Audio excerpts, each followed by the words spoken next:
I accept it with gratitude. And let's begin. So let's not look at numbers currently. We are here, and that's what counts.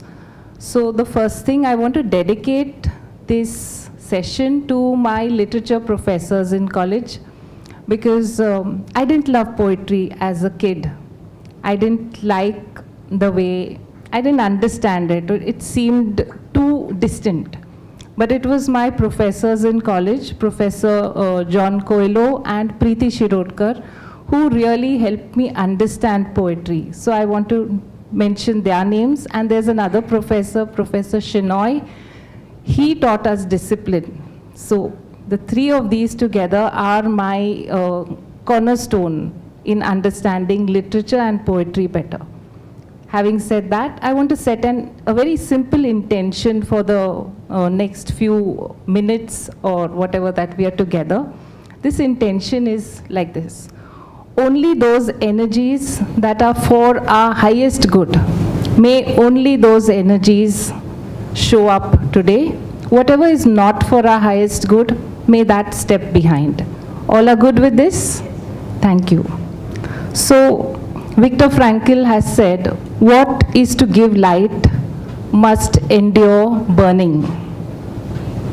Now, if this statement needs to hold true, it means that we all have a light within us. And the moments of pain would therefore mean the moments of burning. So what are we taught about pain?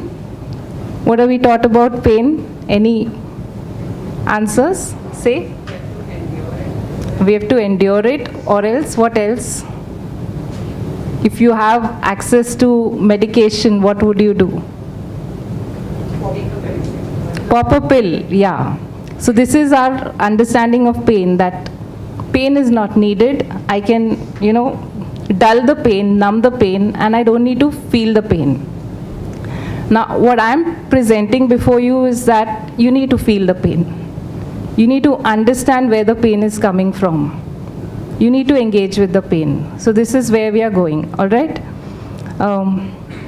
Even Viktor Frankl started this logotherapy. So it was a way of healing pain. Now, what sort of pains do we have? We have physical pain, we have emotional pain, there's mental pain, and there's also spiritual pain, which is not much acknowledged. Let's work with this concept that pain is a messenger. Okay, so when pain is a messenger, pain is telling you something. So we are going to right away start this very short exercise. I'm going to ask you to work with your own body. So we have 4 bodies: the physical, the emotional, the mental, and the spiritual. You'll notice if someone comes too close to you, they are not touching you, but they are still too close to you. You get a sense of someone is violating my space, right? So why is that happening? Because there is an extension beyond your skin. Your body moves beyond your skin.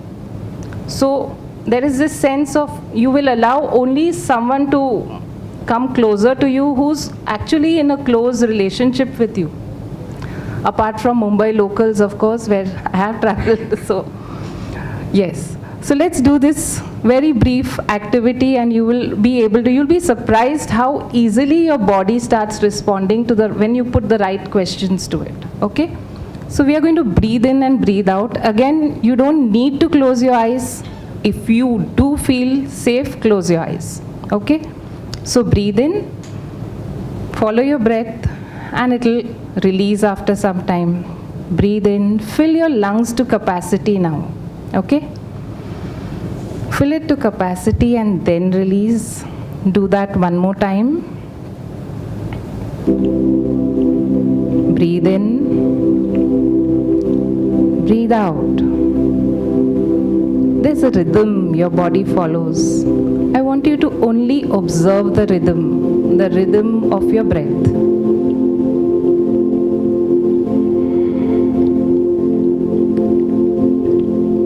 When you work with your internal eyes, there is a degree of awareness to what is going on inside. inside the body, there may be a flicker of pain, there may be trembling, there may be some emotion that has been pushed aside, wanting to be seen and heard. So just allow all of this, all your attention to focus on that one pain which you've been pushing aside, maybe with pills or with busyness. Stay busy, so I don't need to focus on that pain. Maybe you're not ready yet to look at that pain. All of this is good. It's just right.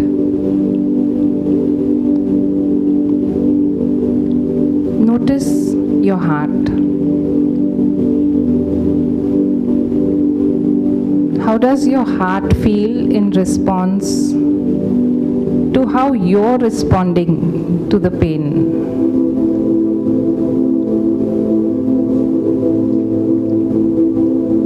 Now just blink a few times and open your eyes. What did you notice? What did each of you notice about what's going on inside of you? Were there emotions which surfaced? Were there images, memories? Did you all notice light, darkness?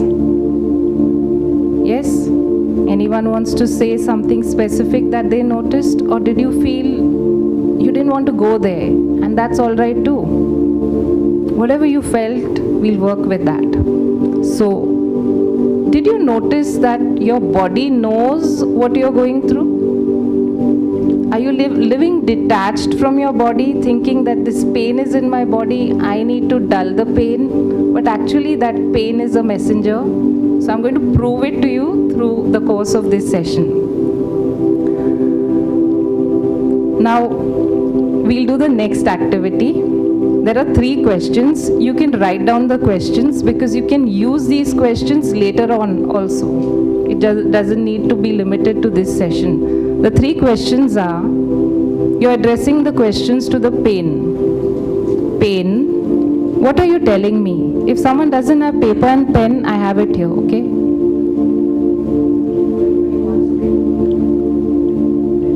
Pain, what are you telling me?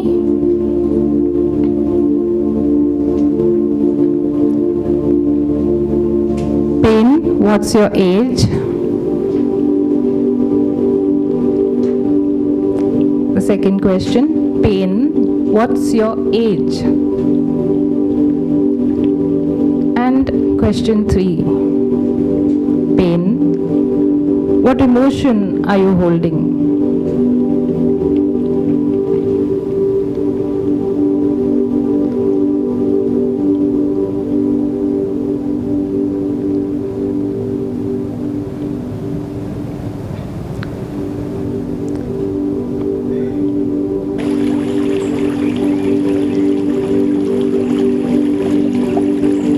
Willing to feel the pain now? Do you all feel that, yes, I'm willing to go there?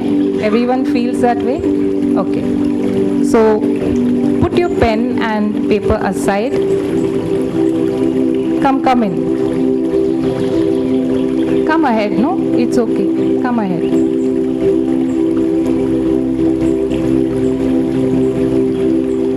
So let's now take that deep breath in. Our body knows that you're now aware of what it is going through. When your body knows that it's aware, it automatically calms down. You'll notice that. Your vagus nerve has got activated. Your parasympathetic nervous system is now taking charge. So it's okay. Whatever busyness you have come from, now is the moment. This is the present moment. Just focus on the moment. What do you hear? What do you see with your internal eyes? What is that voice in your head which is telling you, you must do this, this needs to be done, this should be done? Can you ask it? Shh, keep quiet. What is that one pain that you want to focus on? It could be physical, it could be emotional. As I said, it could also be a mental or worry thought. And it could be a spiritual angle, something that you're seeking but you're not able to reach. Whatever surfaces for you now, we go with that. Focus on all your attention on the pain. And maybe this pain shows up in a physical manner. It may show up in your skin. Where your skin is hurt and your skin shows up in a rash. It could show up as a chronic issue. It could show up as a migraine, as an upset stomach, backache, shoulder pain, heel pain, knee pain, joint pain. For each of you, it is a different pain. Focus on that pain. All your attention is there on the pain. The pain may increase. Stay with it. The pain may show up in color. Notice that.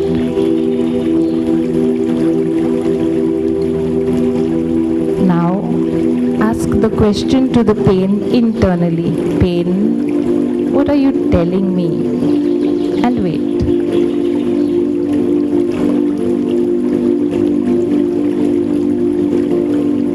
Some of you may notice someone crying there. There could be yelling. There could be silence.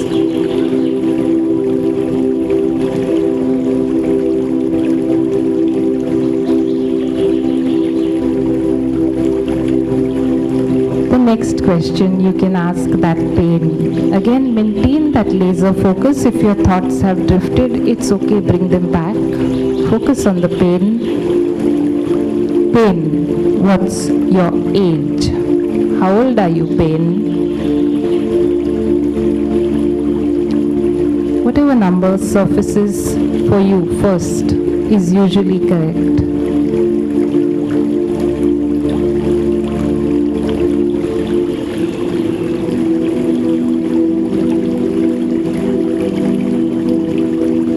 The third question, again, draw your attention back. Pain, what emotion are you holding?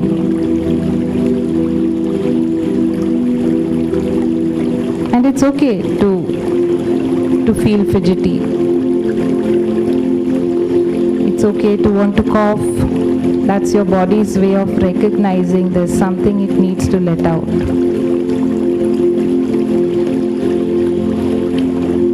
I want you to take up your writing gear, your pen, your pencil in your non-dominant hand. Pick it up, change your hand, take to paper, write down words which surfaced. You can draw a picture, you can write statements, full sentences.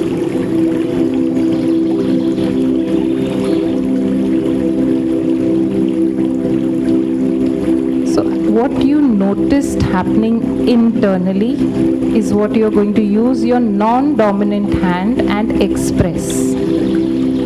We asked 3 questions. You could use those as stepping stones. Pain, what are you telling me? What answer did you receive to that?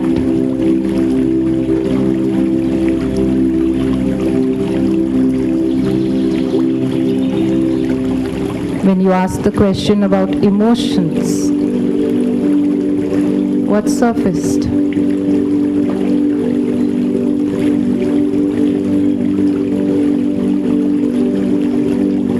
Sometimes we don't want to go there. And how many of you feel we don't want to go there? I don't want to examine this. Okay, so start with that. That's a good place to begin. Put on paper, I don't want to go there, but always start with your non-dominant hand. So I'm left-handed. When I do this activity, I use my right hand. those words will not come out easy. It will be difficult to hold your pen. Struggle through it. The answers are in the struggle.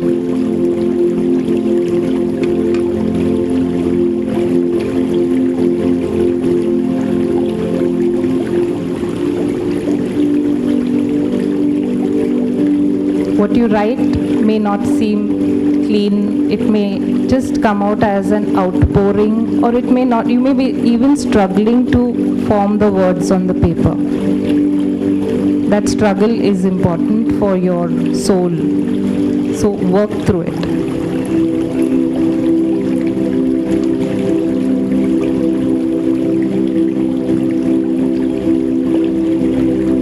Silence surfaced for you. Nothing, blackness, start there. Put the word blackness down. Put the word silence down. Then feel into the mood of that silence, the mood of the blackness. Is it an angry silence?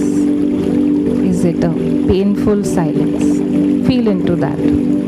You're going to just, you're going to feel, but you're not feeling with your fingers, you're feeling with your internal, there's an internal device within all of us to be able to feel what's going on. You're holding that pulse of your being. Feel into that.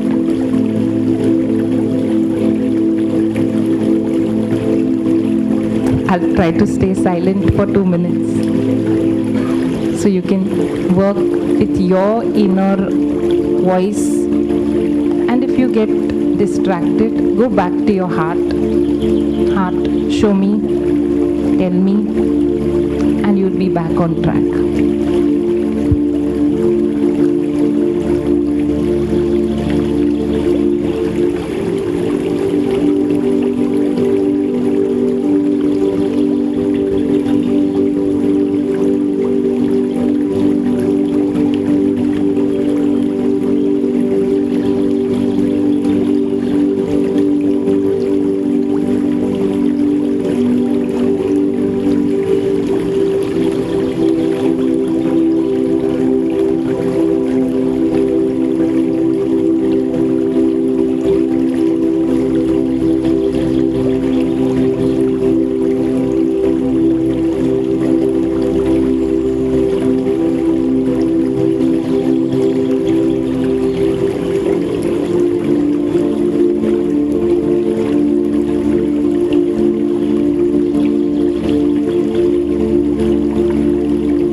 So if you're writing,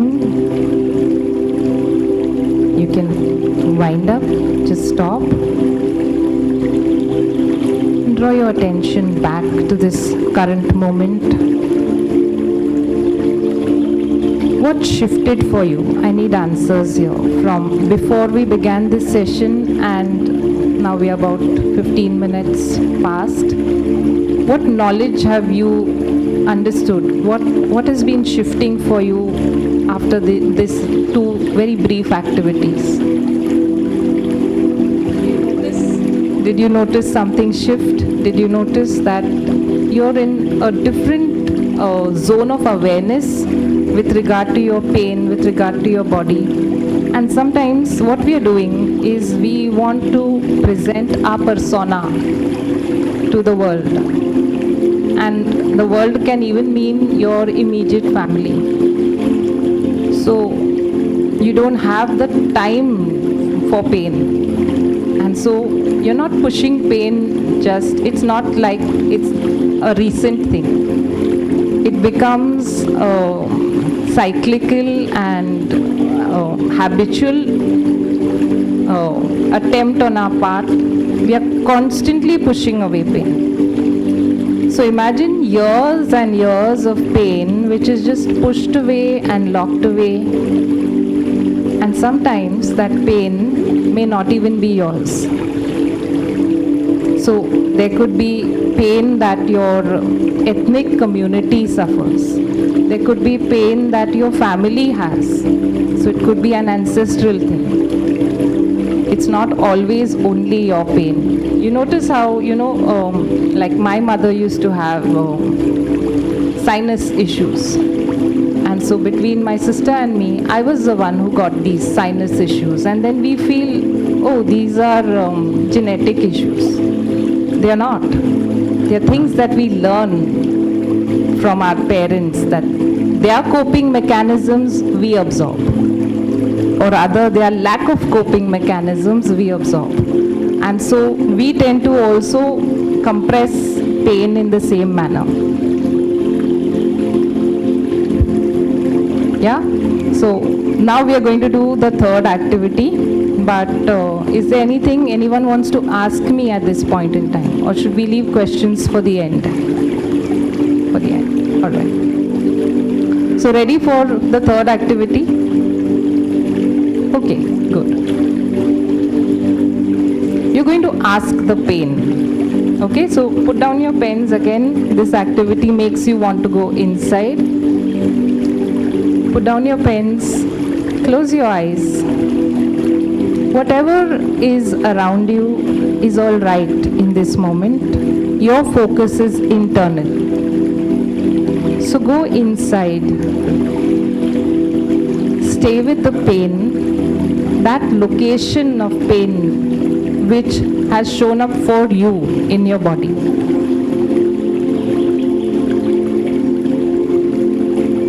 That specific area of pain, I want you to breathe in and imagine that you have gone inside your body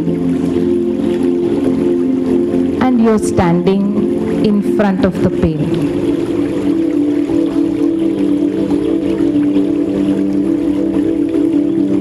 And if someone doesn't have a specific area of pain right now, go and stand in front of your heart.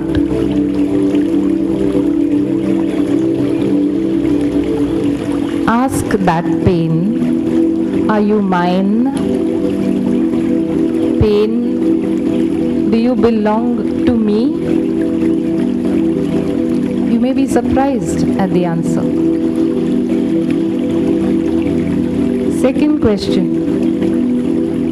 pain. How many people are there in my body?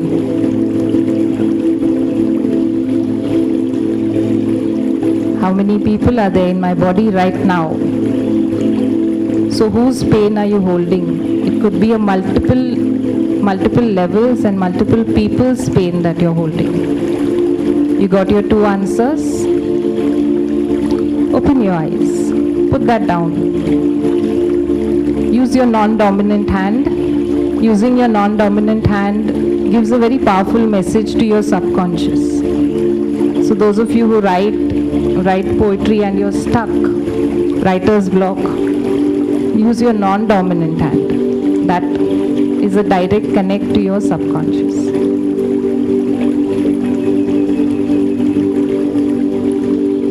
What did you observe about the pain? Is all of the pain yours? Yeah, good. How many people, did anyone get one as an answer? How many people in my body? How many got more than one as an answer? Okay. So that surprised you, right? I had one person in one of the workshops I did, she said 1,000 something. And then when I spoke to her 2 weeks later, she said it's moved down to 800. So, when you work through this, you're able to release it. And we'll release it. Don't worry. We'll release it today. You put down some words, some phrases. Do you feel you can give it a kind of a flow or move it into a poetic form? Just look at what you've put on the paper. Circle 4 words there. Those words will pop out for you. Only 4 words.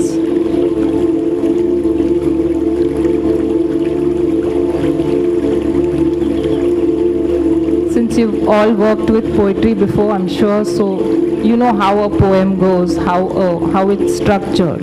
Use those 4 words and write something that is yours.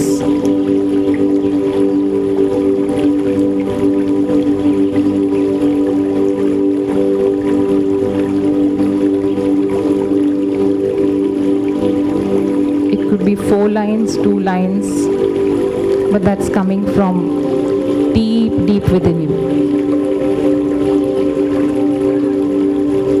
Use your non-dominant hand. Yes.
Your smile.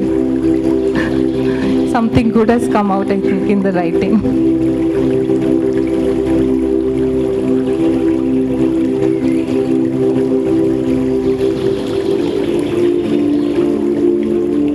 So I'm going to explain this concept of mirror neurons, because I'm sure some of you are really surprised that how can more than one people be in my body?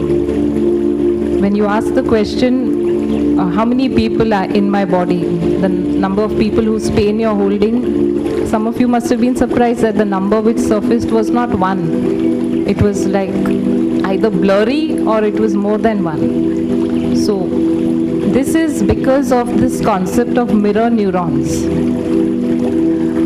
What do mirror neurons do? Because humans as a community, as a species, works in a community setting.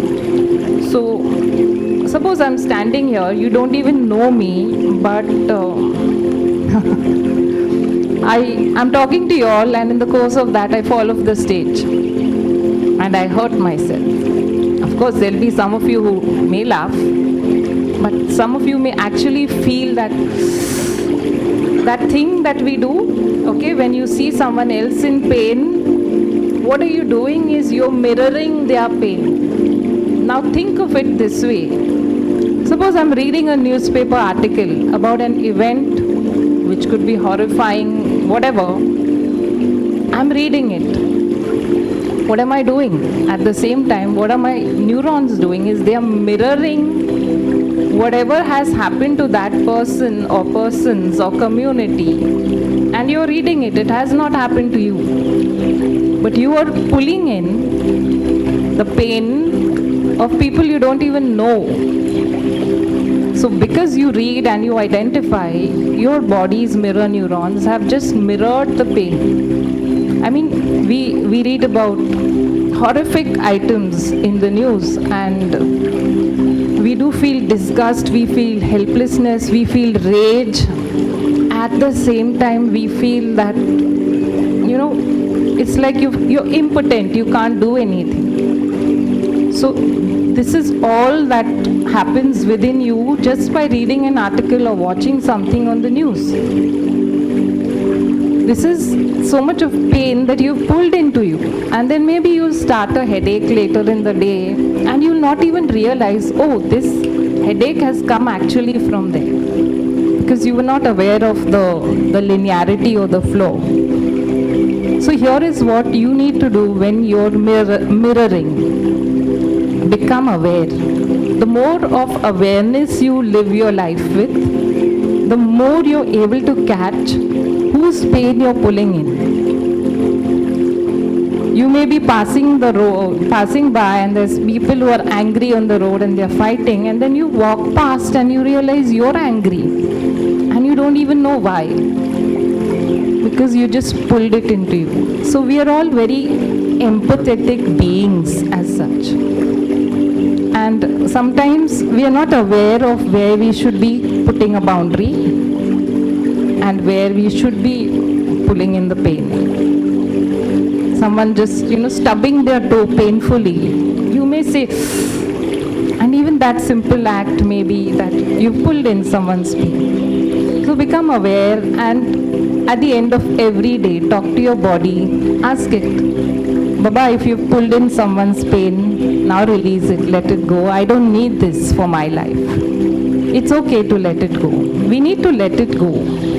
There are other pains you have to deal with where you have to go in and do a lot of excavating, the work. That could be your own pain, the pain of our past generations. We need to do that work. But these other small pains you don't need to pick. You can release those. So here are the words of the release. I'm going to give it to you so you can also work with yourselves like that. You can write down the words.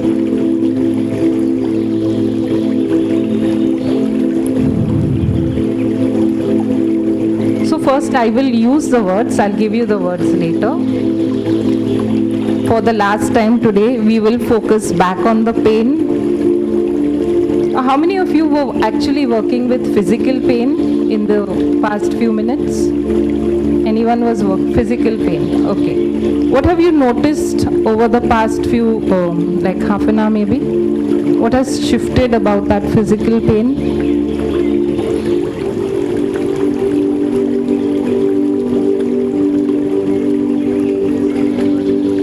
Okay. You're noticing some changes. You're noticing patterns. Okay, very good. Usually, if you put a number to the pain, okay, always put a number to the pain. It's very interesting. So if your headache is like on an 8, and then you do some of this soul-searching work, 10 minutes later put a number again on a scale of 0 to 10. It may move to 5, it may move to 3. Okay? So now I want you to focus on those people and emotions that your pain is holding, the pain within you. I'm going to say the words and you're going to mirror the words to the pain as if you're, directing a light with laser focus toward the pain. I call forward all of this emotion and all these people, and I ask them to go. I call forward all of this emotion and all these people, and I ask them to go. I call forward all of this emotion and all of this pain, and I ask them to go. And maybe you notice a vortex being formed, whirling within you. All you need to do is direct that vortex outside of you Imagine a huge sun in front of you. Bright, golden yellow light. Send the vortex to the sun. And you could bow before the sun or just say a simple thank you, brother sun, grandfather sun, however you want to address the sun, for just taking your pain into it. And now you'll clear it all with these simple 3 words: clear, clear, clear. Now check in with your heart. So, placing one hand on your heart, whenever you touch the part of your body, that part of the body recognizes the touch. It responds. So place your hand on your heart and you're going to ask it, have I understood the message that this pain was holding? Is it complete? Is the process complete? You'll get an answer. And that's the answer that will tell you if there's more work to be done or if today's process is complete.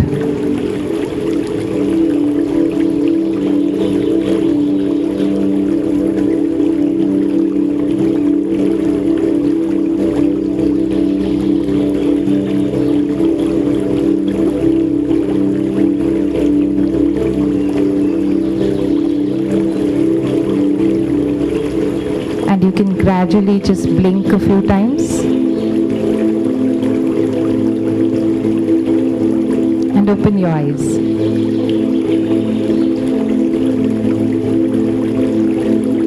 So this is what I had. I hope you all enjoyed it. Veena, I finished on time. Any questions? One moment. You want the mic? The words of release, yeah.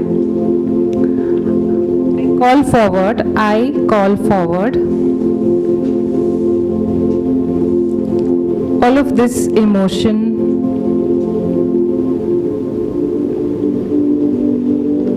and all these people, and I ask them to go.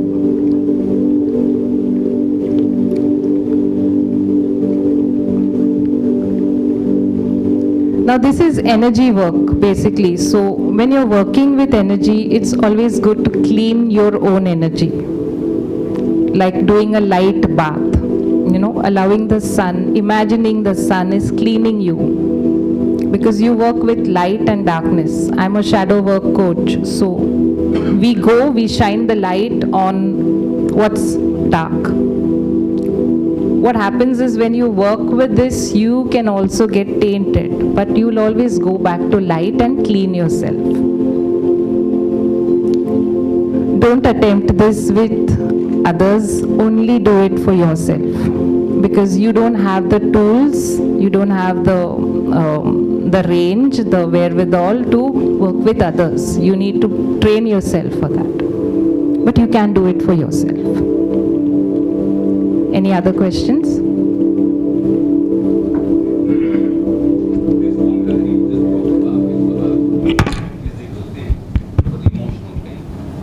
Yeah.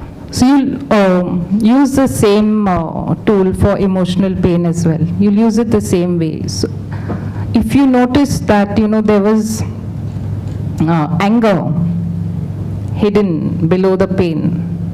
Now, for me, when I was working with a skin issue, which was chronic, every time I tapped into the pain, I could hear someone crying, a child crying.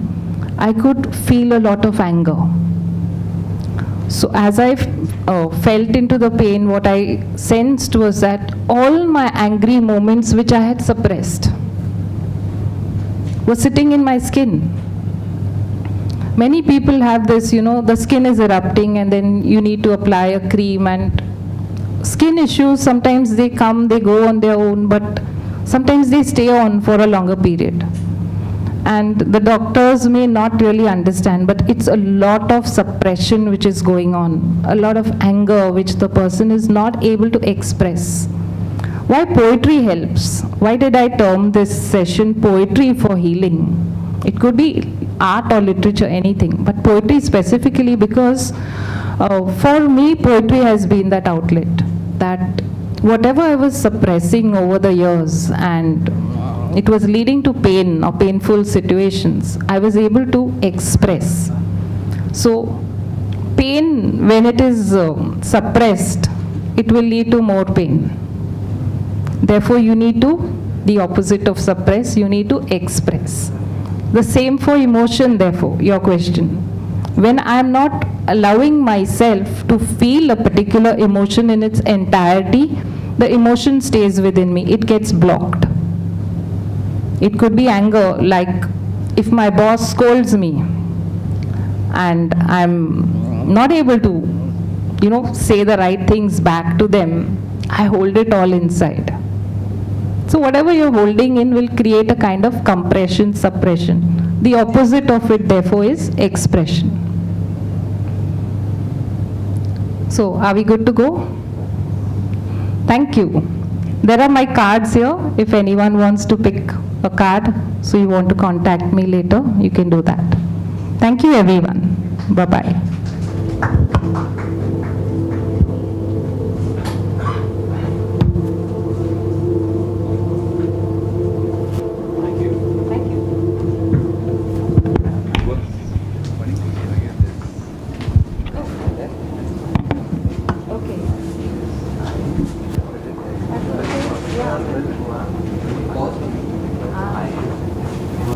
Will initiate by introducing the authors more completely. Thank you.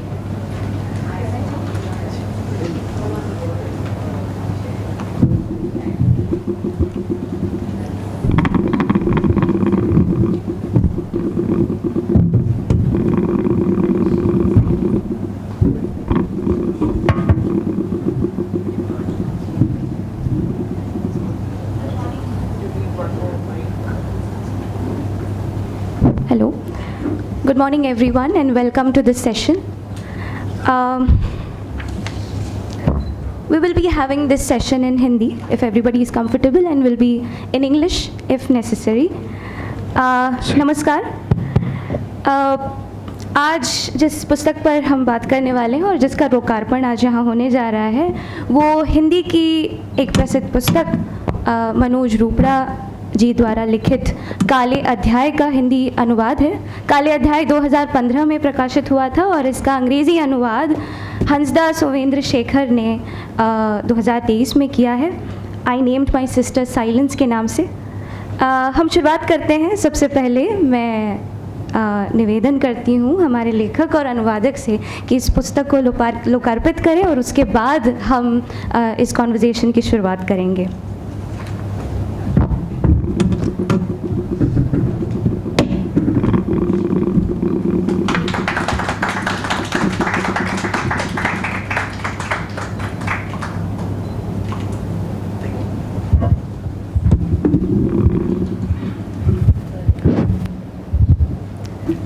धन्यवाद.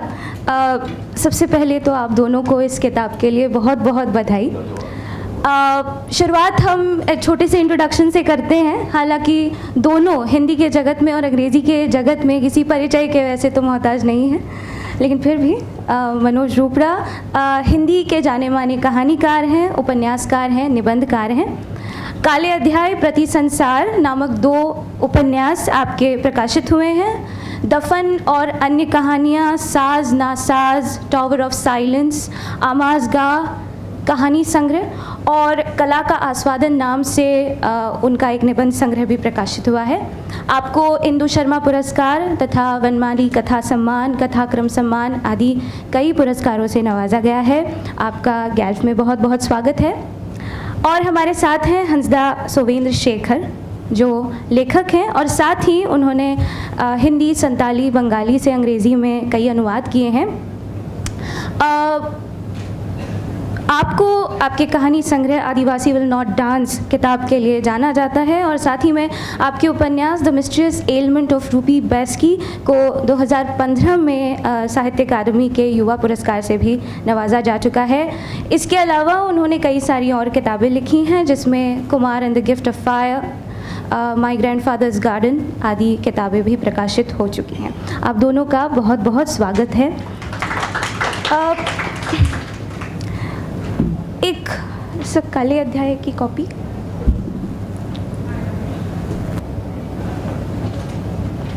जी।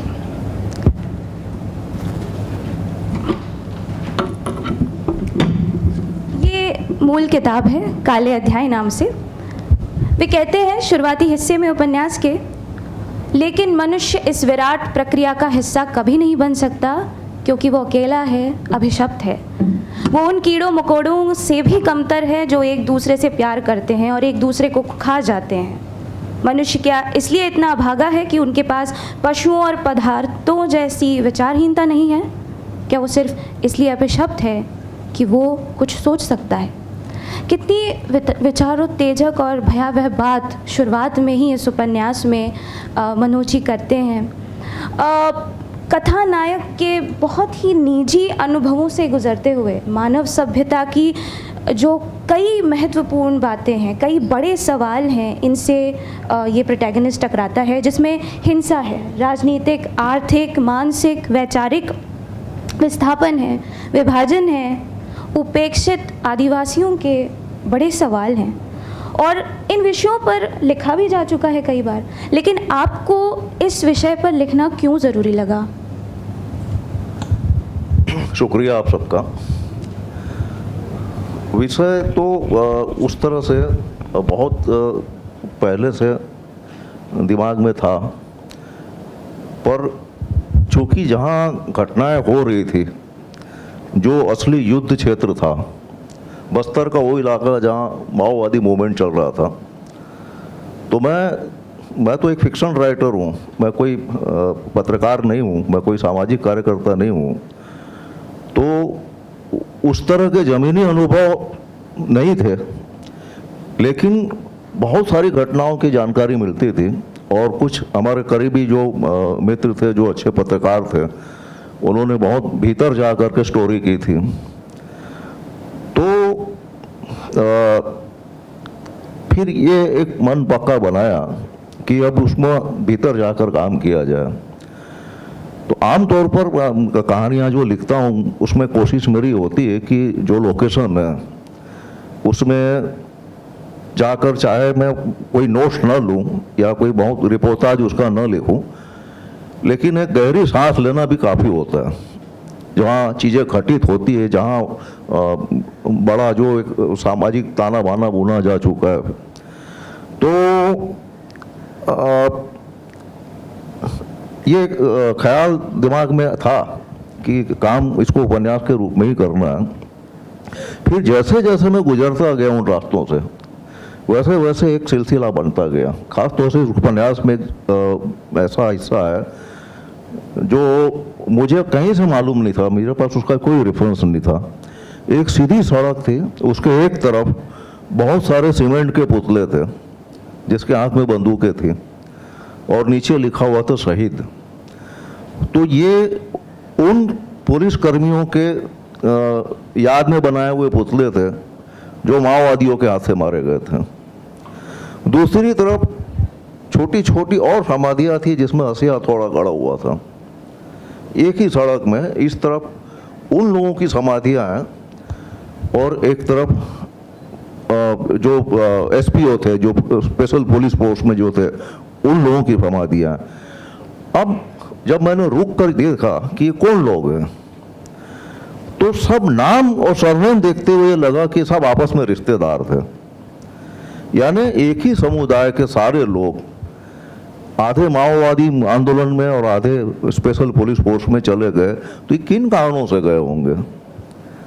मेरे लिए सवाल ये था, मैं उस तरह से माओवाद का समर्थन नहीं करता और उस तरह से राज्य की हिंसा का, लेकिन जो कुछ हुआ वो देखना और उसके बाद ये समझना कि भाई ये आप किसके समर्थन में हैं, किसके समर्थन में नहीं, एक चीज हो गई, लेकिन इतना बड़ा समुदाय दो हिस्से में बढ़ गया, तो मेरे लिए यह बड़ा विषय था कि छोटी मोटी घटनाएं होती सामाजिक, लेकिन उसमें ऐसा नहीं होता, पर एक समुदाय का दो हिस्से में बढ़ जाना।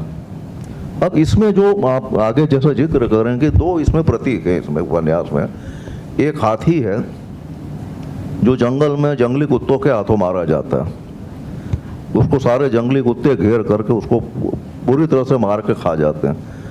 और दूसरा एक प्रतीक है अलंग के जो शिपिंग ब्रेकिंग यार्ड है शिप का, दुनिया का सबसे बड़ा ब्रेकिंग यार्ड है वो, बड़े बड़े जहाज वहाँ टूटने आते हैं। तो वहाँ एक जहाज को मैंने टूटते हुए देखा। तो एक तरफ इस हाथी का मरना, कुत्तों के द्वारा खाया जाना, और दूसरी तरफ जो शिप ब्रेकर्स होते हैं उनके द्वारा उस बड़े शिप को तोड़ना। तो ये जो बड़े जो डिस्प्लेसमेंट थे, जो बड़े विखंडन थे, उसके बीच में मैं तीसरा जो बड़ा विखंडन था वो था आदिवासी समुदाय का। इस ढंग से मैंने उस उपन्यास को रचने की कोशिश की है। जी, हंसदा, आपसे पूछना चाहती हूँ कि आपने कई ट्रांसलेशंस किए हैं, आप खुद भी बहुत अच्छे लेखक हैं। आप what drew you to this novel? क्या ऐसा था कि आपको इस नॉवेल ने आकर्षित किया, और आपका परिचय मनोज जी से कैसे हुआ? शुक्रिया। मुझे इस उपन्यास से ज़्यादा इस उपन्यास के लेखक मनोज रुपड़ा जी ने आकर्षित किया। ये सन 2006 की बात है, जब मैं मेडिकल कॉलेज में छात्र था। तो उस समय रेगुलरली नहीं लिखता था, बस कभी कभार, लेकिन पढ़ता था। तो एक हिंदी पत्रिका है वागर्त, जो भारतीय भाषा परिषद के द्वारा प्रकाशित होती है कोलकाता से। तो उस वागर्त पत्रिका में मैंने एक बहुत ही लंबी एक कहानी पढ़ी, लगभग शायद 7,000-8,000 शब्दों की कहानी, जो कि एक नॉवेला भी हो सकती है। उस कहानी का नाम था टावर ऑफ साइलेंस, और उसके लेखक एक अनजान नाम था मेरे लिए, मनोज रुपड़ा। तो उनकी एक इंटरव्यू भी थी साथ में, जिसमें कहा गया था कि बहुत ही अल्हड़ किस्म के इंसान हैं। मैंने अच्छी खासी तारीफ़ की गई थी इनकी, और कहानी लेकिन एक नंबर थी जो बोलेंगे। Amazing, unforgettable. वो सेट थी आपके जो पारसी समुदाय है बॉम्बे और नागपुर में, उसमें ये कहानी सेट थी। और उस कहानी में भी डिस्ट्रक्शन था। जो वैल्यूज़ हैं जो पुराने समय से चले आ रहे हैं, ट्रेडिशनल वैल्यूज़, कि कैसे किसी व्यवसाय को चलाया जाए, कैसे ईमानदारी से काम किया जाए, जिस तरह से इस उपन्यास में काले अध्याय में आपका एक हाथी के डिस्ट्रक्शन को, या फिर एक जहाज़ के डिस्ट्रक्शन को, या फिर एक पूरे समुदाय के डिस्ट्रक्शन को दिखाया गया है। टावर ऑफ साइलेंस में यही बात, जो ट्रेडिशंस हैं, जो ईमानदारी है, जो वैल्यूज़ हैं, उनके डिस्ट्रक्शन को दिखाया गया है एक पारसी बाप बेटे के रिश्ते के थ्रू। तो मुझे कहानी बहुत अच्छी लगी, और मैंने उस समय सोच लिया था कि शायद मैं इसका ट्रांसलेशन करूँगा, शायद क्या मुझे करना ही मैंने सोच लिया था। तो 2006 से लेकर 2022 इतने सालों के बाद मुझे अवसर मिला। मैंने मनोज जी को उनका जो नंबर था, जो वागर्त में मैंने देखा था, मुझे लगा 2006 का नंबर है, पता नहीं 2022 में शायद बदल गया होगा, लेकिन नहीं। मैंने व्हाट्सएप पर उनको खोजा, मैसेज भेजा, और ईमेल भी शायद मैंने किया, हाँ ईमेल भी किया था, और एक हार्ड कॉपी भी भेजी थी मैंने इनके नागपुर के पते पर, रजिस्टर्ड स्पीड पोस्ट में। और इन्होंने कि मैं आपकी कहानी का अनुवाद करना चाहता हूँ। और फिर इन्होंने चिट्ठी नहीं लिखी, इन्होंने मुझे व्हाट्सएप पर ही मैसेज भेजा कि हाँ आप कर सकते हैं, और फिर मैंने किया। और जब मैं टावर ऑफ साइलेंस का अनुवाद कर चुका था, उसके बाद मैं एक बांग्ला उपन्यास का अनुवाद कर रहा था, शुभन्न शुभन्न रेखा, जो कि नलिनी बेरा जी ने लिखा है, और जिससे वर्ष 2019 में आनंद पुरस्कार से सम्मानित किया गया था। तो उसी दौरान मुझे मनोज जी ने पूछा, मनोज जी ने कहा मुझे कि मेरी एक उपन्यास है, मैं आपको उसे भेजना चाहता हूँ। तो मैंने कहा भेजिए। तो छोटी सी उपन्यास थी, उपन्यास का नाम था काले अध्याय। Not a very impressive cover, लेकिन कंटेंट वो भी एक नंबर। तो तब मैंने ब्रेक लिया शुभन्न रेखा के अनुवाद से, और फिर मैंने काली अध्याय का भी अनुवाद कर लिया, and that is I need my sister silence. बस यही कहानी है जी। मनोज जी,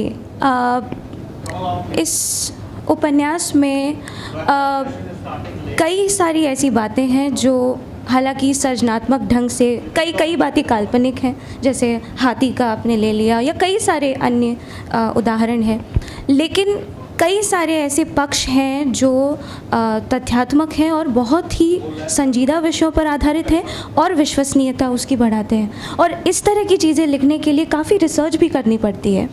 किस तरह का रिसर्च आपको इस उपन्यास को लिखते वक्त करना पड़ा? क्या आप किस तरह आप उस फील्ड पर गए, किन लोगों से मिले? जो पहले से काम करते आ रहे थे, सामाजिक कार्यकर्ताओं में सुधा भारद्वाज थे, गौतम नवलखा थे, तो उस मूवमेंट पर काफ़ी अंदर जा कर के इन लोगों ने अपने ढंग से काम किया था और जितने भी कंट्राडिक्शन थे वो सामने रखे थे। उनकी भी कुछ रिपोर्ट्स थे और गौतम नवलखा की रिपोर्ट्स में तो जो उनकी कार्यशैली है उसका भी जिक्र था कि वो अपना कार्य कैसे करते हैं, इसका भी जिक्र था। तो इस तरह के कुछ रिपोर्ट्स थे। फिर मेरे जो एक दोस्त थे राजकुमार सोनी, पत्रकार हैं काफ़ी, उन्होंने एक ज़माने में तहलका.com में थे, तो उन्होंने वहाँ पे बहुत अच्छी स्टोरी की थी उसकी, तो उसके साथ मैं गया और वो सारे लोकेशंस मैंने ट्रेस किए जहाँ घटनाएं हुई थी और उसके बाद फिर मैं लोगों से मिला। मुझे ऐसा हमेशा लगता है कि एक पत्रकार और एक सामाजिक कार्यकर्ता का काम जहाँ खत्म होता है वहाँ से लेखक का काम शुरू होता है। तो घटनाएं जब घट चुकी होती है और उसका जब धुआं गुबार छट जाता है, उसके बाद फिर उस युद्ध भूमि में लेखक का जाना होता है, क्योंकि लेखक वो घटना का कवरेज करने नहीं गया है। उस घटना से जो लोग पीड़ित है उसकी जो संवेदना है वो उसके पास पहुंचने जाता है। उस दौरान मैंने जो देखा कि लगभग 50 बड़े गांव खाली कर दिए गए। ये सलवा जुलूम वाला जो पीरियड था और उसके पहले ऑपरेशन ग्रीन हंट हुआ था। तो ये सारे लोग जो थे उनको एक कैंप में बसाया गया और जब मैं उस कैंप में गया देखने के लिए कि कैसा है कैंप,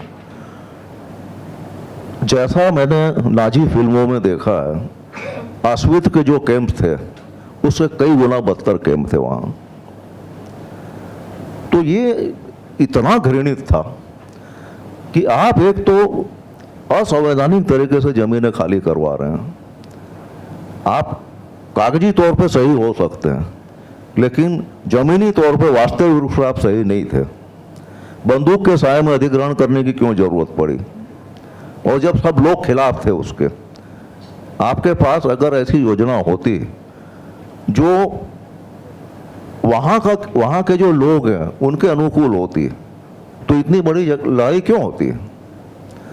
आपके जितने प्रोजेक्ट थे उसका स्थानीय लोगों की जरूरतों के हिसाब से कोई तालमेल नहीं बैठ रहा था। उनका कोई ध्यान रखे बगैर आप इतने बड़े प्रोजेक्ट लेकर आते हैं। अच्छा ठीक है, आप मालिक हैं, सत्ता के हाथ में सब कुछ है, वो हर काम अपने ऊपर से जो आदेश आया उसके हिसाब से कर सकती है, लेकिन अगर मान लो करना भी था तो उसके पुनर्वास के बारे में आपने क्या सोचा? जानवर से भी बदतर हालत में छोड़ देना उनको। अगर आपके पास बड़े कोई आर्थिक प्रोजेक्ट है तो साथ में कोई बड़ा पुनर्वास का भी कोई एक प्रोजेक्ट होना चाहिए। मैंने कहीं नहीं देखा ऐसा कोई प्रोजेक्ट जो विस्थापित किए गए लोगों के लिए पुनर्निर्वास करने के लिए कोई मैंने देखा हो ऐसा कि इसमें इस तरह के लोगों को बसाया गया हो। कहाँ जाते हैं लोग? अभी कुछ दिनों पहले हंसदेव नाम का अरण्य था छत्तीसगढ़ में, 2.5 लाख पेड़ काटे गए, 137 हेक्टेयर जमीन सपाट कर दी गई जिसमें 270 हाथी रहते थे। मनुष्य की तो मैं गिनती नहीं कर रहा हूँ, वो ऐसे प्राणी, आप सब जानते हैं कि ये जो पशु होते हैं जंगली पशु, उनकी अपनी एक टेरिटरी होती है। उस टेरिटरी से बाहर हो जाते हैं तो मर जाते हैं। वो सहज जो उनका प्राकृतिक जीवन है, अगर वो उनको नहीं मिलेगा तो जिंदा नहीं बचते वो। 270 हाथी, उसके अलावा हिरण, बंदर, कितने और जीव जंतु, कभी सोचा? तो ये चीज़ें मुझे बहुत परेशान करती लिखने के लिए। फिर जब लोग आपसे नाराज होते हैं और आपकी नीतियों के विरोध में जब वो कुछ अपना एक्टिविटी करते हैं तो आप उनको बोलते हैं कि ये देशद्रोही है। तो मुझ पर ये आरोप लगा कि मैं इस उपन्यास में माओइज्म को रोमांटिसाइज कर रहा हूँ। और कुछ लोगों ने ये भी कहा कि ये तो राष्ट्र विरोधी लोग हैं। तो मैं उनसे पूछता हूँ कि भाई, सत्ता का विरोध करने का मतलब क्या राष्ट्र विरोध होता है? ऐसा कैसे मान लेंगे लोग? बिल में छुपा हुआ एक चूहा भी जानता है कि सत्ता विरोधी जो है वो राष्ट्र विरोधी नहीं है। तो ये लगातार जो एक नैरेटिव चलाया जा रहा है कि कोई भी जो अपोजिशन में आएगा वो राष्ट्र विरोधी है। लेकिन समझते हैं लोग, आपके बार बार नैरेटिव चलाने से कुछ नहीं होता, हर आदमी ये जानता है। ये कुछ बातें थी। उसके अलावा फिर आप मुझसे भी बात कीजिए, हंसदा से भी पूछिए, और उसके अलावा आप पूछिए जो। जी जी जी। हंसदा, अनुवाद करने की आपकी एक अपनी अलग शैली है। जो मूल कृति है और जो ट्रांसलेशन है, उसको पढ़ने के बाद ऐसा लगता है कि आपने इस कृति को एक अपना संस्करण बनाया है, अलग ढंग से आपने उसको एक्सप्लोर करने की कोशिश की है। आपने जिस शैली को अपनाया है उसके बारे में थोड़ा सा बताइए। जी, मुझे लगता है कि हाँ, मैंने इस कृति को अपना बनाया है। मैंने इसका लिटरल ट्रांसलेशन नहीं किया है, बल्कि इसके जो अर्थ हैं, जो भाव हैं, मैंने उन्हें समझाने की कोशिश की है। थोड़े बहुत परिवर्तन किए हैं मैंने काले अध्याय में। इंट्रोडक्शन दिया है एक, ताकि कॉन्टेक्स्ट समझ में आए कि क्या हो रहा है। क्योंकि भले ही ये कहानी उस बड़े विनाश के बारे में हो, चाहे वो इकोनॉमिक वायलेंस हो, चाहे एक हाथी का शिकार कर लिया जाना हो, या एक समुदाय का नाश के बारे में हो, लेकिन at the heart of the story it is about that boy who goes looking for a sister. माने जो भाई बहन का जो रिश्ता है वो बहुत ही जैसे कि टावर ऑफ साइलेंस में भी पिता पुत्र का रिश्ता बहुत ही खूबसूरती से मनोज जी ने दिखाया है।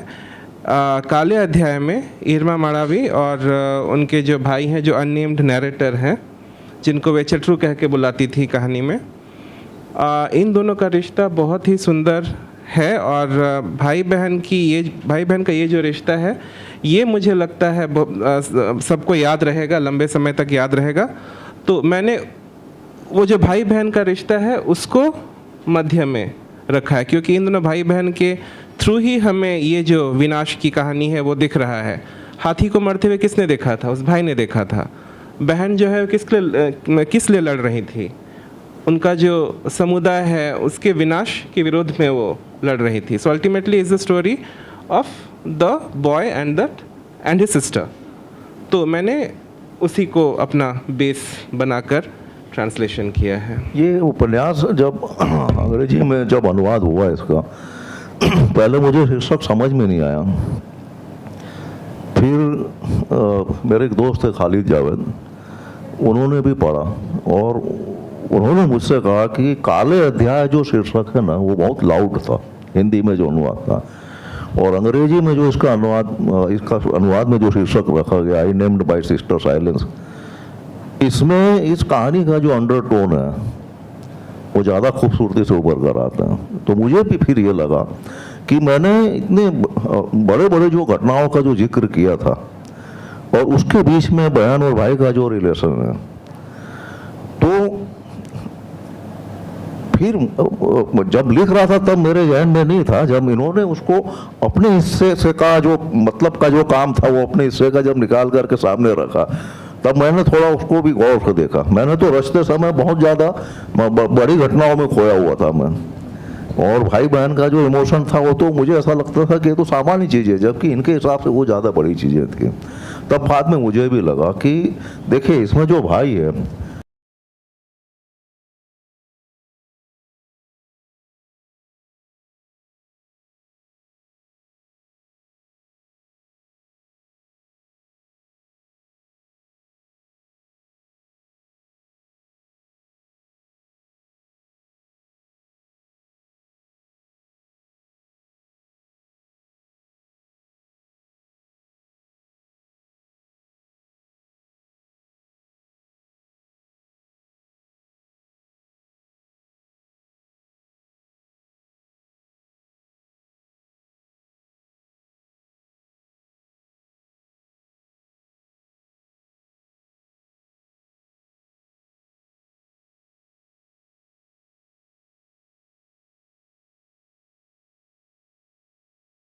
से और फिर बाकी लोगों ने भी जिसको, क्योंकि कई बार लेखक जो है ना खुद अपना पाठ नहीं कर पाता कि मैंने क्या लिखा है, उसका पाठ जो है ना वो हमेशा पाठक करता है।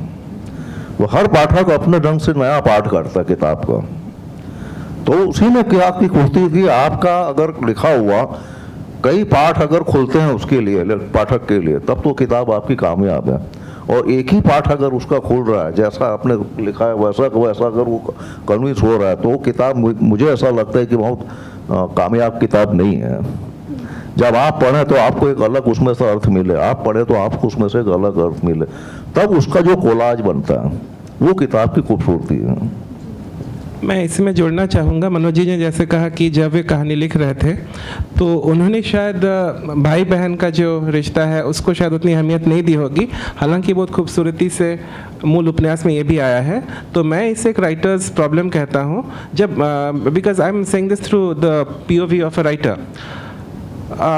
जब भी मैं लिखता हूँ कुछ तो मेरे दिमाग में कहानी रहती है कि हाँ मुझे इसको लिखना है, मुझे इसको आगे बढ़ाना है। तब उस कहानी में जो दूसरे जो साइड एपिसोड्स हैं, जैसे कि सोच एक लव स्टोरी है, सो it is between two people, right?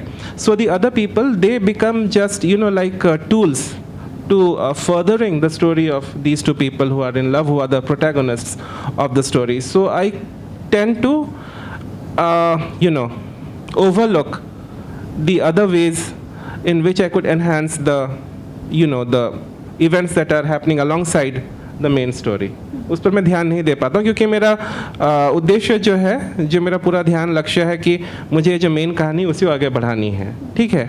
But when you are reading, but when the story is published, it comes out, और even if it's not published, you just, you know, pass it around for an opinion from your friends or from anyone.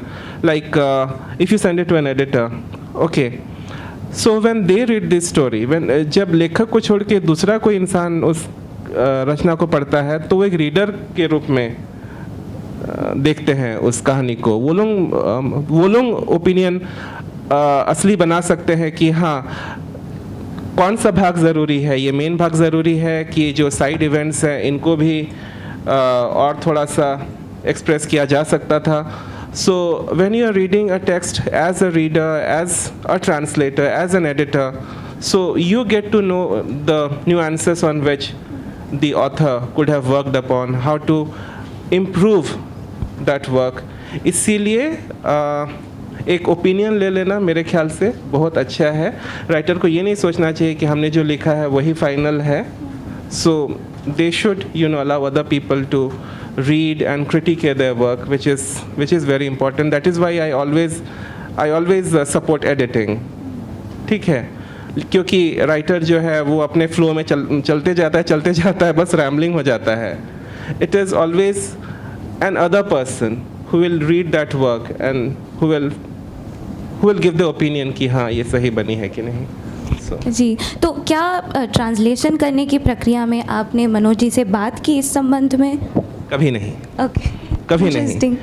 Translation के समय मुझे नहीं लगता है कि writer से बात करनी चाहिए, क्योंकि अगर आप राइटर से बात करते हैं तो राइटर वही चीज़ दोहराएगा जो उन्होंने ऑलरेडी लिखा है, ठीक है। तो फ़ायदा क्या हुआ?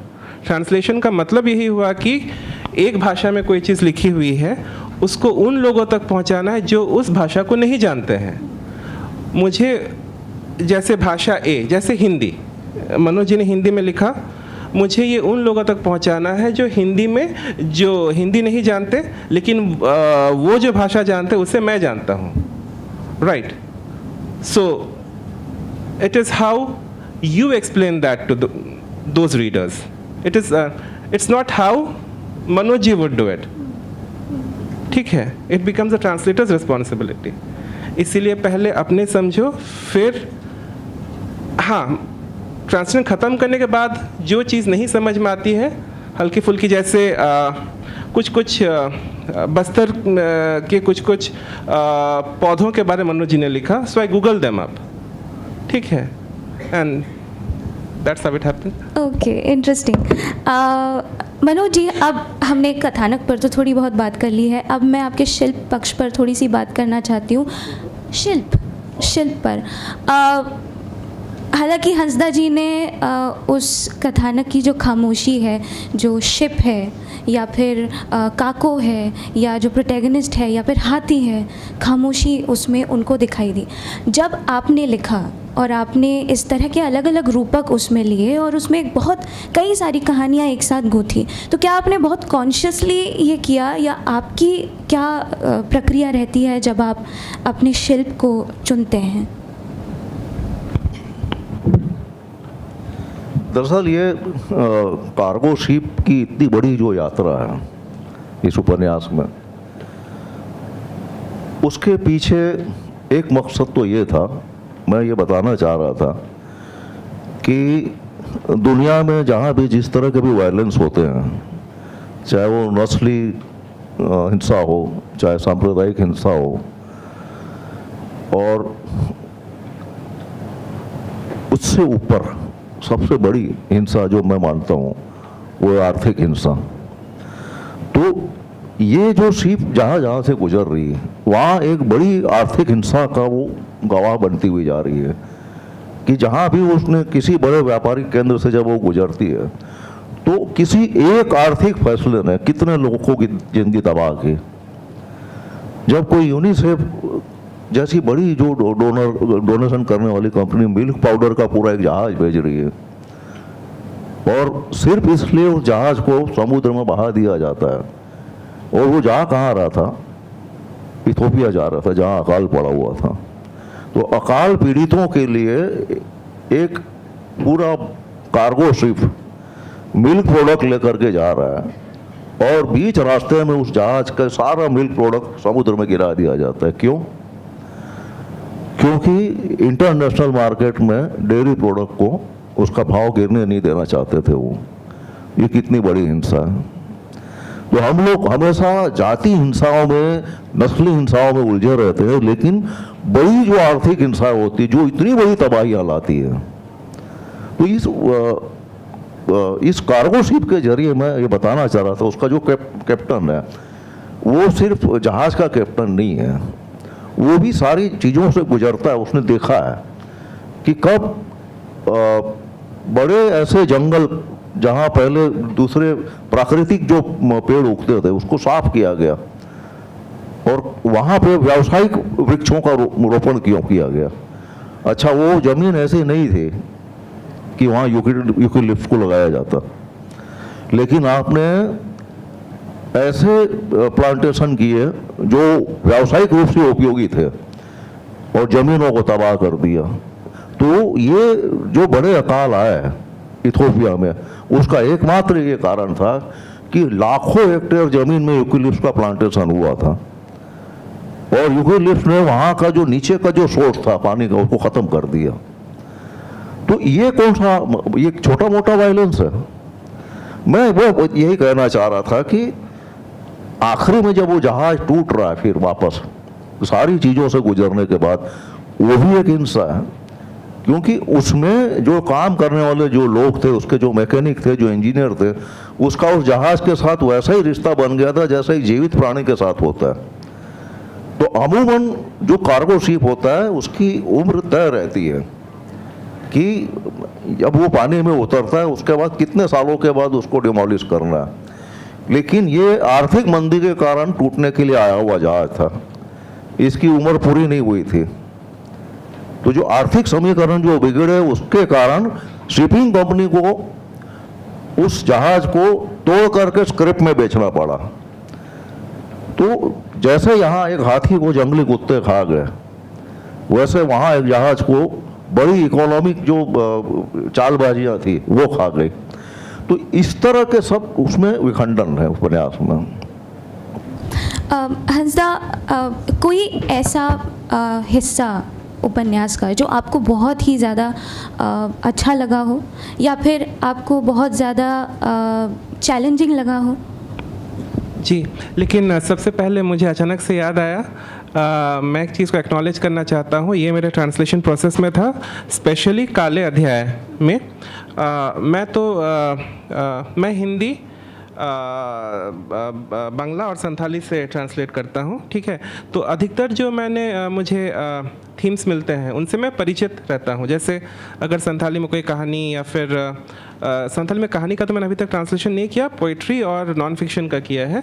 तो उनके जो बैकग्राउंड है वो मेरे जान पहचान के हैं। सो उनके बारे में जानता हूँ, इसलिए मुझे उन पर ज़्यादा उतनी रिसर्च करनी नहीं पड़ती है। हिंदी में भी मैंने अभी तक जो ट्रांसलेशन किए थे उनके बारे में भी मुझे पता था, थोड़ा सा ज्ञान था। बांग्ला से मैंने जो ट्रांसलेशन किया उनके बारे में मुझे थोड़ा ज्ञान था, इसलिए मुझे ज़्यादा उन पर रिसर्च या पूछने की दरकार नहीं पड़ी। लेकिन काले अध्याय जो है, भले ही वो हिंदी में है, जिस भाषा को मैं जानता हूँ, जिससे मैं अनुवाद करता हूँ, लेकिन वो थी आपकी कोयतुर आदिवासी समुदाय के बारे में। कोयतुर है गोंड, जिनको हम लोग ऑफिशियली गोंड के रूप में जानते हैं। वे स्वयं को कोयतुर कहलाना पसंद करते हैं। कोयतुर जो है उनकी जो भाषा है गोंडी, उसमें अर्थ है मनुष्य, इंसान। तो कुछ कुछ शब्द थे इस मूल हिंदी में जो मैंने अज्यूम किया कि अगर ये जो प्रोटैगोनिस्ट नहीं कहना चाहूँगा, जो नैरेटर है वो लड़का और उनकी जो बहन है, ये लोग और जो बाकी सारे कैरेक्टर्स भी हैं कहानी में जो कि कोयतुर समुदाय से आते हैं, तो ये लोग एक गांव में रहते हैं। तो क्या ये लोग वहाँ हिंदी में बात करते होंगे? तो मैंने थोड़ा अज्यूम किया कि नहीं, शायद ही हिंदी में बात नहीं करते होंगे, शायद अपनी मातृभाषा में बात करते होंगे, गोंडी में।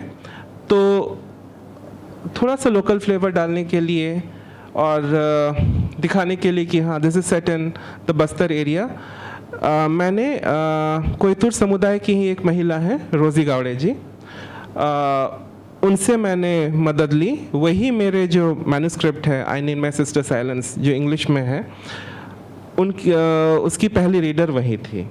तो उन्होंने ही मुझे जो डेली बोलचाल के जो शब्द हैं, माँ है, बड़ी बहन है, उनके जो गोंडी शब्द हैं उन्होंने ही मुझे बताया और मैंने उन्हीं शब्दों को इंग्लिश ट्रांसलेशन में इस्तेमाल किया है। और मुझे बहुत खुशी होती है कि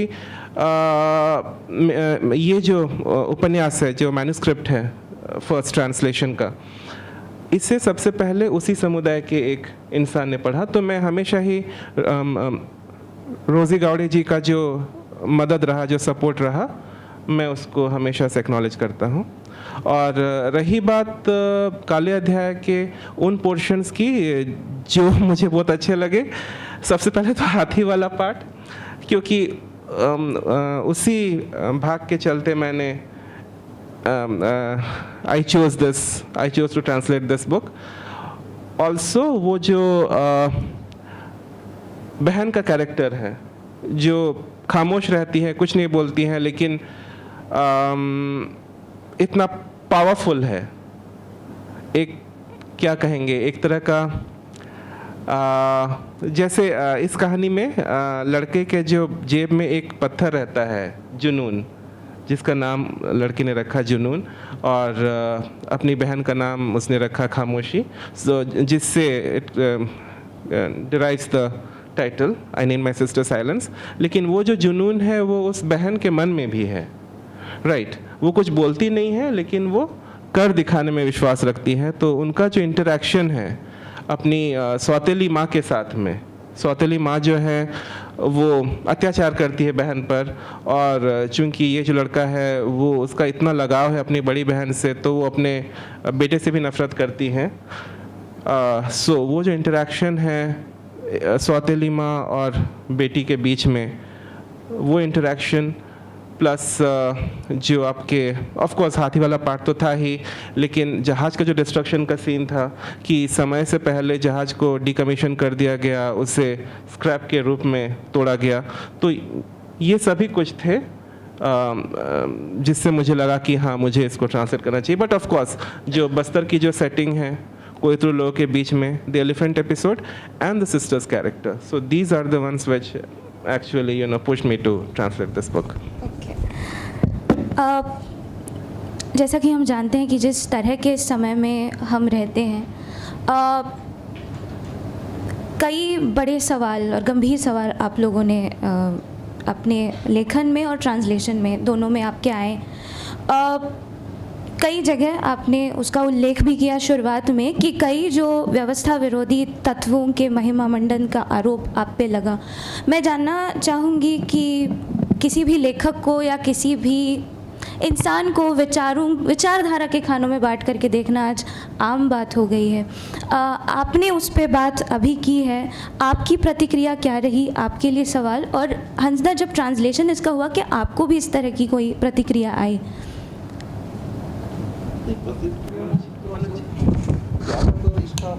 जो भी रिव्यू आया सब अंग्रेजी में है, मुझे अंग्रेजी आती नहीं है तो मैंने पढ़ी नहीं है, मैंने किताब भी नहीं पढ़ी जो अंग्रेजी में ट्रांसलेट हुई वो। पर मुझे जो इंटरव्यू आया अभी एशियन एज का जो इंटरव्यू आया उसमें ये सवाल आया है कि आपकी किताब पर ऐसी प्रतिक्रियाएं आई है और ये आरोप लग रहे हैं कि आप माओइज्म को रोमांटिसाइज कर रहे हैं और माओवाद एक अलग राज्य राष्ट्र की मांग करता है, इसलिए वो राष्ट्र विरोधी है। तो मैंने उससे पूछा कि आपको किसने कह दिया कि वो अलग राष्ट्र राज्य मांग रहे हैं? वो तो एक बेहतर राज्य मांग रहे हैं। वो तो सिर्फ ये चाहते हैं कि योजनाएं ऐसी हो जो वहाँ के लोगों के अनुकूल हो। और फिर वही बात जो मैंने अभी कही कि वो राष्ट्र विरोधी कैसे हो गए? वो तो आपकी योजनाओं के विरोधी है, आपकी नीतियों के विरोधी है। तो सत्ता की नीतियों का विरोध करने का मतलब राष्ट्र विरोधी होना नहीं होता। ये बात मैंने पहले भी कही उसमें। और ये जो चलाया जाता है किसी भी आंदोलन के खिलाफ, तो बहुत बड़ा हिस्सा उसमें प्रचार माध्यमों का होता है कि एक चीज को आप बार बार प्रचार माध्यमों से एक ही नैरेटिव फिक्स करने के बाद बोलते रहते, लोगों के दिमाग में बैठ जाती है। अच्छा, ऐसी चीजें ज्यादा अच्छे से बैठ जाती है जो झूठे तरीके से आती है। जो बड़ी सच्चाइयां उसको जल्दी भूल जाते हैं। अभी हमारे एक बड़े सीनियर लेखक है, कुछ दिनों पहले अपने इंटरव्यू में कहा कि हिंदुस्तान बहुत बड़े एक ऐसे विस्फोट से गुजर रहा है और वो विस्फोट डिमेंशिया और अल्जाइमर का है। यानी इतने भयानक तरीके से लोग भूल रहे हैं हर बीती हुई बात को। ये विस्मृति इतनी खतरनाक है कि अभी अभी जो कुछ हुआ, बड़ी घटनाएं जो हुई, इतनी तबाहियां हुई कोरोना के पीरियड में, सामने देखा आपने, भोगता, उसको भूल गए आप। और दूसरे ढंग से जो नैरेटिव आपके दिमाग में डाल रहे वो आपको याद है बराबर। वो सब कुछ जो इतना भयंकर तकलीफ दे था आपकी नजर के सामने हुआ, आपके रिश्तेदार, आपके करीबी लोग उसमें चले गए और बंद इंतजामी के कारण गए। आधे से ज्यादा तो जो लोग गए वो अच्छा इंतजाम नहीं होने के कारण गए, अच्छी स्वास्थ्य सेवा नहीं होने के कारण। और इतनी बड़ी घटना, उसके बाद फिर अभी किसानों का प्रोटेस्ट हुआ, उसको भूल गए। कितनी ऐसी घटनाएं हुई जो लोग भूलते गए। लेकिन ये जो नैरेटिव चलाया जाता है, जो पूरा मीडिया चलाता है, वो आपके दिमाग में बैठ जाता है। और व्हाट्सएप अंकल के ग्रुप के जो अंकल और जो रिश्तेदार है, उनके लिए वो हमेशा याद रहने वाली चीज बन जाती है। जो कल तुम्हारे साथ हुआ था, परसों तुम्हारे साथ हुआ था, वो भूल गए। ये विषय इतना खतरनाक था। जो उपन्यास इनका आया था 100 ईयर ऑफ सॉलिट्यूड में, कि एक गांव है जो अचानक उसकी पूरी स्मृति खत्म हो गई है, उसको कुछ याद नहीं है। तो हिंदुस्तान क्या उससे गुजर रहा है अभी एक पूरा देश, कि कुछ दिन पहले जो हुआ उसको हम भूल रहे हैं। अभी ये सारी जो घटनाएं थी, जो इतने बड़े बड़े महा ऑपरेशन हुए, जो भी अभियान चलाए गए सेना के, सब भूल गए लोग। मैंने अपनी नज़र से देखा है 147 लड़कियों के साथ रेप हुआ था नगा बटालियन के द्वारा, और उसके जो बच्चे हुए उसमें 27 लड़कियों के जो बिल्कुल नाबालिग जैसी लड़कियां थी, 16-17 साल की उम्र की लड़कियां थी। मैंने उनके बच्चे देखे वो आदिवासी जैसे नहीं दिख रहे थे, उनका चेहरा गोल मटोल था और नॉर्थ ईस्ट के लोगों का जो फेस होता है। तो ये आपको किसी मूवमेंट को जवाब देने के लिए रेप की भी जरूरत है, और उस रेप को भी आप भूल गए। ये भयानक है। सबसे ज्यादा स्मृति हमेशा हमारी सब चीजें जो निकल रही है बहुत खतरनाक है वो। मैं बस इतनी बात कहना चाहता हूँ। जी, मुझे अभी तक मेरी अभी तक किसी ने आलोचना नहीं की इस बारे में, लेकिन आलोचना होने से भी क्या है, हमें अपना काम करते जाना है, बस यही। जी जी, कल ही बातचीत करते हुए यही बात हमारे सामने आई कि जब भी कोई लेखक बात करता है तो आखिरकार वो मनुष्य की ही बात करता है, और उसी की बात उसे करनी भी चाहिए। खैर, अब मुझे लगता है कि हमारे पास 10 मिनट हैं, कुछ सवाल हम ऑडियंस से लेते हैं, उसके बाद हम जो मूल उपन्यास है और जो ट्रांसलेशन है उसको भी पढ़ेंगे। अगर आपके कोई सवाल हैं तो आप पूछ सकते हैं। सुना जा सकता है, माइक की जरूरत है।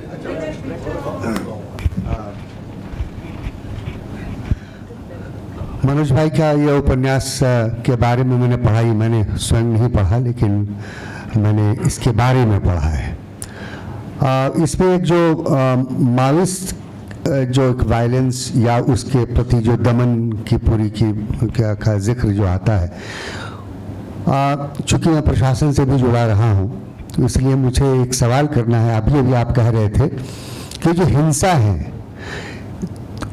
तब क्या करे आदमी जब हिंसाएं दोनों तरफ से होनी शुरू होती हैं, क्योंकि साधन मीन्स ऑल्सो इम्पॉर्टेंट होते हैं ना to achieve.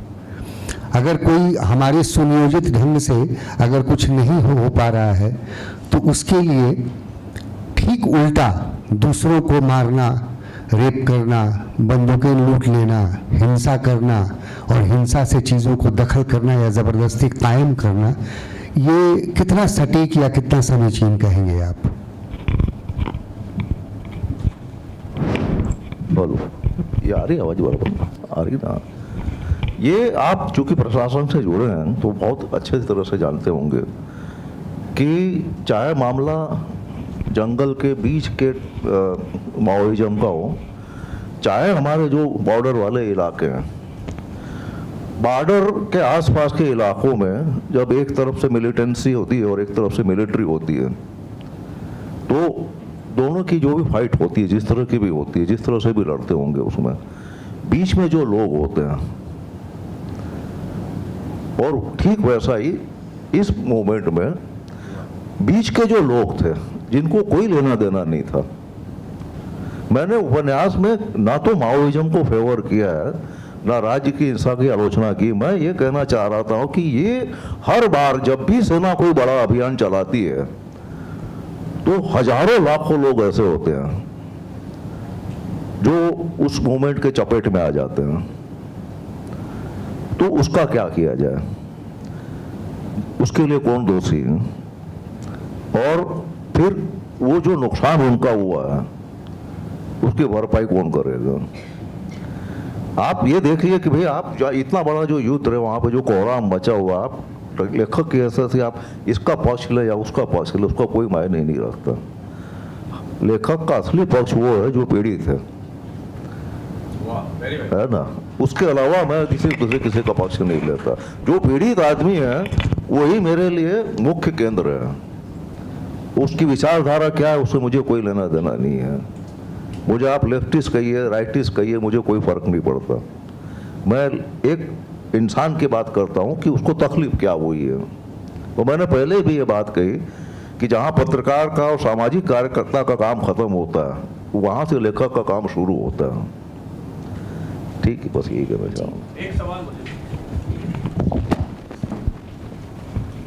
since we are discussing how administration also take parts in violence, तो स्टेट वायलेंस बहुत कॉमन चीज़ है और administration is also sometimes part of violence, ये भी बहुत कॉमन चीज़ है। फर्ज करो कि मैं एक आदमी हूँ और मुझे पुलिस ने शूट किया। ये एक क्राइम हुआ है जिसे पुलिस ने किया है। अब मेरे बच्चे पुलिस स्टेशन में उसकी एफआईआर रजिस्टर करना चाहते हैं, they are not allowed. In fact मेरे बच्चों पर ही एफआईआर रजिस्टर कर दी जाएगी किसी न किसी केस में, उनको थ्रीट करके कि आप क्यों एफआईआर दर्ज करना चाहते हैं पुलिस फोर्स के खिलाफ. If I want to protest against this, I will be branded as urban Naxal. एक थोड़ा पढ़ा लिखा हूं तो, अगर मैं कम पढ़ा लिखा हूं तो मुझे कह दिया जाएगा कि ये तो इस्लामिस्ट है.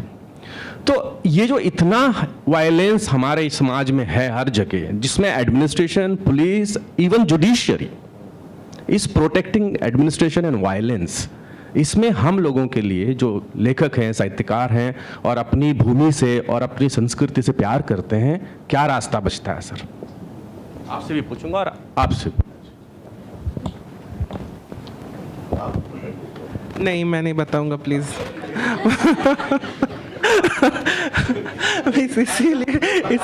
इसीलिए मुझे ऐसे सेशंस पसंद नहीं है, क्योंकि I am totally completely डम्बफाउंडेड. You can see the way in which I'm sitting. I'm like falling off my chair कि क्या हो रहा है. But wait, I need to compose myself. So आप ही बताइए. ठीक से बात समझ नहीं पाया. रहमान जी, रहमान अब्बास भाई ने पूछा है कि जो वायलेंस होता है उसमें आपका जो सरकार है, जिसमें आपकी क्या कहते हैं पुलिस है, जुडिशरी है, उस वायलेंस में वो भी शामिल होते हैं आम लोगों के खिलाफ. जैसे अगर रहमान अब्बास जी ने अपना ही एग्जाम्पल दिया है कि अगर कोई उन्हें गोली मार दे, उनकी मृत्यु हो जाए और उनके बच्चे फिर जाएंगे पुलिस में, पुलिस के खिलाफ ही एफआईआर करने की, क्यों गोली मारी गई, हमें इंसाफ चाहिए. तो हो सकता है कि इनके बच्चों को एफआईआर दर्ज नहीं करने दिया जाए, या फिर उनके बच्चों पर ही उल्टे दोषारोपण किया जाए कि ये इस्लामी है या अर्बन नक्सल है. तो उसके लिए जिम्मेदार कौन है? और ये जो सवाल है ये आपके लिए भी है और मृत्युंजय जी के लिए भी है. आप सही जवाब दे सकते, आप प्रशासन से जुड़े हुए हैं.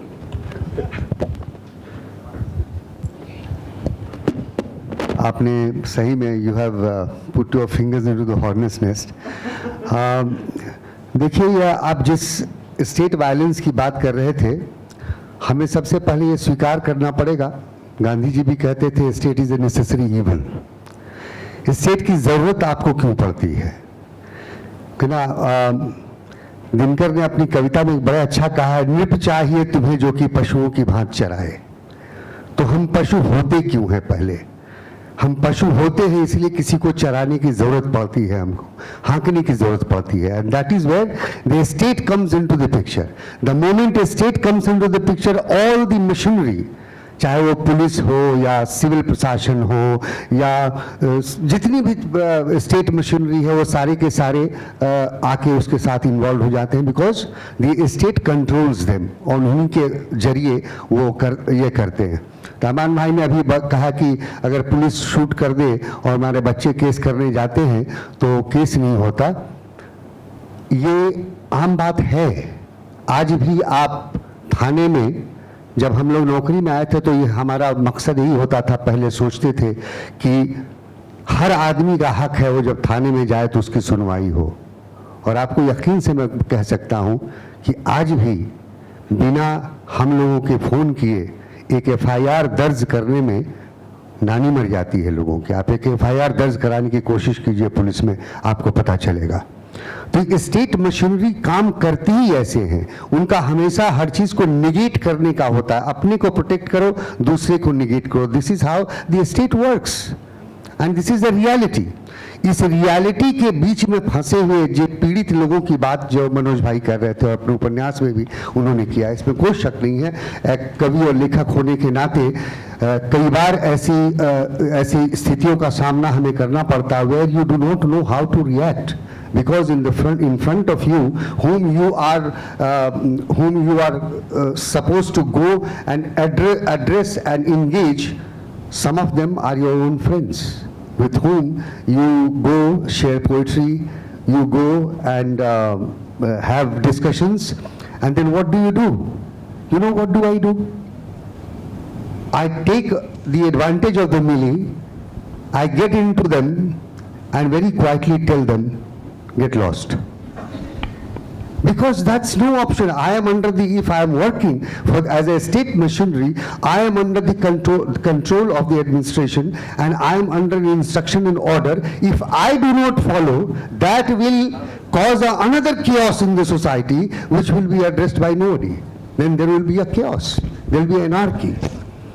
तो हम ऐसे समझिए कि एग्जिस्टेंशियल एक ट्रैप है ये पूरा, हम एक एग्जिस्टेंशियल ट्रैप में फंसे हैं, और उसका सबसे बड़ा उपाय मेरी तरफ से यदि पूछें तो मैं यही कहूँगा, अनलेस अनटिल हमारी अपनी सोसाइटी, अपने लोग, एक एक नागरिक, हम भी तो नागरिक हैं, जो बच्चे आपके पुलिस में या प्रशासन में जाते हैं वो भी तो इसी समाज से पैदा हुए हैं ना, तो वो भी तो इसी के नागरिक हैं, उन्हीं किसी के भाई हैं, हम किसी के बहन हैं, किसी के बेटे हैं. Why do we have a situation like this? We have to understand this and we have to address which each of the among our community. I think I have made something clear. Of course, that lot remains unclear because situation to situation there are differences. As humans, we are not equal, of course. जी धन्यवाद. काफ़ी बहुत विस्तार से बातें अपनी बता दी है, तो मेरे ख्याल से बात लगभग हो गई है, और आप शायद उनसे मुतमईन है. अगर नहीं है तो फिर आगे फिर कभी बात करें, क्योंकि अब लगभग हमारा समय पूरा होते आ गया है ना. जी मैं एक ही शब्द में दूंगा जी, जयप्रकाश नारायण हाँ हाँ को फॉलो करो. उन्होंने क्या कहा? अच्छा, जी आप अपने तरफ से थोड़ा ठीक से समझा सकते हैं. जयप्रकाश नारायण जी ने इंदिरा जी के खिलाफ यही तो कहा था, एडमिनिस्ट्रेशन को काम करना बंद कर दो.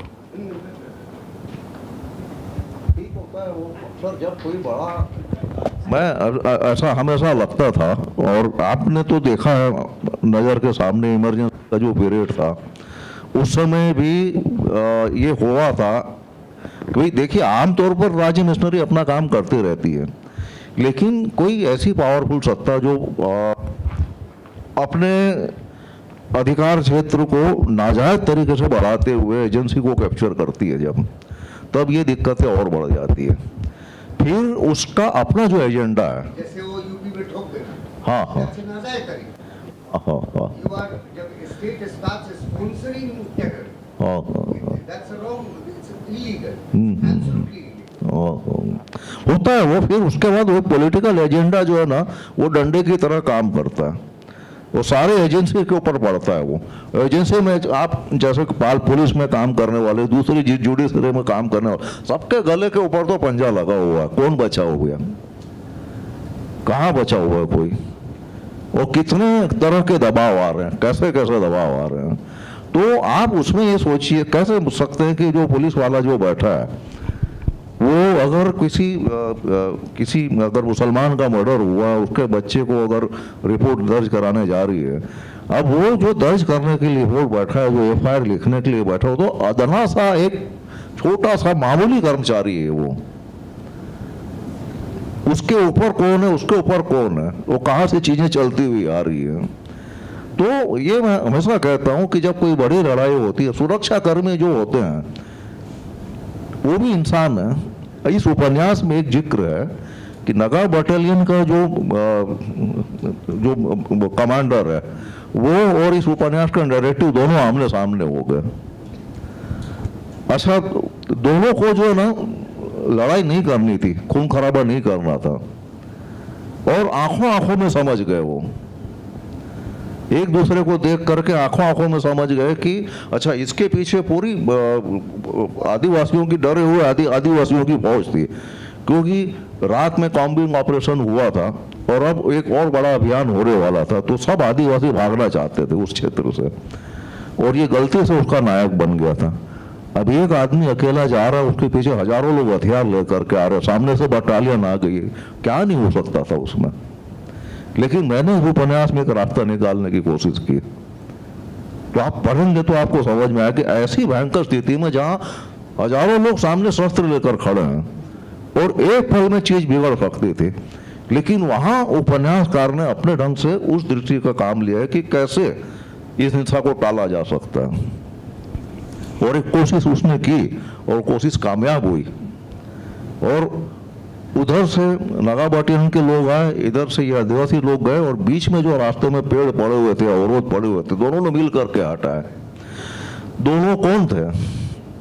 जो बटालियन में लोग हैं वो भी किसान थे जिनके हाथ में हथियार थमा दिया गया, और ये भी किसान है। आखिरकार इंसान तो दोनों हैं, लेकिन दोनों को एक दूसरे के खिलाफ खड़ा करने वाला कौन है? तो ये मशीनरी जिस ढंग से काम करती है, उसमें जो निचले स्तर के जो कर्मचारी होते हैं वो करेंगे क्या? बड़े जज कुछ नहीं कर पा रहे, उनके ऊपर दबाव आ रहा है, तो ये बेचारे छोटे मोटे जो कर्मचारी वो क्या करेंगे? तो हमको समझ लेना पड़ेगा कि एजेंडा जहाँ से चल रहा है, और जवाब अगर देगी तो कभी जनता ही देगी उसका। व्यक्तिगत रूप से हमारे आपके सोचने बोलने से कुछ नहीं होने वाला। हाँ जी जी, बहुत बहुत धन्यवाद। एक आखिरी सवाल एक छात्रा से ले लेते हैं और फिर इस सत्र को समाप्त करते हैं। यस, यहाँ पर उपस्थित सभी को मेरा नमस्कार। मेरा प्रश्न अनुवाद से संबंधित है। जैसे सर आपने कहा कि जब हम लोग अनुवाद करते हैं तो ऐसे कुछ शब्द मिलते हैं जिनका अर्थ हमें नहीं पता होता है, तो हम क्या करते हैं? एक तो हम लोग गूगल करते हैं या फिर हम लोग शब्दकोश में ढूंढने का प्रयत्न करते हैं, फिर भी हमें वो सटीक जो अर्थ है वो नहीं मिलता है। तो आपने बताया कि आपने भी यह अनुभव किया है, तो मेरा प्रश्न यह है कि उन शब्दों के लिए हमें क्या करना चाहिए, मतलब कहाँ से उसका अर्थ ढूंढना चाहिए? अच्छा सवाल है। कुछ चीज़ों के आप बैठ जाइए। देखिए, ज़रूरी नहीं है कि शब्दों के सटीक अर्थ हमें मिले जो हम लोग यूज़ करें, वो तो एकदम लिटरल ट्रांसलेशन हो जाएगा। अनुवाद में करना क्या होता है, बात को समझानी पड़ती है। एक भाषा में एक कृति रची गई है, उसे उन लोगों तक पहुंचाना है जिन्हें वो भाषा नहीं आती, लेकिन उनके भाषा में वो जो भाषा समझते हैं। तो हमें वो जो शब्द है या फिर कोई भी इमोशन है, उसके जो शब्द तो ठीक शायद ठीक नहीं रहा, क्योंकि यूजुअली अगर एक शब्द है तो शायद उसका जो आपका डायरेक्ट अनुवाद है वो आपको उपलब्ध हो जाती है। दिक्कत आती है एक पर्टिकुलर लाइन या एक पर्टिकुलर भाव के अनुवाद में। तो कोशिश यही रहनी चाहिए कि उसका जो अर्थ है, भले हमें सही शब्द नहीं मिले, लेकिन जितने पास हम जा सकते हैं उसका जो अर्थ है उससे उस जो टारगेट भाषा है उसमें पहुंचाने में। बस। बहुत बहुत धन्यवाद इस संवाद के लिए। आप दोनों का बहुत बहुत शुक्रिया। बहुत बढ़िया चर्चा भी यहाँ पर हुई। इस उपन्यास के केंद्र में प्रेम है, संवेदनशीलता है, कई सारी अन्य समस्याएं भी हैं, लेकिन मूलतः मनुष्यता और प्रेम की बात ये करता है। बहुत बहुत धन्यवाद आप सबका भी, आप लोग यहाँ पर आए। इस किताब को ज़रूर आप खरीदें और पढ़ें। छोटी सी कविता अज्ञे की मुझे समाप्त करते हुए याद आती है कि मौन भी अभिव्यक्ति है, जितना तुम्हारा सच है उतना कहो। बहुत बहुत धन्यवाद। I named my sister silence, बहुत ही बढ़िया उपन्यास है, इसको ज़रूर पढ़िएगा। Thank you. Thank you very much for demonstrating the power of the pen. I would also like to add that Mamata didn't introduce herself, but she's one of our finest poets. So please, especially to the students, please find time to speak to her as well. Historian, both of whose books, fiction, I've read and loved and will recommend highly. A Spoke in the Wheel and Fear of Lions. I hope they're available outside. She's also written a guidebook to Portuguese sea fort architecture of the Deccan. She writes regularly in the newspaper on architecture, history and politics, and teaches at the Goa College of Architecture. Over to both of you. Thank you, Gautami. And let me also extend my welcome to Yogesh Maitreya to Goa. I'm really honored to be in this position because this is a book that is just awesome. I mean, I would like, I seriously mean it, that all of you need to read this book. You need to get this book for yourself, because it is really, it has won enormous praise, and from very serious writers. So it has been acclaimed, I would say. But it's a roller coaster ride, for the reader, because it has so much to say that you go through this whole crazy, feelings and emotions and so on, anger, sadness, guilt, shame, whatever, because especially the last two, because you're reading it, at least I was reading it from the point of belonging to communities that have benefited from the caste system. It's a very piercing and insightful critique of Indian society, while talking about a life, talking about his own life and struggles. Yogesh has made such a strong critique of Indian society in its various aspects: the family, films, institutions, education, the job market, politics. I mean, so many issues are taken up that at one level you feel like crying while reading it, at the other level you want to make notes because it's a serious social commentary. But here, I would like you to read, I'm saying that you should have this book because it's also a handbook for writers. It is really, and I mean this very seriously, it's a handbook for writers as well, because through the book is this struggle to be a writer, to be in the world of words, to be in the world of communication, how to communicate, what to communicate, what is the meaning of content, where do you get your inspiration from, how do you learn to write, how do you choose words, how do you give up words, okay, how do you sacrifice in order to become a writer, especially when you don't have, so many of us who are call ourselves writers, we've just come from a background of privilege where writing has been part of your growing up, all the privileges that you got while growing up, and so you didn't have to sacrifice to become a writer. But what it means to actually choose sometimes between food and writing, and so I mean it's a monument to writing, to the process of writing and becoming a writer. And I think it would help anybody who wants to become a serious writer. I'm saying serious writer because lots of us who are not very serious about writing, we just write because we've got the skills. But this is serious writing. This is about how to become a serious writer who communicates really about important things. And I mean, I don't like to speak about blood, but you sometimes feel it's written with blood. But anyway, so I'll start my questions. The first one is, how did you think of writing a memoir? Because memoirs are normally written when people are old. Memoirs can be about short periods or experiences, but they're usually written when the person is old and looking back at your life. And so at such a young age, how did it occur to you to write a memoir? Thank you, Amita, and thank you all of you for being here.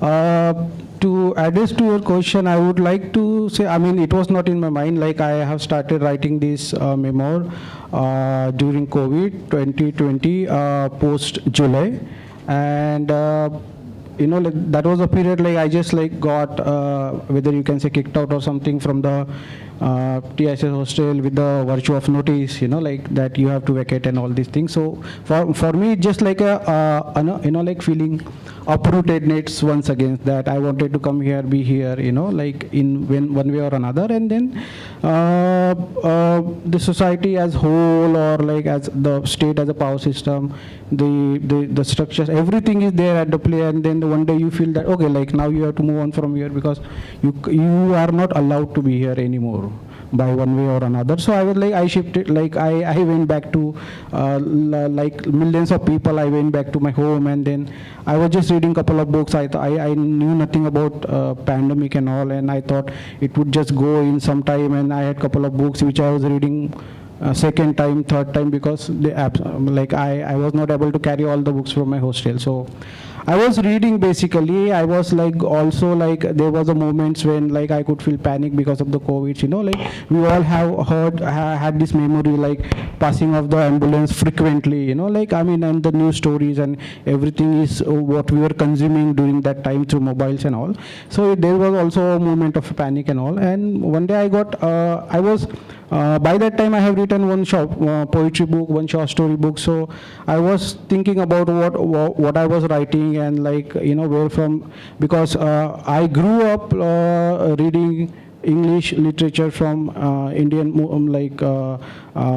Indian nation state, also from the writers outside India, but and I. It is a strange feeling for me to find related to English literature written outside of India, and much more honest than what Indian literature I had read in India, because they were all written by people from the oppressor caste, most of it dominatingly.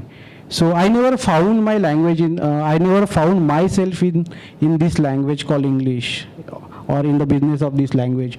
So I had this aspiration to become a writer, but I also chose this language as a statement that like when we look at how Ambedkar enters into our life and how he like at one moment disrupts all this like cozy ignorant peacefulness from our life.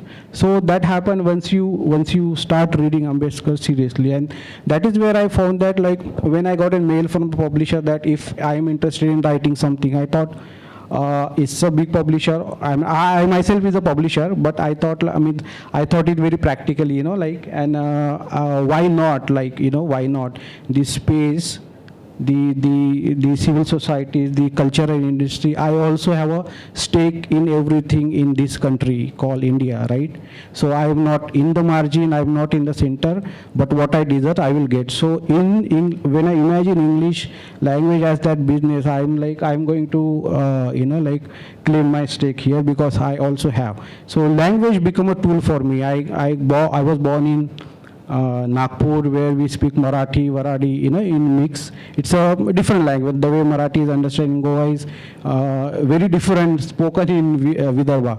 So that was my first language. Hindi, I consumed from Bollywood music and the cinemas, but later on, I put very conscious efforts in writing in this language, and then I had this influence of the Indian upper caste people, that how they write. So obviously, when you start writing, you obviously copy your, something which you read immediately, or you find it fascinating. But beyond my fascination, there lies a bigger truth, that it is here in this language. I mean, if you just look at it as a language, you will be impressed by it, like how it makes you feel.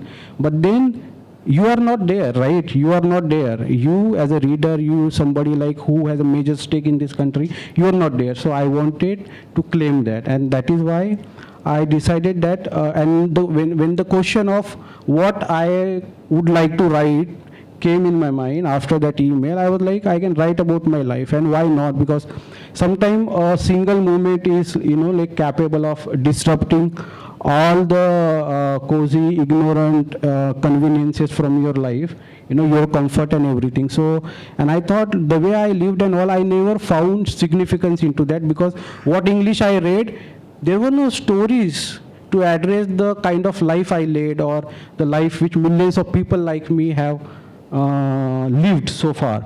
So I'm like, I'm going to write this because I don't know how this story would be read to the reader, or how they are going to receive it.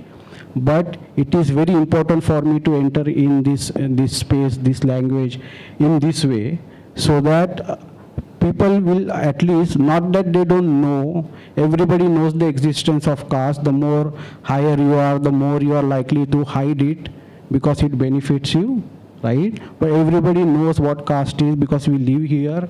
We know like how it happens and all. But in English, it's a ignorant convenience. So I basically, that was also the thing in my mind while I was while I had already decided that I'm going to write about my memories. And they were not one, they were not many, you know, they were not evidences of like what I had lived, and the kind of life I lived would be seen as significant or not by the society, right? And I wanted to write, so that is the reason like I started giving values and utmost significant to my own memories, or though limited they are so far or like in which your domain, but now when it is out and when people from different walks of lives see this, tell me their experiences in a, you know, like, and all of them are like very different. All of them are also a learning for me, that like how the mere effort of your to enter into this discourse of art or a literature can basically what it can basically do to the people. It can be it can possibly shatter this ignorant inconvenience which some people has created around them.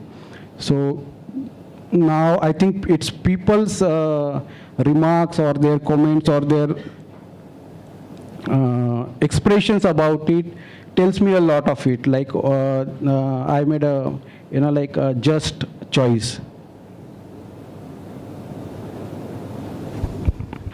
Disruptive, you said. You wanted to disrupt, and this book is really disruptive. I would like to know something about how you wrote it, the process of writing.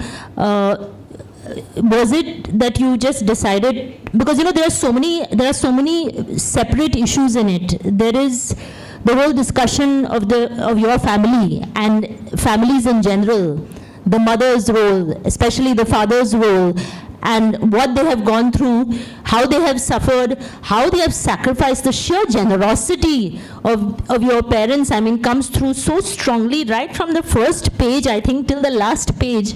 Your parents are there in this book. It's and as huge presences, you know. Even though, as you always say, you're not there at home and you never wanted to be at home, you're outside somewhere in the world, but your parents are there through the book as a major, you know, something that you're constantly discussing.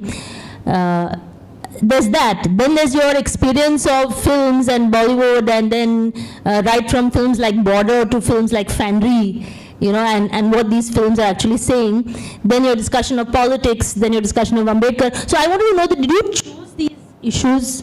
Did you choose the issues that you wanted to bring in, or was it like, you know, what do they call it, stream of consciousness or something, where you're just writing as it comes to you? Or did you decide that I will leave out these, I will put in these anecdotes or these issues, I want to raise these issues, or you just, whatever came to you, I mean, it's amazing that somebody who is just completed a MA is writing a memoir of this depth. It's almost unbelievable, you know. So what was the process? It was, I mean, I didn't choose to, because they were everything were always there, and they were there as a very disturbing element, disturbing memories, you know. And how as a writer you are going to address them, right? As an artist, you need to address all these things which disturbs you through your art, right? Whatever form you use. So for me, I mean, it's not even a stream of consciousness, like, because most of us have a broken stream of consciousness. My mind was always like a mind which is, if I sit in the class, I mostly look outside the window. So that's why I never liked the class. That's why I never scored anything higher or something like that. But it's just like there are so many questions, and your mind follows that, you know. And sometimes you don't get those way outs. You don't get the resources. You don't get anything in your life by which you can explore those things. I only had writing at my disposal, and when I said that what I can, you know, I have, like, there are so many things into this, as you said, like there is movie, family, you know, there is politics, there is language, there are books, there are, you know. So how everything is because these things were here and they are scattered everywhere. Now as a writer, you need to make sense of everything which happened to you. At least you try, right? And this was an attempt for me. So I'm not saying that after writing this book I came the reality is become whole for me, but at least like I have attempted, and by which I realized that this is an inevitable attempt you must do in order to achieve a clarity about your life, which will further reflect in whatever you are going to write or read. And that's how we evolve as a human being through the vocation we are pursuing, right? Through the forms of art we are pursuing. That's what Baba Saheb Ambedkar also said, that like, because this thing despite these things, for everything was there, but he's the center of our life. And just for like a few sentences, like cultivation of the mind is the biggest goal of should be of a human being, right?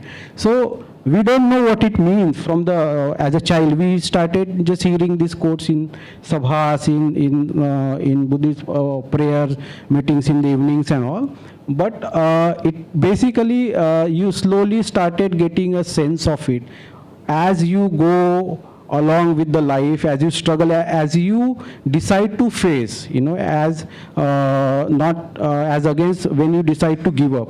So that thing was always there. And whenever I was writing about all these things, so although like I was like an introvert person, or like and mostly not learn the art of dialogues and all, but through Ambedkar's writing, which I have read, whatever little I have read, I understood one thing, that whenever you talk about people, you never rip off them their dignity. Despite they having a problem, despite they having ups and downs, and despite like they are doing a lot of things which is like destructive to the society, but at the same time you need to maintain that thing. And that is why Ambedkar as a critic also is loved by his own people who was opposed to him, right? So he was so that was the thing and that is why, like, as you said, this book can be a what you said, handbook. No, I think for everybody who wants to write in any genre today, especially in English, should read Ambedkar to make your foundation strong. And then you can write whatever you want to. Even architecture you can write, even religion you can write about, even the fashion you want to write, human right you want to, even the fiction. But Ambedkar is handbook. Yeah. We are just trying to follow, and then we reach so far. So that was there. So these things were there. I did not choose them, and this become for you to understand, because I have ended up writing it, and that is how now they are visible to people, right? That's how you, coming from the history of being invisible into the society, right?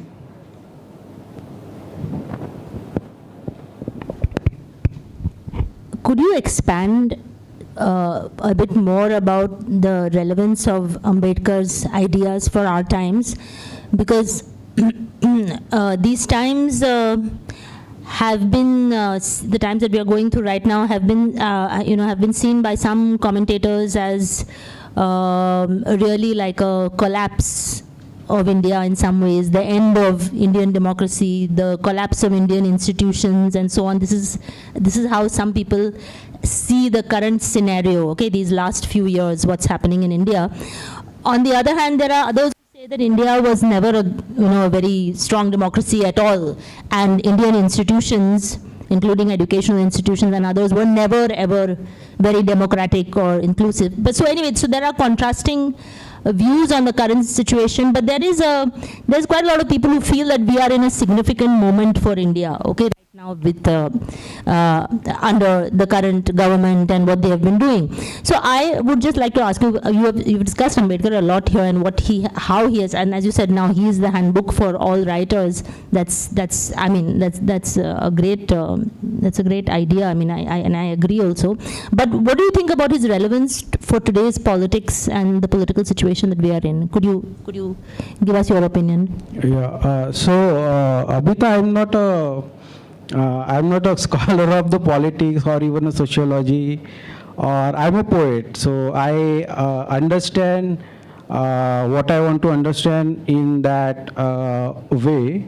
And I think the answer to this question could be very, very short. I had written few lines about what I think about Ambedkar a few weeks ago.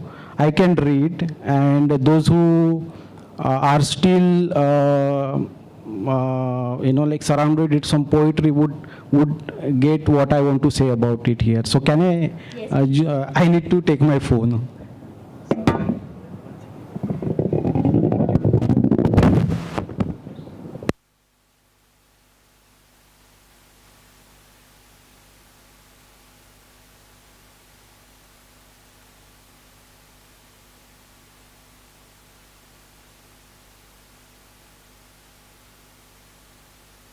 In fact, I wanted you to read some of your poetry, so this is great.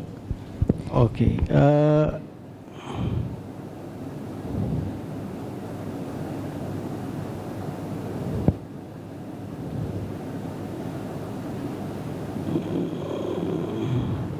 Yogesh, if I could have a minute, I'll just read to you what he says about poetry.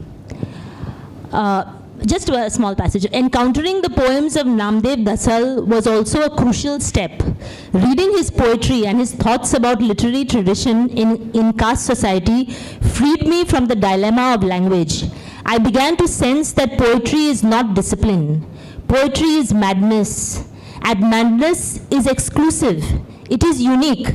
And it must be devastating, either for the poet or for its readers. If it is not, then the poet is trapped within language and mistakes the craft of language for poetry. One thing I learned from Namdev Dasal: a poet must avoid the temptation of writing a poem. A poet must let the poem take shape in the background of his madness of being. A poet does not arrive at a poem. A poem arrives at a poet. Poetry is a matter of life, not imagination.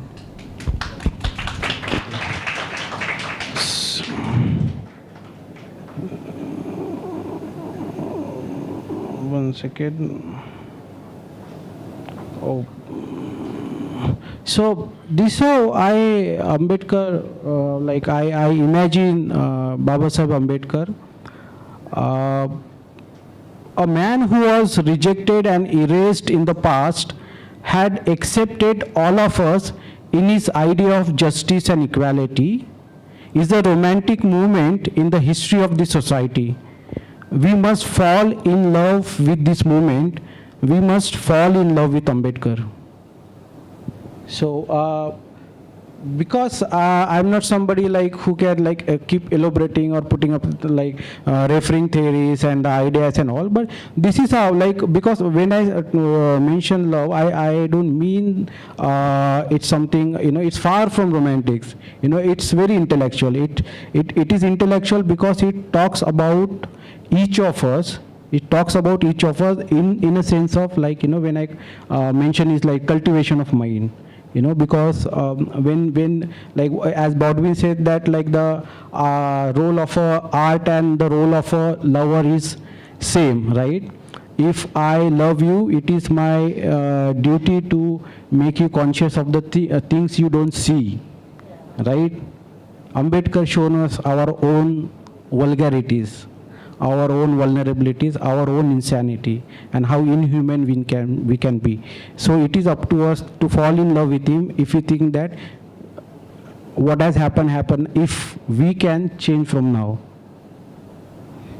Actually, the book discusses love a lot.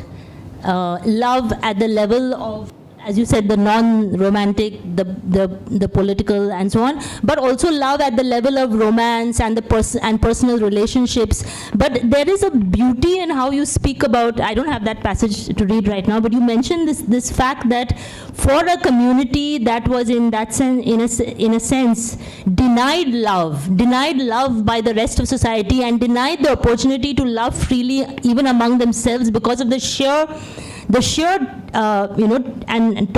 almost tortured struggle to survive.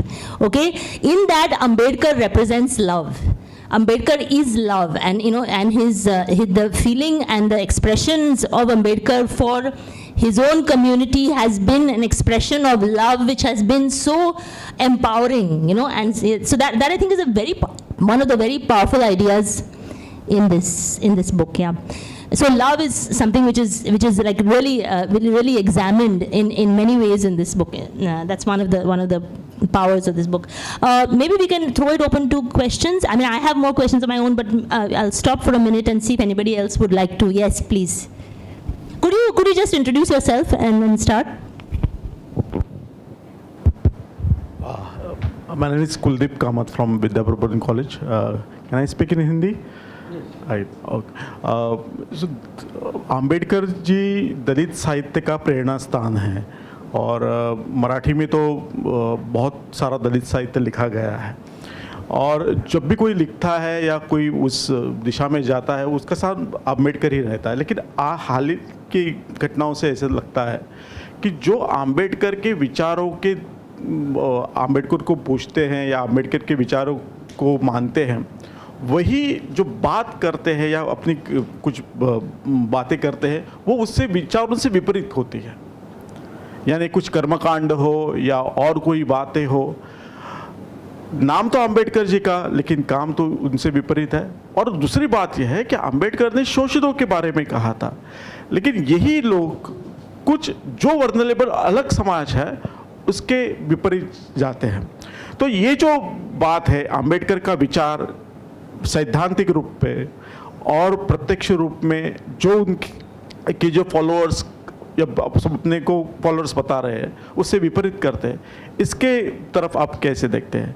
क्या अंबेडकर के अनुयायी पराभव कर रहे हैं? आपकी क्या राय है? Can I speak in English? Yes.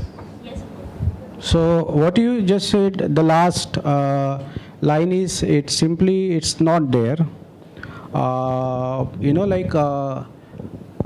If in the elite spaces, if in the so-called mainstream media, if in the elite home, their living room, drawing room, if they hear anything about Ambedkar today, and if there is anything they can by which they can know about Ambedkar, it's a love of a labor of love by the Dalit Bahujan community only, nobody else. Ambedkar's volume said speeches, he was not known to the elite, the oppressor caste people, not because he was not existed, he knew, like he was known to them, but he was erased from the memory deliberately, and he was erased from the discussion as a scholar, as an intellectual, as an everything. So, okay, that's fine, but who kept the Ambedkar alive? It is only his people. It is the people who follow them. And people, sometimes they have their own lives, right? You can't decide one thing and continue on that path, because these are the people who are structurally vulnerable. So sometimes ups and downs are there. Okay, but what rather than that, it is a time that we must appreciate the efforts of all the people because of whom we come to know Ambedkar. So that is how I want to look at it. There are two sides. If you look at it in this way, your journey will lead you to somewhere else. I want to look at it in this way because, as Baba Sahib said that, even being the scholar and also the chief drafter of the constitution, somebody who was hated, but he who had taken care of everybody under his idea, his imagination, which is reflected to his constitution and all other writings. So it is his people who celebrated Jayantis, who wrote about him, who published his book. When there was no social, when in English media he was totally absent till now, 2015, 16, totally absent. It is us. It is whatever person is there who even did a one act in order to spread his word or his existence is a basically a very important person. So yeah, and there are people, we have human tendencies, right? We say one thing, we do another thing. That's we are, right? But we need to keep increasing the efforts which are positive. Could I add something? Yes, please. to this answer that that one is that Ambedkar did not write only for the Dalit community. Ambedkar wrote for all the issues of India, and for all the castes. In fact, he's addressing Hindu upper caste society. So in that sense, you can say that they have ignored him the most. He's talking to them and they have ignored him like almost 100%. That's one thing. The second thing is that you have to look also at the structure of our society and how it pushes people to become naturally oppressors. In this book, Yogesh mentions, he discusses the Dalit politics, and the Dalit political parties and how the Republican Party of India split into many factions. And he says, his examination of it says that he thinks that ego, really there's no difference in political vision, there's no difference in even the issues that they're raising. It is the ego. But then from where does this ego come? It's the structure of our society which pushes people to naturally become egotistic, greedy, selfish, and to get ahead by pushing other people down. So naturally, whatever, you don't have to say the Dalits only are the ones. I mean, Dalits are hardly the ones. It's like the whole society is functioning in this really selfish and destructive manner. Each of us, even often as individuals. So I mean, anybody can, unless you're in that constant struggle to not be there, you will obviously go that way. Yeah. Anybody else? Question? Yeah. Please introduce yourself. Hello, Yogesh. It was really nice listening to you. You speak from the heart, and I have not read the book, but can make out that a lot of what you've lived experiences would be there in the book, and I'm looking forward to reading it. What I want to ask you is, I'm Deepti, I'm an ophthalmologist. What I want to ask you is, not having grown up with English, as the language that you heard around you, now when you write, you think in which language? Which language do you think in? Yes, I mean, you can't be a writer unless that language which you are writing is the language of your thoughts, right? So I have invested that much of time, that much of energy, and that much of emotions, basically, right? So that's what, like, when I started reading one novel 4 times, 5 times, not understanding many things, but jotting down, this is how you learn. So I have put in a lot of efforts, and we all are human beings, we can learn anything, right? It's not a big thing. It's because the Brahmins have made English as a status quo for a long time until social media. It was impossible for them to, for us to break into, English departments in the big universities and the English literature discourses and all. But with social media, they have seen the power of Dalit Bahujan people who can speak, basically powerful language in a powerful way that it can change the thing. And that is why you can find the, now, maybe in a smallest way, by representation of a Dalit Bahujan writer in so many big publishers and art galleries and getting opportunities in the visual productions and all. It's because of that. Yeah. So it is a language, nothing else. So we have created it. Amazing. Right? I think hats off. A round of applause for all the effort that has gone into, I think to learn to think in a language. I think that effort is really amazing. That's an inspiration. Thank you. Yes, anybody else? Yeah.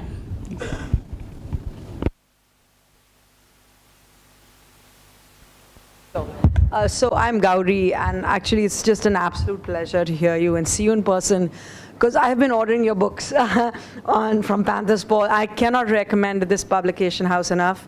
Not only is the content wonderful, but the books themselves are beautiful.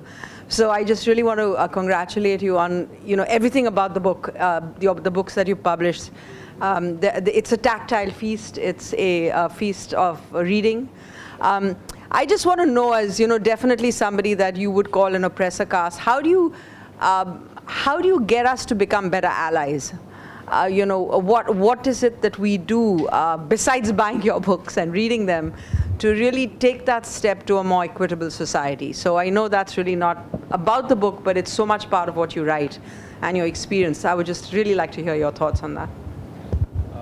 Yeah, these are the questions which needs very elaborated answers, and it's a process basically. You know, these answers we may not find it immediately because sometimes we have not contemplated on these things enough. I don't contemplate because if I can speak about something on which I have been thinking about, but I have been rarely thinking about allyship. I mean, I never think about reservation. I mean, if anybody talks about it, it's not something, I mean, I don't want to talk about it. You know, like it's not my problem, it's my right. And there is no discussion about whether I should have my right or not. It's commonsensical thing, right? So there is no, what is discussion, what is to discuss there, reservation. So also allyship, like, I mean, yeah, it's a genuine feeling, right? Because that is what writing does to us, right? When we communicate with each other. But I think that is the question which, because we are individuals, we come from different, altogether different lives. So the life you live, I may not be totally aware of it, and you know something about me by reading or by work, but that is a one-way thing, right? I think, and that is the reason, like I said that, you know, like it is Ambedkar who is the very romantic movement in the history of this nation, and those who have fallen for it, fallen into that, they have basically, we can see them, what they have created for us, right? Lot of activists, lot of writers. I know writers like people who live, you know, mouth to hand, right? There were some people who always had aspirations for, like me, to write and, you know, taken care of myself, and if it can become my livelihood. But so many of them simply died in very challenging situations. So, but they are the reasons that why I'm also sitting here, right? Because they have produced something despite the difficulties and all.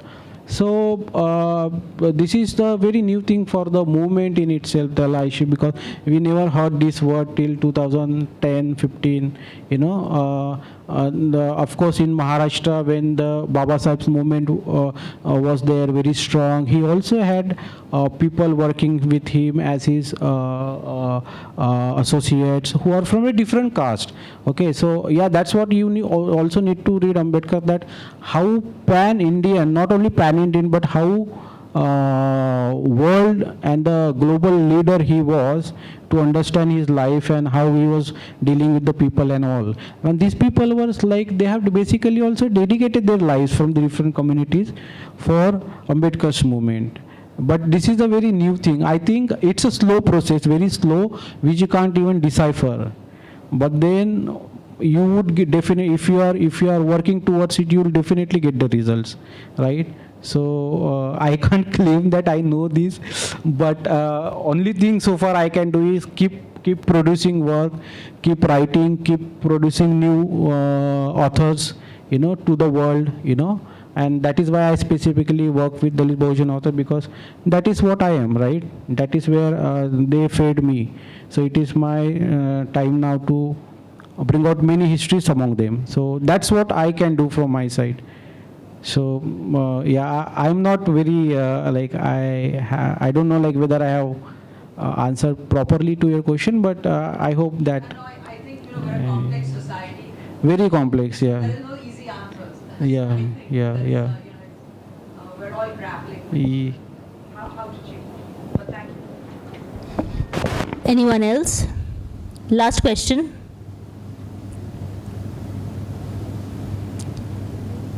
Do we have time? Yes. Yeah. Could I ask one brief question? You are an alumnus of Tata Institute of Social Sciences. I'm still a bona fide student of it. Oh, so very sorry. So you're a student of Tata.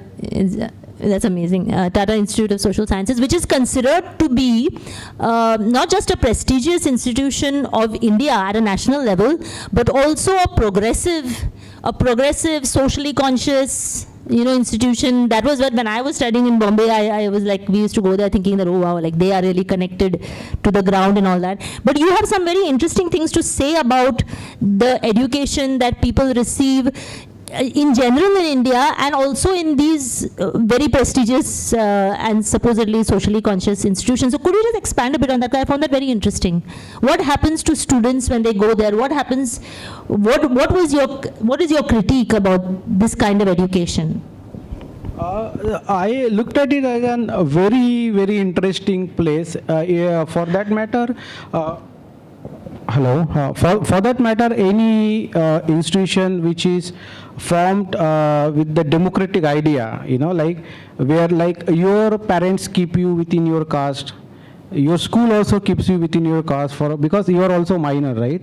You can't just go on exploring, right? So you live for during your formative years, you live mostly within your caste. Now one day you decide to do MA and go outside of your city. Now all weird people from all caste and class and gender and all, they are put together, as a part of institution.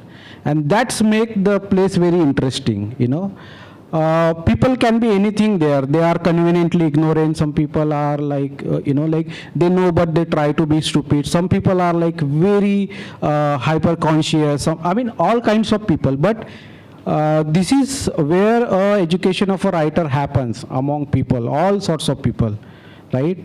And that is where that is what TICC is for me. As I said, I was never interested what is happening in the class, so that I can't comment about. But I was always like, I was fascinated by all weird people and people who hurt you also, right? That's that was there. That's fine. But that is why the institutions, and how we are observing as a society for a few years now that what is happening in the institutions, and how they are trying to be, they are, projecting or trying to create a very different image of it, like violence, anything, conflicts are happening, so on and so forth.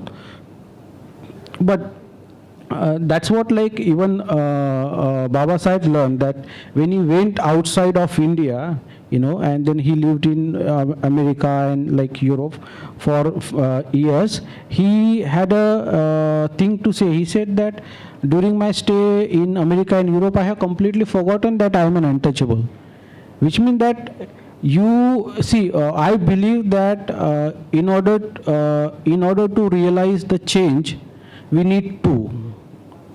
We can't realize that change in isolation. So that is a democracy when you put all, because we all are weird people in some way or another.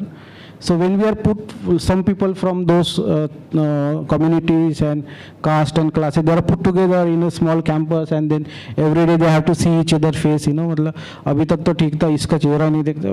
Like now again you have to see because you can't hide and all. So that makes it very interesting. That's how when things start disrupting, new things start taking shape. I just remembered one line, one sentence in the book where you say that these institutions, they in their attempt to foster social change, and they are examining the discriminated against communities, while you make the point that maybe you should examine the privileged communities, and that's where the problems lie. So your study should be of the privileged, not of the oppressed, of the oppressor communities. You need to study there. I think you make this point in the book. Yeah, but as a society, as Baba Sahib said, we are a society of intellectual dishonest people. So what we can possibly do in that? So like everybody meets me like, oh, like, do you know some artist from your community in the back and all? Like, I am not somebody to give you data all the time, right? I am human being, talk to me like that, right? Sit with me, like, just talk normal things, right?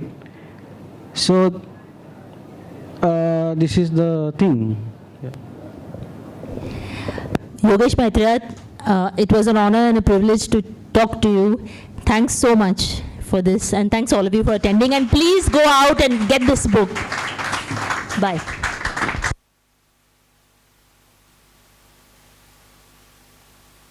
A thought-provoking discussion, and we could have gone on really. We're going to start the next session in 2 minutes, so please do come back for another thought-provoking discussion. Thank you.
we continue with our very interesting and thought-provoking discussions. Here we have Sohini Chattopadhyay, the author of The Day I Became a Runner, a women's history of India through the lens of sport, in conversation with Shubhangi Swarup. I'll give a brief introduction, and I'm sure I'll miss out many things, and I hope both of you add on to it. Sohini is a journalist who enjoys long-form reportage. She's won several awards for her writing. She was one of the only 4 nominees to be shortlisted for the ACJ Investigative Journalism Prize. She was a long-time writer and editor with Open magazine, where she co-edited the culture section and commissioned features for all the other sections. Her writing has been featured widely in magazines and online journals. She's a keen cook and food anthropologist, and she's a perpetual graduate student at heart. Okay, that's about Sohini, and she's going to add more to that, I'm sure. Shubhangi is an Indian author and educator, best known for her novel Latitudes of Longing. She has worked as a journalist since 2008 and has worked for Open, The Mint, and also briefly in Zanzibar. She's also part of a Turkish dance group. She has volunteered as a teacher for street children and co-founded a community group, Hamara Footpath, which is dedicated to the educational needs of children who live on Mumbai streets. Over to both of you. Thank you, Gautami. I think these are like slightly older bios, but thank you for that. The one thing I wanted to say is that Shubhangi and I were colleagues at Open magazine. Yeah. And we worked together, and a few days ago she just called me up out of the blue and said, Sohini, I wanted to do your session, and I've asked Vivek, and he's finally said yes. So I was thrilled, because when you put a book out into the world, it's a slightly vulnerable time, and this was a gesture of great generosity, warmth. Hardly. And Shubhangi is a terrific novelist. If you haven't read Latitudes of Longing, I urge you to do so. It's funny, it's moving, and it's very ambitious in terms of what it attempts with structure. So I'm going to briefly give you a little introduction, a taster of the book, so to speak. I think we could have a few more lights off, maybe? Yeah. So primarily I want to introduce you to the central ideas animating the project, particularly this ambitious claim that runs through the middle of the cover, a women's history of India through the lens of sport. So what I've attempted to do is tell a story of the Republic from the late 1930s to the current moment through the lives of 9 women athletes. And I begin with somebody who has a Goa connection, Mary de Souza. That's Mary. She was a double international.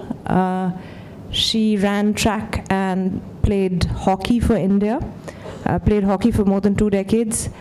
And she was part of the first Indian team that sent women to the Olympics. This is the 1952 Helsinki Games. So that photograph, that large horizontal photograph, is the Indian contingent marching at the opening ceremony of the 1952 Games. So if you focus roughly on the center of the photograph, you will see 3 or 4 women wearing what looks like salwar kurtas and sleeveless blazers. That is the 4 Indian women who were the first to represent India at the Olympics. That India is not a typo, that's apparently how the Finns spell India.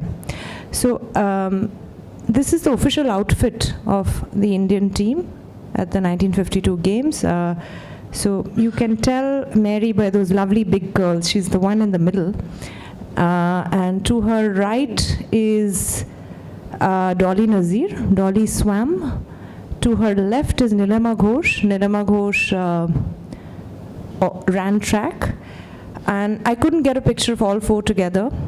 So the horizontal picture is Aarti Saha. If there are any quizzers in the audience, you'd know who Aarti Saha is. She remains the youngest Indian ever at the Olympics at 11 years and some months.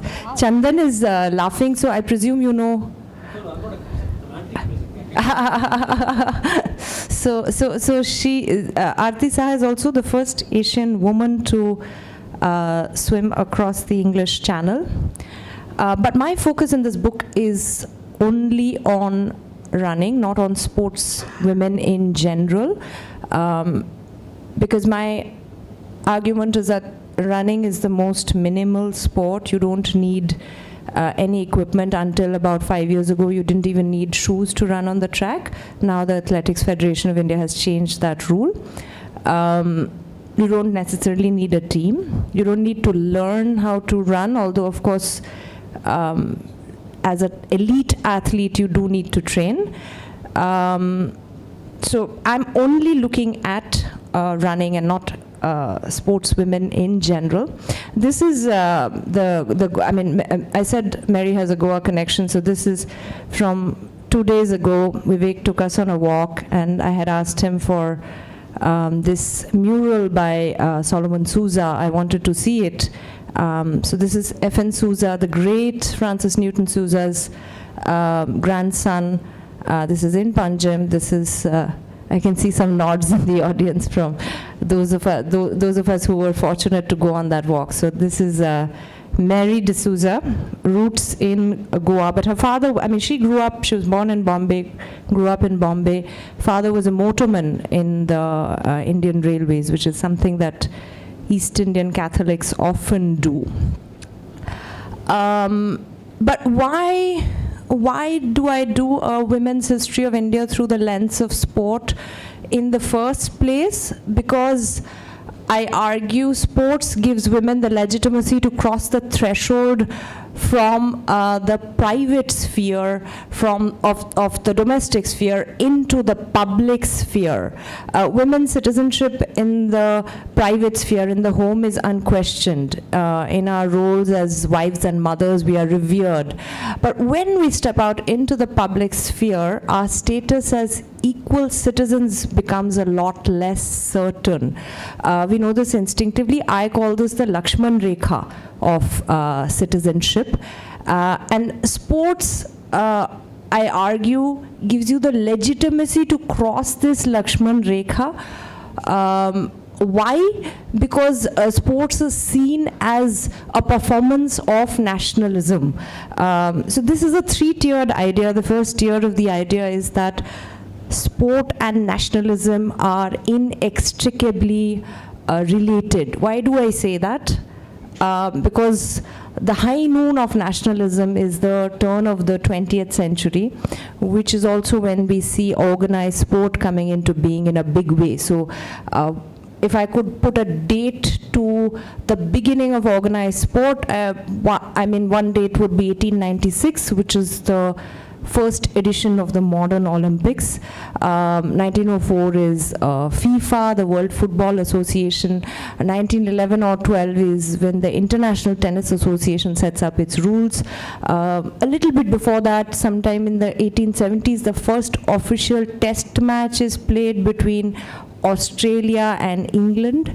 So as momentum is gathering for World War I, even before that, we see nations lining up against one another on the battlefield, on the sports field. And there's that famous quote by George Orwell when he wrote about a visiting sports team from Soviet Russia, and he said this is war minus the shooting. The other twin of sports and nationalism. The other twin of sports and nationalism is cinema. I'm not really going to talk much about that except to say that look at the date, 1895.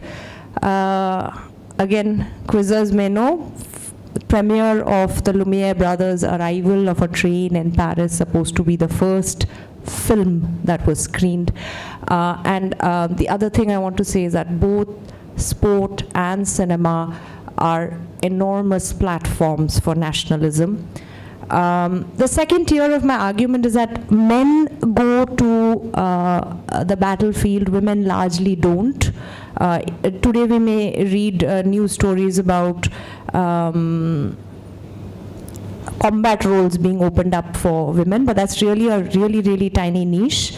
So how do women perform nationalism? Historically, we've seen that the suffragist movement, which is, as you know, the movement that lobbied to give women the vote or get women the vote, very prominent in the US and the UK.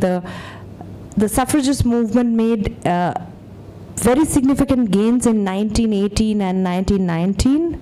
Why? Because that was the end of World War I, and women were seen as having done their duty to the nation at a time of war.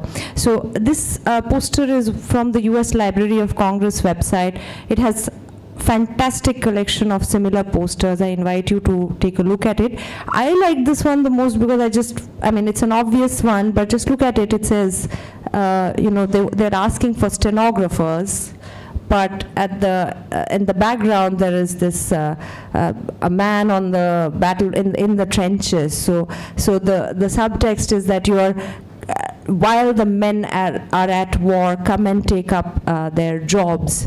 So that's the second tier of the argument, and the third tier of my argument is that sports allows women to cross this Lakshman Rekha of citizenship because it's a performance of nationalism.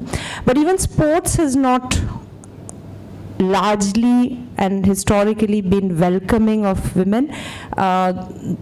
Those who are interested in the history of sport may note this photograph. It says CC, which means Creative Commons, such a famous photograph that my publishers didn't have to pay money for it. This is Catherine Switzer being pushed off the Boston Marathon route, I guess, because it's a road race, by an official when they discovered that she was a woman. So women were not expected, let's say, that there was no rule that women couldn't run, but it was not expected. So this is, and she's written a book called Marathon Woman. But even before that, this is the 1967 Boston Marathon. 1966, a woman called Roberta Gibb had run the Boston Marathon. Those of you who know that Americans sometimes use the abbreviation Bob or Bobby for names like Robert. So she had signed up as Bobby Gibb, and so that's why they didn't discover that she was a woman. Now there's a statue for her. These are the views of the so-called father of the modern Olympics, Baron Pierre de Coubertin, basically saying that women's role is to be perfumed and to applaud from the galleries, but it's very unfeminine to put your bodies out there. So I'm not going to read it out because you can read it for yourself. My book is broadly divided into three sections. The first section is about the early pioneers. I talk about Mary. I talk about Kamaljit Sandhu, first Indian woman to win an individual gold outside India at the 1970 Asian Games in Bangkok. Very, very glum time for India. If you look at the newspapers of the time, there's an Air India strike. The Cotton Growers Association of India is annoyed because they don't have enough cotton to produce. The Naxals are killing bank managers and gherawing vice chancellors at West Bengal. There are jute mill strikes, and then there is also the clouds of what would be the 1971 War of Liberation of Bangladesh on the horizon. And so Kamaljit's win was a very, very cheerful moment. And she actually defeated an Olympic medalist, Chi Cheng, at the 1970 Games. And then I talk about Usha, of course, so who needs no introduction to an Indian audience. The second section of my book is very different. Also, the first section of my book travels from the 1940s to 1990s or the 2000s. The second section of my book is about 3 athletes who are called out for not being female enough. I tell the stories of Shanti Soundarajan, Pinky Pramanik, and Duti Chand. I travel only from 2006 to 2015, very different from the first section, less than a decade. So Shanti Soundarajan dumped like a defective toy by the government of India and the sports authorities in India. Pinky Pramanik wins her case in the Calcutta High Court. Duti Chand actually gets the government of India supports her, and they go to the so-called Supreme Court of Sport, Court of Arbitration of Sport, the CAS in Lausanne. And briefly, she changes Olympic rules. So you see the needle moving with each of these 3. So that's why I felt that I had to tell the stories of all of these 3 women. Brief introduction to, sex testing. Shanti Soundarajan, first athlete in the world to be tested for sex after the era of compulsory sex testing is over. Sport has a long history of sex testing. Only women are tested for sex, men are not. The reason is the obvious one. The anxiety is always that men will disguise themselves as women and compete in the women's category. The opposite anxiety doesn't really hold, even if a woman disguises herself as a man or calls herself a man and participates or competes. The anxiety is that she will win doesn't exist. So only women are tested for sex. Brief history of sex testing. There was something called nude parades, which is essentially what it sounds like. You walk naked in front of a panel of gynecologists and other doctors. After that, there were, there's a lot more. I've just given it to you in a very brief capsule. There are 2 sets of chromosome tests. So in sex testing, broadly, it's very sophisticated, it's very complex, the science of sex, but broadly, to put it simply, I would say you look at anatomy, you look at hormones, and you look at chromosomes. So the second set of tests are chromosome tests. So you have the bar body test introduced to the 1968 Olympics, and you have the SRY, so sex determining region Y chromosome test introduced in 1996. 1999, the era of compulsory sex testing is over.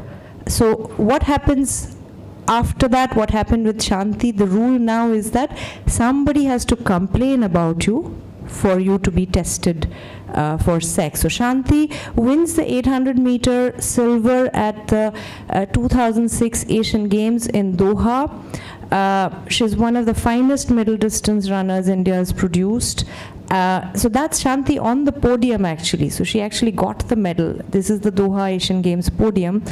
And thereafter, stripped of the medal, the government of India sort of washes its hands off her, although I haven't said it here, but this was her 12th or 13th international medal. So this was not the first time she was representing India, and this was certainly not the first time she had won for India. So everybody sort of washes their hands off Shanti, except the only person, the only the exception is the government of Tamil Nadu. So the DMK government, so Karunanidhi hands her a 15 lakh rupee check, says it says many things, but says a wonderful thing. This is the body that won the medal. I think it's a wonderful sentence. Pinky Pramanik is different from Shanti. She's called out by a housemate of and accused of rape. So it's very different. Wins her case in the Calcutta High Court, which rules that she's incapable of rape.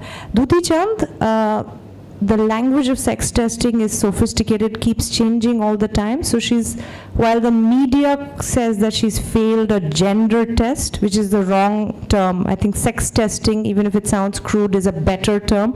Gender is a matter of personal choice. So I could say that I'm Sohini, I'm androgynous, and that's my gender choice. Sex is different. So Duti is called out for high levels of naturally occurring testosterone in her blood. Very important to note, naturally occurring testosterone. There are no samples of dope found in her urine or blood.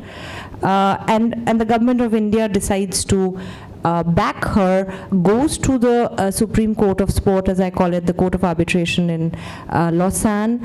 And it's a wonderful 160-page document out in the public domain. I invite you to look at it because the arguments are fascinating, but what the government of India says, if I could say it in one line, is that if there is no ceiling on naturally occurring height, why should there be a ceiling on naturally occurring testosterone? And only women have this ceiling. So male athletes don't have a ceiling on testosterone. My sentiment is that, so this happened in 2014 and Duti won her case in 2015. My sentiment is it's not that a change in government brought on this change in attitude. I feel like we see the needle moving from Shanti to Pinky to Duti because of civil society activism and advocacy. I'm going to skip that film because I've already taken up too much time. The third section of my book is broadly about India in the post-liberalization years. So I'm talking about long-distance runners, and I'm talking about what I call, borrowing from the Marxist geographer David Harvey, the neoliberal marathon economy. I tell the stories of Lalita Babar, first Indian individual woman athlete to qualify for an Olympic track final after Usha, 32 years after 1984. So in medical terms, anything between 25 to 30 years is a generation. So she literally arrives one generation after Usha. And I talk about this project called the Sunrise Project in a village in Nanded district of Maharashtra, which falls falls in what we call Marathwada, synonymous with drought and farmer debt and farmer suicide. So this project is meant to train older teenagers in long distance running. Why? Because there is a lot of cash and there's a lot of money in this marathon ecosystem. So the Mumbai Marathon, for instance, gives out cash prizes to top 10 finishers, not just, so they have top 10 finishers overall and top 10 finishers for India, and then again divided into male and female. So cash prize is highly valued in these impoverished homes. As I mentioned, neoliberal marathon ecosystem. So this is something that the Marxist geographer David Harvey used. He noticed that in the big city marathons, New York, London, Tokyo, they start to take off just when, in the late 1970s, just when the welfare state is withering. In fact, the New York Marathon moves out of Central Park and becomes a road race in 1976, which is the year that the New York municipality declared bankruptcy. And the other interesting thing he notes is that these big city marathons are often typically financed by banks and financial institutions because it is a showcasing of the city as an investment destination rather than as a place of residence for citizens. So he uses this wonderful phrase, marathons showcase gleaming bodies in gleaming cities. the other, I mean, the 10th runner in the book is me, very different from the 9 women athletes who are elite runners. I'm a hobby runner shaped by the marathon ecosystem. And one of the things I noticed when I was, putting this together was that Forrest Gump was a runner as well. And plenty of young people in this audience. Forrest Gump is a film made 30 years ago, remade recently by Amir Khan. It sort of tells the story of a nation through one life. And I think of my book as a story, as a narrative in the Forrest Gump template, which is that I'm trying to tell a story of India through a few lives intimately. So there are 2 threads in my book. One is the relatively public thread of the relatively well-known athletes. So I'm taking you from the late 1930s to the current moment through these athletes. The other is a more personal thread of family history. I'm telling the story of India through my maternal grandmother, my mother, and me. It's an experiment. I don't know if it's worked, but this is typically something novelists do. They use the metaphor, they use the family as a metaphor for telling the story of a nation. So just a quick slide before we end, which is that, what took me, it took me 8.5 years to finish this book and more than 100,000 words. Hindi cinema seems to be much better at articulating this relationship between citizenship and sport. So I'll just take you through these slides. This is through these photos. So this is this Hindi film star called Taapsee Pannu in a film called Rashmi Rocket, which is fusing of the stories of Duti and Shanti. So you see her with, sort of wearing, draping the national flag. The next one, not very clear, but that's the Saina Nehwal, the badminton player's biopic. Again, that motif of wearing national colors. The nails are from the biopic on Mary Kom. You will see that she's painting the Indian trike. I'm not going to play the clip. I'm just going to end. Yeah. Thank you. Sorry, Shubhangi, I've taken up a lot of time. No, I could hear you. I mean, I lost that. I forgot that I'm moderating the session. I'm so sorry. I got so carried away listening to you. I have read the book, but it's all...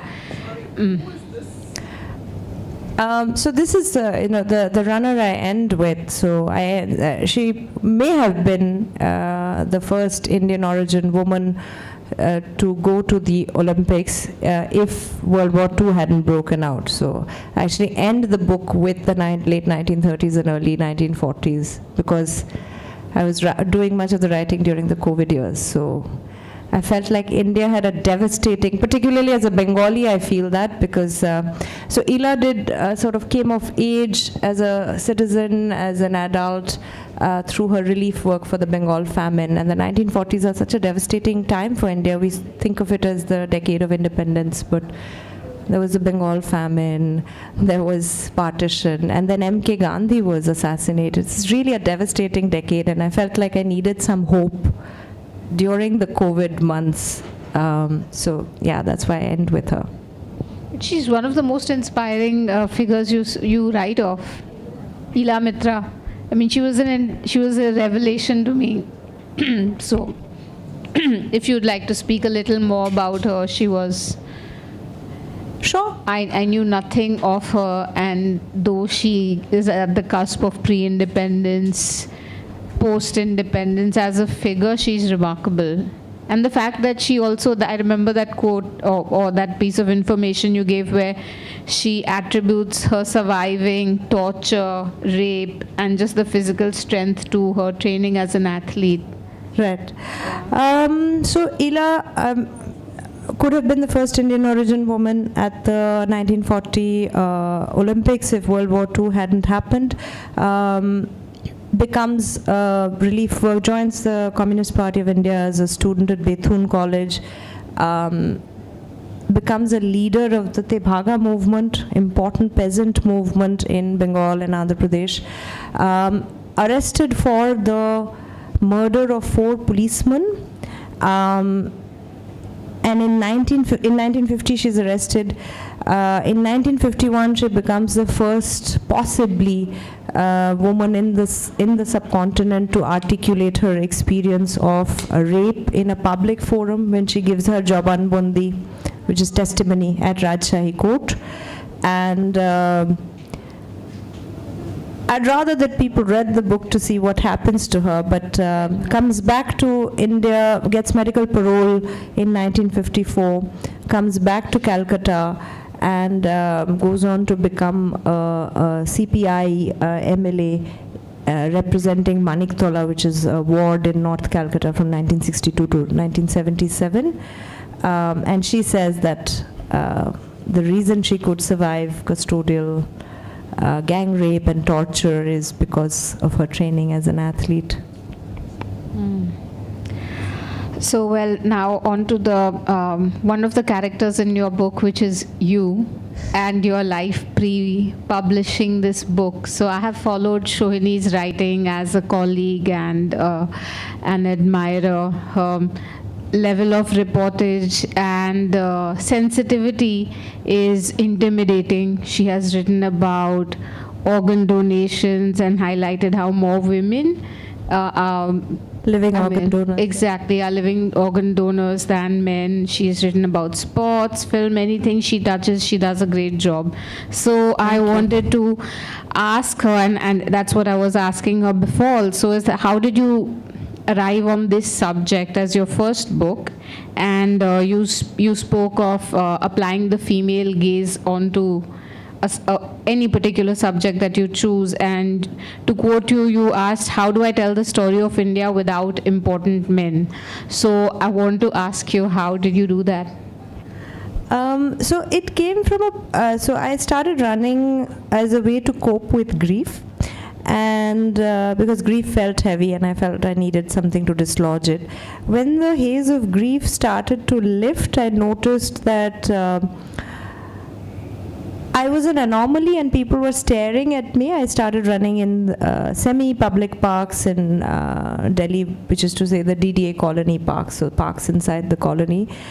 And this was a new experience for me because as I see myself as a very privileged person, I'm upper caste, I'm upper middle class, I'm Anglophone, urban. As a journalist, I never find any restrictions in going into spaces. This was the first time I felt that there was a lack of belonging, that I was sort of seen as somebody who doesn't belong there. So I started examining that why am I seen as not belonging in public space? So that became my entry into a mapping of citizenship. Why are women or non-cis het individuals seen as an anomaly or not as familiar, regular presence? So that became my lens to look at it. And then when I studied it, I feel like sport is the obvious way. I hope I've been able to suggest why I feel that is the obvious way to study nationalism and the other side of it, citizenship. So why is the female body, especially the atypical body as you call it, an integral part of women's history? The female body? I just thought it was, at the time when this idea came to me, I just thought that I wanted to tell a story of India through women's lives. I felt like most stories of India are those of famous men. And I wanted to tell a story of India through women's lives. And in the process of drawing up the map for the book, I thought that this aspect of sport, and this section is probably the most technical but also the most sporty section of the book, I felt this is worth examining, that why sports has this history of, we're getting a warning from there. Oh, oops, sorry. So sports has this history of sex testing. If I may just say that didn't we start later? Shouldn't we be getting 5 minutes more grace or something? We started at 11:55. Why is our time being squeezed? Scheduled for 11:55. Yeah. Yeah, so it started on that. Yeah, but it was, and isn't this supposed to be a 50-minute session? 6 minutes. Right. We'll go through it.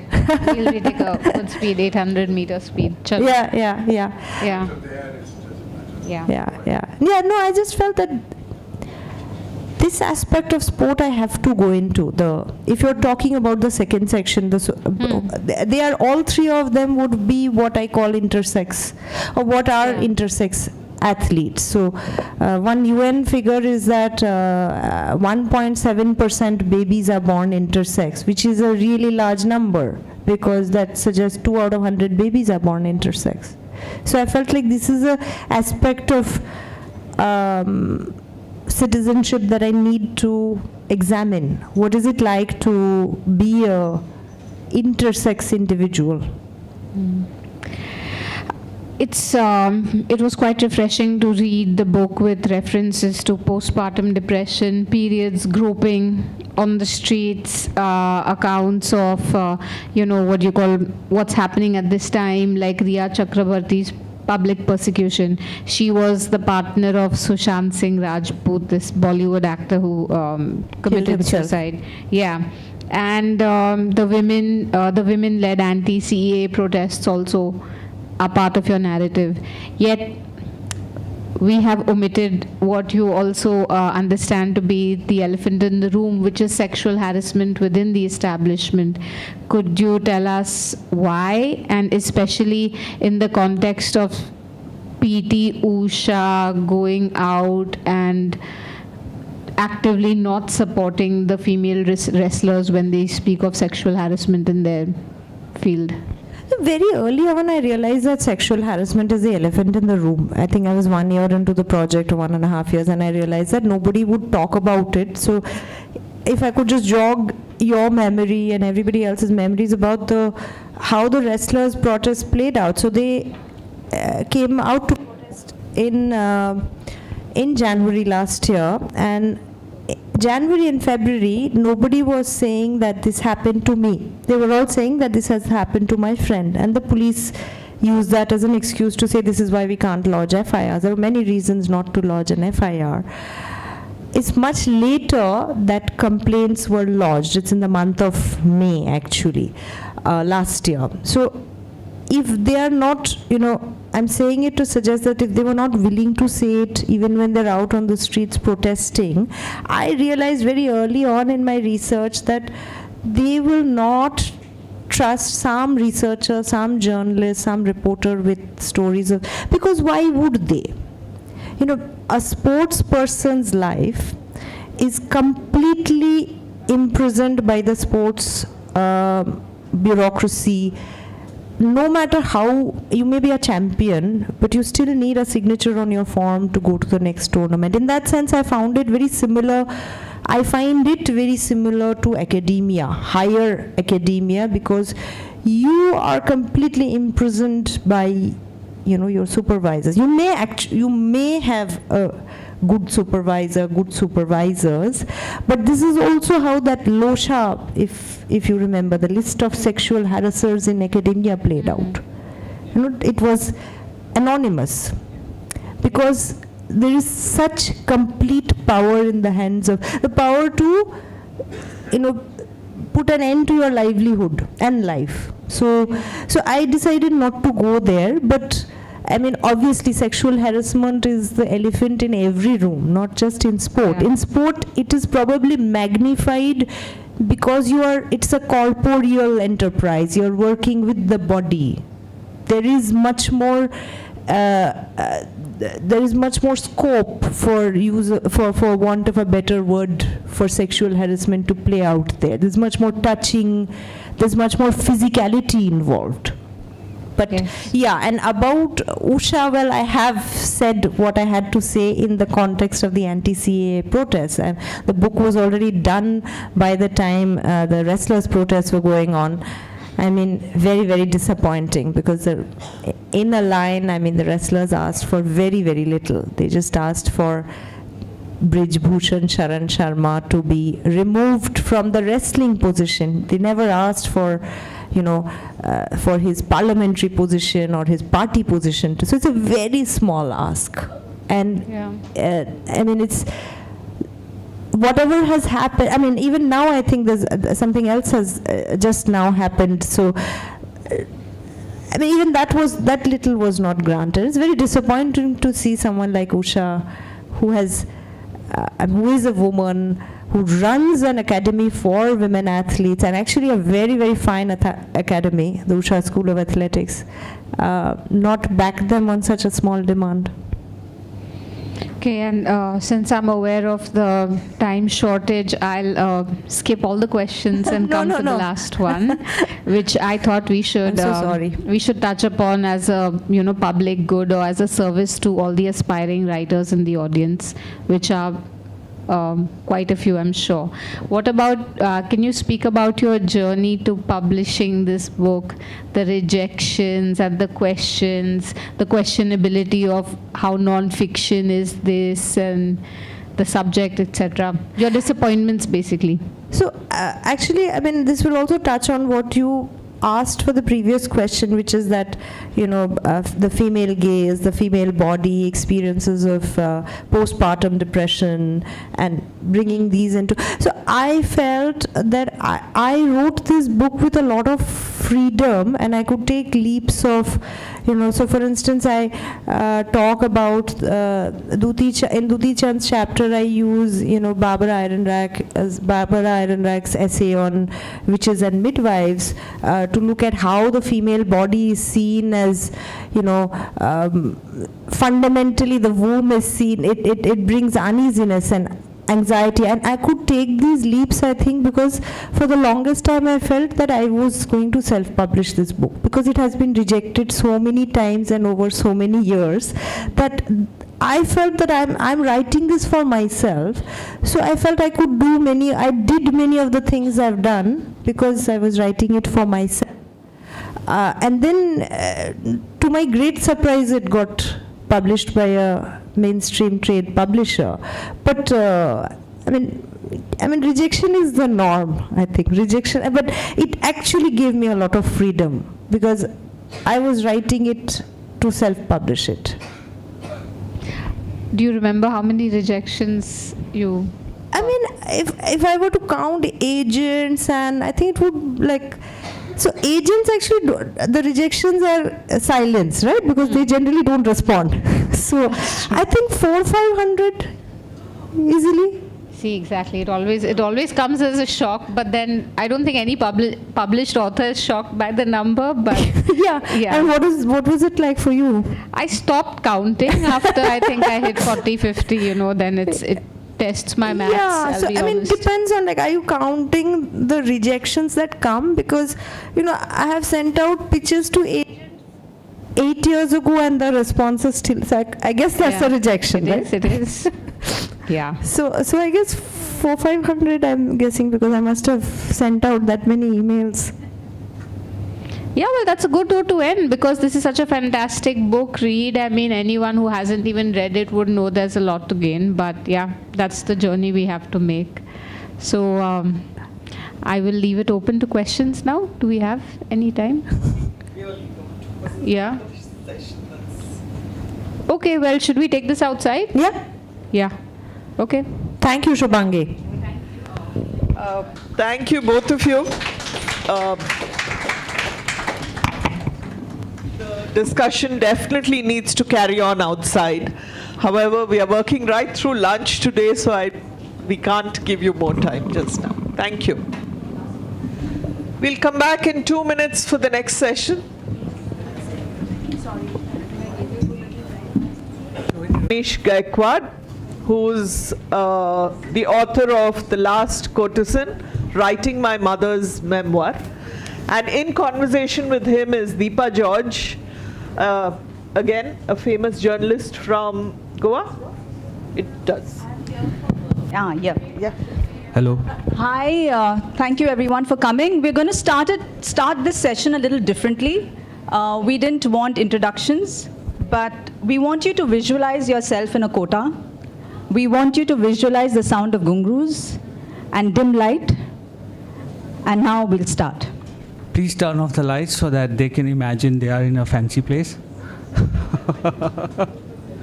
I mean, so early in the afternoon. I was only joking though. No, but You this really is fine. put us in the but dark. we need some lights here. Thanks. Yeah. I think you can put off some at the back. It's fine. Just.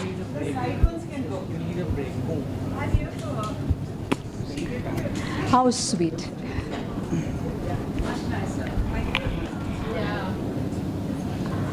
I danced in the dark. I used to light up the kota with candles and perform. That ghazal I loved. हमारे बाद अंधेरा रहेगा महफिल में. बहुत चिराग जलाओगे रोशनी के लिए. It became my signature closing song. Those who wanted to be entertained came even when the war was overhead. We did not hear any bullets. We did not see bombs explode. We heard sirens.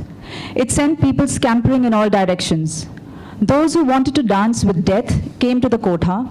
If they were going to die, they wanted to be surrounded by the best things in life: whiskey, women, and music. मरता क्या नहीं करता? What doesn't a dying man do? खूब मुजरा किया, खूब नाची. I danced a lot on those dark nights. Like Waida Rahman in Guide, the words of "आज फिर जीने की तमन्ना है" resonated.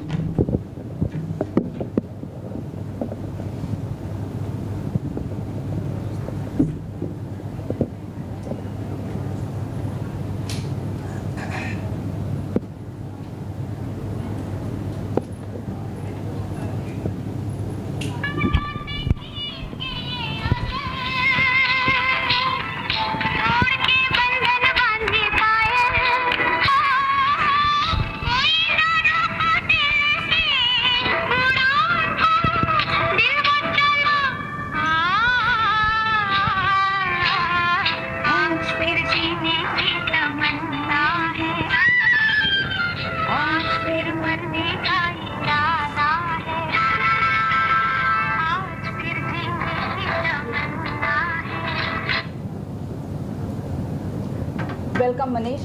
And thank you so much for this wonderful and seriously extraordinary book. I enjoyed it thoroughly. Thank you, Deepa. I hope everybody is feeling at home in a kotha now. So this is Manish Gaekwad, the author of The Last Courtesan, an inspiring, extraordinary and moving memoir on the life of Rekha Bai, his mother, who was one of the last wives of courtesans in India. Obviously. Okay, her spirit is here. Her spirit is here. She was a courtesan in India from the 60s to early 90s. Part of the Kanjarbat tribe, she was sold at a very young age and trained to be a wife or Nautch girl who went on to become a singing and dancing star in Calcutta and Bombay. This is a moving account of her life lived with great courage, bravery, and above all, honesty, in surviving a brutal world with remarkable dignity. Despite the challenges that fate or Naseeb meted out to her, she chose to raise her only child, her son, by giving him the wings to fly. The Last Courtesan, and this is Manish Gaekwad. Again. Thank you. Did your mother really want you to write this memoir, Manish? Because did it marinate in your head for a while, and did you want to do it?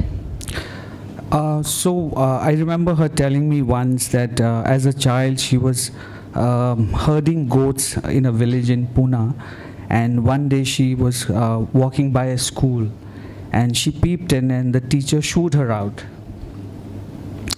And she was very curious about studying, and so whenever she would go to a shop to buy her favorite pickle or a sweet, she would listen to the songs and learn the words. So from there, I think she developed this curiosity to tell stories, and when she was sold, she realized that she wanted to tell her story.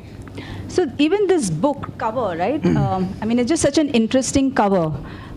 What's the story behind this picture, and why did you choose this as the cover?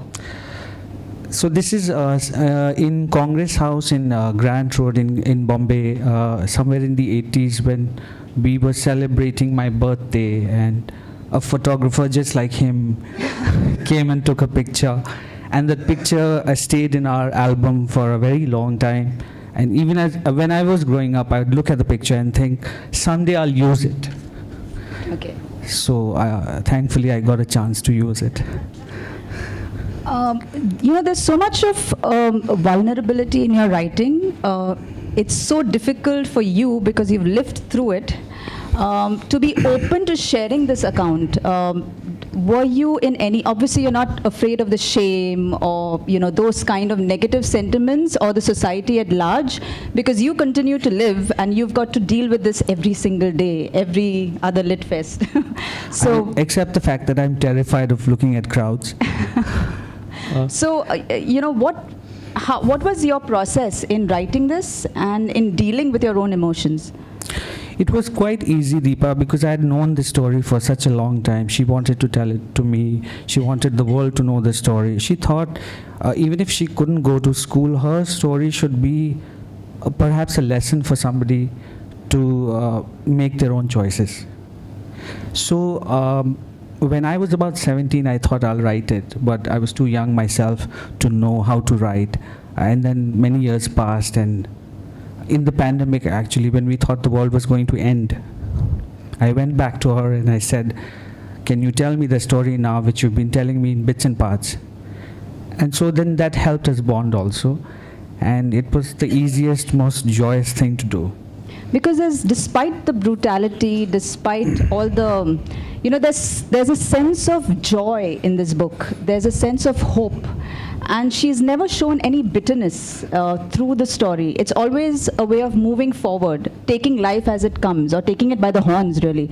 When you look at it in that way, did you really value some of those, some of her character or her personality at that time? Or now, in retrospect, do you recognize them as being, were you irritated with her while you were growing up, but now you kind of value it more? I was a little irritated that she wouldn't let me touch the harmonium or the tabla or the gongru, saying, "Ye gandi cheez hai, this is not for you." And I didn't understand at that time, because she was trying to protect me. She was trying to give me a better life. And so, of course, there was that phase when I was a boy. But and at that time, I was also poring over books. So I also didn't know that I was also shaping a career for myself when I was not being allowed to be part of that music and dance and color and all of that. But subconsciously, or I think it's seeped in. It's the environment that I grew in. So it was there. It was just there in my blood, I think. Do you agree with me when I say that, some of them then were the kind of original feminists of their time? Because, while they operated within certain limitations, they still had agency over what, they earned their own money. They kind of chose whom they wanted to have a relationship with or to remain single. There was a lot of empowerment despite within that constraint in that sense. What are your thoughts on that? I think, yes, I agree with you. They were feminist rock stars without even knowing what feminism or being a rock star is. You made your own money, you had your own house, you had your own sisterhood, you had your own agency and choice in choosing who you wanted to be with. And men were guests. They came and they left. So, growing up in that environment, that's how I also understood the world. That it should only be made and rolled by women. There's this line in the book, I thought of my single status as an advantage to be able to make my own decisions. That is how I knew to be observant, to not be influenced by the opinions of others, and to study the nature of man. I thought that was so beautiful, because she's always been observant and always known her place in that sense. Yes, I agree. I think very early she realized that she didn't have those choices and opportunities. So she was very curious about the things that she wasn't allowed to have. And very instinctual, you would say? I mean, they could read a room immediately, right? oh yes, of course. In terms of the people and, yeah. Some people are just born great, I suppose. But you know, an important part which I thought was that they really wanted to separate the fact that they were artists, they were tawaifs, not prostitutes. And that is something, that dignity that they wanted to maintain till the end. They fought for it, I believe, as well, in terms of, you know, going up to Indira Gandhi and making a list of names, etc. And so, you know, do you want to read that? Do you want to read an extract? And I mean, this thing you said about fighting for that sort of place in society, yes, she did kind of campaign by giving her money and not her time, because she had to survive the ordeal at the same time. So she didn't really do much about it, but I think just by living on her own terms, she becomes somebody to identify with. what is your favorite part from the book that you'd like to read to us? So this is something even Sohini knows that I read quite often at the Lit Fest. It's a tried and tested formula. It helps me sell the book. So I read page 34. One morning I stepped out, went down the building and was looking for a rickshaw when Pushpa understood I was going to the Howrah railway station. She came down and dragged me back inside, saying I could not leave. Why will you not even let me leave? I shouted. Where will you go? What will you do? She said. You will be torn to pieces by this world in seconds. Do you know who you are? I was aware of my reputation. I had earned it. I was a Baiji. Khangi ho, Randi ho, she shouted. Randi, she screamed and hurled abuses at me. A crowd gathered, attracted by the booming, harsh and loud sound of that one word. I knew what it meant, but in her screaming voice, it came out like a radio announcement.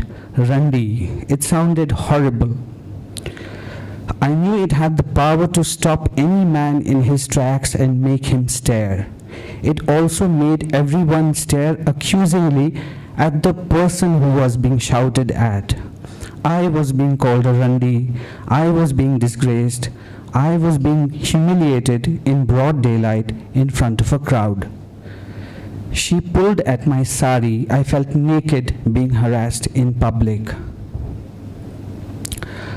The word was shrill and loud and deafening. Randi. That is how people saw us. I was not a prostitute, but how does any man know better than to judge us as one when one of our own is calling us a whore, a Randi? That was the first time someone had called me a name that I was not. In a public place, in an open street, where strangers were walking by, most of whom stopped to stare at me. Their eyes burnt into me, my skin crawled. The light in the sky was too bright, too harsh. Being dragged back from under the clear blue sky was like being pulled into a pool of darkness, into a pitch dark cave where I belonged, where women like me belonged. It was a worse feeling than leaving, to be forcefully pulled back from escaping with the humiliation that I was no ordinary woman. I was branded a whore. I was stripped of any dignity I might have had as a nobody. This was a sickening realization that I had no place in the world when I had mustered enough courage to step out into it. Beautiful. Thank you. You know, most authors of books on courtesans and that history or that time have always had an external view. You grew up there, though for a very short while, because then you went on to study and you were put into boarding school. But what was it like? Can you tell us what's it like in a kotha and growing up there? In the daytime, it's quite boring. They're just, either sleeping or eating or, doing their riyaz, singing and dancing, which is not so colorful. But once the sun sets, all the colors come out, all the makeup comes out, all the dresses come out. They look fabulous. All the flower sellers come, all the snack sellers come, and the patrons start arriving with very fat wallets. So that's very exciting to look forward to. So I grew up thinking this, I was in a film. The world outside the quota was not very filmy. I mean, it was not very nice to the children. So yeah, I mean, it was two worlds, and I think because I went to a boarding school very early, I was able to see in Hindi and translate in English and make sense of my life. So coming to that, I mean, for a woman who was in that situation, she was so, forward thinking to want to make sure that you got the best education, that you were kept away from that mahal in that sense, so that you were untouched to whatever extent that she could keep you away from this. That I thought was phenomenal, because I'm sure there were other women quite like her with other children as well. I'm not sure if all of them found the importance of education in their kids' lives. So what happened with the Tawaiffs is they did really have too much time to rear their children, because they were so busy making a living. So they would send their children to boarding schools because they earned quite a handsome amount, I would say, and they didn't have to pay taxes. When we went to the boarding schools, all the children went to the boarding school from there, and that was also like a safety vault for us from the antisocial elements that would be around the quota, sort of maybe abusing the children, and or the children getting into wrong company. So it was just to safeguard them. But not all children took to education, because they would have to, once a year they would come back to their mothers in the quota, and not everybody was as studious as I was, I suppose. So there's this, sorry, I need to adjust this, yeah. So there's this very interesting passage in the book when she hears Manish speak in English. "Mummy, I am fine," you said.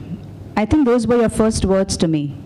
You were such a quiet child that anything you might have said before had not registered with me. You were a late speaker, and now you were speaking, and speaking fluently like an Angrezi bacha. I was not expecting you to speak when your face was bandaged up in the hospital. "Mummy, I'm fine," you repeated. It made my heart weep. You spoke such clean, fluent English. I cried even more. My child was going to have a better future than me. That was all I could think of when you used those English words. "Mummy, I am fine." Do you remember that time? My face was bandaged because I was eating too much sweets, and I had got some sort of a lump, and I had to be operated for that. But I was very happy because that was the only way to get her to come and see me in the boarding. Chance to see this book? She saw it in bits and parts. It was delayed for a while, but she was aware that it was on its way. And what would you think her reaction would be to this? She'd be very happy to be here. She would love to entertain everybody here, more than me, I suppose. And because there are so many students in the audience as well, I think it's important for them to know that Manish has worked as a medical transcriptionist, a delivery boy, also in a call center as a fraud specialist, as admin staff at the Oberoi, before the writing bug kind of kicked in.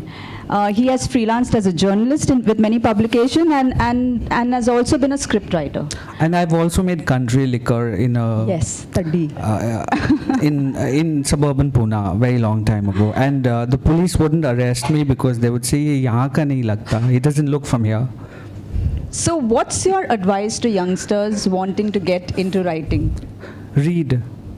That's it? That's it. Read. If you can't read, you can't write. Okay. I mean, read your phones, of course, but try and read books on those phones as well. And for someone who's been through, well, it's not for me to judge, but not a normal life in the sense of the typical way, you seem really sorted. I mean, you have to scratch the surface, no? So was writing also therapeutic for you in a way? Like writing this book, was that, a way to also... So, in school, I was a very shy boy. I didn't play games and nobody would include me because I thought I was growing up to be a courtesan. So, and because nobody wanted to be friends with me, I'd spend all my time in the library. And when you spend your time in the library, you automatically start imagining a better life for yourself. But writing was not something your mother would have picked for you, right? Oh, definitely not. She wanted me to be a doctor, but I'd faint at the sight of blood. Okay, now, are we good on time? I just want to know. Yeah? Okay. Let me check. Let me go through my... Thank God she's over with the questions. So, it's for her, this entire thing of also acknowledging the strangers or kindness, for a person who's been through so much, for her to actually acknowledge the kindness that came to her in her life, I thought was beautiful in the book. There's a line which says, strangers leave us with so much to thank for that they forget to remind us of their names. We often underestimate that kindness, and there are various characters in this book, whether it is the Churiwala, I thought was so beautiful. This gentleman why don't you explain it? The thing about kindness of strangers is this room is full of strangers right now, except for a few that I know, and the kindness that they will show to us is by picking up the book after the session. So, I mean, it's all around and one has to just acknowledge it. No, but you have to explain that Churiwala scene. So there was a time when my mother met a Churiwala at a place where she was performing, and then he followed her to the train station as she was leaving. And then she gave her a set of red bangles with her name engraved on them. And that was just such a beautiful gesture. He didn't expect anything from her. It was just pure love. And the train moves, and she says bye to him, and that was the end of it. But that moment stayed with her. And she, as a young person, didn't even know that was love, or she couldn't define it. But that was just such a cinematic moment that I think this entire book needs to be made into a movie. I think we should call that the sequel of Dilwale Dulhaniya Le Jayenge. But have any of the web series or any of these guys shown interest in wanting to? Yes, there is some talk about picking this book up for a film or a series adaptation. But I'll wait till I find the right person for it. Okay, and should I read the... Please read it. Sounds lovelier in your voice.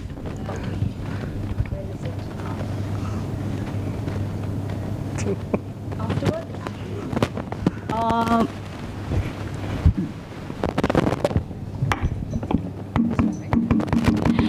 This memoir was recorded and written in 2020-21. My mother died on 14th Feb 2023. She suffered a cardiac arrest. She had various health complications and was on dialysis for some time. Her last words to me were, Montu, main marne wali hu. Son, I am going to die. Even in her final moments, she did not sugarcoat her truth and accepted it like a warrior. I missed my chance to say, I love you, Mummy, which I had probably never said to her in those exact words, but I do say it now, each passing day, aware that she has taught me to be more expressive. She chose a day of love, Valentine's Day, to leave. No one loved me like she did, and I fear I won't be able to love anyone as much as I understand and love her now. What a beautiful, brave, and extraordinary woman.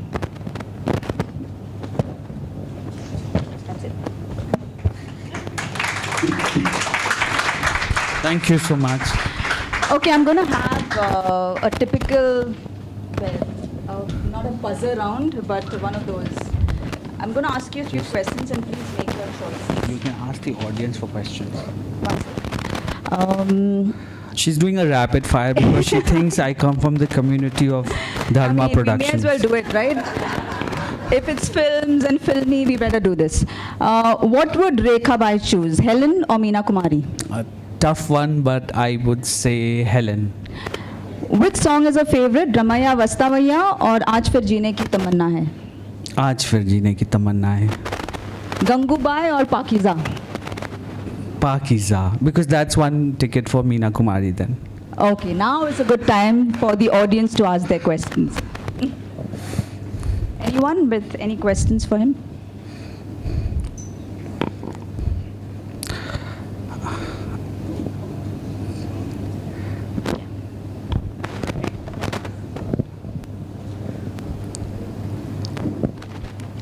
What was your life at the boarding? That's the sequel I'm writing, and it should be out early next year. I mean, but of course, to answer your question, it wasn't easy. It wasn't easy. It wasn't easy.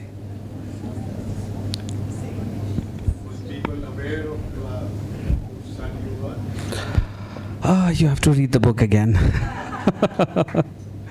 No, it's a life in where we're playing a part like it's a film, where we go to the boarding and we make up a story about who we are, and that is the only way to get in. So we imagine that we come from a nice rosy family of a mother, son, and father, and we make it up, and I go along with the story because I'm quite used to living in an imaginary environment. You haven't signed up as yet with any of the Bollywood types? The Bollywood types are coming. Of course. Question which is actually an extension of what was asked before. The writing itself is therapeutic, you said. Is publishing that and making the whole public know more therapeutic, or do you feel that's a little bit of a, You should ask this to the people sitting right in the front. There are some very wonderful authors here, writers. It is not... You are on the podium. They're more experienced. I don't know how to answer this. It's not easy, but of course you have to keep trying. I think it's about saying. Can I answer? It's free therapy for the reader. Oh, that's a good one. That's a good one. It's free therapy for the ones who read. Yeah, I should have thought of that, Beena.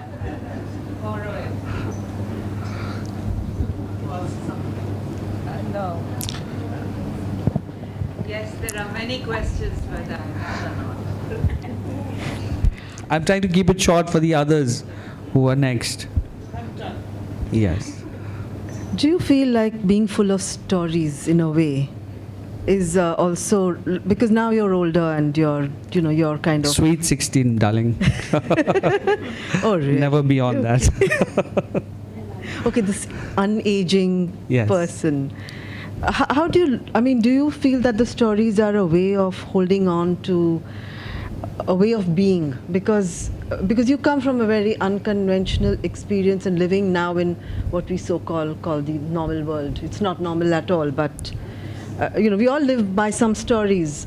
And do you feel like now the way that because you're telling a story about it? I'm trying to make it as entertaining as possible. Okay. That's all.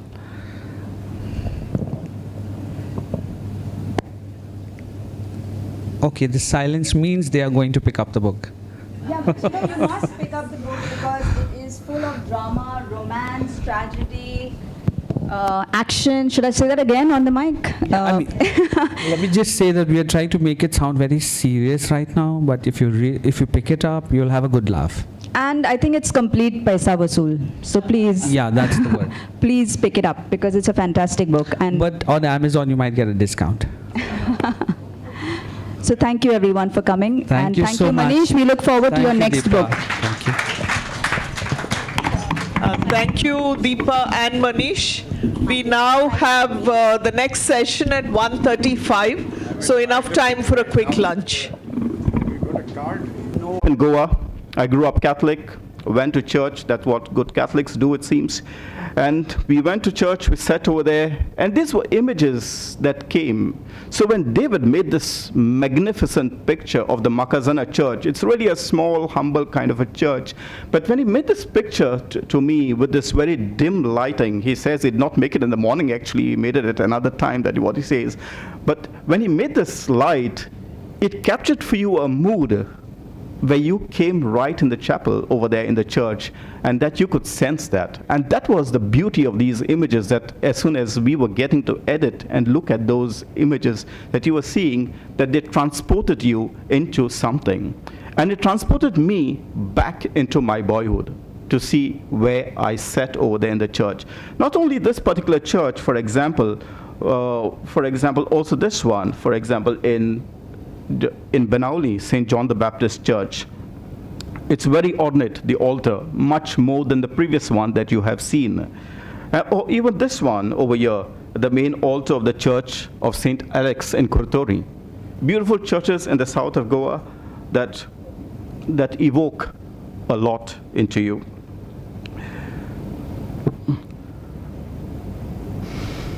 And then you go on.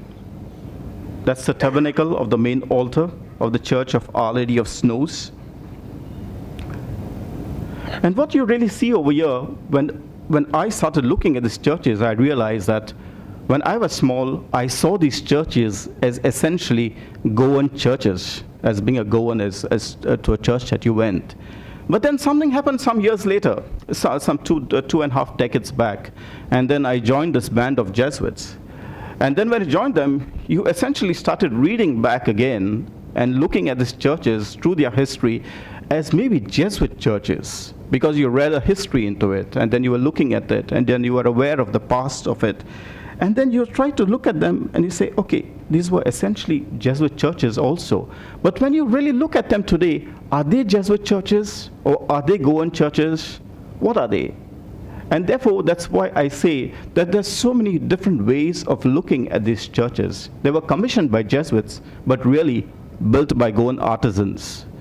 And that is what you really see. The Jesuits began in 1540. For example, Francis Xavier came in 1542. But ever since they were suppressed, these churches have changed hands so often. And then we might think that this was this church from the 16th century, or this was a church from the 17th century. But if you really go to look, so much has changed. Some entrances have changed. Some decorative elements have changed. As late as the 20th century, people are superimposing new things on that. And so to what extent can you call it a Jesuit church? To what extent you can call it a Goan church or any other church? It depends on the viewer. And therefore, that's what we say, that there are so many different ways of looking into these churches.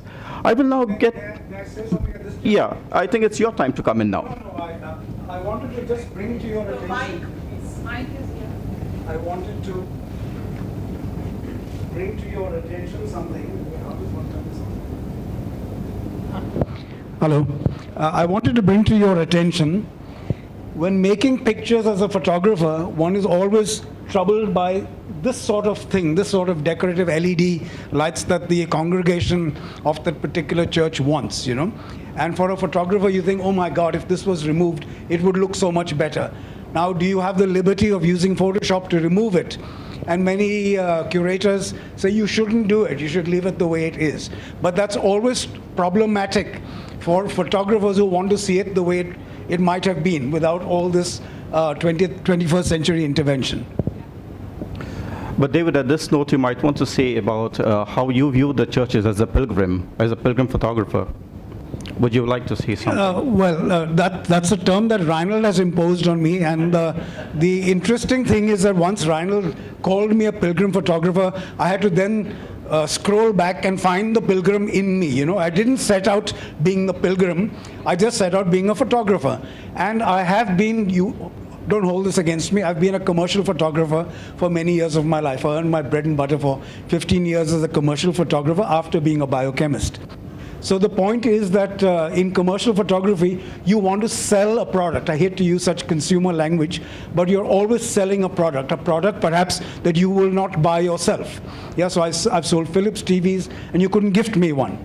Yeah, so in the same way, when one looks at churches or looks at objects that one is photographing, one wants to make it for, I'm going to use a sacrilegious word here in the presence of all these Jesuits, you want to make it sexy.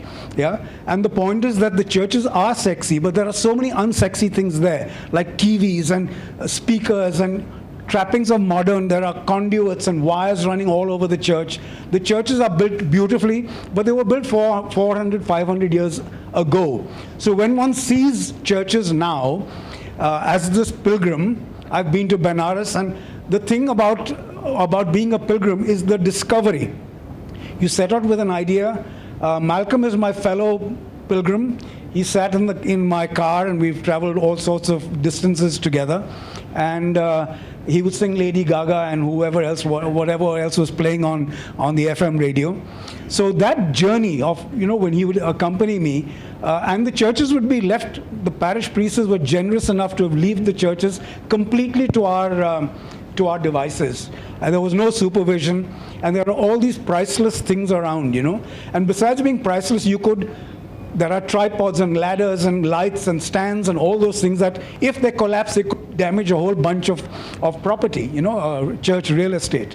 So one had to be careful and cautious of those things.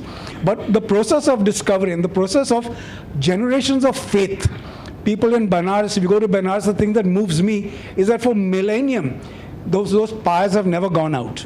They have stayed burning for God knows how many years. So that kind of devotion that people have, it stirs some devotion in you if you didn't have it. Because, people have come here, they've celebrated, they've painted maybe garish gold over it and whatever else.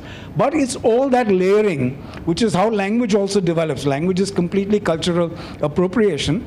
Now it's become so politically incorrect to call things cultural appropriation, but language is a poster boy for cultural appropriation. On that note, I hand it back to you. Yeah, thank you, David. So we see over here already that we already have different ways of looking at these churches, like in terms of how David looks at these churches, in terms of how I look at the churches, how I've looked at them in the past, how I look at them today, and also there are different ways in which you will approach these churches. You will approach these churches in that sense. So in a sense, what I'm also trying to say that we are all conditioned by some suppositions that we have within ourselves in terms of how we look at these. And here I'm also trying to get so far now going a little ahead before we go into these churches, we go into these brilliant images that David has made. I would like to go into some of the ways in which we have tried to label these churches Jesuits. Why did these churches be called Jesuit churches? And now for a while, what I will do is that I will run down, for example, into a background into the Jesuits and into their cultural world and what made these churches Jesuit in that sense. If one also understands that the Jesuits were a religious body that was started in 1540, they were known as the Society of Jesus, but more popularly known as the Jesuits. So it was started by this guy called this man Ignatius, who came from very high nobility in that sense. And where the society was founded was really, it got born in Paris in a bunch of students when they were studying together. That's when Ignatius, who had gone through a long process, for example, of conversion, who had seen that there was something different to be done with his life, and he went through this long process of conversion, and he went and started taking academics seriously. He found this group together. But before that, Ignatius had also gone through a lot of spiritual conversion, for example, through understanding God, what God meant to him, but also by trying to devise a manual called the Spiritual Exercises. And this was the Spiritual Exercises, a kind of a retreat of trying to rediscover or trying to discover God and God's decision or God's will for oneself, that he would also share with his colleagues over there. And in that sense, that he would shape them. In the way also, one of these fundamental in one of these fundamental moments in Ignatius's life was this very big vision that happened to him when he was on the way to Rome. And this is called the vision of La Stota. Why I bring you this is also because this vision was so central that you actually have paintings of this in Goa. And because this was really central. And this is when Ignatius is really trying to find out in terms of what he really needs to do with his life or what he needs to do with the society. And when he was very indecisive, he finds this confirmation from God that comes to him through this vision of La Stota, where God says, I will be favorable to you when you go to Rome. And what happens is that he goes to Rome, and over there, his society is confirmed, the draft that he had submitted to the Pope. So this is a painting in oil on wood that is there at Rush Hall. But David, we wanted to say, I think, something on the state of this painting. Yeah, so hello. So I just want to bring to your notice oil painting on wood, and temperature being what it is in Goa, wood shrinks, wood expands, wood is kind of even living after it's dead. And you can see this is one panel, second panel, third panel, and a fourth panel added at the bottom. But you can see with the wood having shrunk, so even conservatives would have a hard time putting this thing back together, you know. So there are so many wonderful things in the church, in the churches, that need conservation and preservation, but you can see the task they have ahead of them. Yeah. So this is about the Society of Jesus. But when did the Jesuits come to Goa, for example? That is very popularly known with us. For example, that it comes with Francis Xavier when he comes to Goa in 1542. This is just a letter of Francis Xavier that he wrote from Cochin. Though Francis Xavier came to Goa, and from here he worked for another 10 years. He came in 1542 and he died in 1552. In that sense, he hardly stayed for less than a year in Goa. Less than a year in Goa. And he spent a lot of time down the fishery coast, down the south of India, and more towards the east. You also find in Goa, for example, a lot of art that is built around Francis Xavier, and really about the, it brings about a lot of hagiographic turn of Francis Xavier. A lot of hagiography is built. Like, for example, that this painting was made, and this was probably made around the canonization of Francis Xavier. And over here, it shows this miracle of Francis Xavier levitating over there. A similar miracle is ascribed to Ignatius, that he was levitating in that sense whenever he was saying Mass, for example. And this miracle then is ascribed to Francis Xavier, and you find this particular panel, it's a canvas. You find this canvas at the Rush Hall Seminary. Also, these two figures become very key figures in the Jesuit order, and you'll find a lot of work revolving around these two, that is about Ignatius and Francis Xavier. You will also look in terms of a number of pictures that we put over there, a lot of paintings, a lot of artifacts that are put. You'll find them discolored. But this is also one of the purposes of the book, in that sense, that it brings to light the amount of heritage that we have and the conservation that it needs. And that's the reason we also put this forward, though these pictures over there, these paintings need conservation. You find over here then, this is a map of Goa around that time.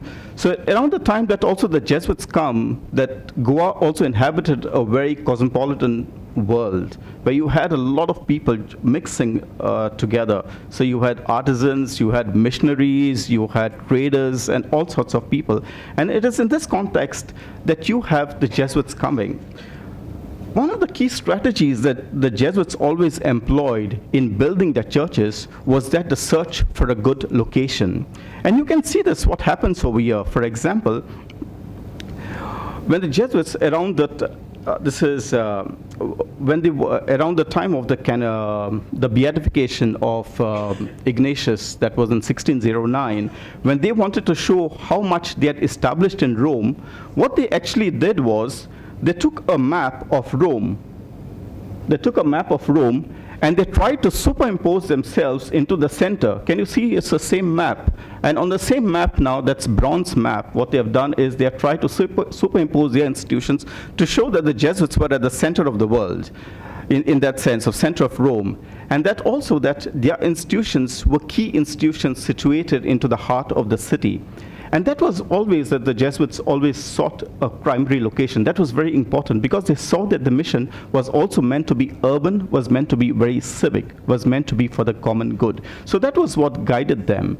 So one of the things that scholars today still ask, what made the Jesuits distinctive in that sense? What made them distinctive?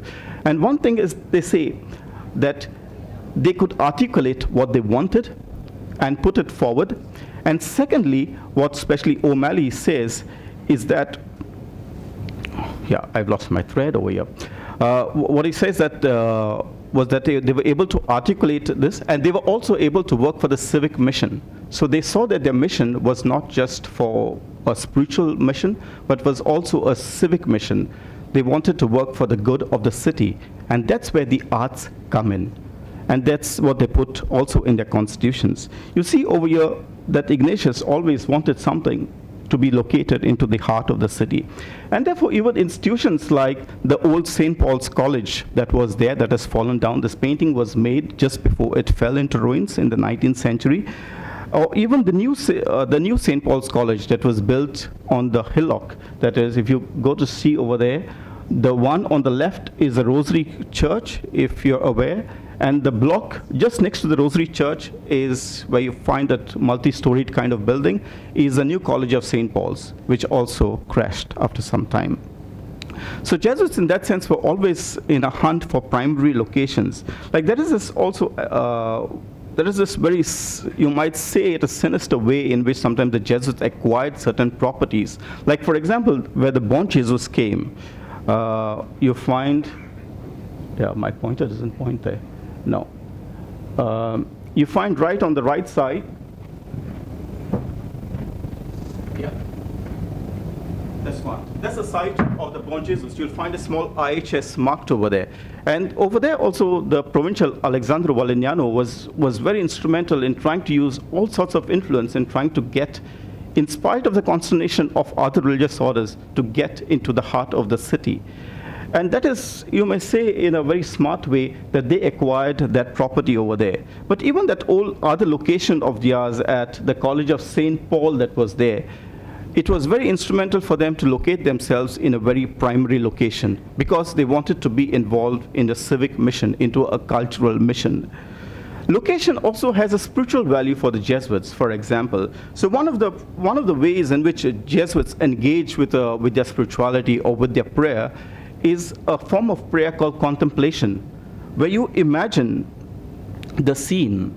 And so you actually had these type of manuals that were created by Nadal, where the scene of the gospel was clearly shown. And if you see over there, down there are notes. I will show you an expanded version of this. You will find over there, write down A, B, C, D. So those are the scenes that you have to visit into the story. And then you also see into the picture, there are those scenes, there are numbers over there. So what you had to first do, you had to first locate the scene in your mind, visualize it, and then travel the scene in your mind. And once you have traveled the scene in your mind, and you are familiar with the scene, then you entered into prayer. It was called a composition of place, or locating a place in that sense. So in that sense also, location, finding a good location, locating yourself in prayer had a very spiritual value. It was not just a civic value for the Jesuits. And therefore you find that the Jesuits used very prime spaces that were important for them. Another key document that comes for the Jesuits, for example, is a spiritual exercise, and you will find this stamped everywhere. It was a 30-day retreat, a 4-week program in which a Jesuit was led to make a good decision. And one of the hallmarks of the spiritual exercises was the ability to adapt. It taught you how to adapt and to a particular situation. So if a person making a retreat could not focus on something, he could adapt his situation and change the retreat. The retreat master could change the retreat for him. And so that was about the spiritual exercises that one could adopt.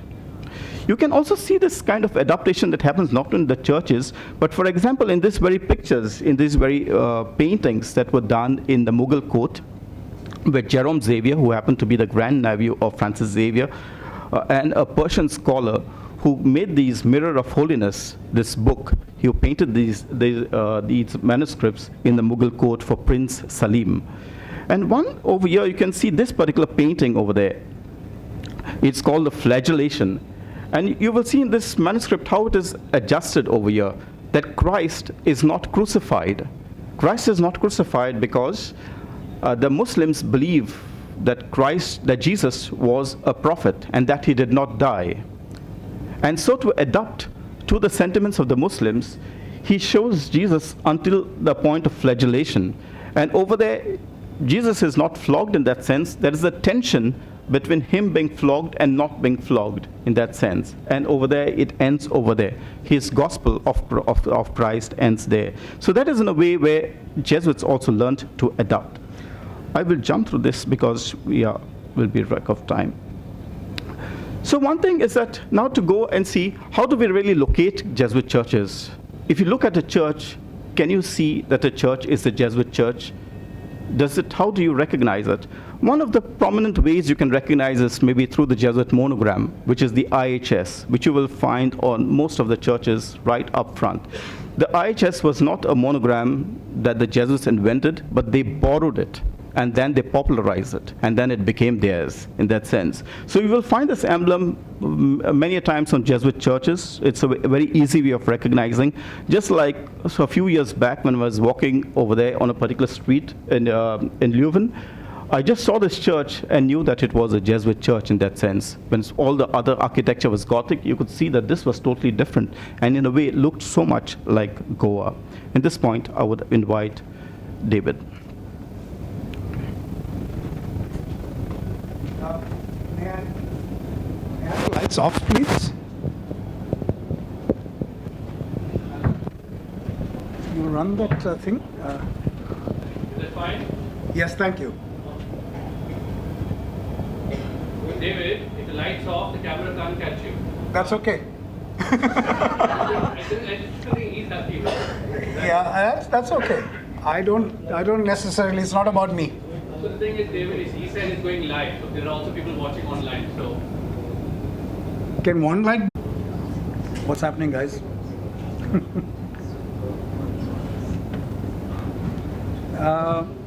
What's happening? It's not, I'm getting no feed. So HDMI is, I don't know, it was running for mine. Just check the cable view. Ay. Technology.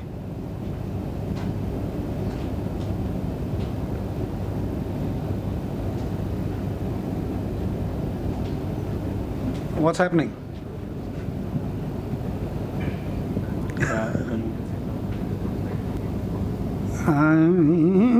What do I do? I can turn the laptop around if you wish. Yeah, it'll be terribly boring to see it like that. I need some tech guy. Something happened there at that moment.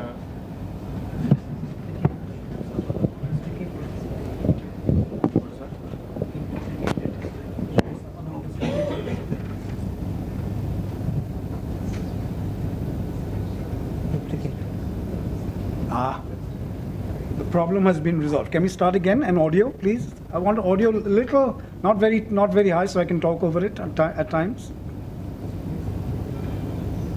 Yeah, so at least we have visual. Now audio.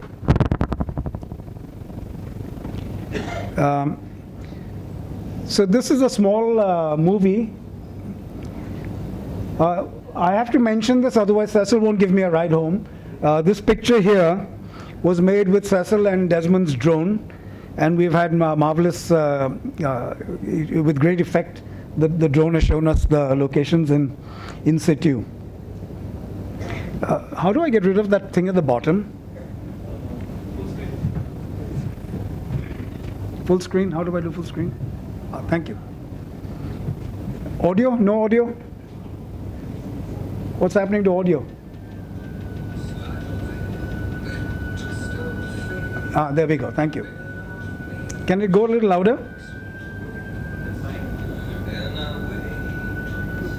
But isn't the audio coming through the speaker?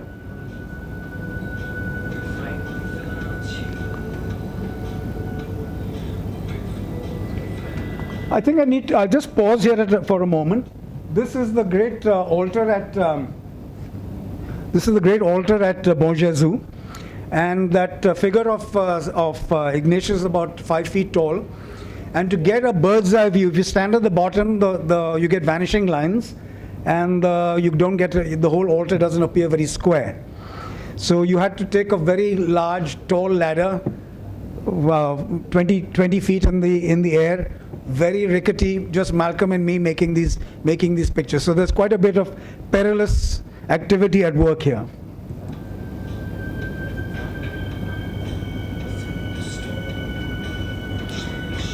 It's kind of disappointing to not have audio.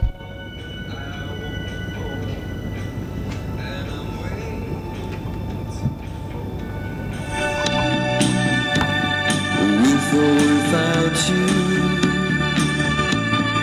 with or without you, I can't live. With or without you.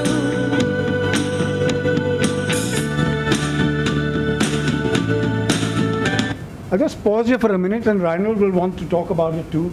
This is the sarcophagus, and there's a casket within the sarcophagus, and at the bottom here, on all 4 sides of this coffin, is the life of Christ in silver. And Rinald, you want to say something about that? Okay.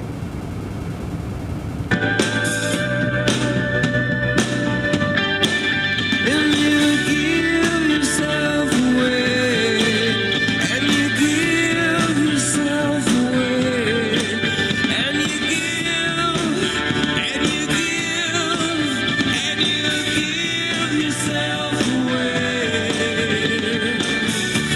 My hands are tied, the body bruised, she got me with nothing to win and nothing left to lose. And you give yourself away, and you give yourself away, and you give. I'll just pause here. Again, done by Goan. There is a chapter in the book called Modo Goano, where there is a kind of a Goan aesthetic. Yeah, and I've been for the longest time in my own career trying to find out whether there is an Indian aesthetic, because the European, Japanese, and African aesthetic is well known.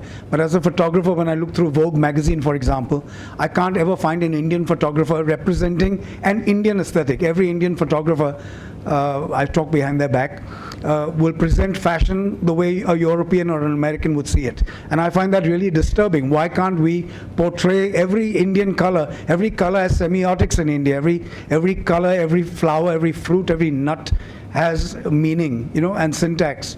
And it's never represented in any of our expressions. So this is all done by largely Hindu silversmiths, and there is a lovely anecdote later. By the way, this is the top of the sarcophagus, and it's extremely intricate work. It's been recently restored, though in my humble opinion, I think it's been badly restored. So there's urgent need. It's an intact, it's a World Heritage Site. There's lots of, if you can look around, it's slightly out of focus deliberately. There are paintings and there are relief sculpture in wood, all in urgent need of repair. The trouble is you get an amateur going there and say, well, I will paint, I will redo it, and then it's a terrible mess, despite it being an intact World Heritage Site.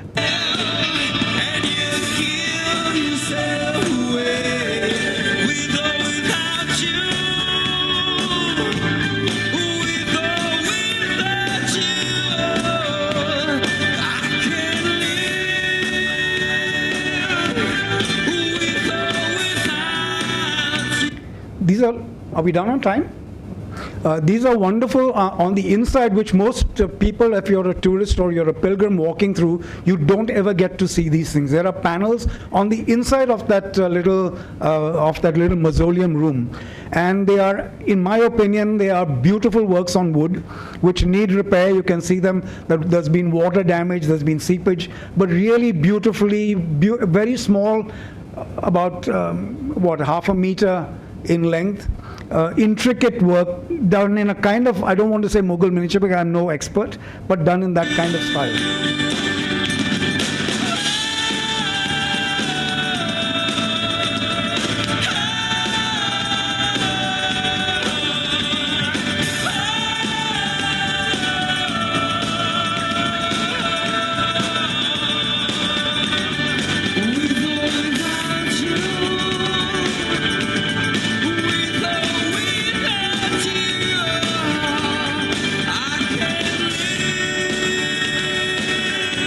We move now to, you want to talk about Rush Hour? You want to say anything on this?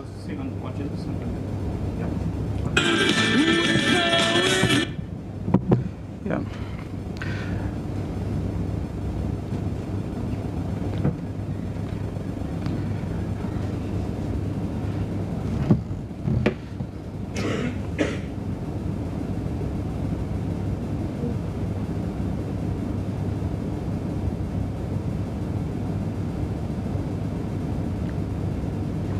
Yeah. What I will also do is that you will find that sometimes these slides will repeat a lot in that sense, but I will just run to them. One thing is that also to see, I already talked about the location of these places and in terms of how it was important for them to get a really prime location. And you will see later on in terms of how this location also over here, between the Born Jesus over here and the Rush Hall in the south was connected to that river. But we will come to that during the Rush Hall segment. That here you see, of course, the professed house, so where priests who took the final vow of obedience to the Pope or to go on any mission, and they would live a very renounced kind of life. That was what was expected of a professed Jesuit, to be able to live the vow of poverty in a very meaningful manner. And that was a professed house of people and also of the provincial, of the governors, administrators of the society who stayed over there at that side. And at the side is the Church of Bon Jesus. You find over this very beautiful sacristy over there, or what we call about when Christina Oswald started this term called Modo Goano. What she meant was basically she's not talking about the Jesuit style. She's not talking about the Jesuit style, but what she's really talking about is a Jesuit process of accommodation. Like, for example, art historians today really ask, is there a Jesuit style? Is there a Jesuit style? That's a question that's asked. Or are there Jesuit styles? And then you can see when you look at Jesuit architecture across the world, you can pinpoint on some common elements, but there's just so much of diversion. And this is something very Goan in terms of the infusion of Western elements with Goan elements or even from the South. For example, that these paintings, they were made in Cochin with also teak and a lot of design that was not necessarily European, but was made by Indian artisans locally. That was fused along with in this vestry or in the sacristy over there. You could find that it was a fusion of different elements that came together. I just run through over here that you see this main altar right now over there, and I've over here put this image of comparing this particular altar in the Bon Jesus, comparing it with the main altar in the Gesù in Rome. The Gesù in Rome is a signature church of the Jesuits, and in a way the Bon Jesus was meant in a way to replicate some elements of it. What you can see over here is a statue of Ignatius that was put over here in 1622. This was after 1622, sorry, after he was canonized. And you can see the same structure over there, that you have Ignatius the priest in the center, and Ignatius the priest is looking on top over there at an IHS. You will find in both places the same structure, and right on top you will find the Trinity. Very often when people go to the church, they look at Ignatius and they think the church is about that. But then what Ignatius is doing is pointing to the Trinity on top, which is God the Father, Son, and the Holy Spirit. And in terms of Ignatian spirituality or Jesuit spirituality is meant to be Trinitarian. I will not go onto that element, otherwise I will lose time. So this is something that you can see there are common elements of Jesuit culture or Jesuit spirituality that travel. And these two churches, you can see that very clearly. This is just an expanded version. Over here you can see, we have to make note also over there about that small little infant Jesus that was placed over there. We do not know at what point in time that was placed over there. Some people talk about that this was placed by a priest because he did not understand what was the meaning of born Jesus, that you find that written in some books. But we really do not know the provenance of that particular statue over there. So details on the sacristy door. I will go further. This was the pedestal of the mausoleum that was commissioned by Italian sculptor Foggini. David has dealt with this. Yeah. What I want you to pay attention also over here is that, for example, that we have these panels, what David talked about, right around the casket in silver. And these came from a common source. For example, about 2 years back, when I visited this church in Antwerp, which is a Charles Borromeo church, which is also a signature church in Belgium of the Jesuits, which looks just like the Bon Jesus, also similar to the Jesu in Rome. This was the professed house that was attached to it, just like in Goa. And this is the interiors. And just over here on the side, if you stand facing the altar on the right, you will have a full series of wooden engravings on the life of Ignatius. And on the left, you have engravings on the life of Francis Xavier. And what is really striking is that these are wooden replicas of what we have in silver, that they both came from a common source. They in wood, we in silver. These are other paintings on the top. I now go to Rush Hall. Rush Hall is this college of St. Ignatius, or what was called the St. Ignatius. It was before the College of All Saints, but was renamed in 1623 or so to the College of St. Ignatius after his canonization. And what is very particular is that how this college was situated in the south was so well connected to the College of St. Paul in the north. And they were connected by this river. You can see this one river flowing over there and the other river flowing, the same river then joining over there to the north. And very often the students who participated over here, or new catechumens who entered the College of St. Paul, they were ceremoniously often taken by boat, or the river became a way of connecting this college in the south to the college in the north. These are murals inside on the life of Ignatius that were done soon after the beatification, after the canonization in 1622.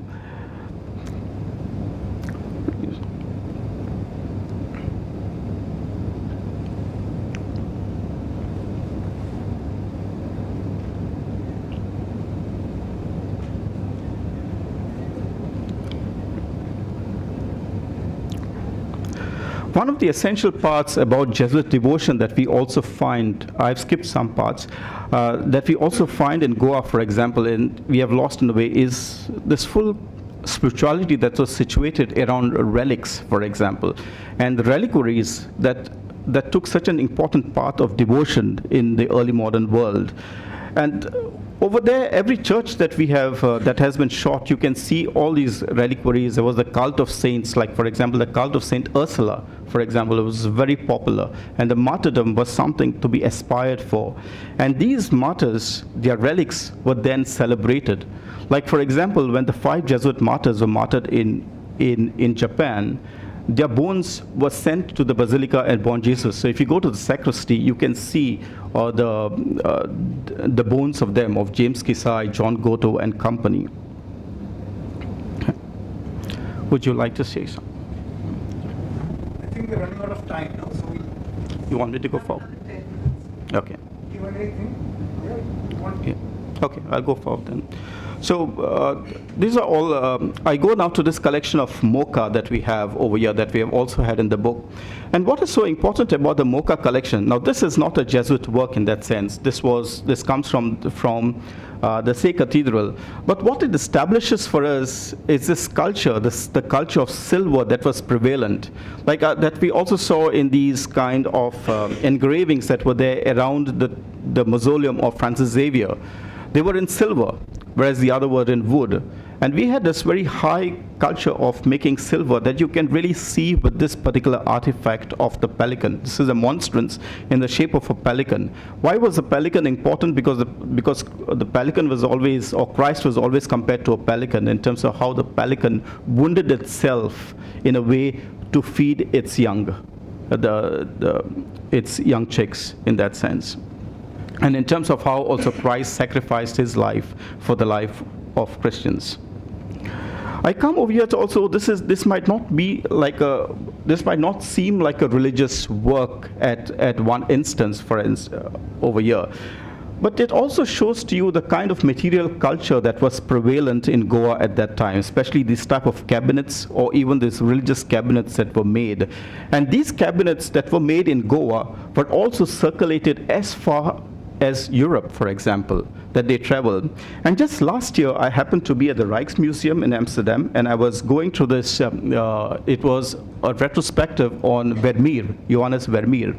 And in that exhibition, there were 2 or 3 of these paintings, and this I'm taking from that exhibition over there. There's this painting of this little girl over there, and can you see this right description of what is written down over there? It says the casket on the table that is there over there, in which jewels, letters, or other valuables could be kept, may well have come from Goa, a region in India. And I was so stunned to read that over there. And these cabinets are really the same over here, just to tell us in terms of how craftsmanship made in Goa traveled around the world.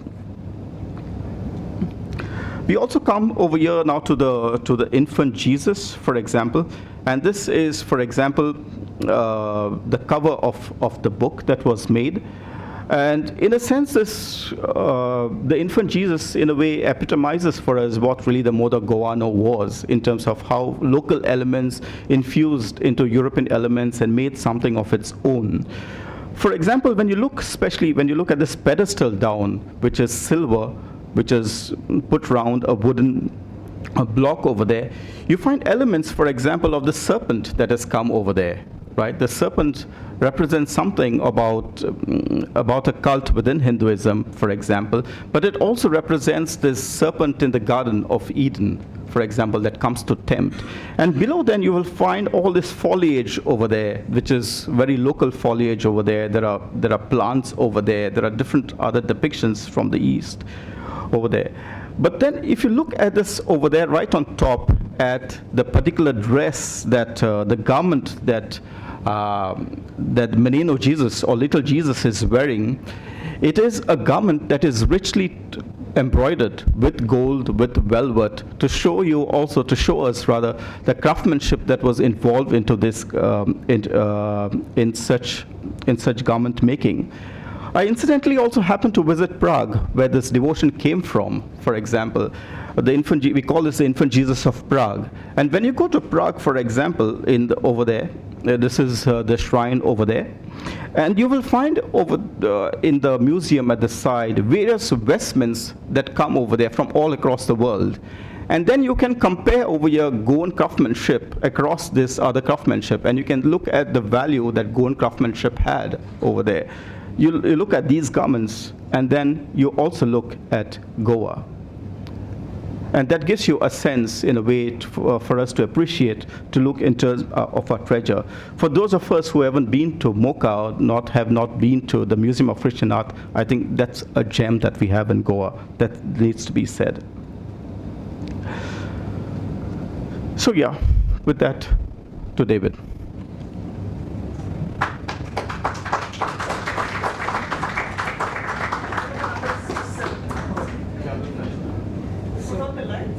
Yeah, we can turn on the lights.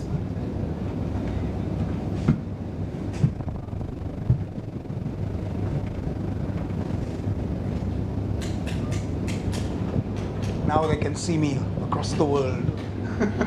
Yes, right. I know. Okay, so the thing as a photographer again, this pilgrim photographer title that I've been given, I found that we were constantly looking at a book of European. Like we have our book of Jesuits and Goa and art.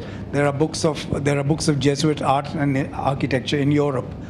Now, in all of Europe, as big as the continent is, I think it's not about quantity and quality. We have more beautiful treasures in our backyard within a 20-kilometer radius. Wow. Yes, and this is only Jesuit. So there are Franciscans and Benedictines and Augustines and all sorts of churches and value that we have. So the pearl of great price really exists in our backyard. That's primarily what it's kind of shocking to discover so much of beauty. And this after the religious communities were sacked by the authorities, by the Portuguese authorities. For 200 years they were expelled, and churches were allowed to rack and ruin kind of deliberately. This is after that, what we have is simply amazing. Questions?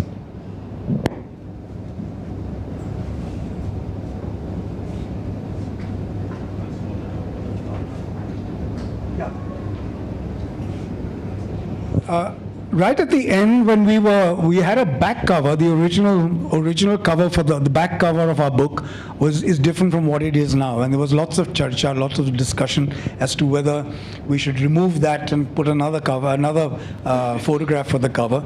Rinald actually spotted it. As a photographer, not being able to retouch the image, I didn't look at it terribly closely. Not that I'm giving myself great credit for it, but Rinald in Belgium noticed that there was a silverfish, an actual real silverfish, sitting on one of the paintings in Xavier Center for Historical Research. And when we looked at it with a magnifying glass, you don't need a magnifying glass, it's quite large.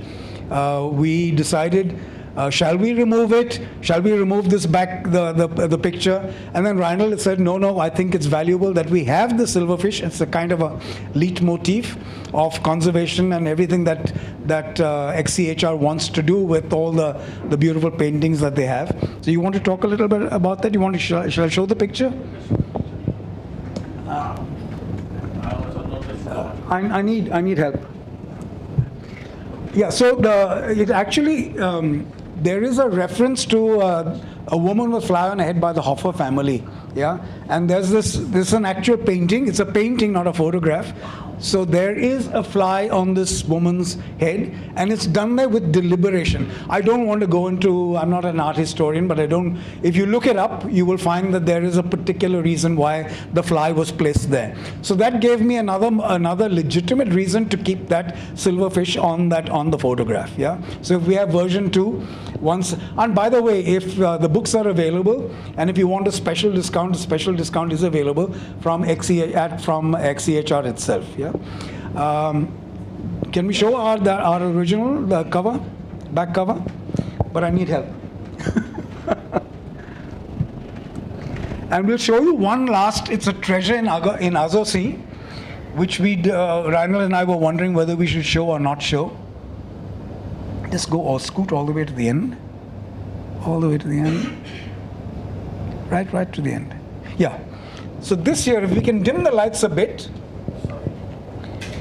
you will see that this is a picture of Francis Xavier in contemplation. These lights in particular, Baba. There we go. So there is this painting here, again on those panels of wood which have all shrunk. And you can see I've kind of aligned the pictures together. And right here is and that's in 3D. I mean, the rest of it is in 2D. So there is an element of beauty to that thing, just much like the Hoffer woman. You want to, and we'll show you. This was if we had time, we thought we'd show you this. Ran, help me. Show me next.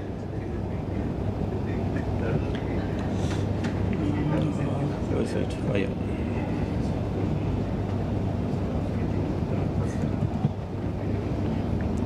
Yeah, I think you're done now. No, I want to show Azossi.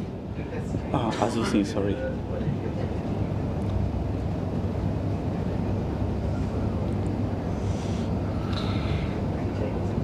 So Malcolm and I, this is not discovered by us. There's an art historian or conservator called Monica Estevez. She's written a chapter in the book, and she talked about this little tabernacle enclosure, and it is actually the sometimes poverty is the best conservator. Fortunately, unfortunately, this tabernacle revolver, like a little carousel. Sorry, I've hit the wrong button. I'm very clumsy today. What happened? Yeah. So it revolves, and because of the wood swelling, it had stuck in a certain position. Mercifully, the parish priest and the sacristan didn't twirl it around too much. But when Malcolm would move it in 1/3 rotation, so I wanted to show a continuity. And then at a certain point, it got stuck, and Malcolm and I said, "Yeah, I think we're done." But then when I looked at Monica's references, I said, "No, we aren't done. She has more pictures of this tabernacle than we do." Then Malcolm exercised his brawn and moved it a little more, and there, lo and behold, stuck behind all that wooden carousel, were all the life of Christ in this. So it's in the book in a beautiful gatefold, and I think we can end with that.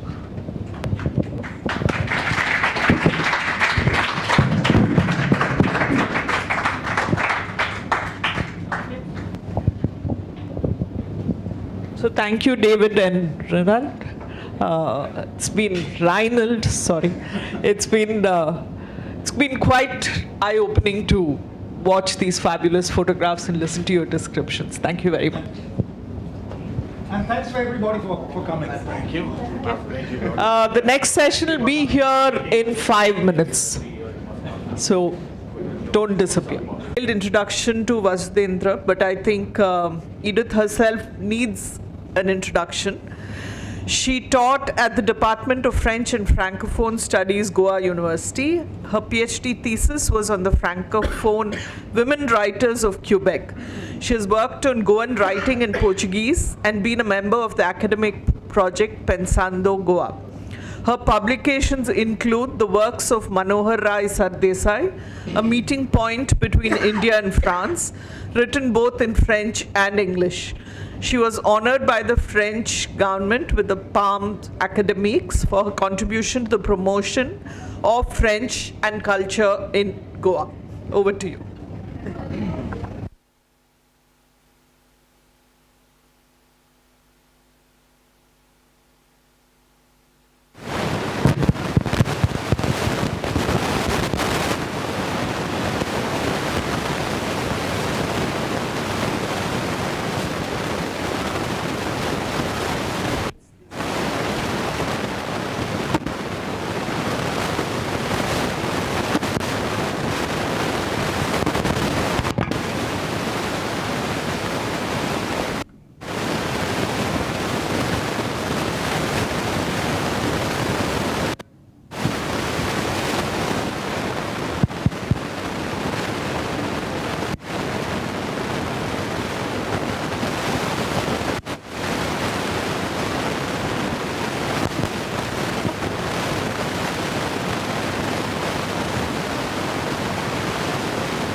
Thank you, Gautami, for your introduction. Can you hear me? It's working?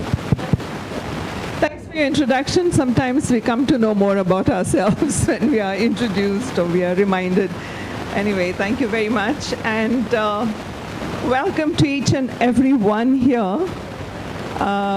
We have a cross-section, like we've been having for the Lit Fest, of students, professors, writers, artists. It's wonderful. And this happens every year. So today, we have Vasudhendra with us. And before I talk about Vasudhendra, before I say anything about him, let me tell you how's that I came across this big, fat, attractive book. because, like I told Vasudhendra, it's been years that I had read a novel in 5 days of 450 pages. It's been years. So, yeah, merit goes to him and the merit goes to me also a little bit, because it's not easy.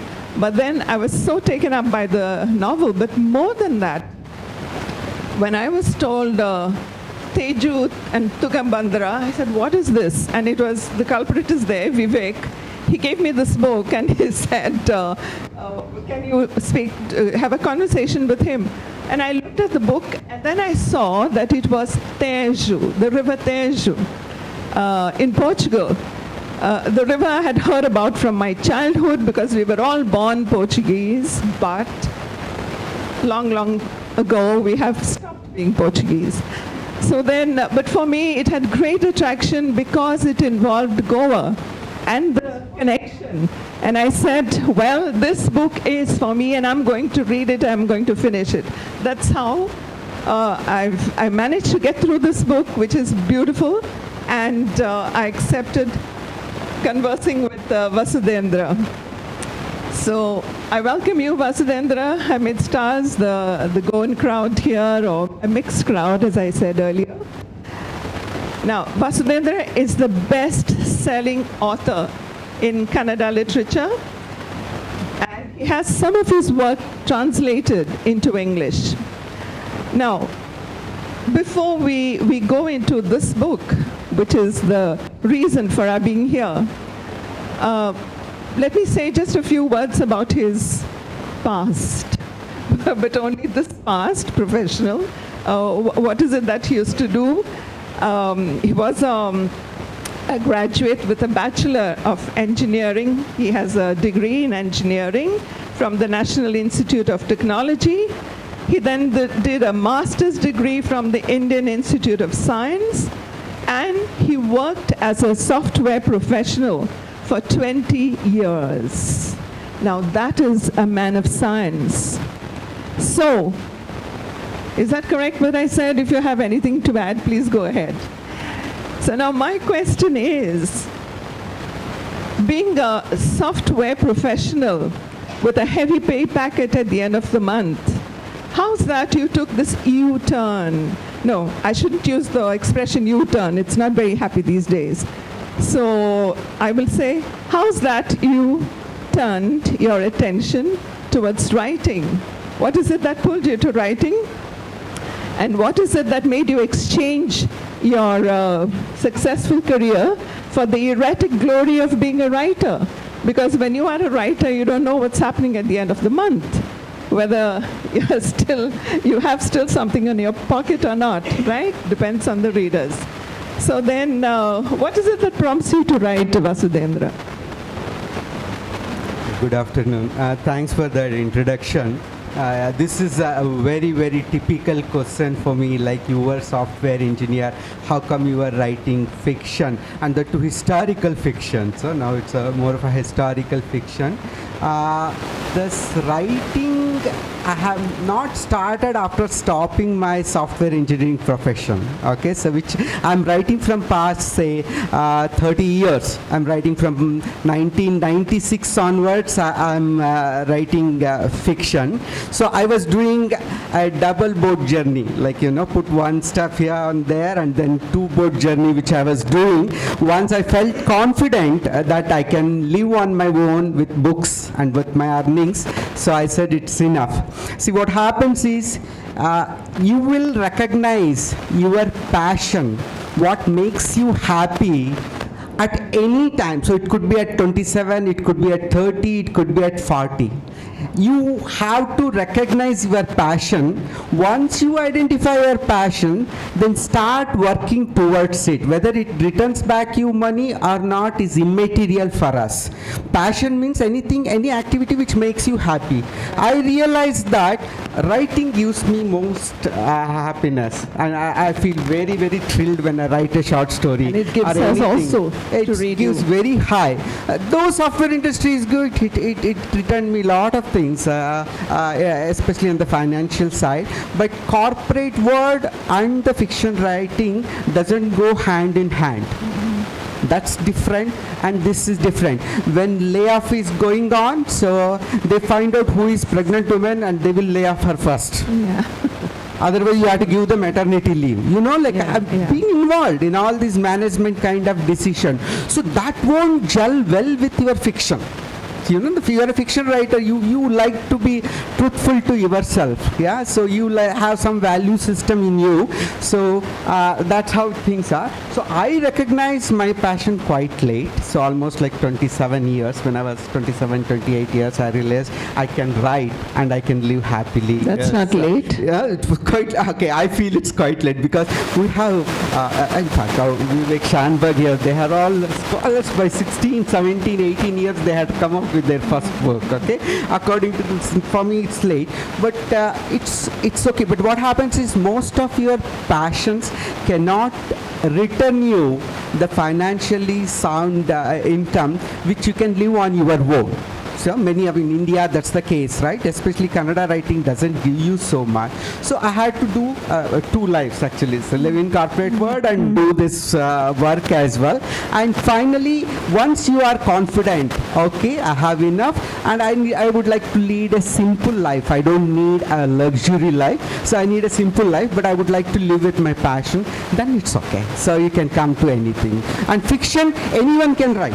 Whether you are a software engineer, whether you are a doctor or anyone, because it doesn't require any educational background. Our people who are uneducated have told beautiful stories. Our folklore has come from an uneducated, I don't want to call it uneducated, but it's typical educational. They have told such beautiful stories. What stops me telling stories, right? So I can definitely tell. So only thing is, I should not look at money as my primary criteria in my life when I'm, whatever the work which I am doing, then you will go to the passion. So that's how I'm there in the passion. But luckily, my book sells very well in Kannada now. I'm a publisher as well. All my books I publish myself. Have your own publishing so house. I have quite sufficient returns now. Oh, For great. my books. Yeah. That's wonderful. Yeah. So, Vasudhendra, your books in translation are Tejo Tugabandra, The Unforgiving City, and Mohanaswamy, right? Yeah. These are the three books, yes. Other than these, Vasudhendra has to his credit, as he has said, loads of literature in Kannada. So, this one was published in 2019. Is Kannada, that correct? it was published in 2019. Okay. In The English, translation came in 2023. 22 by 22 Maitreya September, Karnoor. Yeah, and it's a beautiful translation. It's really worth reading. Would you care to tell us something at least about your other works in translation in English? Okay, the one is Mohanaswamy's pretty well-known book than this actually. It's about coming out of... well-known way? In Kannada India, or in India. In English? The English literature, actually. the translation. English, that has been sold more because Okay. it was stories of a gay man and especially a countryside gay man in India, which was very rare in Kannada. Yeah, it means it's in any of the Indian languages, it was very rare. It was like almost like 11 years back, I wrote that book. So 2013, I wrote that book in Kannada. Right, so that time it was unheard of actually. So any Kannada. So much earlier, much before this one. How much before this one? Okay, I thought this was very, your very first. earlier book. 2013 I published. So that got attention, more attention across India because of its subject. You know, like someone writing gay stories in a Indian language is very rare. Actually, and also I was coming out. I'm a out and proud gay. So that I would like to tell. And in fact, I had discussed about it here as well in 2017. I think 2017 I was here to discuss about Mohanaswamy. So that gave me a lot of fame actually at that time. So it's about that actually. It's about any negative fame or no, it wasn't negative. negative. It was well accepted. Well accepted, especially English. Okay. In Kannada, they were afraid actually even to speak about that book. It was very few people who talked about it. Later on, when it came in English, it was celebrated there as well. Okay, so that's how it was. And in fact, the reason for writing this is after Mohanaswamy was everyone started identifying me as a gay author, as if that's the only identity I have. Yes. Okay, so any literature festival I was invited, it was only for LGBT subject. Nothing other than that. No, I have already written 13 books by then. So by the time I wrote Mohan Swami, it was already 13 books. And people know me very well that I write all other subjects so well. So, but this English word knew only the Mohan Swami. So they were inviting me only for the gay-related discussion. Nothing wrong. I'm proud. I speak even today in all colleges, everywhere. So I speak about the sexuality. But that's not a limitation for me, so I'm bigger than that. So then I said, I'm going to write a book where my personal experiences will not be there at all. I am not there in that book at all. So what should I do? I thought, let me go for history. 500 years back history. So 500 years back, definitely I am not there. I have to imagine everything, right? So that's how Teja Tungabhadra started. I'm a software engineer. I was so worried whether I should write a historical fiction or not, because most of the historical fiction writers are professors in Kannada. At least, so they have studied history or they have taught history, and that kind of people we see in Kannada. I said whether I should write this or not. Then I realized, as a software engineer, I have studied so many complicated subjects like Java. I know object-oriented programming, I know C#, everything I know. If I can master those subjects, computer-based subjects, why not history? History is also another subject. So let me start. So I started and I succeeded. Now this book is pretty popular in Kannada now. More than 15 reprints have taken place in 3 years. That too in Corona time. So more than 15 reprints have taken place of this book because I'm the publisher. I have the statistics in hand. Okay, so I sold quite well actually. This book I have sold and given me a lot of money also. So that way, there is no limitation for you. And also this fun thing is like I have not visited Lisbon also. I have not seen a Jew also. I had not come to Goa properly before that. I have not seen everything, but everything is covered in that. It is. And it works well. Most of the Indian authors have a limitations of writing what we know, which is wrong. Try to write something you don't know. If a British man come to India and make a film on Gandhi, why not I write a novel about the Europeans? Yes. So that is the courage I took. I should be in a position to convince them also. Finally, it's all question about people. The people are same all across the world. Once you know that, it's very easy. Writing a novel is very easy. You should know everyone is same. Same problems there also. So whatever the problems I see today in India, I see the same problems was there with the Jews, especially in Portugal, in Lisbon, 500 years back. Exactly same situation they have faced. Minority problem. The same minority problems we are seeing in India as well now. Yes. So you don't have to put limitations to your imagination power. It is infinite. It can make miracles which even you will be surprised that could I write such kind of a subject. So now I'm writing a 2nd century novel actually. 2nd century novel where India is not involved. It involves China, Uzbekistan, Afghanistan, and then Iran, Iraq, Italy. So that's the subject of my new novel which I'm writing. So there is no limitations. You should just write it. Even if someone comes and tells me that Lisbon was not like this, they are minority. How many people will know Lisbon? And Lisbon of those days. 500 years old Lisbon, even now the present Lisbon citizen also will not know about it, how it was. So he will also read it like a story. You should believe in the power of the storytelling and imagination, and you should have courage for that. Courage is very important. So I am ready to write anything of any country and any place. So that courage I have developed after writing the Tejo Tungabhadra. And now people think me as more as a historian, not just as a gay man.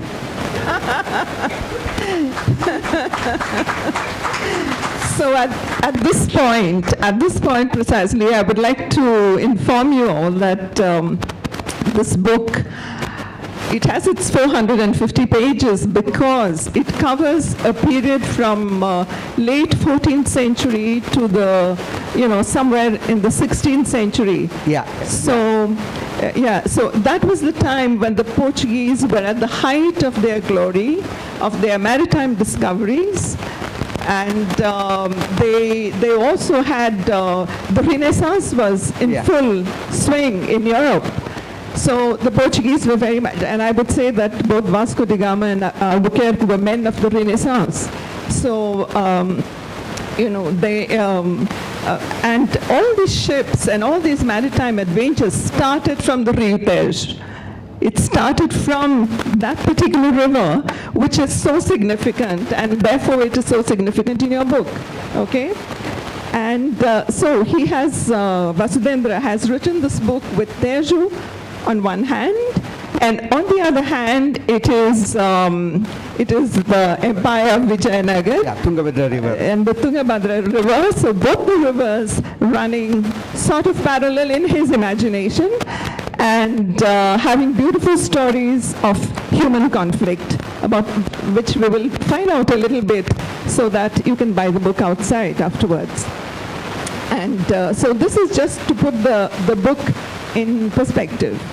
But there is one question that I would like to ask you, is that the contemporary Indian novel is, what I learned is that the modern Indian novelists, the contemporary, the younger ones, they no longer they choose to write about these big novels, the post-colonial novels like Salman Rushdie, like Amitav Ghosh and Vikram Chandra.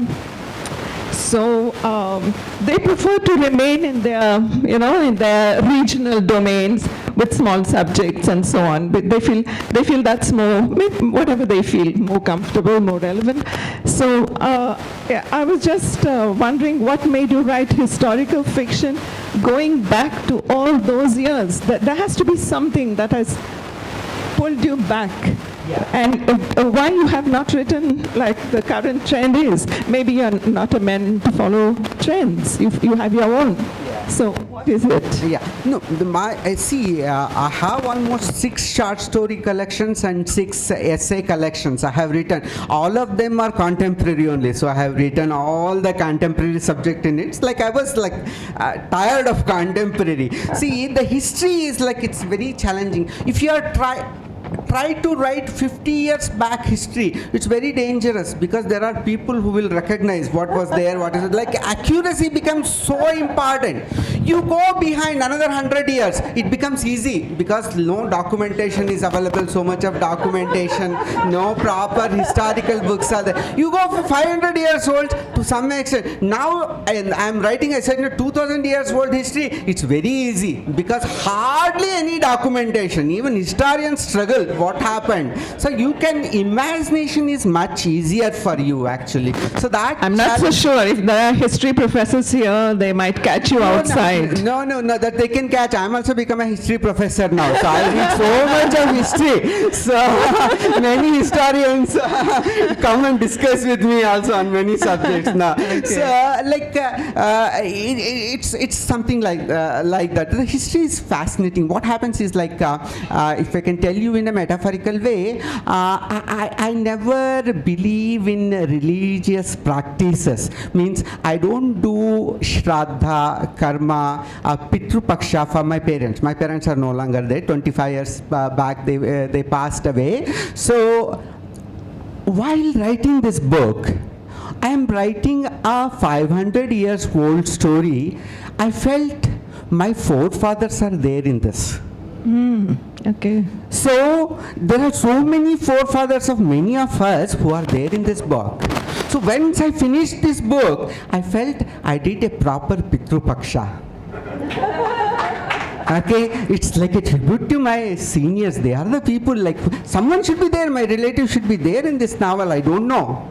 I have written about them. So what else? So I felt very good about it. What best way is there to do a Pitru Paksha other than writing a story about them? So I wrote that feeling I got, satisfaction I got. It's history is addictive. Like once you start reading and once you start writing about history, you get addicted to it. Like I read more history books than anything else these days. Maybe you need to come out of that as well. So that's also a challenge. You have to come out of the history also. It's not right always to write about historical fictions.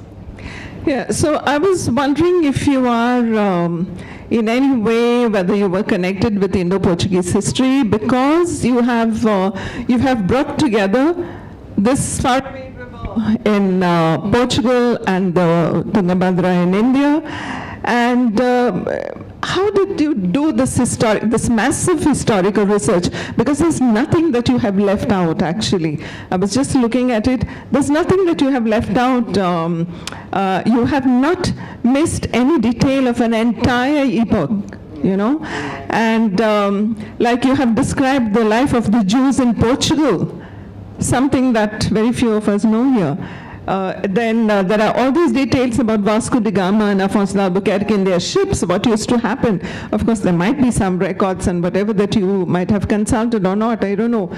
Then the persecutions in Portugal against the Jews, all this anti-Semitism that started way back. And also you have described the conditions of women in Vijayanagara in those days, okay? And yeah, so I was just wondering, how did you achieve all this? Yeah, I think I'll tell you, because the Tejo Tungabhadra, first I'll answer that. Why I choose that is, so I was wondering, what are the witness for my story? Even present day, still they should be alive, who have seen all the story of my characters, okay? They have, I have a proof. Then I felt either it should be mountains or it should be rivers. They are alive till today. So naming the book in the name of a river, two rivers of two countries is the best, is what I thought. And second thing is, why the Portuguese history fascinated. See, till this book I have written, I had never read any history books. So only for this I started reading. History was the most boring subject for me in the school days, you know, so I haven't got good marks in history. So because the school history will be always boring, they make it not interesting at all. But history is quite interesting. So what happened is that one thing which we need to observe here, the record keeping or documentation of the history is best in Europe. Mm-hmm. Yes. Not in India. Okay? So Indians who have ignored the history keeping, record keeping, or even if you have any history, we have spoken about only the kings, queens, warriors and wars, and also it's cooked up stories. But when you go to the Portuguese, it's not the case. They have got the common man details so much. Right? Records. I was fascinated. So much information is available about the Portuguese. Where did you get this information from? Books. I checked the books. I mean, in the internet, I checked the books. Where available. Many books are not available in India. Can you tell us for how long you did your research? 4 years. 4 years. Day and night, only that. That's so a long time. reading. That's all I did, actually. So it was so scary. Like I didn't know where to stop. Like, you know, somewhere you could have done a PhD. Start writing. You could have done a PhD. No, few people are already doing PhD on my book. I don't have to do a PhD. So many are doing PhD on my book. So what I said is like, so those documentation fascinated me. How Vasco da Gama's arrival, everyday details has been documented by chroniclers. And I can get the information of the dress of a common man, or food style of a common man, or so what he was, the festivals of a common man in Portuguese, so easily documented. But when I come here to the Indian history, which is my own, I don't have even one line diagram or a picture of Krishna Devaraya, same period. We don't have that. Such a big king compared to what manual was. But manual details are there, Vasco da Gama details are there, Albuquerque details are there. They have maintained it, we should respect them. Right? So that's what fascinated me. And also, you need to understand that Indians had stopped going across the ocean. They were not keen actually. During the Chola period, it was very high. During the Vijayanagara period and all, they were all wealthy. They had stopped going to other countries and doing a trading by ship, so going all the way to the other countries and finding out and all. But these people, Portuguese and Spanish people, they were very keen. They built the ships. They call it as now. Now Yes. is a Portuguese name. Now it's a ship. Their ship, Portuguese ship. Now is from Nave, so it is from Sanskrit only. So Sanskrit, there is a Nave. Now is Sanskrit word. That's what they used in their Portuguese also. So they built the ship. You have to remember, ships are the ultra modern equipments of those days.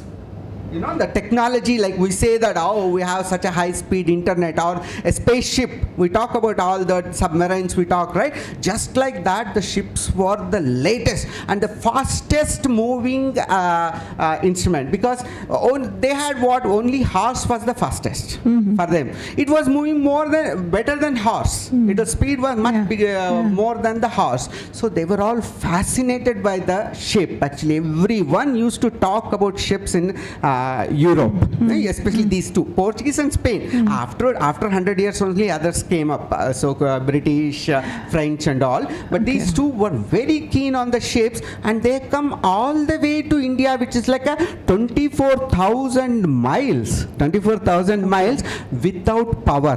There's no power. Only power is wind power.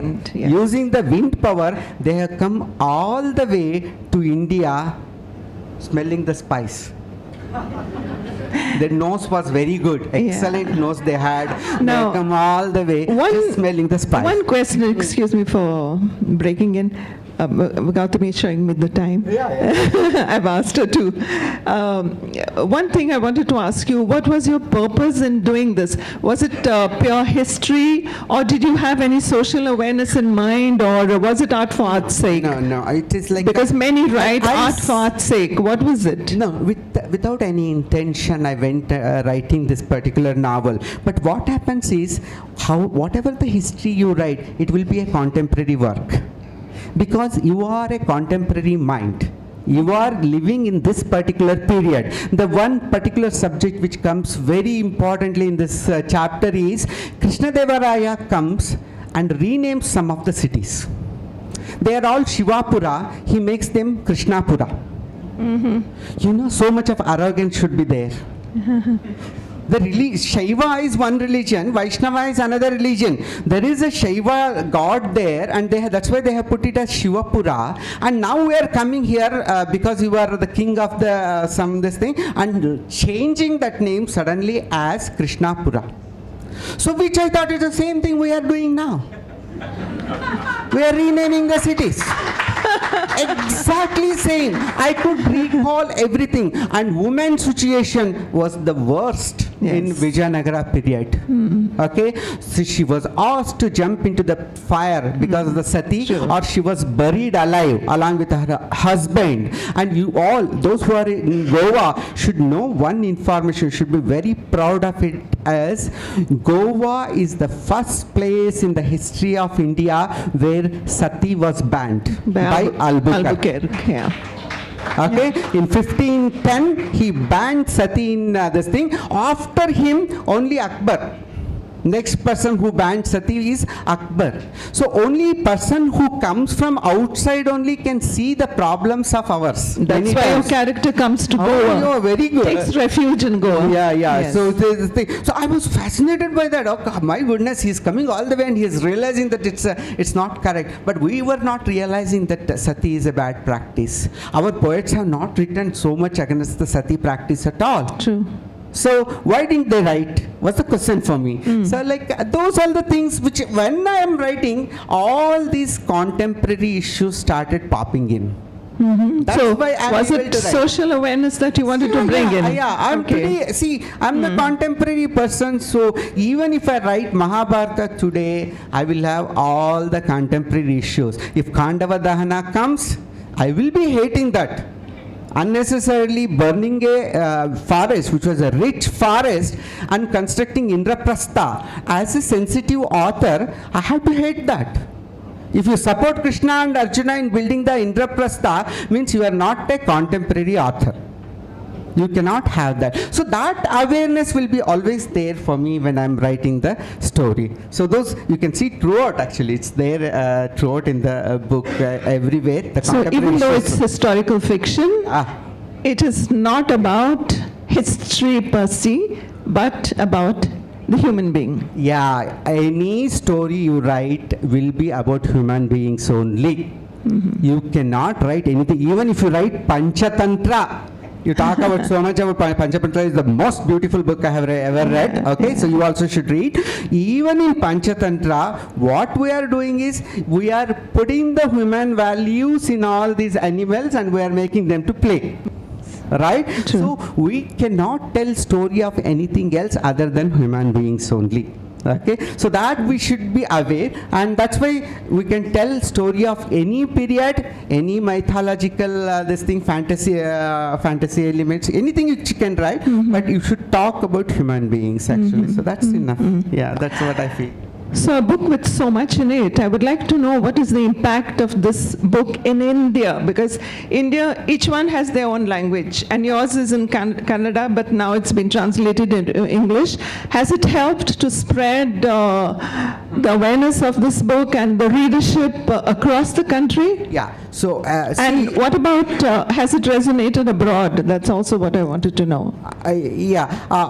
Few things I know. So Kannada and Telugu I know very well. It has been translated to Telugu, Kannada and English. Now Malayalam edition is coming, and Marathi and Hindi are coming in this thing. So it's there. Everyone has purchased the rights now. So what I could see is many of them have messaged me in Kannada saying that now we started liking history. After reading the book, you should have been our history professor. So this is the first message they say, sent to me. You should have been our history professor. We would have enjoyed the history. We thought it's a very boring subject. No, it's a very interesting subject. So that's the compliments which I got. I'm very happy about it. So, and I assume that might be the case with English, because English, not many people contact with the author, because there is author and reader contact is very less there. They don't give any contact details and other things. So it's a little less actually. But in Telugu also, they people called me, invited me there, and I spoke with Telugu people, and I can speak fluent Telugu. In Telugu also there was no problem. So absolutely they are like very happy with the book. Yeah. So people get awareness about what our history is. In fact, why people, if you think back in I think in 1998. Our politicians wanted to celebrate 500 years of Vasco da Gama success. You know, like afterwards historians went and told her, don't do, he was like a villain for India. He did so much of crime coming to Cochin. He did so much of crime. Nothing against Portuguese, but that as a person, he did so much crime in India. He burned alive a ship. There are so many Muslim people who were returning from Makkah, along with the kids, small babies and all. He burned them alive. So what kind of celebration you are going to do? 500 year celebration of Vasco da Gama. Yes. So even politicians will not be aware of it. Yes. But luckily my book was read by politicians also. So they were very happy. Many of the Kannada politicians, they called me and congratulated me for this book. Especially during the Corona period, they were all Corona attacked, and so they started reading my In our days. Yeah. So, you have such a complex structure in this book. Like, you have very complex relationships described and a whole panoply of characters. So many of them. You have all these temple priests, devadasis, hijras, artisans, artists, families, each one with their different roles, etc. So I would like to know, how did you organize yourself? And I'm saying this for the good of so many who are here, young writers, budding writers and full-fledged writers. We would like to learn from you. How did you manage to put all this together? Because there are hundreds of characters. See, while reading the history, the way a fiction writer reads history is very different than a historian reads it. So while reading the history, some small elements shake you a lot. So for me, for example, when I was reading the travelogue of Vijayanagara travelers, like the 3-4 of them, they come during the Vijayanagara period, when they are explaining the sati practices, okay, they say women go laughing and enjoying and then jump into the fire. That's the details which they are given. I said, what kind of details are they? Like, how could a woman go a happy mode and jump into the fire, which is so sad for a culture of us. Actually, no, India, it's not a great thing to be proud of. I said, while reading that, I said, my heroine is going to run away from the sati. And she does. That is the first thing which came into my mind. She has to run away. She should not. But she doesn't run away out of fear. She runs away because she's pregnant. So that's some reason I had to give why she wants to run away. But does the running away means she wants to live? A feminist would like to live. She doesn't want to die. So that I knew very clearly. For a man, you mean? For a man? No, for anyone. So for herself, okay? So anybody, the life is the most important thing. So, living is the most important thing than any other achievements in life, right? So that, otherwise there is another character which was coming, it's quite fascinating, is like the one who was the lawyer or the judge of Vijayanagara period, one of the judge was a Hansda. Yeah. I said, these Hansdas were quite powerful. Now we are celebrating when a trans woman she gets one government job, we are celebrating as it's a great achievement. But during that Vijayanagara period, so they were judges, they were sitting, and they were warriors. That fascinated me. I said, that character has to come in my book. Just a question before we open it to the audience, since we are running out of time.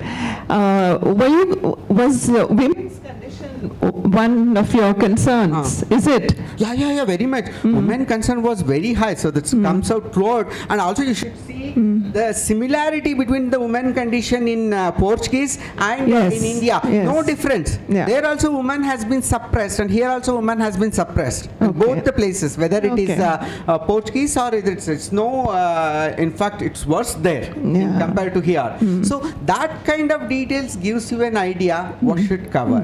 Otherwise you would not have written that with without modern sensibility you don't bring up those subjects, kind of a thing, right? So while reading the history, these things are very important. Most importantly, a fiction writer, when he's reading the history, he should not make any notes.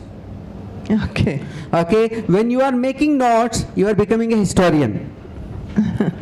Only for us, the feelings should be there, and through that the imagination should come into picture. If you start recording everything, this is what happened, this is what happened, this is what happened, you will end up in writing a history book and not a fiction, most probably. Yeah, that's my belief. Okay, that's why I have read so many books, like each book 3-4 times actually, and I didn't make even a single line note of that particular incident or what is to be required and all. But while writing, it automatically comes to you. You have read something there, so suddenly it comes there. Like there's one character of a sage. Okay, a sage. His only job was they say like he used to kill a particular animal. While killing the animal, he will tell like he has got a pipe, I think, some kind of an instrument, musical instrument, so that he used to blow it.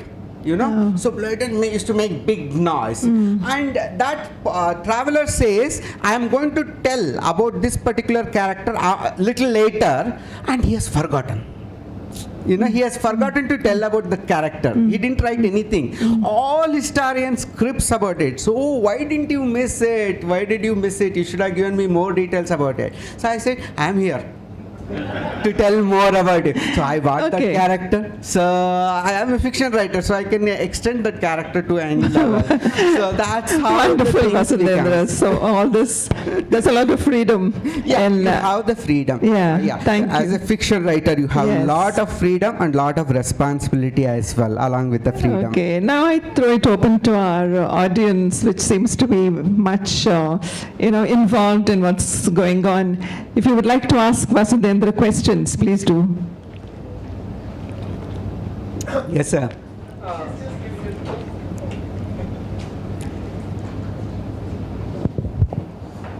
Specific to Vijayanagara, but I was wondering if because Vijayanagara was completely destroyed, was it because of that the history was lost? You were saying that there's a lot of places in India where there's no history of a period. Is it because of the invasions and destruction, or is it just?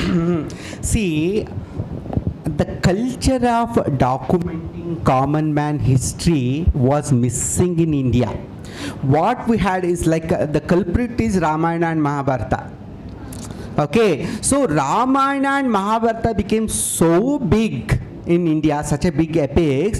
Whatever you write, you have to write only about that was the condition for us. It's very rare that someone starts writing about a common man. In fact, there is one author in Kannada called Raghavanka. He wrote about Harishchandra. Satya Harishchandra, so he wrote about Harishchandra Kavya. That's a beautiful poetry. Because he has not written about the god and he has written about a common man, he gets punishment from his uncle. So that is the feeling these people had. So that you should write only Ramayana and Mahabharata, nothing other than that. Maximum you write about your king. We didn't had this history writing practice in India. Only thing which I indirectly I will get some of the things. So I'll tell you how I indirectly had to read history. Indian history means, see, there is a Hampi Vijayanagara Vithala temple. Okay, Vithala temple is one of the most important temple. In Vithala temple, they have a schedule for each day what should be given as a naivedya to the god. In that, I have idali. Idli means idli. They used to give one day to idali. Another day, they used to give dosa to that god. So now I know that people knew idli and dosa during that time.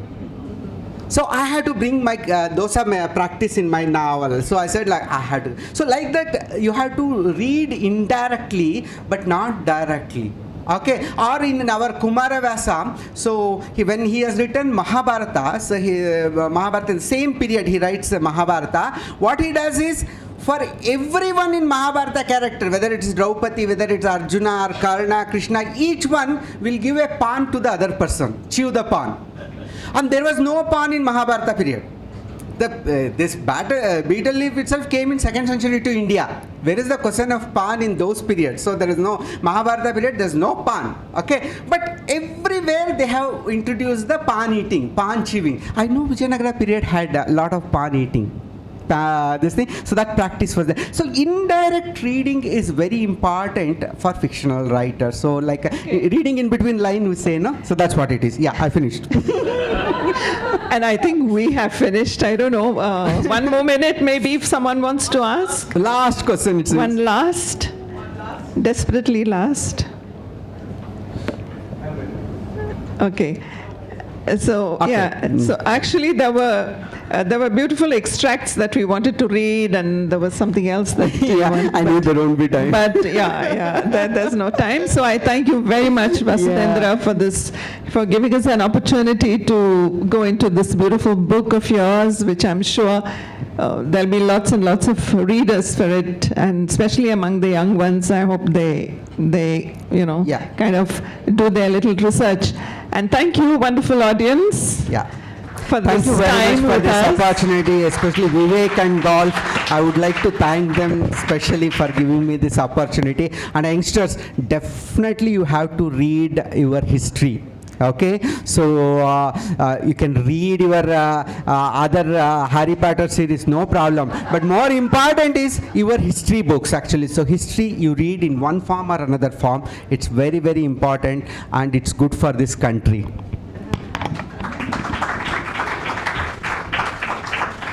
Thank you. That was delightful. We can always read the book, but hearing you talk is in a whole different ballgame.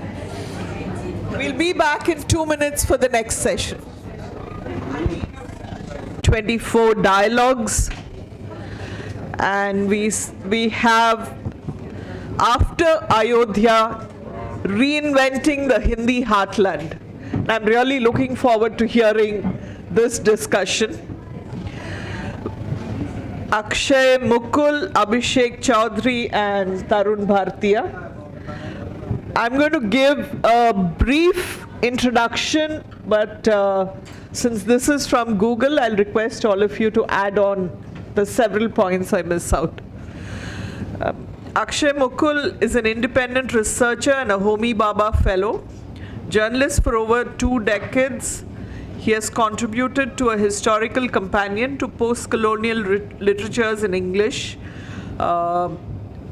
edited by Prem Podar and David Johnson. He lives in Gurgaon with his wife Jyoti, daughter Jahnavi, and Dalmatian Bella. Dalmatian is no more. Sorry to hear about that. Abhishek Choudhary, I hope I have the right profile for you. Studied economics in Delhi and Chennai, and has worked since 2010 in development with Pratham and IGC Bihar and journalism. His writing has appeared in a range of publications, including the Anand Bazar Patrika, Caravan, Deccan Herald, HuffPost India, and Indian Express. He was awarded the New India Foundation Fellowship in 2017 to research the life of Atal Bihari Vajpayee. During the winter of 2021-22, he was a scholar in residence at the ICG. The Believer's Dilemma is his first book. And we have Tarun Bhartiya.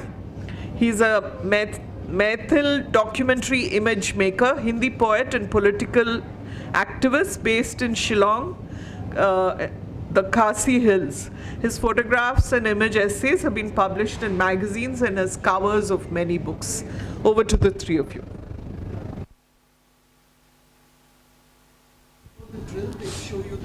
Okay.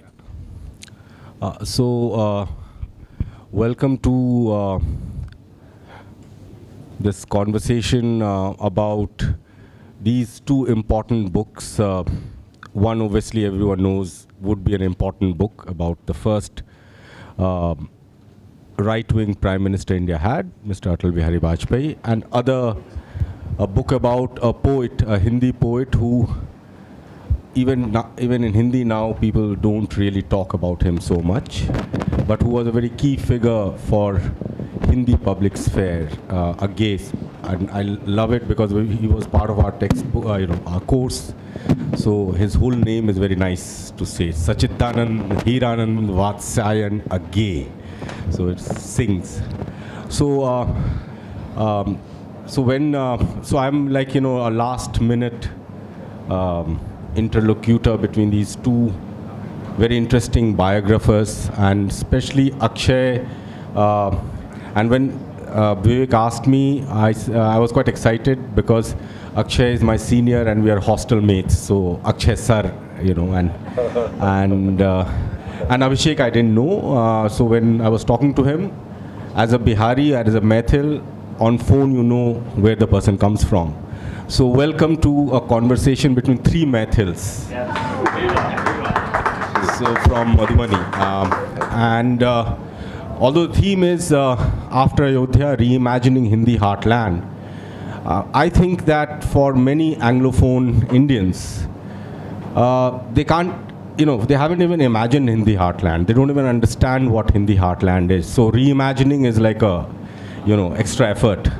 So we will try through this conversation to help you, and it is a good thing that Maithils are doing this conversation, because we are at the margins of Hindi heartland. For far too long, Maithili was considered a dialect of Hindi, which we refuse to be. So this conversation is going to help you understand, and it's going to not be only about politics, but we'll talk about literature, because there is a person who is an aspiring poet who becomes the Prime Minister.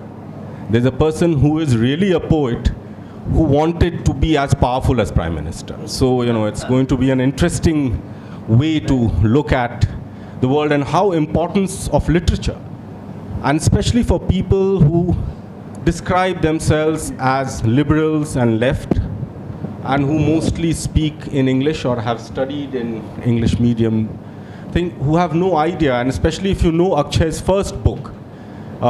If you have not read it, please read it, about a press called Gita Press. I was very surprised that when recently Gita Press was given Gandhi Peace Award, people were like, oh, how could they give it to Gita Press? Because people hadn't seen Gita Press. We have grown up in my village, where my grandparents prayed. Their Gita Press books are kept there, and so to understand that. So let's start with. So I would start simply as little introductory kind of things, and I want to ask Akshay sir that a gay is someone who people may not. How many of you have heard of a gay? Oh, that's a impressively. That's quite a. It's a literary gathering. It's a literary gathering. It's a literary gathering. Okay. I'm very impressed. But why don't you tell us about this Brahmin? Because one of the things we will talk about is the caste. Which is a very important thing to talk about. So, who was Sachidanand, Hiranand, Vatsyayan, Agge? Okay, thank you, Tarun. Agge, the word means unknowable, and this was given to him by Prem Chand when he was when Vatsyayan was in jail as a 19-year-old boy from Lahore. He was in Foreman Christian College, was involved in these revolutionary activities. His name was Scientist because he was supposed to be an expert on explosives. He was carried all over, and from jail he wrote this story which was smuggled out through another Hindi big writer called Janendra Kumar, and Prem Chand thought of publishing one called Amar Vallari in his journal called Jagaran, and that's so because his name couldn't have been carried, so he used Agge. So that's the Agge part of it. Now, Agge, unlike the Hindi writers of his generation or subsequent generation, came from a completely different stock. His father was a very senior government official. He was the chief epigraphist of India. He was an archaeologist. He is the one who excavated most of the Buddhist sites. He was the first one, in fact, to be sent to Mohenjo-daro, and he came back and said there is nothing. And unfortunately, the records of it are nowhere in the archives. So he was a big man, and Agge had a very cosmopolitan background, kind of childhood. So he's born in an open field in Kusinagar, in Uttar Pradesh, very near to Gorakhpur. And from there his father is traveling, he's getting transferred and getting new postings. So he spends a lot of his time, his intermediate years, immediately after 10th, all of them were homeschooled, and that's where his entire education comes from. He's reading things in original, he has a Persian teacher, and he has a Sanskrit teacher, and Hindi teacher, and all that. And from there, that's the bulk of his intellectual thing is coming from his father's library, home tutors, and also the world that he sees, which is very different from the larger Mofussil, background of most of the Hindi writers. He grew up 3 years in Chennai. He goes to Madras Christian College, where he does extremely well academically, and he's winning debates, he's winning the famous Melo Prize. From there he moves to the other extreme, Foreman Christian College, and his lifelong dream was to be a physicist. And he works with James Barnard, who was a friend of Andrew Compton, who had got, I think, in 1922 Nobel Prize, and Agge for a time even worked as a research assistant on the cosmic ray experiment somewhere in this thing in Srinagar. Now what happens is that during this period he attends Congress session in Lahore. He doesn't like what's happening, moves towards revolutionaries, gets into jail, and that's where his literary career starts. And that's where he writes his first novel, which became an iconic novel in the 40s, called Shekhar Ek Jibni. It's the first novel in Hindi novel, or probably across languages, which was in 2 parts. 41 is the first volume, 44 is the second volume, and that completely shook the Hindi literary establishment. And then he's a man full of contradictions. So he's a man who's in jail in the 20s and in the late 20s, joins British Army. And Marxists never spared him for that. He joins British Army during the Second World War, and post-47, when Congress for Cultural Freedom starts, he is one of the key players of organizing the first meeting in Bombay. And much later... Congress for Cultural Freedom was a CIA fund. Yeah, it was a CIA-funded front to deal with the rising, communism, and Americans were really kind of paranoid about it. So from there, Agay becomes that, and much later, in the 70s, by then he had become a messiah, and like all messiahs, he had surrounded himself with very, very mediocre poets and writers. And then what happens is, he's gravitate towards what he called search of Indianness stroke Hinduness. He is there when the BJP is formed in 1980. He is one of the, the invitee. He was invited by Advani and Advani, I guess. And then, so that's his lifelong journey. And apart from this, he also led a fascinating love life, which we find in Shekhar Ek Jibni, which also included, it talks of a relationship with the protagonist's own cousin, first cousin. And people thought it's imaginary, but actually when you dig into his archives, you find it was real. He was actually having relationship with his first cousin. And that shadowed his subsequent relationship, be it with absolutely brilliant woman called Kripa Sen. Later on, before that, Santosh, who later became Balraj Sahni's wife. After they got divorced, he married Balraj Sahni. Balraj Sahni and Santosh themselves were first cousins. That's another story. But so he led this, and later on he was with Ila Dalmia, who was 33 years younger to him when he died. So literally, as for literary, he marks completely the modernism of Hindi literature. Shekhar, then Tar Saptak, which completely again changed, and this happens almost in succession with Shekhar. So he completely revolutionized Hindi literature, and even now we find legatees of very poor legatees, very mediocre legatees of Agay all around us. So he's very much part of it. Yeah. So picking up from this journey of a cosmopolitan into the muck of the Hindu right, if you want to call it that.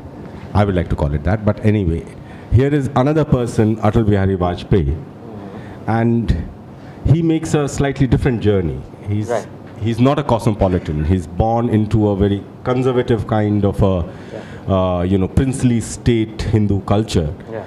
And what really, I'm always amused when liberals, people like us, they say, if Vajpayee was here now, things would have been different, because he was supposed to be a person who loved his drink, and he had a also interesting love life, unlike someone who bills himself as no love life.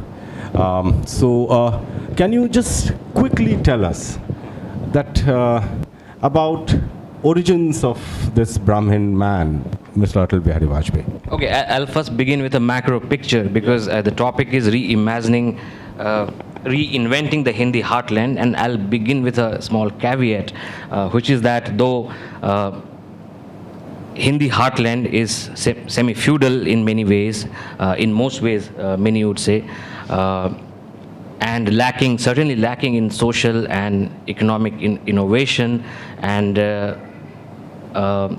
actually, I mean, when I got Vivek's mail, I was amused and I was annoyed, and it was a mix of amusement and annoyance, because I do have, on my computer a folder subtitled "The Stunning Dysfunction of Hindi Heartland," for a future project. But again, the approach to it, how exactly do you go about it, is what I have to figure out. So yeah, it was, but I thought it was an opportunity to maybe think a little deeply about that subject, which is also, despite cliches, remains much misunderstood. I mean, all three of us, we were joking that all three of us here are Maithils. And Maithils are basically a community in certain districts of Bihar, eastern Bihar. Culturally, we share much more in common with Madhesis of Nepal, across the border. And we share, in some ways, culturally, we share very little with the Bhojpuri speakers in western Bihar, like people from Ara or Chhapra, who again, in turn, share more in common with people across the border in UP, the Ghazipur, Balia, Devariya, Sonbhadra. So in Hindi heartland, much of, like in southern states, it was more like states are by and large linguistic states.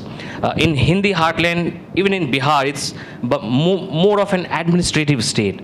So that is one thing I wanted to say at the very beginning, because it will come back to it later. Secondly, I also think Hindutva is not synonymous with, though there are overlaps, it's not synonymous with Hindi heartland.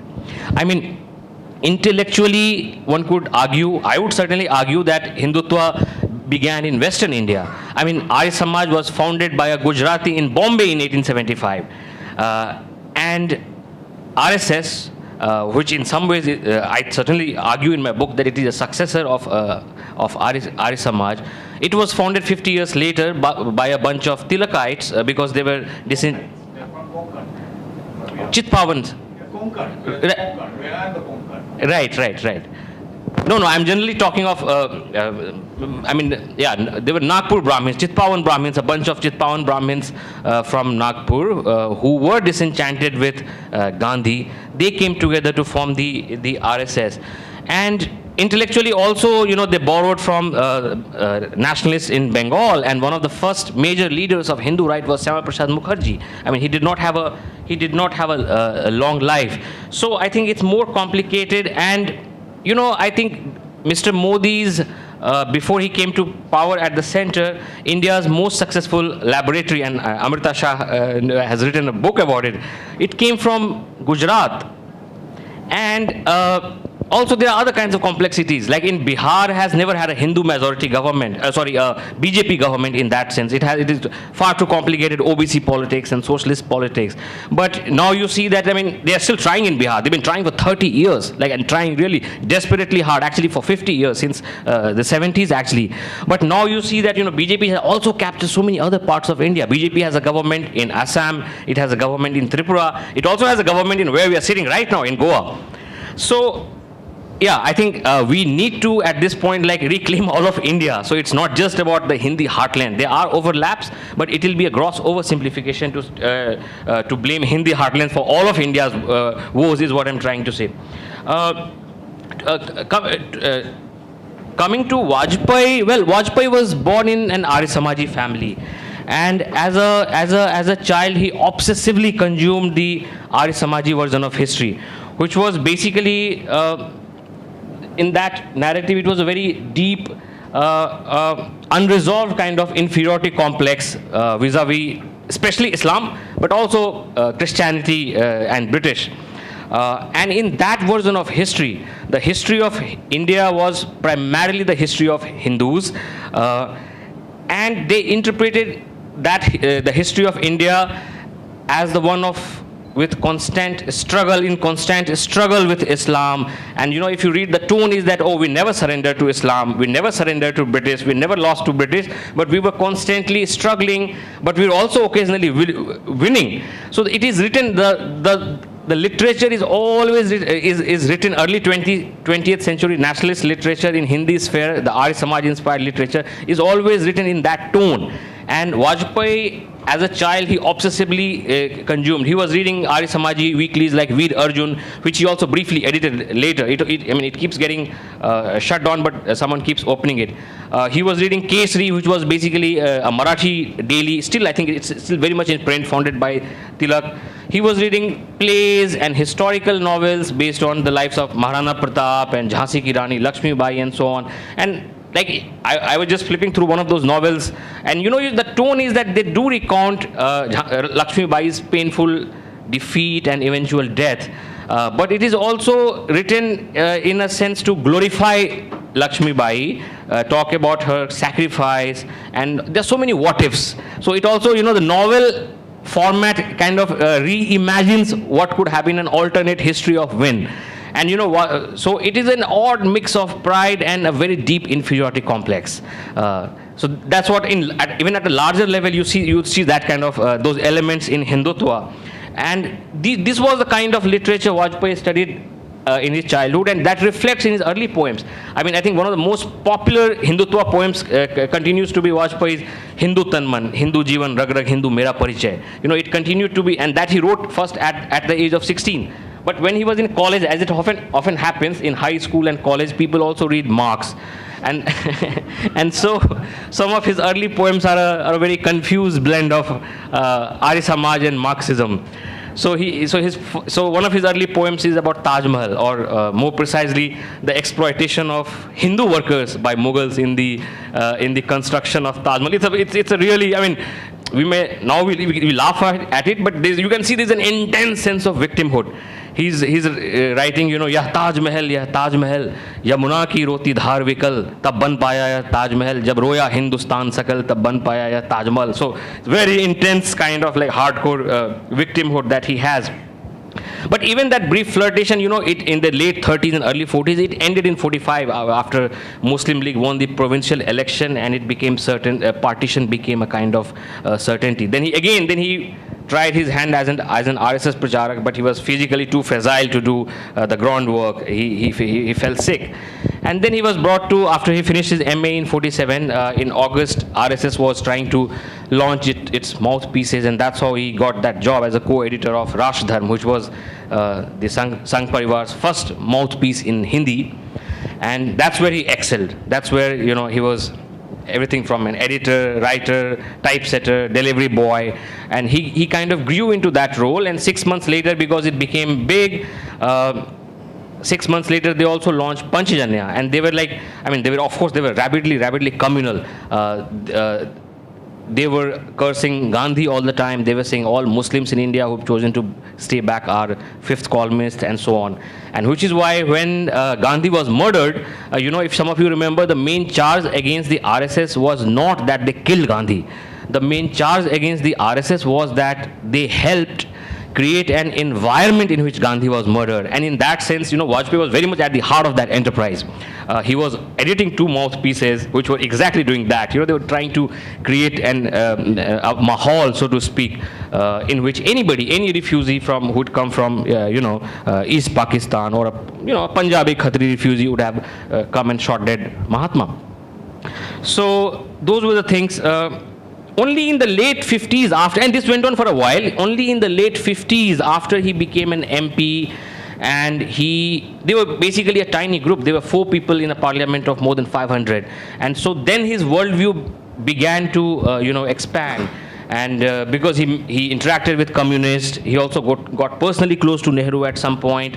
Nehru helped him, was the person who sent him to America for a study tour, and he went to West Europe, and he saw that, in America, for example, he traveled to small towns, and he saw there were people from 35 ethnic, nationalities living together, and he saw for himself, the poet of Hindu Tanman Dhan, saw the proof of a multi-ethnic society living pretty happily in America. And those are the kind of things that at a personal level began to change him. And also he's around the same time in the late 50s he had a very passionate love affair that would last a lifetime, and that also kind of affected the kind of poems he was writing. And from a very virus kind of poetry he started writing more Sringar, self-reflective or melancholic, kind of very autobiographical poems. They are some of them are rather very third-rate, but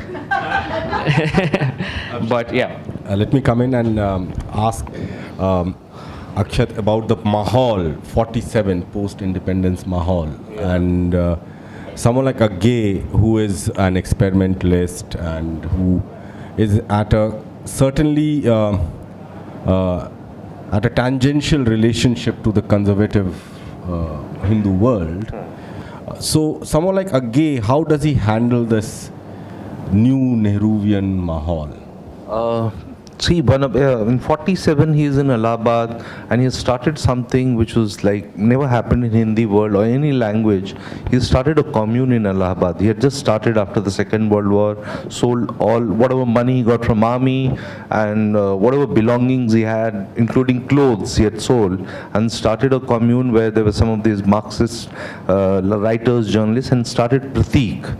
And some of the best poems on partition you will find Agge's poems, which are very not well known and not translated, Sarnarthi poems they're called.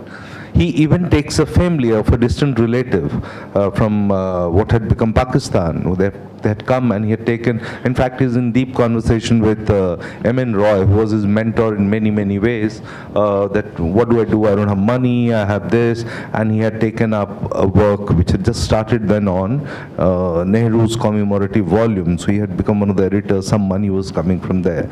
But by and large, you find Hindi world is kind of caught in their own pettiness. The 40, if you're talking about the 47, Agge is trying to establish himself. His Nadi Ke Dweep is still few years away, which later you realize is far more iconic than Shekhar Ek Jivni. And everyone is trying to grab something or the other. Agge had a very deep personal relationship with Nehru. In the 20s, as a very young man, when he wrote his first set of English poems called Prison Poems, which got published in Asia Journal in New York first. He chasing Nehru to write the introduction, which Nehru did eventually after long, because that election was happening and Nehru wrote in the 30s. It happened in the 30s. Then, so Nehru is his personal hero right throughout. He's very critical of Congress throughout. He never comes. But still, that's one thing which defines or kind of Agge stands out from rest of his generation, that he never hankers after any state thing. He in fact applies for a job in AIR, and in a New Republic they tell him that he doesn't qualify because there is some age issue, some education issue. So he gets rejected. He never goes back to Nehru. And Nehru was always available for him. And he very quickly you find that there is a great deal of frustration and anger with the way the New Republic is shaping up. And 20 years later, in I think sometime in 67, he wrote a poem which is like one of his most, it's called 20 Baras Baad, which tells you about what has gone wrong the 20 years of independence. And throughout that, and that's also a period when he's traveling a lot throughout India and he's writing about this whole two worlds which we have created, how this independence has been misunderstood, and he gravitates towards socialists a lot. And leftists always hated him, and it was mutual.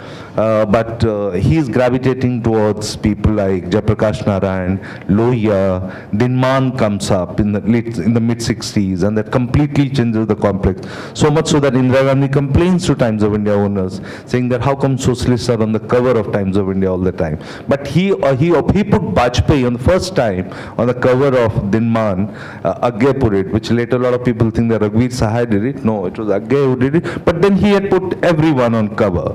Lohia is very excited that he's on the cover of a magazine, socialist, and he's giving really tough time to Nehru and yet he's on the cover.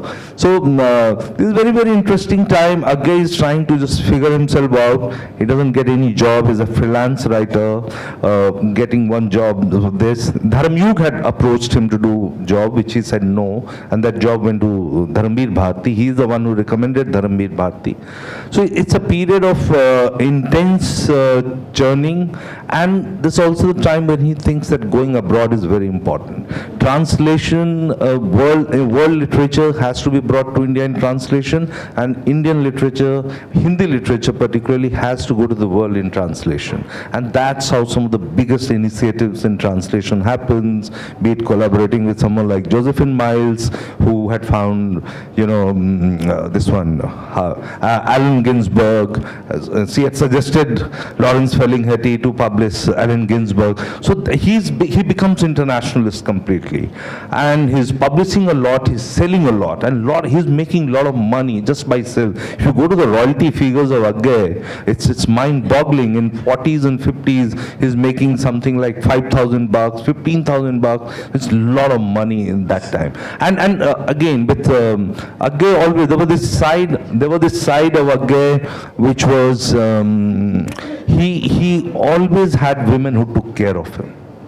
Right through his relationship, there were the women who were willing to give up everything to take care of him, be it his first wife, his second wife, or even his partner, this for a brief while, Kripa Sen. So he's leading a very, very interesting life, and yet he's frustrated with what's happening in literature and what's happening around the country. And a larger thing is that he's very, very frustrated with the pettiness of the Hindi world. Though by late 60s and early 70s, he himself becomes a messiah, and he's doing almost the same thing to the. So he's most upset with the death of Nehru. One of the best pieces on Nehru he writes after his death in Dinman. And also, there is a side of Akshaya. We find his closeness to this Hindu world in the 70s. But one of the best critique of RSS, he writes in Dinman, where he says, na Rashtriya hai, na Sangh hai, na Sevak hai, about RSS. And he writes one-page editorial called Hindutva Kya Hai. My God, everyone should read it, and it should be tried. In fact, I've been telling a friend of mine to translate it. No one has come even close to that. Which year was this? This is sometime in the 60s. He writes and he just completely destroys them. And he's very clear. So later on also, if we see in the 70s, when he's raising questions on secularism, much of it we find others are doing it. He's raising some very basic things. But then he turns ritualistic. A man who always went to temple to see only the architecture is suddenly worried whether a tree should be planted on a certain date at a certain time in a certain direction. He's even doing havan for long life in Bikaner, in a temple. Half a day he's doing havan, this was not the Akshaya one knew. There is a complete lack of religion in his works, if you find. But this happened much later, right? No? This is a ritualistic thing in the 70s. The 70s are there. We'll come to this, which is very pertinent to our times when people are considering making their way towards the right-wing culture, and who may not know, but there is a prehistory to that. And we'll come to that 70s, and there is a very famous journey. Some of the key Hindi writers, including a person who's has become legendary because people have started writing about him in English, Nirmal Verma, Akshaya, there's a very famous yatra called Ram Janki Yatra, and they go around North India trying to look for sites of Ram. So we'll come to that. And because that has a certain kind of lesson for our times, So we're sticking with Nehru because Nehru and Atal Bihari Vajpayee, one of the things which people talk about is his closeness to Nehru. And on the other hand, the conservative end of Indian politics has always thought about Nehru as something, as someone whose lifestyle to his vision is totally contrary to what they want to achieve. And even he's demonized even these days about the Nehruvian world is considered to be what India shouldn't have been. So what is this relationship? Is it mythical? Because there are so many myths about Atal Bihari Vajpayee that one doesn't know how to separate them. Where was he born to? So his relationship to Nehru, does he admire him, or it is something which he's an? It's a deeply complicated relationship. Certainly, until the day he became a parliamentarian, he hated Nehru. There's absolutely no question about that. So, and that is like till his early 30s. And as I said, that Nehru was one person, and you know the cliche goes, Nehru was the person who predicted that Vajpayee would become a prime minister. That never happened, and I tried debunking that in the book, because I mean, if there was one person with the moral clarity and the intellectual clarity about what RSS at its worst do to India, it was Nehru, and no one else in his cabinet. And which is why, you know, to think that Nehru would say Vajpayee would become a prime minister, knowing that, you know, it will be a government of Sangh Parivar, so I don't think Nehru ever did that. But yes, after Vajpayee came to parliament, and they kind of hit it off personally, you know, on the sidelines, and that too, like eventually after a few years. And Nehru also began to, I mean, they still fought a lot in parliament. And in fact, Vajpayee used to attack him on the foreign policy like pretty much every week. But Nehru was also quite a sport. He was also an immensely self-confident man. And you know, on some occasions, and Vajpayee used to talk about it in public later, that after one such speech, in which he attacked Nehru on the Tibet question, and you know, he was being grilled at that point by everybody. But you know, that man had something. In the evening, they met at a banquet, and he said, "Aaj to tumne bahut acha bola, meri tumne khijai ki." So you know, he was a large-hearted man in that sense. But I also think, you know, towards the end, because Nehru had fallen out, or others had fallen out with Nehru, like, you know, his old friends, certainly JP, on whom Akshaya is writing a book, but also, you know, JP was never a parliamentarian, but inside the parliament he was being attacked by someone like Acharya Kriplani, who again, a very curious character, doesn't yet has a biographer of his own. Yes. But those people, and you know, Rajaji and Minu Masani formed something called Sowvendra party, like an economic right political party. So by early 60s, Nehru also, like many of his friends, had turned into his enemies. And you know, in that scenario, Vajpayee was one of the people who, it's rather very odd and in some ways perverse, given his politics, that you know, he used to end up defending Nehru. When there was China war, Kriplani was asking for his head. Kriplani was saying Nehru should resign. And very subtly, Vajpayee argued that no, he is our commander-in-chief, and at this time of crisis, he should not resign. And it's very interesting that in 63, when Kriplani, socialists made the first ever no confidence motion in parliament, in Lok Sabha, it's very interesting that, you know, Jansanghis attacked Nehru when the debate was going on, and yet when the vote was taken, Jansanghis abstained, and you know, they were saying we'll vote against. Then socialists were rather very pissed off. They were like, why did you not? And I do think, I have no great evidence, but I do think it was Vajpayee who had convinced his folks ki chalo yaar, rehne do, let's just abstain. So there was that a bit of softness between them, but by and large, and also, you know, by early 60s, Nehru knew that half of his party people were Sanghis themselves. They were really, and you know, they were themselves using some of, I mean, at the state level, basically, you go to state levels in North India, wherever, and also bits and pieces of, you know, Maharashtra and Gujarat, it was full of conservative people, and on so many issues, what Jansanghis were preaching, they were advocating more or less the same thing. They wanted to Sanskritize Hindi. They wanted a law against crop protection. Yeah, everybody in Lucknow and Bhopal and Patna wanted a law against, the Congresses wanted a law against crop protection. They were really scared of what the communists were going to do after the communist revolution in China in 49. And that was part of the reason why Jansanghis did not succeed early on. So it was a very complicated relationship, but most certainly I can say, if there was one thing that Nehru would not have wanted, the man did not have a great sense of caste, but he had read his history properly. He had read the European movements, the Nazi and the fascist movements of Europe, and he could see what RSS was up to in a way no one else could see. And he knew that if there's one thing that India should not fall into, it should be the, you know, the Hindu right politics. So yeah, it was a complicated relationship. This Nehru thing, and one of the shadows which falls over both the books is something which we have forgotten after the collapse of the Berlin Wall. The whole Cold War, which India was one of the primary battlegrounds of that Cold War, and especially a kind of a partship of Cold War, which a gay was at that level.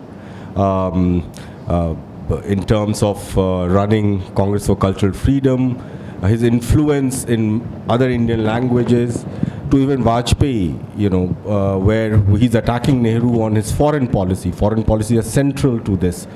What do you think? Do you think in terms of, because I haven't really read any interesting book about Cold War in Indian thing, what do you think that impact of Cold War was? It started, and like all over the world, one of the way of dealing with it was going through the whole cultural world. You see it all over. Encounter gets launched in London. In India, we have Quest, which comes much later. Nissim Ezekiel is editing it. So they entered and they came right. See, 1950 is when CCF gets formed in Berlin. 1951 is the first meeting to be held in India, and which was like completely mind-boggling, and it was started by DRS, which was run by Meenu Masani in Bombay. And first it was to be held in Delhi. Nehru got a wind of it. He said, look, and just before that, what had happened, a Marxist conference in Delhi was cancelled by the government. Government said, you cannot have it. And he used that to tell these guys, look, I'm being completely neutral. We are not allowing you. But within a week, it shifts to Bombay. And everyone, you name it, is there in that meeting. Arthur Koestler comes from London, England, I think, and whole James Burnham comes, and a whole lot of people in India, Kamala Devi Chattopadhyay, B.R. Ambedkar, and even Nehru's cabinet colleague. Kane Kardju comes, and Kane Kardju and Jayaprakash Narayan is heading it. Actually, he gives the keynote address. It starts from there. Somehow JP Agay's relationship with it, personal relationship, ends on a very bitter note. When allegation of some money, something with money is made and he leaves, but he maintains lifelong relationship with these people. He's convinced Marxist. This alternate vision, the vision of these people, the CCF is the real vision, and that's what it will work. And so he has friends like Nicholas Nabokov, Vladimir Nabokov's cousin. He has friends like James Burnham, who is like one of the leading American philosopher, and he's the pointsman to put in money in CCF in India. And again maintains his personal relationship that helps. They are the people who are responsible for publishing the first modern Hindi anthology from Indiana University Press, and they're constantly interested in this world. If you read Diary of a Gentleman called Shadbourne Gilpatrick, you'll be shocked how deeply they had entered our lives, especially the world of academia, journalism and literature. Who should go get admission where? Who should get job where? Is Hyderabad a good place for agriculture or not? What's happening in the English department of Delhi University? Why IIC membership is very important. And Shadbourne Gilpatrick is almost like a little viceroy sitting in Delhi, and everyone is seeking favor, and money is coming through these various routes. Ford Foundation, Rockefeller Foundation. If you see Rockefeller Archives in New York, it's shocking. Many idols and many people we adored and we read, they just all fall flat. And another thing which happened was, with this larger change, was the M.N. Roy, who is a radical humanist and who is closest to Agay, and he's also he and Ellen are close to Nehru. Everyone who was advocating radical humanism walks into the waiting arms of Americans. Everyone, you name them, they are either in Australia or they got good positions, teaching, whatever, in US. So there is a complete chaos. But parallelly, what has also happened, that while much has been written on what CCF was doing, a parallel world of what Russians were doing has not been written. There is a whole lot of writers, poets, painters, politicians who were taking favors from there. I remember in childhood, this Soviet Land Award was giving, so many Hindi writers I know were getting Soviet Land Award. From a family where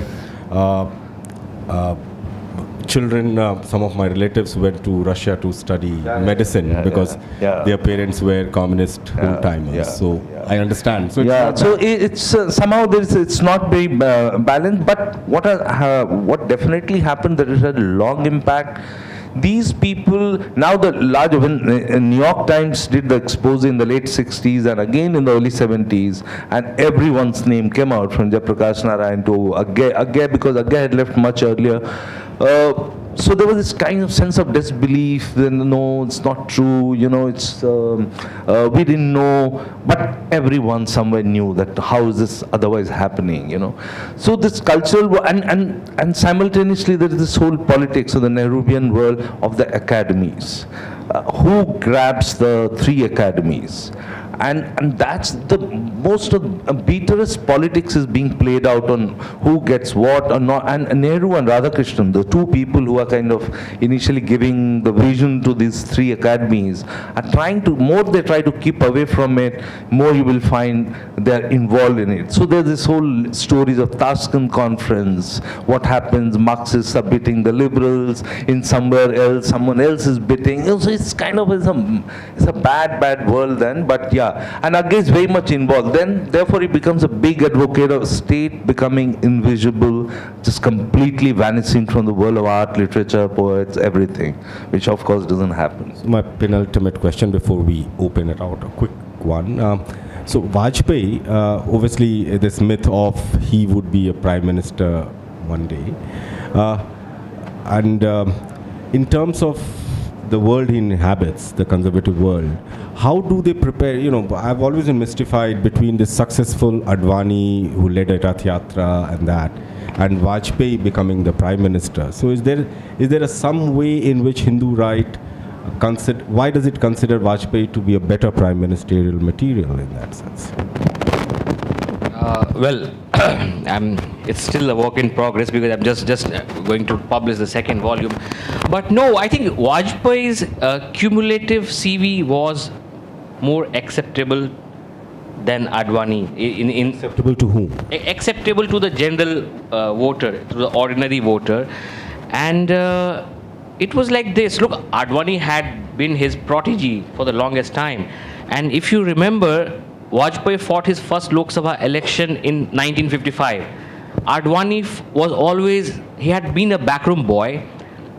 He fought his first election in 89.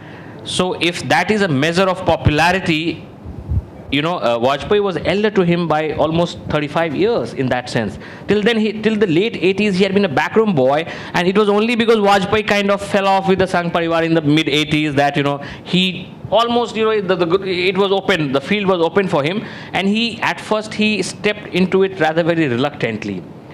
So that happened, but yes, I mean Advani's rise was also swift. Like he becomes the leader of opposition in 90, and he takes the Rath Yatra. It was all sudden, like towards the end of 89 he wins his first election, first popular Lok Sabha election, and then by mid 90 he's already planning a Rath Yatra. But after the demolition, again his stars suddenly dipped. So his stardom was of a very brief 3-year period, because then Advani was locked up in jail. Basically, he was arrested after the demolition. And not many people remember that, Vajpayee in those days, he was vacillating. On one hand, he would say, nahi, ye nahi hona chahiye tha, to liberal press. On the other hand, it's online. I think everybody should read the debate of 16 December 1992.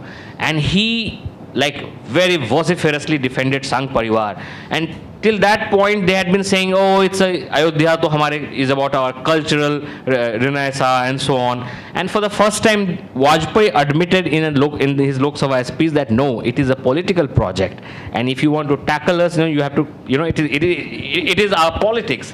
So that happened. And I think over time, Vajpayee had a CV he understood foreign policy well. He was sent abroad. He defended India in Geneva in 94. He started also because he was bitter because his party he was also an opportunistic man who saw that, okay, if being a liberal, being a moderate is not working and Ayodhya is paying off for BJP, I should also benefit out of it. So there was that very opportunistic side to Vajpayee too, and which is why in the early 90s, very subtly, he was playing his cards and he was trying to improve his CV. He published 3 Decades in Parliament, And then only a few years later, even before he completed 40 years in parliament, he got his friend Appa Ghatade to publish 4 decades in parliament. He published books of poetry. So he was all around. If there was a crisis in party, Advani's fortunes had dipped, and he again, thereafter he could never rise up. If there was a crisis in Gujarat in 95, famously, the Waghela crisis. So Vajpayee went and sorted it out. So he kind of, he became the most popular figure once again. And it was very odd that, even though he had been in background for much of the Ayodhya movement, in the end, by the end of 95, he snatched away. So the cliche goes that Advani kind of gifted him, it was out of generosity. But I think Vajpayee, in some ways, deep inside, psychologically, Advani realized that, okay, this guy had been my mentor for 3 decades and 4 decades. And maybe he should lead the party if we come in power. And I will, if I'm lucky enough, I'll have my time, which never came. That's another story. But that was the... I'm breaking my promise because it's only 5 minutes. I thought that you would like to ask questions, so we can take 2, 3, whatever questions. But we have only 5 minutes. But better still, buy these 2 books. They are fascinating. This book, I'm reading the PDF of it. I hadn't bought it. I got a pirated version. I've read half of it. This one is obviously very fascinating. Any questions? I think you can take all the questions and they can answer them later. Yes. One side and one top. Okay, yes. Questions? Your promise to talk about the tour of the writers. Yeah, that happened after, I'll tell you very briefly, that happened immediately after he got Gyanpith. He set up a trust called Vatsal Nidhi, and he started this, what was called yatras, and they will all go to religious place, and that's why he starts rediscovering, what Tarun was mentioning, Jan Janki Yatra. So it starts in Bihar, in Sitamarhi, ends in Ayodhya, and you find writers like Narendra Kohli, and it's very interesting actually, they brought out a book on it. Narendra Kohli is saying, I'm so pained to see what has happened to Ayodhya. He wrote 4-part series in Saptahik Hindustan, which was a kind of a competitor to Dharmyug. And Amrit Lal Nagar, being what he was, he's saying he never touched a soul in Ayodhya. Every panda is a fraud. My God, he was like his usual, all over the place, and he was also part of that. So you find a lot of these issues are being flagged in this yatra. Somnath, they look at the places they are going. They go to Somnath, it's a long yatra. They go to Jammu. They go to Jan Janki Yatra. 4, 5 happened. Even after his death, the year he died, his partner tried to do one in Simla. But by then, and she called someone like Daya Pawar comes for the first time. You find its whole complex is changing, but she couldn't kind of continue with it. But that was the key moment in Agay's life when this whole closeness to Hinduness and this thing happened. And this is all kind of, suddenly he rediscovered places he had seen as in his youth. He's saying, oh, I never saw this. He was an archaeologist's son. His father set up the Baroda archaeology department. Maharaja had called him after he retired from government. And his father was also involved in it. Suddenly he says, oh, I found this in Somnath. It pains me this much. And you find him gravitating. He's meeting that kind of people. He even releases a book with this one, Malkani, who was governor, K.R. Malkani, on the disappearance of Hindus in Pakistan. It's a complete pamphlet. So he's become part of that. So so that's how the yatra started, and it's remained part of his life for the last 10 years of his life. One brief question here. Yeah. Hi, Abhishek. This is a question for you. Whatever Vajpayee's politics are or were, in his writings, did he fear what the RSS would become after its peak? Have you come across any writings of his? Pardon? So the question is to you, and everybody's planning for RSS, the peak, Modi, Right. Did Vajpayee see a darker end to the RSS or a darker future? Should they go down different paths than his envisioned? I'm not sure if he ever imagined that they would, be so wildly successful at some point of time. I'm not sure he could see that. Did he care? Again, I'm not very sure, because if you read his early writings, Vajpayee was as rabid as, in his youth, like what he was writing in the autumn of 1947-48. well, in his defense, he could say I was only 22, and it was a really tough time. Millions of people were displaced, and lakhs were killed. It was a tough time, but seen from this moment, if you see it, he was a rabidly communal person. So I'm not sure he would be all that sad about what is happening right now. So yeah, no. So I mean, in that sense, his legacy is by and large will remain checkered. Yeah, if that answers the question. 1 second. Last question. Why don't we listen to both the questions and then you. The questions again.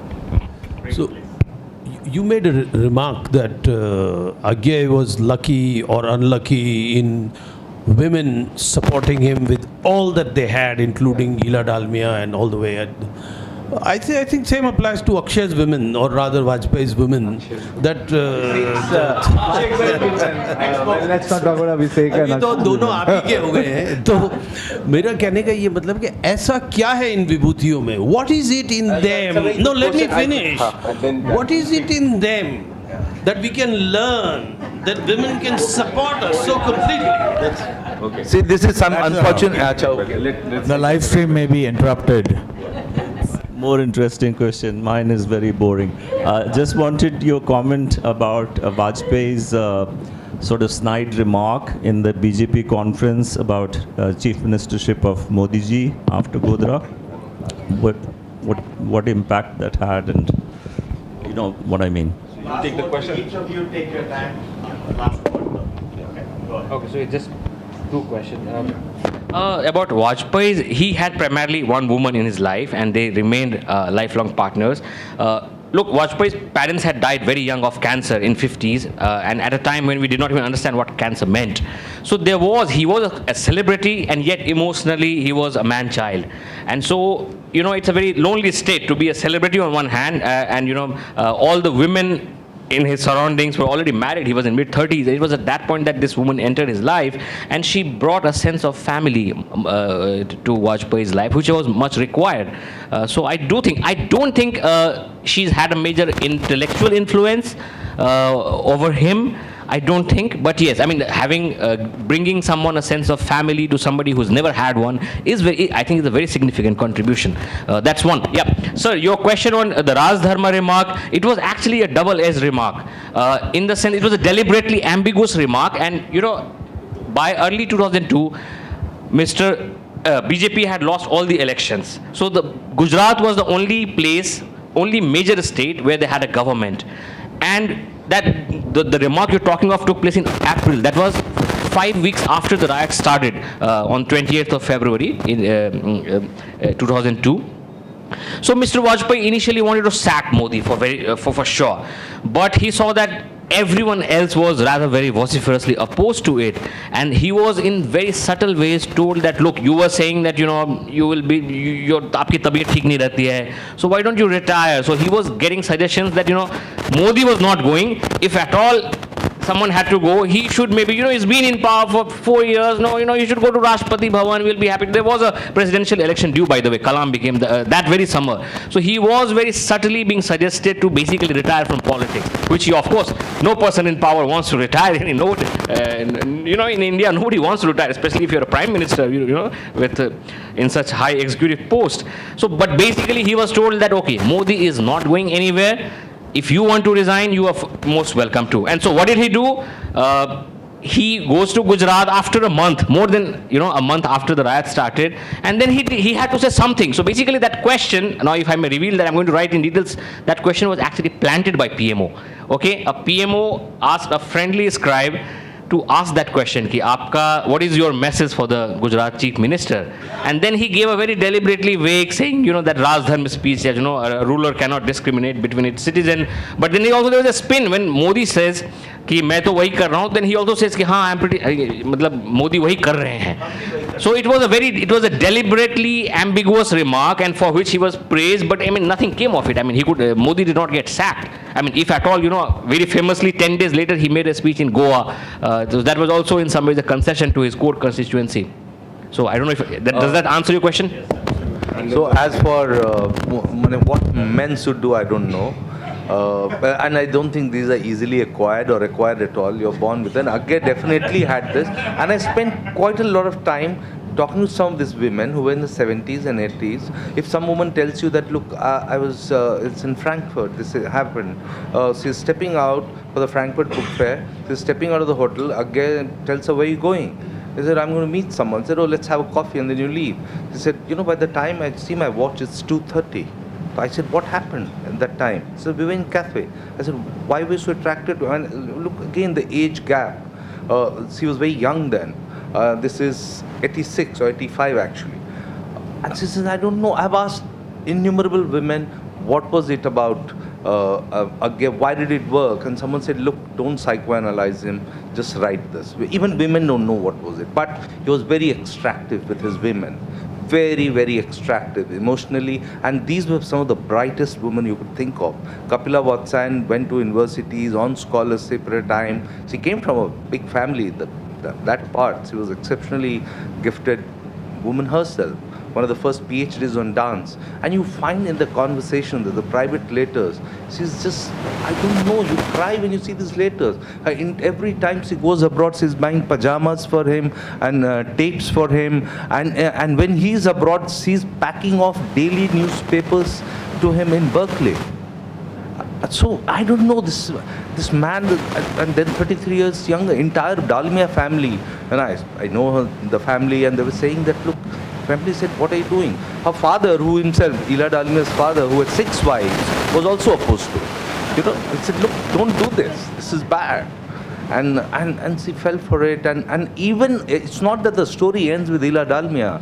There are innumerable tales of how Ila Dalmia spent life in utter misery. 9 months before he dies, there is a letter she writes to him. What is it about this man? She says, तुम जो कहोगे मैं वही करूँगी, तुम मुझे चुप रहने बोलोगे मैं चुप रहूँगी. She's a very gifted lady. Forget being a Dalmia family or in.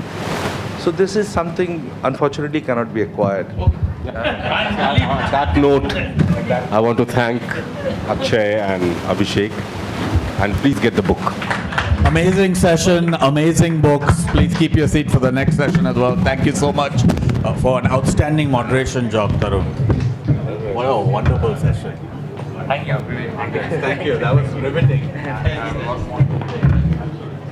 Home stretch and prime time for the Goa Arts and Literature Festival, and I'm so pleased with this particular session and also the way the festival has gone. It's been very rich. We've had people from audiences are also getting tired, but we have hundreds of people watching on live stream also. And when we started thinking about this festival of the year, when we started thinking about this festival this year, I had 4 or 5 books in mind, which I myself considered to be the books of the year. And after a long time, Indian writing has been living up to the hype. Indian writing was kind of has been a flavor, a global flavor for a long time. But now I think that the world of publishing, the world of readers, the translations, the robust print culture in different parts of the country, we're starting to be what we're supposed to be. And amazingly, at this time, we have a new generation of novelists who are again punching the way that we should be. I mean, punching may be the wrong word here, but certainly representing India the way they should be, that we should be. And I'm so pleased that we have 2 of the authors of the 2 possibly finest novelists of the novels of the year, Devika Rege and Anjum Hassan, with us. Please join us on stage, Devika and Anjum.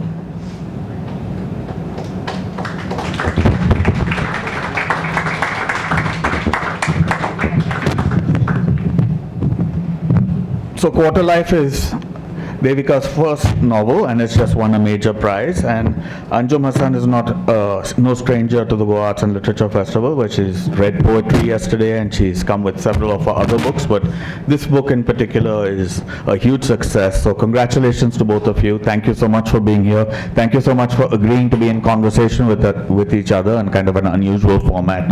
Much appreciated. Over to you.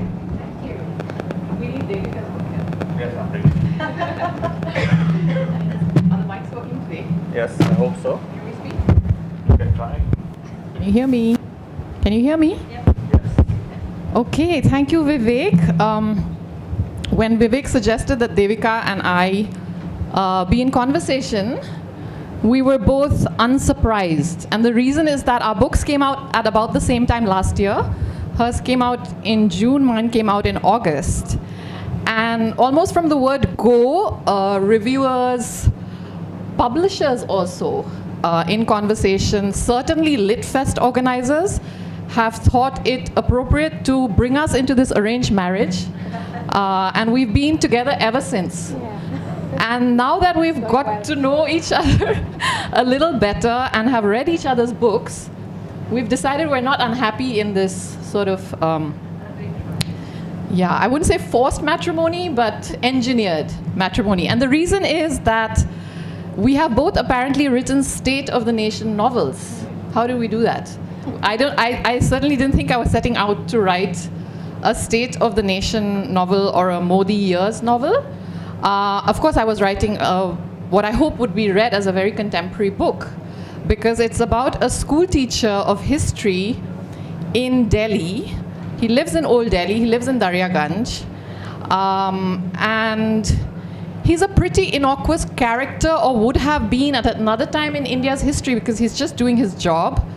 But given everything around him, given the kind of city Delhi is becoming, given the way people's minds are turning, given how even the children in his class are not always with him on what sort of history they want to learn, he immediately becomes a, if not controversial, at least someone who seems to be going against the grain. So that very briefly is my novel.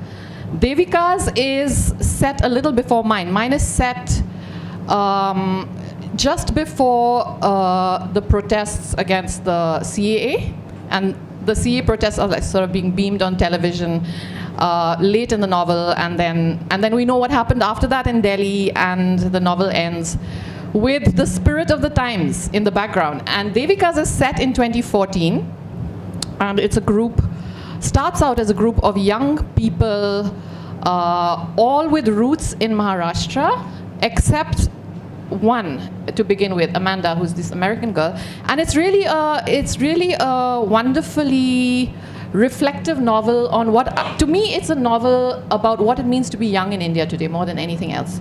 But I'm not going to speak for you, Devika, because it's a marriage. We should, we need to be speaking to each other. So how would you like to do it? What would you like to, would you like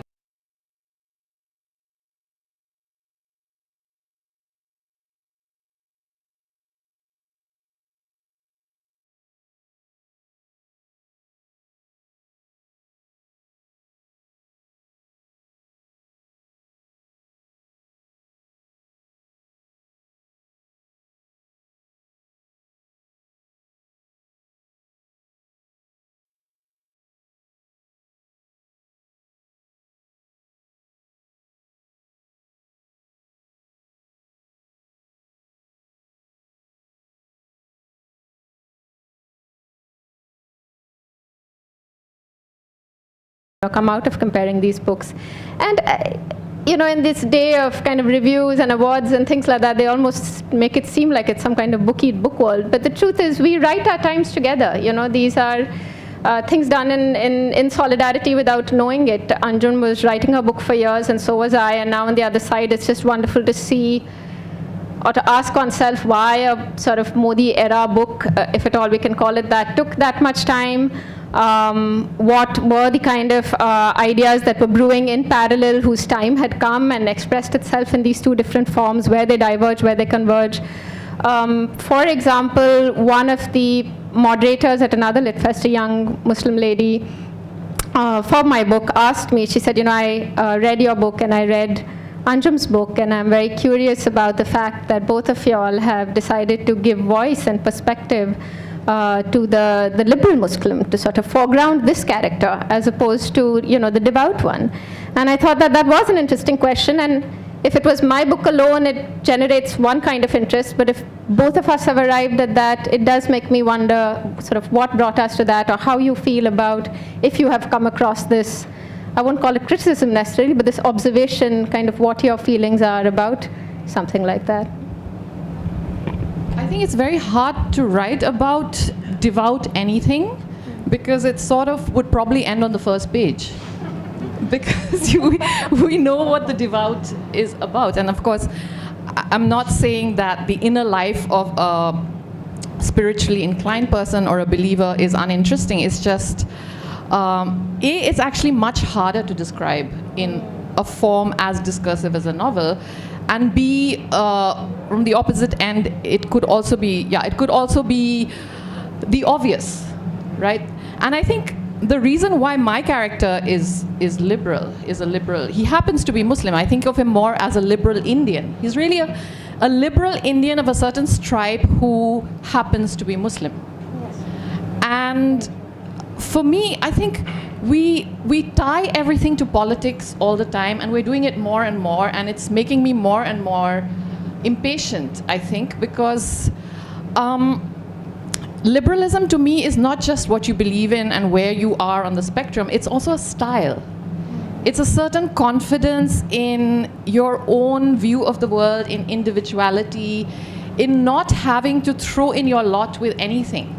It's a tentative certainty.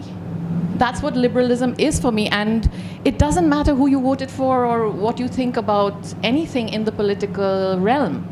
And that's the kind of those are the kind of characters I tend to write. And I should stop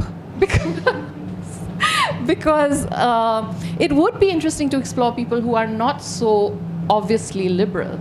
But I want to try and do it maybe in the novel I write next, because it is really a challenge to write somebody who's not thinking all the time and is not self-aware and is not questioning the world around him.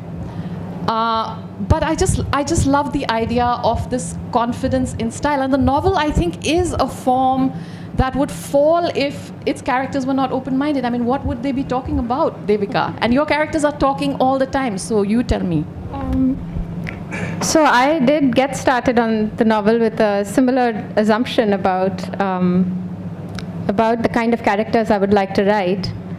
And so my opening 3 characters are, in fact, all liberal. And then as the novel as my own research on the novel expanded, I grew more and more fascinated with, well, one of the things that I was doing was finding out how young men in right-wing youth groups think. And I was particularly struck by those of them who were there for reasons of political expediency, like just being relevant and sort of rising with the powers that be of the day. And those who are actually devout, like they actually sincerely, with a kind of crusader's energy, believed in this dream, in this project, in these gods. And I do think sometimes that by thinking of whether it's the right wing, whether it's the devout, whether it's the conservative, in thinking of them as a monolith, you almost give them more power. And so it's very important to press on what the fault lines might be and what the fissures might be and why, why the Shiv Sena and BJP made uncomfortable bedfellows when they did, even though they were all waving saffron flags. And again, I don't want to kind of draw this back to politics, but I think one of the things that, you mentioned, that the novelist usually has a liberal temper. And you have some interesting devout characters in your book as well. Like I was very intrigued by the fact that Ankit, the young boy, almost seems predisposed to a certain kind of behavior from childhood, whereas someone like Ahmad is a product of his circumstances, which brings up that question of just, is there something, is it nature or nurture that results in a man taking to a certain kind of, devout is the wrong word, but like a certain kind of extreme position. But I think there is something about there's something about the novelist that's inescapably a liberal mind, and I wonder if that's the greatest autobiographical trace we leave through our works. Even if characters are necessarily devout, the novel is a kind of liberal form, and there's everything about that form that's that reflects the best of a certain kind of liberal order where we believed in all these things, right? In pluralism, in humanism, but then there's also all the stuff that was part of that order, like all the economic stuff that got us in the trouble that we are now. And so sometimes sometimes my book feels like a lament for liberalism, and I feel that very much about your book as well. But there's also this kind of discomfort with some aspects of that. Well, it is about an anachronism, I think, my book. I think Aleph is very passé in some ways, even though he's very alive and responding to things in the moment. And one hopes that the reader stays with him and doesn't feel that, there's nothing in here for me. I want Aleph to be recognizable immediately in certain ways, while maybe reminding us of ways of thinking that are, yes, going out of fashion. And to me, I think the critical thing is, how do we relate to the culture? It goes back to what you're saying about the Shiv Sena and the BJP in Maharashtra, and you have a character called Omkar who has a very, the word would be nuanced, right? He's the product of a particular kind of sidelining or feeling on the back foot, and so he invests in a certain mythology to do with Marathi pride or Marathi maleness or Marathi character, right? So to me, like this, and your characters are doing it much more overtly than mine. What happens when we're unsure of who we are, and then we try and reach into something, some bucket somewhere, to pull out some symbols that we can wear as markers of who we are. And I think Aleph he just doesn't want to do that.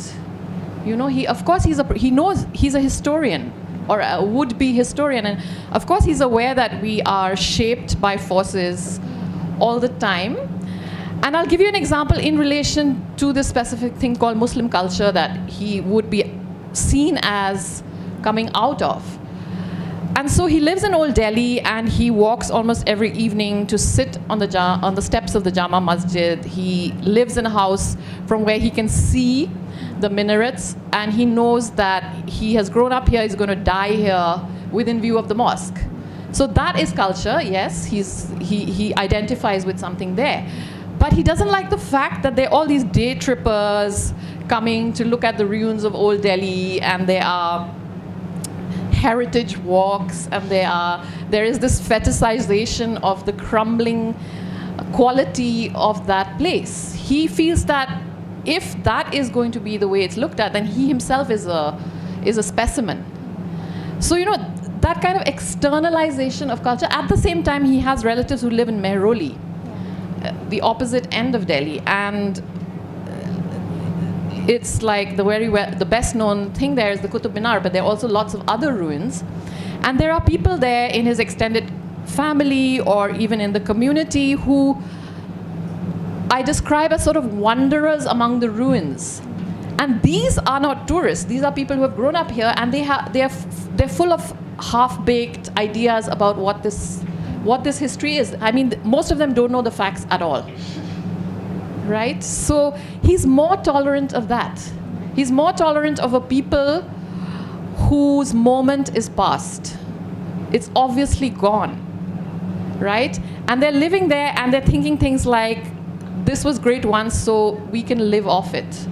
And he feels a certain empathy with that, but he doesn't feel an empathy with this externalized, glamorized culture of nostalgia for this pretty moth-eaten thing now called Muslim culture. That's one of my favorite things about Aleph as a character, that he constantly, you see all those tropes, and yet he's kind of living in them and also resisting them at the same time. And this is something that some of the characters in my book have also got, they've got described in this way. Are they archetypes? Are they allegorical? That's at its best. At its worst, are they stereotypes, or mouthpieces of a certain kind of? And I think when we take on books like this, I don't think it's naive. I think we're aware of what we're doing, because even on the book jacket, you have the fact it's not just describing Aleph. It does say in a time when Muslims are, So I think. I don't think that, at least I'll speak for myself, I don't think that I was unaware of what I was quoting while writing the book. But I do have quite an interest in these stereotypes. And the reason is because stereotypes make someone hyper-visible and invisible at the same time. Right? You're seen through one lens, and all the registers and all the complexity and all the nuances that comprise you are smashed. And ideology is working at its best when people are seen in the form of stereotypes. And so what is it to write a novel that is going to confront these things, is going to locate this character, in this place, and yet somehow collapse what people would otherwise sort of see him as. And I think that's, to me, one of the triumphs of your book, and something that I really enjoyed reading about it. But I would be curious about how, it's funny how the life, kind of life follows art sometimes. We as writers, in a way, are living what our characters are living, which is, being seen as either a report card on Modi's India or a voice for Muslim India or like books on India. Like, how have you felt about that, about being seen in that light, about the book being seen in that way, marketed in that way, received in that way? But I'm just making a mental note to respond to your point about stereotypes, because I don't think your characters are stereotypes at all. But I'll come to that. I'll just, talk about this Modi years thing, which again, like I said, I find it a little annoying, because why should a novel be tied to who happens to be sitting in the Prime Minister's chair? It seems strange to me. But at the same time, of course, I know that it's more than a man sitting in the Prime Minister's chair. Again, it's a culture, right? And you are responding to something that's going on in the minds of people because of, so again, it's if not a stereotype, it is symbolic of something larger, say.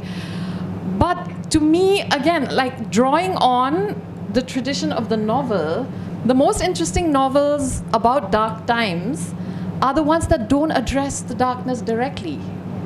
It's just in the air, it's in the atmosphere, but what you're really looking at is how are the characters corrupted or divided, because the big guys and the bad men are obviously what they are. We don't need to take them down in any straightforward way at all. I think if you're writing about, look at the novels of what is called the Lost Generation, right, in the US. They were at that period, early 20th century America, in a culture that's not dissimilar to ours. Very materialistic, sense of spiritual emptiness. And what did that produce? It produced Scott Fitzgerald. It produced Hemingway. It produced Don Passos. And I don't recall reading in any of those books any direct critique of American politics. You have characters who are themselves a reflection of their times, right? So I don't see it as all the bad politics on one side and these besieged liberal characters on the other, because I think Aleph is also a flawed character in some ways. If he didn't live in the India that we do in, I think he so to come back to the word I used earlier, a more confident character. He's not. He doesn't respond to things in a resolute way. He's very, he's a wimp in many ways. He doesn't take strong stands. He lives in his head. And this is a reflection of the times for me. This is Modi's India. But also the domain of the novel, right? And that you focus on the common man. Like, even though people have talked about Quarter Life being a book about politics, there's no politicians in it, per se. There's no, there's scenes where they appear as peripheral characters, but the sort of the psychological drama is all sort of everyday citizens, and it's been played out there, which is a profoundly morally ambivalent space. It's much, most common citizens would have a certain register. But to respond to the thing about stereotypes in your characters, I think, like I said, to me it's a novel about being young in India. And as I'm reading, I'm thinking, is this what it is to be young today? It seems like so much work. Because the characters are so... so I call liberalism a tentative certainty when I started talking, right? I said, to me, that's the space in which a character like Aleph. But I think your characters don't have those certainties. For instance, you have this Wharton school. I think he's gone to some big business school in the US, your character Naren. And early in the novel, he's feeling very alienated. He's not sure what he's doing in the States. And can I give that away? Just the first? Yeah. So he goes back to his apartment. He's on, I think he's on antidepressants, and he's immediately, you're in the presence of a very anxious soul. And it's winter. He walks past a bridge, and he continues past that bridge, and he goes, sits in a cafe, I think, and he says, of course I wouldn't have jumped. And then you realize he was considering it. But very soon after, he's in an airport with a friend, and they're going back to India, and he's incredibly buoyant. And he's talking about the opportunities that the new government has opened out for young Indians to come back for, and the things you can do in business. And I'm like, is this the same guy who was going to jump off the bridge just now?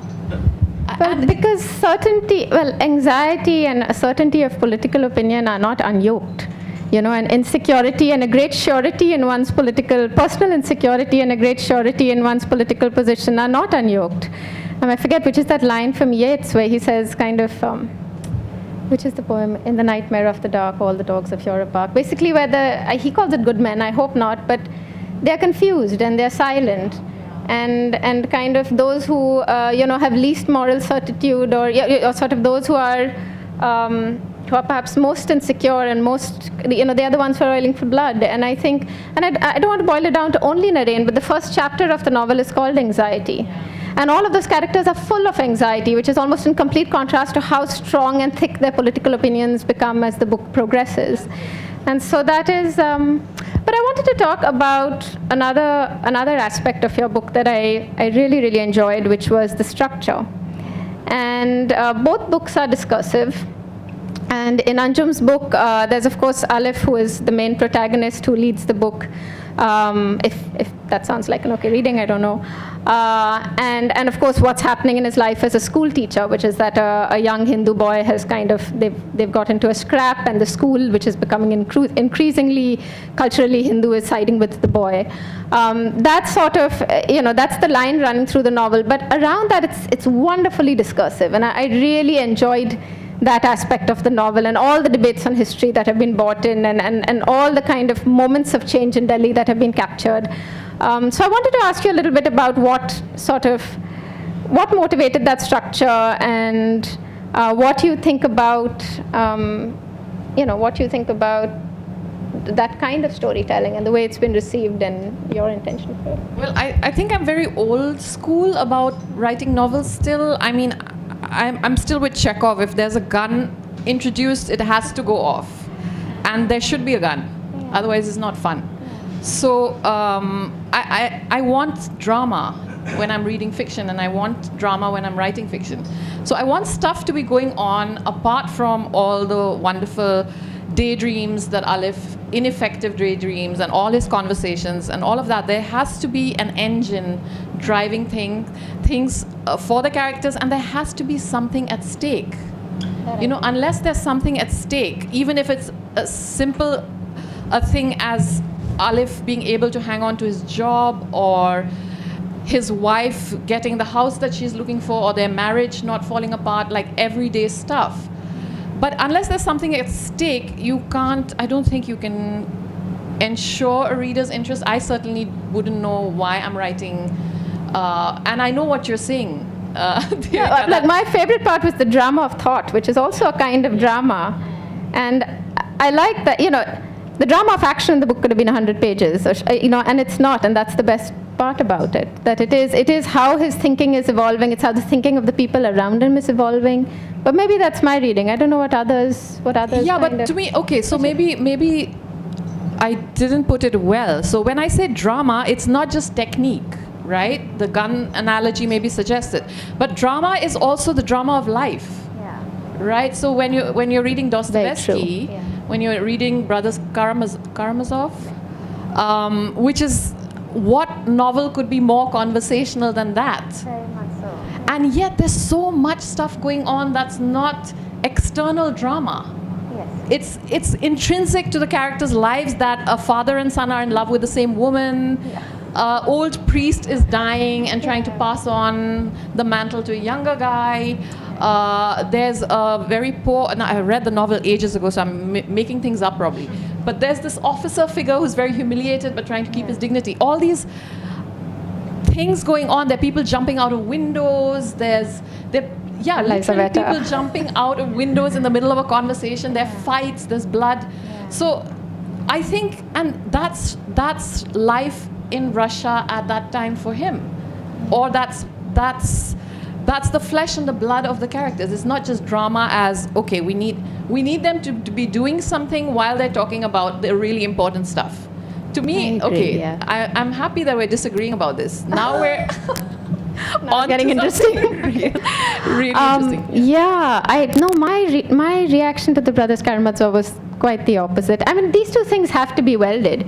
You have to have the drama of thought and action, not least because that's how they play out in life, right? They're not divorced from each other, and a good novel encompasses both.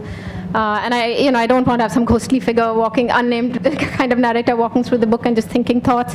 Though Teju Cole's Open City is a great book, so those things. But yeah, I think when I think back to the Brothers Karamazov, it is the allegorical positions that each of those brothers occupy that I remember most strongly, and the kind of debates between them. I mean, without that, it would fall apart much sooner than if Lizaveta wasn't, maybe, for me, a character in the book. But this does bring me to a kind of deeper question in terms of what brings the reader back to the page. Because when I was in writing school, you use the term engine. And the engine presents this picture of like this one thing powering forward and like all these little kind of bogies following. And usually the engine, at least again when I was in school, was either a facet of the plot or it was a central protagonist.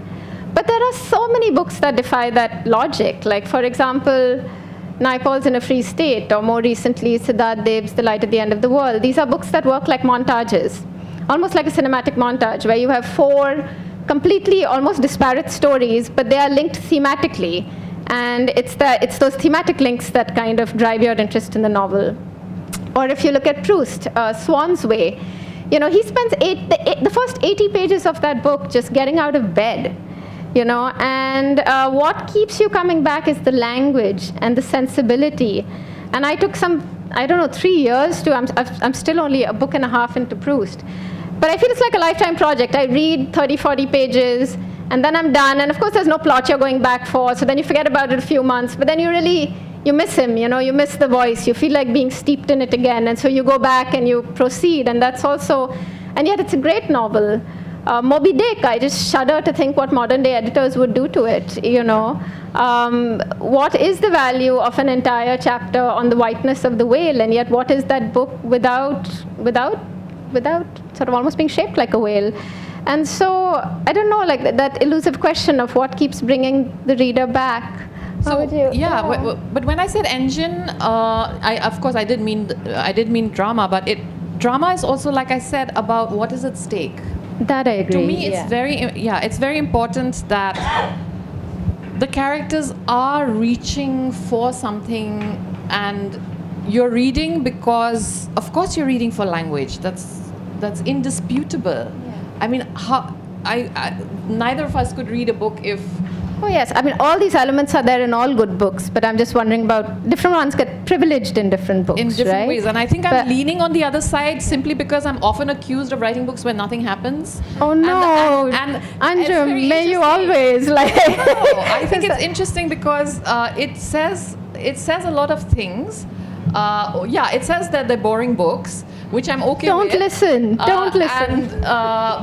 But it's often like nothing happens, but it's well written and it's quiet and I think, but wait, no, it's just like what you said. There is a design, and if you haven't seen it, that is, to me, everything there is related to the things that you value: language, pause, ellipses, taking time off to describe the whiteness of a whale. It's all there, but to me, it has to hang together somehow. And there has to be that thing in front that's leading it. But like you mentioned, Teju Cole's Open City, I would consider that one novel the biggest influence on this book. Really? Yes. Wow. Because it's just about a man walking in a city. Yes. I love that book. Yeah. And but what is the engine of that book? It's the man walking in the city. Okay, so we don't know. It's not. He's clearly not. He's clearly not saving a failing marriage or going to lose his job and doesn't know you know. But what I'm saying, what I mean there is the consciousness of one man relating to his city. That's Alif. And that's the drama of thought that I love about your book, so may you never change that about your style. You know, that's for me the triumph of the book. And no, so in that sense, in the sense that that expansiveness, the luxury of thought. And that is the joy of the novel. I mean, this is it's such a vast form, and I think one recognizes that only when you sit down to write one, right? It's bigger than any symphony or the canvas of so much language over so many pages. It's sort of staggering, and the question is almost when a form is so wide, how do you know when it's failed? And I don't know, what would your answer be to that? I certainly can't tell about my own books. But yours is very interesting, I think, just for that reason that the characters are constantly trying to decide where or what to throw in their lot with. And it seems as if they don't want to quite decide, that constant anxiety about... Again, so to give another example, Rohit is a character of yours who hasn't done that American dream thing, right? He stayed back home. He's very, very confident, it seems. And there's a scene where he's feeling on top of the world. He says that, you know, he started a new thing, a venture that's doing well. His family is very supportive. And he says that never in his life has he felt this loved. And he's almost like whooping with joy. But a few pages later, he's hit rock bottom already. And again, I'm like, the brittleness of a young person's consciousness is a very unusual thing to me. I must be old, because it's making me dizzy. So, but you were obviously doing this. I mean, well, just to link it to our previous line of thought, I never saw the book as having only one engine. It almost felt like a kind of cavalcade that's racing forward, and how do you kind of, you know, get all those horses to move together. And so for me, really, you know, you have all these characters, they're going through, they're going through all that they're going through. And what, if one has to use the word engine, it's probably the thematic unity between what, you know, and the way each of those threads is tying into a certain moment. And there's also a kind of structural conceit to the overarching work. You know, it goes from 3 voices to 9 to almost 40, and it's asking all these questions about, you know, kind of about representation and about who, you know, again, to go back to the beginning of our discussion. And, you know, and there are some people who have felt, some readers who have felt completely unanchored in the book and been unable to continue reading because they're like, I need one character, I need one story. But there are others who've loved it because they were reading for something else. But one character, one story, but I wish, I sometimes wish that, because I'm with Rohit when he's so ecstatic, and I'm like, let's see how this plays out. Yeah. But he already changes his mind on the next page, not literally the next page, but soon enough. No. And then I'm like, okay, now what do we do now? How do I stay with this guy? But to go back, no, I think I see what you're doing with that. And I certainly think there will be many readers who recognize themselves in that instability. Yeah. But to me, one of the most interesting things about your book, I said it's about what it's to be young today in America. I think what it's to be young today in India.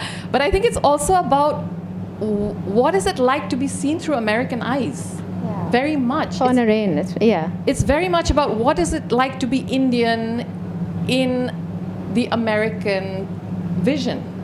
Because your characters have either lived there, worked there. There are American characters in the book as well, which you've done wonderfully, I thought.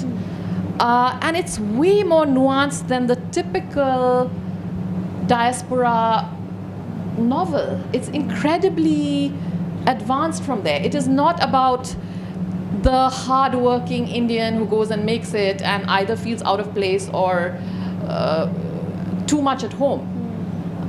It's way more difficult to be an immigrant in America, is what you seem to be saying, because Naren is very, very effective as a corporate, whatever he is.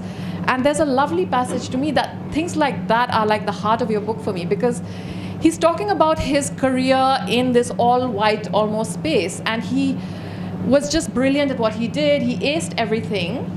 And then he realizes there's this sort of unwritten rule that as a brown person in the West or in America, you are not expected to better the whites. You're expected to be very good, to be fully sort of, to understand the game, to do it well, but to stop at second best. Yeah. And to me, that really expanded the view of things. It's not that simple, you know, the reluctant fundamentalist. To me, that's a good novel, but it's a very black and white novel. Reluctant fundamentalist. It's the guy who buys the American myth and then halfway through the book he completely abandons it or turns his back on it. But your novel is saying it's not that simple for young people today who. And you come back with that consciousness. You don't leave it. Even if you come back, you're still American. Yeah. You're still half American and unhappy.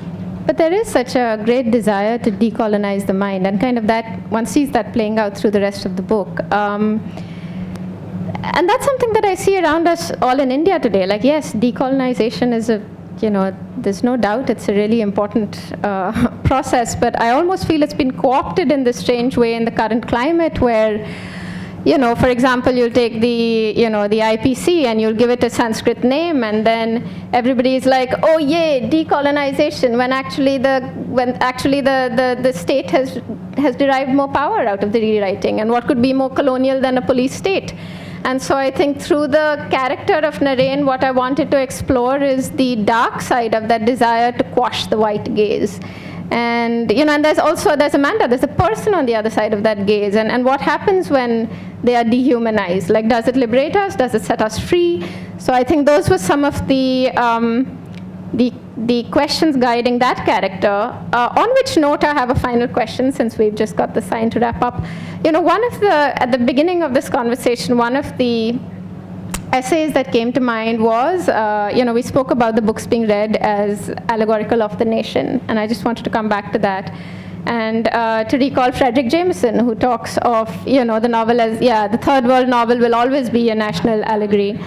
And of course, Ejaz Ahmed takes him down and, essentializing the third world. But if we keep that aside, if we just see of the novel as potentially national allegory, and, you see it with even the great American novel and so on, I wanted to ask, we've been on panels before where we've been upset that our novels have been read this way, and I wondered if we could,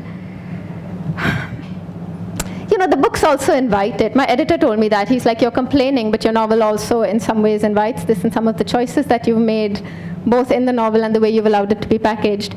And to be very honest, if we're women, 20 years ago, if we'd written this, I don't know what, it would have been read as domestic fiction. The fact that we're on a panel where our novels are being seen as state of the nation novels, there's a kind of conflict within me that, and also the enterprise of the novel has grown with the nation, and all of us as human beings, we live at the level of the local and the city and the regional and the national and the international. And, and it's sad when only one of those registers is picked up, but to deny that they all exist in these novels and are in fact foregrounded in novels like this that are so aware of, them would also be a stretch. But how do you feel about that before we close? Yeah, you don't want to be seen as a national allegory. You don't want your book to be seen as a national allegory, because then everything seems to be about something else. And I don't want it to be read necessarily like that. It takes away from the realism for me, and I'm a committed realist.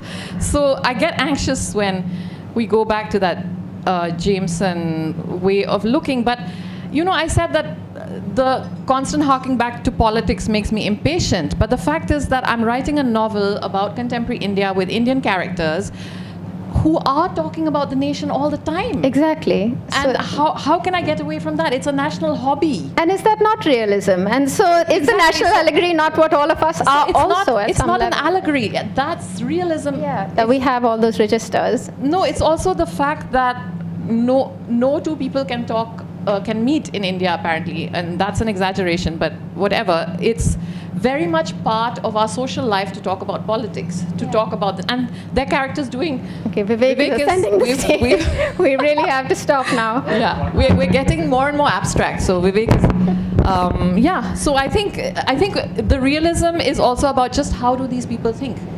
And they're not just thinking of what's happening in their backyard, they're also thinking of why are we living in this country and what is it all about. Thank you, Vivek. What?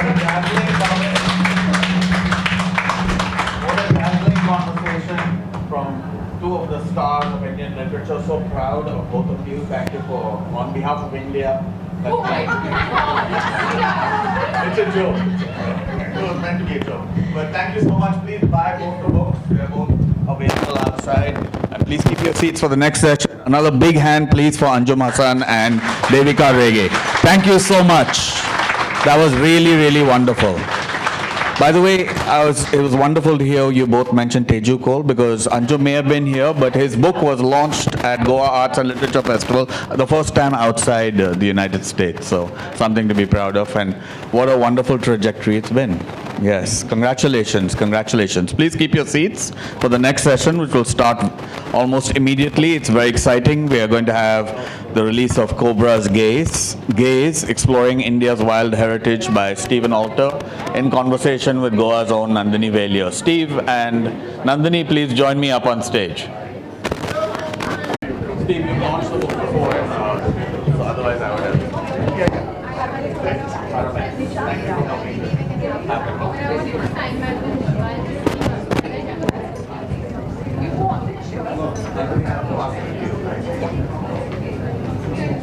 We're running 15 minutes late, as you know, so past 50. I forget now, what is the time on the schedule? Exactly what the time on the schedule was. I'll tell you, 1 second. Yeah. So you can finish at 6:15 if you like. Friends.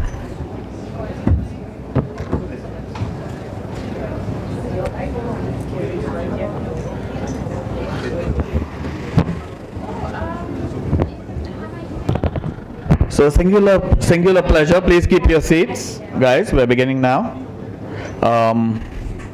Singular pleasure to host this event at the Goa Arts and Literature Festival. We're coming towards the end now, and it's going to be very lovely, and I hope all of you stay through the event that follows, which is the launch of Jerry Pinto's translations from Tukaram and then the Stuti Choir. But this is a particularly important and special event because we are releasing a wonderful book called The Cobra's Gaze, Exploring India's Wild Heritage. And it is with Stephen Alter, who is in many ways a remarkable and unique literary figure of India, because not only has he written outstanding novels, one of the best memoirs, I think, a book that I am very devoted to, which is about growing up. It's called All the Way Up to Heaven. It's about growing up in Landar in a unique circumstance. Steve Alter also has almost uniquely, I think he may be, I think it's possible to make the case that he has seen more of the Himalaya than any other living human, because he has literally tramped the extent of it, and unlike most Indians, he has gone all the way through Pakistan also, and he's also traversed the other end, which is where our own Nandini Velia spends a considerable amount of time. So that is a remarkable thing. I urge you, I'm a huge fan of Steve, and I love all of his books. I strongly urge you to purchase the travelogues as well as the novels, and certainly the Cobra's Gaze. Thank you so much, Steve, for coming here to launch this. And I'm not going to hugely introduce you to Nandini because several of her friends are here, but Nandini is someone we are inordinately proud of, not just in Goa but in Panjim. She is from Panjim, from a family which is very connected to Panjim, but she is an absolute star. Who has, among other things, at a time when the rest of the country was preoccupied under lockdown, and the older generation of people who have defended Goa for a generation were kind of maybe preoccupied. Nandini has led the awesome Save Molem, Amche Molem campaign, which which has set a model for the rest of the world, really, in a kind of an asymmetric approach using art, literature, every means possible to win hearts, minds, souls. And part of her heart and mind and soul is also in the Himalaya. This is something you share in common. Thank you so much, Nandini. She was in actually Arunachal Pradesh and took on this assignment because I knew that when we had the opportunity to have Steve Walter's book, it should be read by the right person from here to do it justice. So thank you so much, both of you, for doing this. Please take over, Nandini. Thanks, Vivek. Just back at home, everyone says that there's never been a bigger fan than Vivek. So thanks actually for always having our back and having me here. And it gives me a great pleasure actually to introduce Steve because Steve is one of those people who has like a bookshelf full of his own books. And similar to Goa, he lives in Mussoorie. And my first question to Steve would be, like, you probably get the question about what is Mussoorie home, or is it a holiday, similar to something that I often get asked about being Goan? Well, thank you, Nandini. Thank you, Vivek, first of all, for inviting me here, and everyone at GALF for hosting me as part of this, and my special thanks to Nandini. This session really should be a conversation with her because of all of her work connected to conservation, communities, and landscapes, and her activism. Mussoorie, you were asking me whether it's home or a holiday. Well, I think a home can be a holiday too. But at the same time, I think that for me, I mean, I say I'm from Mussoorie.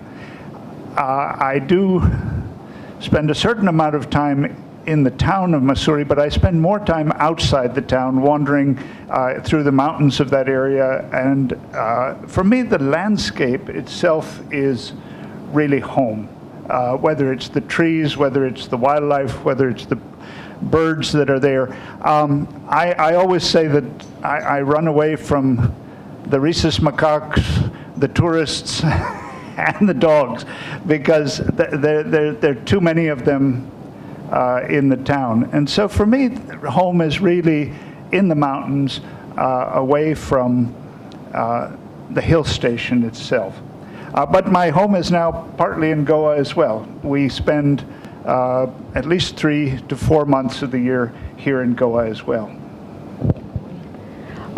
So I'm also very aware traversing between Mussoorie and Goa and also vast parts of the Himalaya, that we kind of live in a sensory bubble, right? Where we have a certain way of looking and we have a certain way of seeing the world.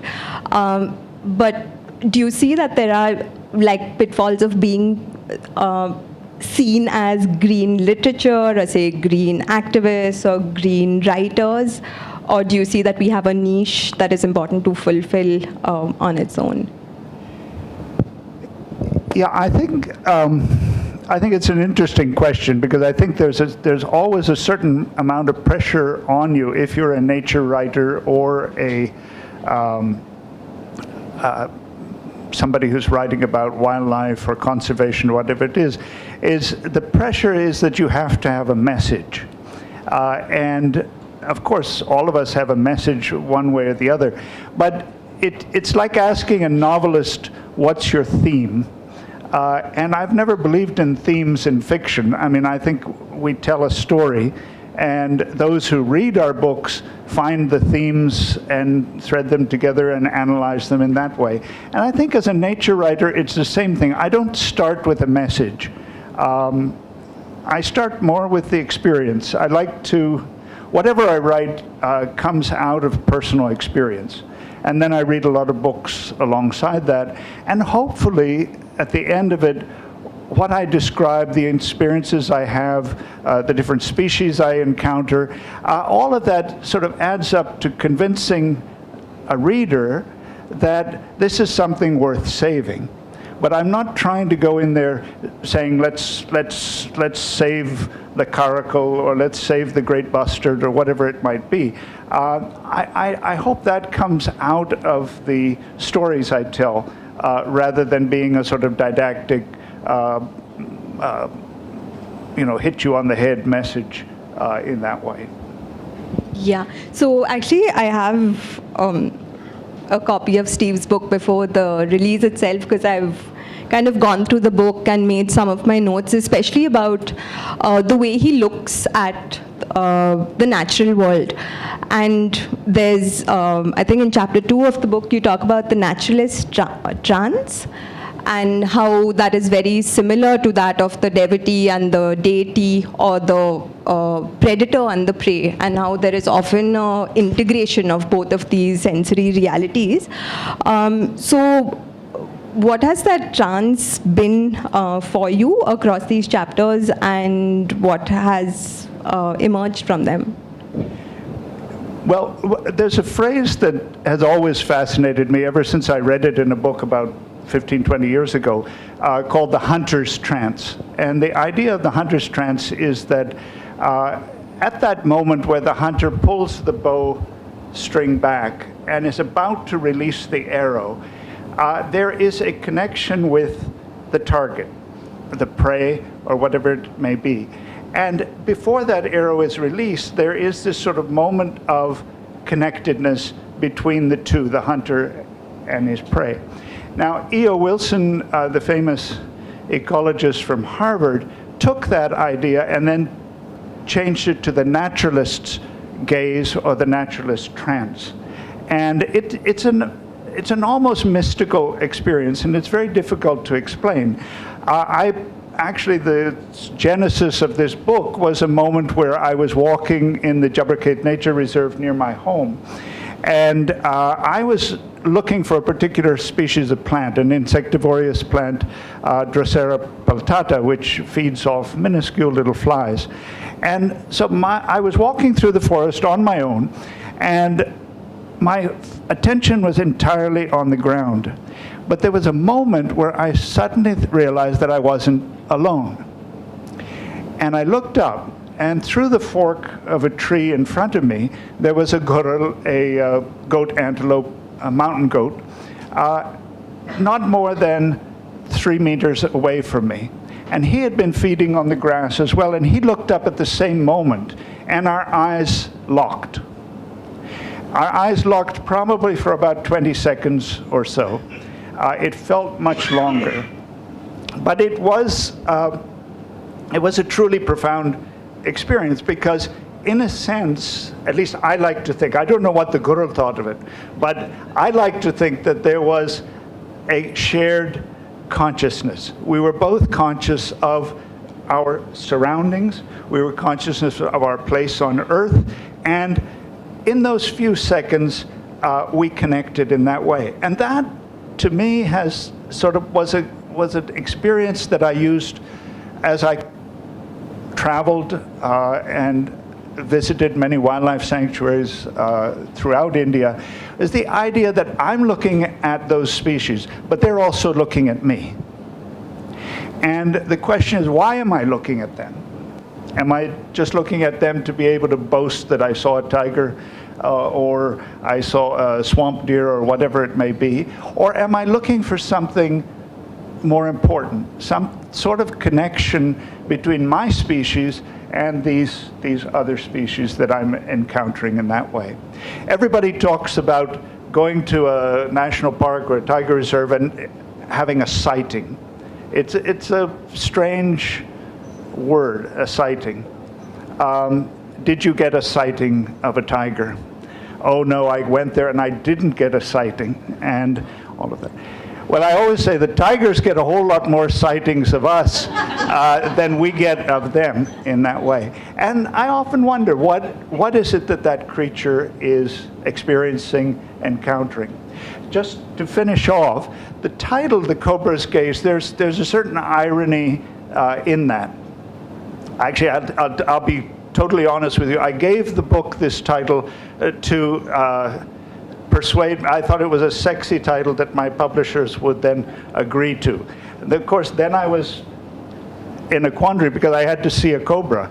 And as time went by, I wasn't seeing any cobras, and I thought to myself, now I'm going to have to change the title. But eventually I did see enough cobras to justify the title. But the irony with the cobra, when the cobra looks at you, is that it doesn't have very good eyesight. In fact, snakes don't have good eyesight. Herpetologists like Rahul Alvarez, who's sitting here, will tell you that if a king cobra rises up in front of you, don't move. And if it goes between your legs, don't move. Of course, I'm never going to do that. But nevertheless, its eyesight isn't what is registering your presence. Its eyesight isn't what is interpreting the world around it as much as its tongue. And through its tongue, it's picking up scent particles that give it a sense of what else is in its vicinity, perhaps where there's danger, where there's a mate, whatever it may be. And that, being able to read the world through its tongue, is something that I think is for me almost incomprehensible. I keep thinking about it. I keep trying to decide, how does this work? We know, of course, that it takes the scent particles, touches them to the roof of its mouth. The Jacobson's organ, which is located there, then sends the signals to the brain, and it finds where it's going. But what's really going on, I'm not sure. And that, to me, is one of the enigmas that is in the heart of this book. This book doesn't have a lot of answers. It has a whole lot of enigmas and puzzles and perhaps half answers as I explored wild places and wild creatures in India. Yeah. Actually, I was also kind of confused about how did the cobra's gaze, how did it get its name? And I was like, snakes can't see very well, but I actually marked it here on page 36, figuring out that actually you were talking about that the snake studies its environment through its tongue, and maybe you wanted to write, or it was a metaphor of sorts, yeah. Yeah. Well, one of the things, I'm sorry to interrupt you on that, I spent a fair amount of time in Agumbe at the Rainforest Research Station there with Ajay Giri, who's the field director. And we were talking a lot about how these snakes register the presence of other snakes, particularly during the breeding season. And he says, of course, they can, whatever it is, the pheromones or whatever they're picking up on their tongues, will tell them that there is a female snake, female king cobra that is ready to mate. But as Ajay said, they cross the path and they know that this snake has gone across there. But he said, how do they know that the snake went right or to the left? To me, that's, I mean, the snake isn't there. Unlike your Irula snake catchers who can tell you whether the snake has gone into the hole or come out of the hole. Rahul was telling us about this yesterday. The cobra, how does it know to turn right to pursue its mate rather than turning left? These are questions that fascinate me, and I don't have answers for them, but I think they are the sort of thing that herpetologists, wildlife scientists are asking about a number of different species throughout India. Actually, so coming to the part about asking questions and knowing species before you know their names, which is something that often happens, right? You look at a species and you see it in a book, you see it in a bird book, or you see it in a snake book, and you say, okay, I know a lot about this species. What is your take about whether you should just know names of species and the lyricality and also the fun that is associated with it, versus many people saying that we should not know names of species. We should experience the world for how we see it and how we look at it. Well, I think names are important and names are fascinating. And whether it's Latin names or common names, each of them or many of them contain a story in and of itself. But I will admit that I've been often with bird watchers who are much more knowledgeable than me in the forest, and there's a certain point at which all they're speaking is Latin, and I don't understand a word that's going on there. And then to make it even worse, most of the common names for the birds that I learned when I was 20 or 21 have now been changed. So yet again, I'm in the dark there. But I think that to me what is more important is learning the stories that are behind each of those species. And in the book, and one of the things that I spent a very considerable amount of time on was looking at the way in which human beings interpret other species by giving them names, but also by representing them. For instance, if some of you have been to Bhimbetka in Madhya Pradesh, where you can see the rock art, prehistoric rock art, in which numerous species have been drawn and painted on these caves. Those artists, those hunter-gatherers who painted them, certainly didn't know the Latin names. They must have had some name for each of these creatures. But what's fascinating is on those walls, you can recognize each of those species. There's one that's referred to as the zoo rock. There are 19 different species of mammals on that rock. And the depictions of those show us not only the morphology, the physical characteristics of that species, but also something of its behavior.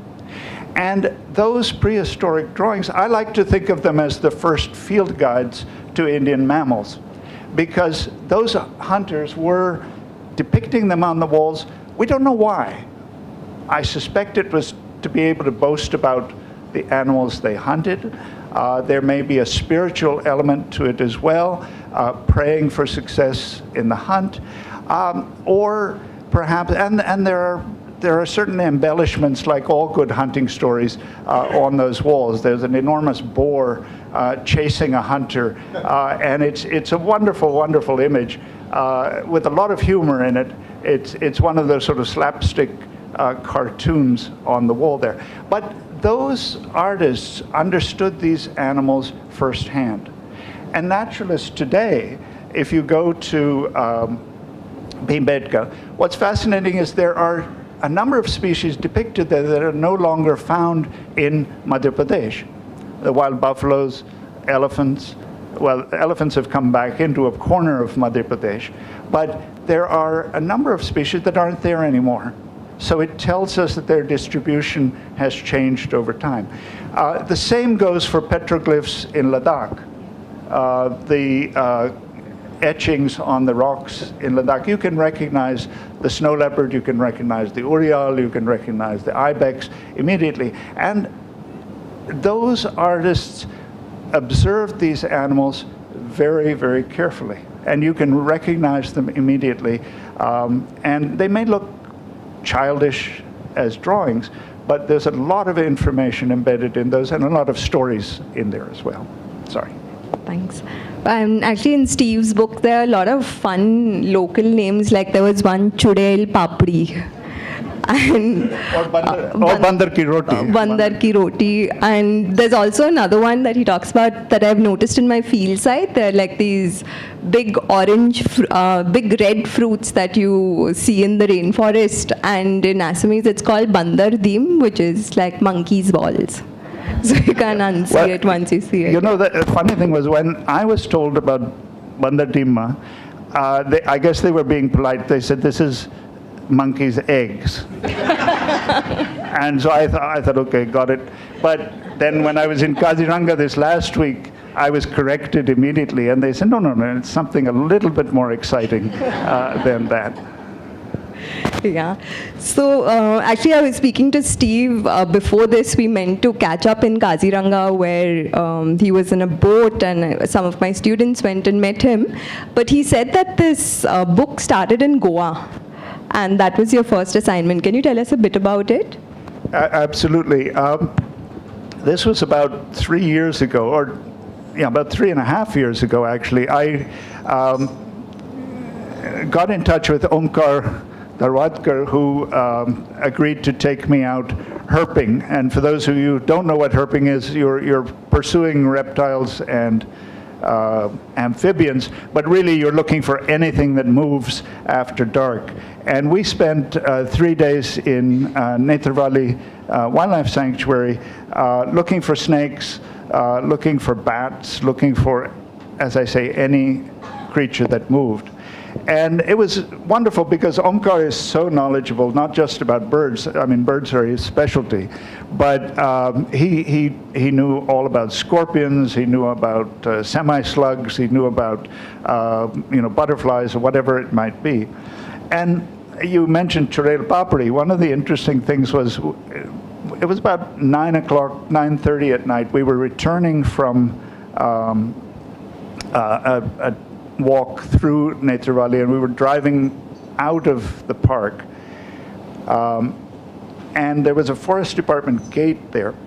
And as we came to that gate, there was this tremendous blood-curdling scream. I mean, it was as if somebody had their throat cut. And we looked at each other, and my first instinct was maybe the gate was rusty and it just made a screeching sound. But then it was repeated. And both of us flew out of the car from either side. We had our torches, we were looking around, and we couldn't figure out where this sound was coming from and what creature it was at that point.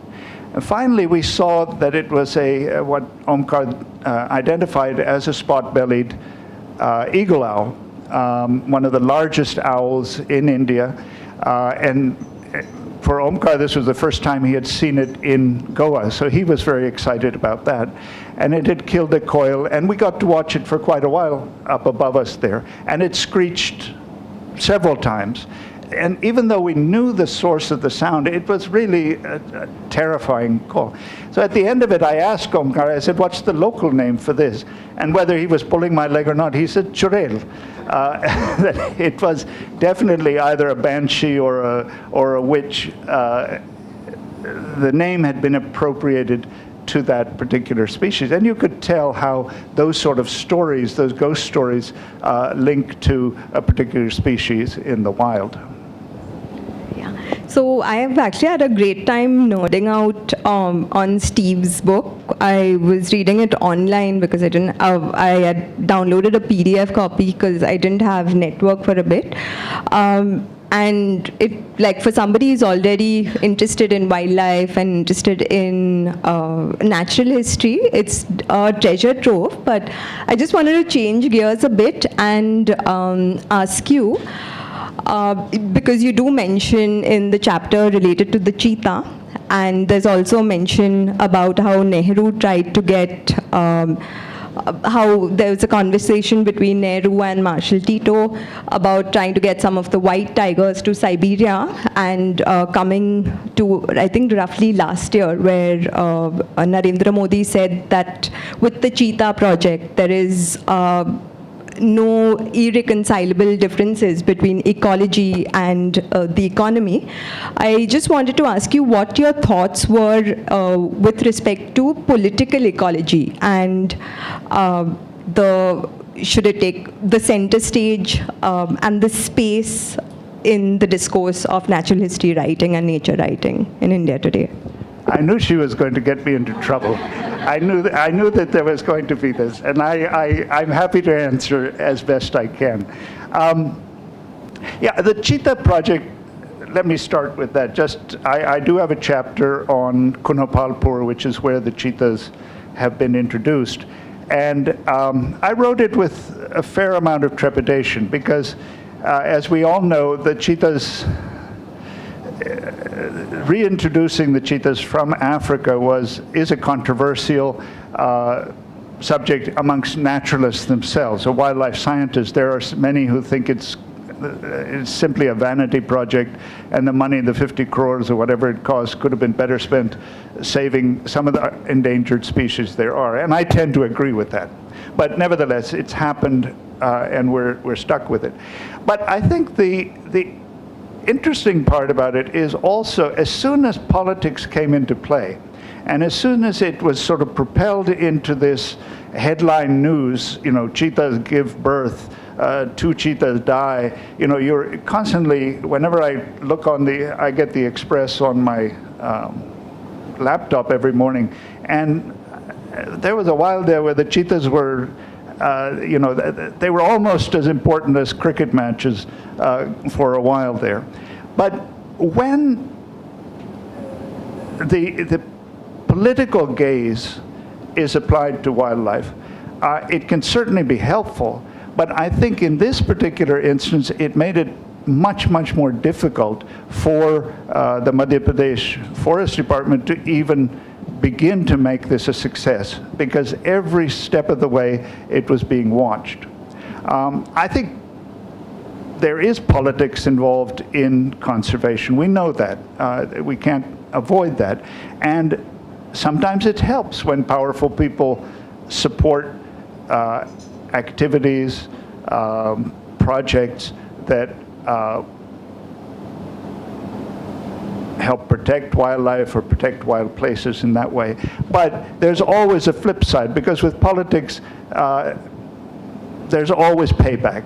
There's always payback in that way. And so the wildlife scientists who are trying to get those cheetahs to take hold there, some have paid with their careers.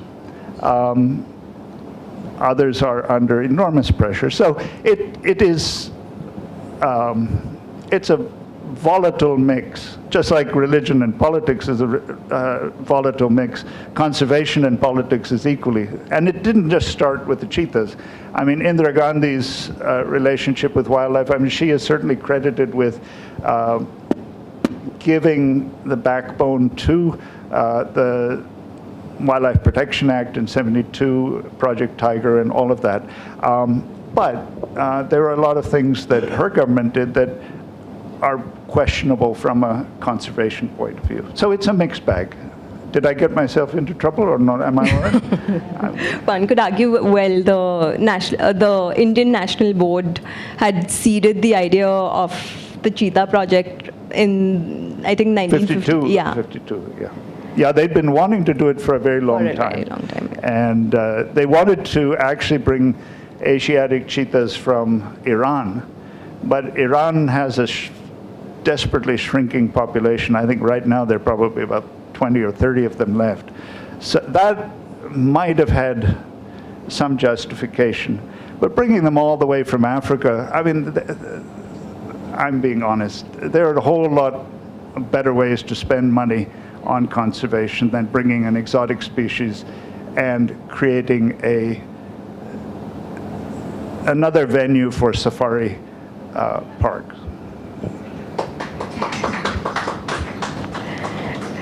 So, like moving away also from some of the flagship species, moving away from cheetahs, tigers, and other species, you've also covered a lot of smaller and lesser known species and traversed a lot of diverse landscapes. I just wanted to get your perspective on, do you feel that there are any landscapes you may have missed and would have wanted to add in retrospect? Oh, yes. I mean, this book is not comprehensive by any measure. And the interesting thing was, while I was working on it, people would say, well, you must go here, you must go there. And there are an enormous number of places that I've missed out on. Maybe there'll be a volume 2 if my publishers think it's something I should do. I'm not sure. For me, it's an excuse to go to places that I want to go, and I get to write about them, which is nice also. So yeah, there are many places I would love to go. Kerala I didn't cover in this. Tamil Nadu I touched on very little. I did go to Mahabalipuram, but that was about it. I don't think you would run out of places to visit in India, and the variety of landscapes that are there. And then, as you say, looking at the smaller species, the less charismatic species, often is much more rewarding, because if you go, again, looking for tigers, you're going to see a saffron blur going into the bushes. but if you look at scorpions, for example, there's all sorts of exciting stuff to look at. I mean, one of the exciting discoveries with Omkar was if you use an ultraviolet torch, the scorpions glow in the dark. And suddenly, you're pitch black, wet, dripping, rain, all this sort of thing, and he switched on the torch, and there were 24 claws and tails waiting for me just inches away. And it was magical, really. So when I was reading your book, there was also a very visceral sense of just being in these landscapes and feeling some of these landscapes. And sometimes I also feel like being a wildlife scientist and a wildlife biologist, while I do have some of those experiences, capturing the lived realities of what seems so far removed from the demands of what we need to do. So I just wanted to get your thoughts about what is there a space for people to be like part-time nature writers, or is this a full-time immersion, or how do you balance like lived realities and also writing? Oh, I think there's definitely space for anything and everything. And I do have to make it absolutely clear that I'm an amateur naturalist, and unlike wildlife scientists and you spend months and months in Arunachal and other places like that, somebody who's studying swamp deer is going to spend years in the field and all of that. I don't. I drop in and I drop out. But hopefully I drop into enough interesting places that I get the stories to be there. But yeah, I don't think anybody should feel that bird watching is only for those people that know Latin. And bird watching is something that you can do any time of the day, and briefly or full time. So I just thought I'll read a few things in the book that I thought were particularly evocative to me. So I would go, this is like one of my last two questions.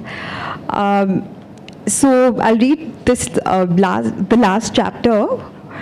So when naturalists seek out and observe both rare and familiar species, they try to see the living world for what it is, but also for what it represents. Watching an insect, bird, mammal, or reptile, we contemplate the marvelous order and chaos of life as it has evolved over millions of years. And yet what often inspires us more than anything else are those fleeting, intimate moments in which we see a wild creature looking back at us with a shared awareness of our mutual presence. As our eyes meet the other's gaze, it reaffirms the simple fact that we as a species are not alone on this earth. So as my concluding question, I just wanted to ask you, so what did you recognize in yourself when you watched some of these species? Well, I always joke, when I saw the lion-tailed macaque in the near Agumbe in the Western Ghats here, I saw an old man with white hair, and there was something definitely familiar about that creature's face. What I wondered was, does he see something familiar in me when he's looking at me? I'm not sure. But I think that what you read, thank you for reading that short passage, I think one of the things that I realized over the course of writing the book was that there are many, many stories to be told with regard to one or two or a dozen different species. There is, of course, the scientific story. Science is really just storytelling.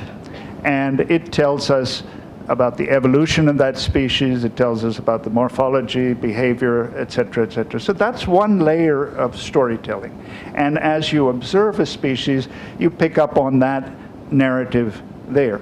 But then there is a whole other layer of narratives which are perhaps connected to mythology or folklore. Sometimes stories that are very specific to that region, whether it's the Churel Papri or the Bandar Ki Roti or whatever it may be. That name may be just within a small area there. Then there's the personal narrative, which is there as well. And weaving in your personal narrative as a nature writer is equally important. You don't want to make it all about yourself, but you do want to convey to your readers how you yourself encountered and experienced those species. And connected to that, I'm not a spiritual person. I'm an atheist, but I'm fascinated by the sacred. I'm fascinated by the mystical experiences that are there. And I've always felt that mystical experiences, spiritual narratives, come out of a combination of fear and awe. So when you see a cobra, you're afraid, but you're also absolutely awestruck by this beautiful creature. And it's that connection that I feel is at the heart of animism and probably at the heart of most faiths. I use the other example is when you're in the mountains, you're standing on a cliff and you're looking out at this beautiful panorama of snow peaks and you're awestruck by that. And then you look down below your boots and there's a 1,000-foot drop and you're absolutely shit scared. So that combination of fear and awe is at the heart of mystical experiences. And you can transpose that onto almost any other species. So when you ask me what's my own response, it's the science is there, the mythology is there, the folklore is there, but then there is this other experience which you might call mystical or spiritual, which is again part of our connection to nature. So on that note, I'd just like to say thanks to you, Stephen, and as you said, thanks for sharing your ecological truths through this journey of traversing India's wildlands and the Himalayas. Thank you, Nandini. We're not done. Questions from the audience? Oh! We're not done. We're not done. We're not done. Nandini is used to ending things by herself. Questions from the audience? Yeah, this is, Stephen, it's not so much of a question, but it piqued my interest when you talked about the encounter. And I recently met a shaman from South America, and he said the warriors there, they take ayahuasca so that when they encounter the animal, their ego is not there, because that interferes with the whole process of even when they kill them. So, and when you said about how the animal thinks, so that really was very interesting for me, because when I was thinking about it, I can't think how the animal thinks because I can't perceive how a being would think without an ego. So I mean that's the way I am. So this whole point of consciousness was a very interesting point. No, thank you. That's an interesting way to look at it. And yeah, and if some hallucinogenic plant helps along the way, why not? Why not? Hi, I had a very interesting session. I'd like your comments on, I saw an animal program on TV, and this scientist was somewhere in South America, and he was looking for this particular frog, and it was a very rare species, a very tiny thing, and he finally found it, and he found the frog. So he took it to the lab. So what's your opinion on removing a species from such a what do you call it? What is the word? Habitat. And taking it all the way to a lab somewhere. What is your opinion on this sort of intervention? Well, I think fortunately we've reached a point where collecting specimens, except in the instance of new species, is not necessary at all. There was a time, I mean, when I was a boy and we were taught biology, a big part of our lessons were going out and collecting plants, birds, butterflies, beetles, whatever it may be.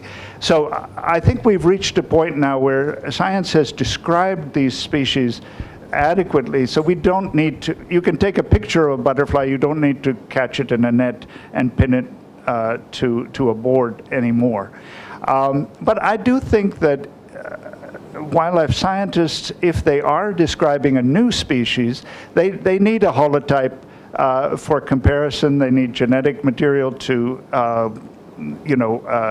analyze the provenance of that particular species and so on and so forth. So there is a space for that. But I think scientists have become much more cautious and are much less likely now to take anything but the minimal required in terms of specimens like that. I'm not sure whether that answers your question. I'm not somebody who would say, no, absolutely no collecting. It would be nice to say that, but I don't think wildlife science can progress unless there is a certain element of collecting going on, whether it's with moths or other species like that. But certainly, what I will say is it's always better to see that species in its natural habitat. There's no question about it. And that's why I enjoy going out in the forest rather than going to a zoo. A zoo is an artificial experience, whereas if you see something in Netravali Wildlife Sanctuary, you're actually seeing it in situation like that. Yeah.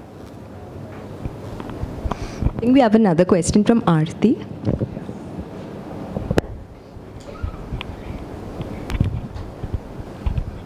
So you spoke about spiritual connections and nature, and in India we have a strong tradition of nature worship.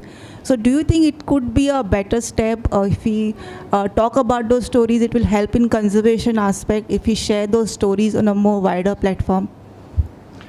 Absolutely, and I think one of the things that I was interested in the process of working on this book was sacred groves. And I'd heard a lot about sacred groves, but I'd not really experienced many of them. Here in Goa, I visited, I don't think Omkar wanted me to see as many sacred groves as I made him take me to, but we did see quite a few.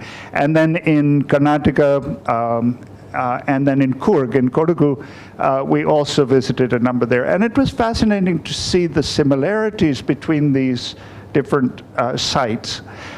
Because to me, they speak of what I would call a sort of indigenous conservation ethic. The idea that there is a space that needs to be protected and needs to be sacrosanct. It was interesting that one of the people that's done a lot of work on sacred groves is, of course, Madhav Gadgil. And I met him in Pune, and he was telling me that, Goa has so many sacred groves, partly because the Portuguese didn't have the forest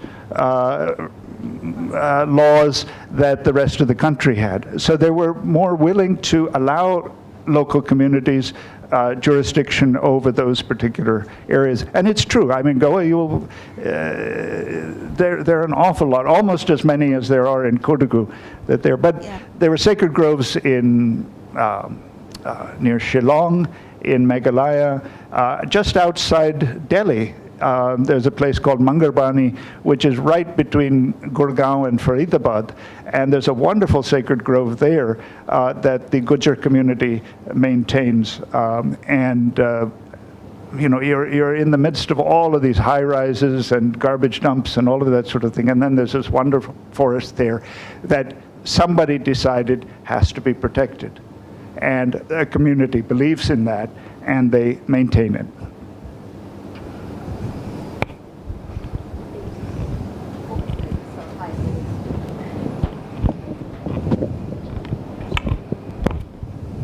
Any more questions? Yes, of course. A clue from you. Sometimes going for a name or name change also helps. Like in Andaman's case, researchers, they suggested and we did it. The dugong is locally known as Samudri sewer because of that snout. Right. So they said, let's start calling it Samudri Gai. And that really helped us in actually giving some protection locally. That's a wonderful story. I'm glad to hear that. But it is called the sea cow in other places, right? So it's just, it transposed the name. This has been amazing. This has been an amazing session. This has been an amazing session, and in many ways it leads us to the next one. We've been talking about Steve's new book, which I strongly urge you to get, but in many ways I have several favorite books of his. I started off by mentioning one called All the Way Up to Heaven, but one that I highly recommend to all of you is called Becoming a Mountain, and it's a very profound book, which is a kind of all the labels are going to be wrong, so forgive me, but the great Jose Pereira, who's an intellectual from here, talked about Angelo Fonseca's art as being something that is eco-theological, something like that, he said. Eco-theological, and that book really is about the bhakti of nature, the bhakti of the Himalayas, and it is a tremendous book for that reason. It is a treasure, even if it's not understood as such. It is a treasure of Indian letters, and so is Mr. Steve Alter. Thank you so much, Nandini Velio. Thank you very much, Mr. Stephen Alter, for this amazing session. Thank you so much, and please keep your seats. For behold, the word is God. Hymns of Tukaram, translated by Shanta Gokhale and Jerry Pinto, and he will be an interaction. Jerry promises to not only read but also dance, and there will be music and singing, and please proceed from there. Thank you so much, Nandini and Steve. The next two sessions are linked. As you leave from here, please filter out to the at the end of Jerry's session, please filter out to the Aboli Hall, where we will be listening to the poems of Kavafi set to the music of John Taverner, performed by another of Goa's treasures, the Stuti Choir. So please keep your seats. Thank you so much to Steve and Nandini. And we will start the next session in exactly 5 minutes. Jerry, are your co-performers here? Your seats. Thank you all for being here at the end of the 2.5 days of the Goa Arts and Literature Festival. It's our 12th edition, over 15 years, but there are some constants. And one of the constants from day one till the last session of the last day of the latest is Mr. Jerry Pinto. A big hand for Mr. Jerry Pinto. Mr. Jerry Pinto has many...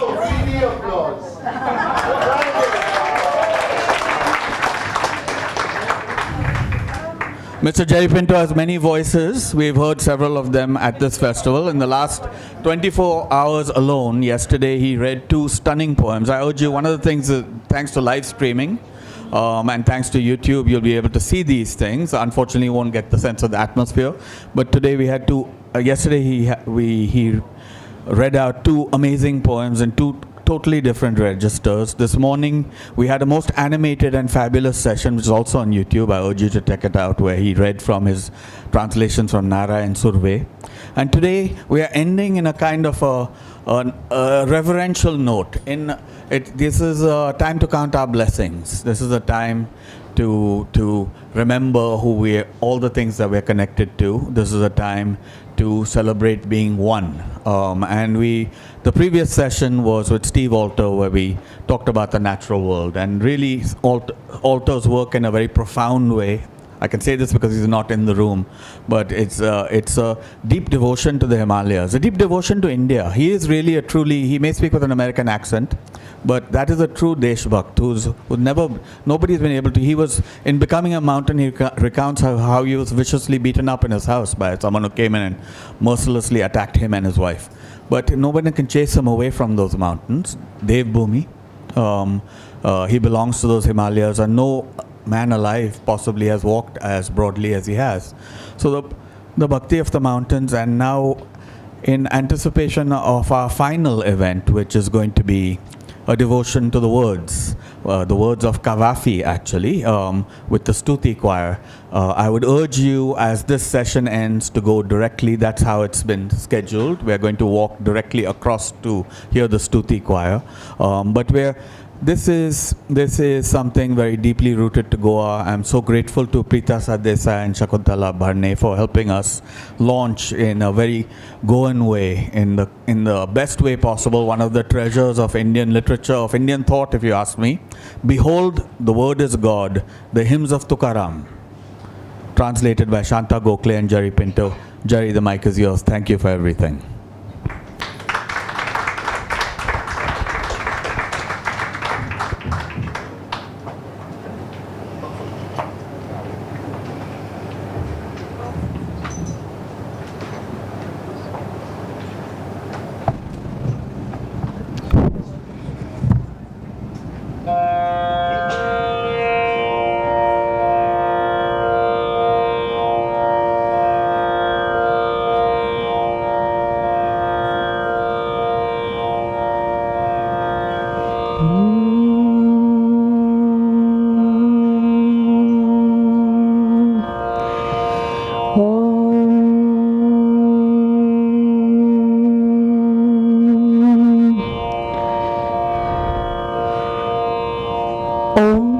Is the world.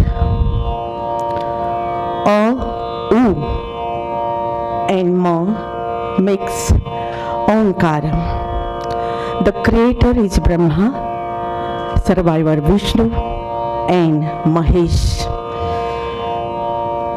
Sant Tukaram wrote a beautiful abhang on this.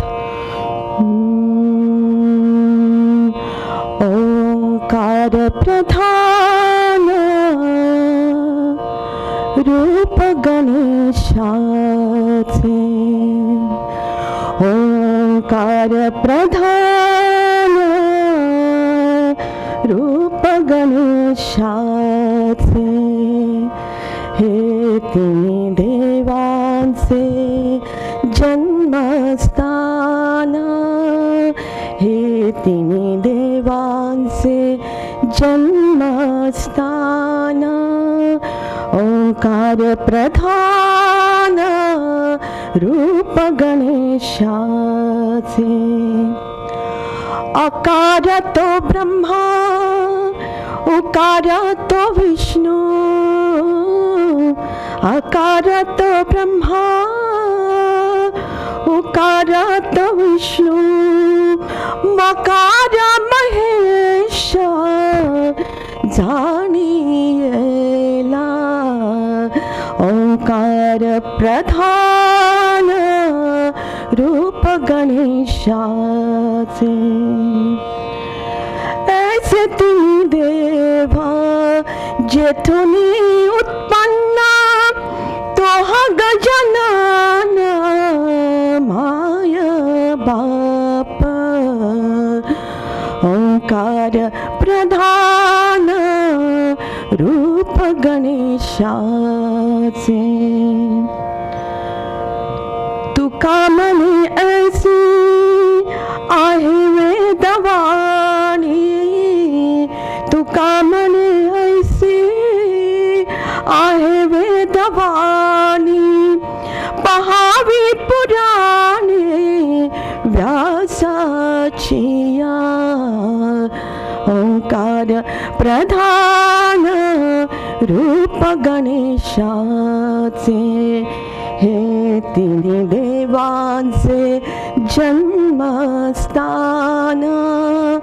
ओंकार प्रधान रूप गणेशाचे.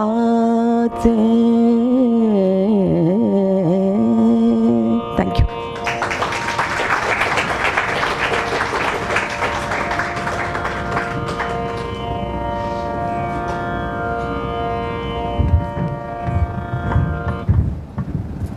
Feels like home. Thank you, Shakuntal, for that soulful beginning to a session which promises to be even more soulful as we end this wonderful 2 days of the Goa Art and Literary Festival. Good evening, everybody. I thank Vivek and I thank Galf for giving me this opportunity. It just came about a couple days ago, so it kind of overwhelmed me because this is something that's so deep and so old and so full of thought and wisdom. So it's going to be a session with a lot of big names. We have Shanta Gokhale, we have Jerry Pinto. We have 2 translators in one book. I think this is the first time I'm coming across 2 translators in one book. I'm not sure about all of you well-read people, but that itself makes it really exciting. And why there are 2 translators, Jerry is going to tell you over what he has to talk to us. But then we have Sant Tukaram. Sant Tukaram, who is, Maharashtra's the Bhakti poet of the 17th century. For those of you who may be not knowing too much, you will get to know over the next 40 minutes. But yes, this is the poet who brought the common people of Maharashtra together under the name of God, because very much like the saints that he followed, right from the 13th century, Jnaneshwar and then Namdev and other Bhakti poets, he spoke in a language known to the people, and that's what made the difference. And the thoughts that he brought out through his abhangs has given birth to a tradition in Maharashtra, which I think is one of the most phenomenal and the largest religious gathering of the world, the Varkaris. The Varkaris who march to the holy city of Pandharpur, where the idol that is being worshipped through these abhangs is Vitthal, a form of Vishnu. And so I'm just saying this because there might be a few people in the audience who are new to this whole concept.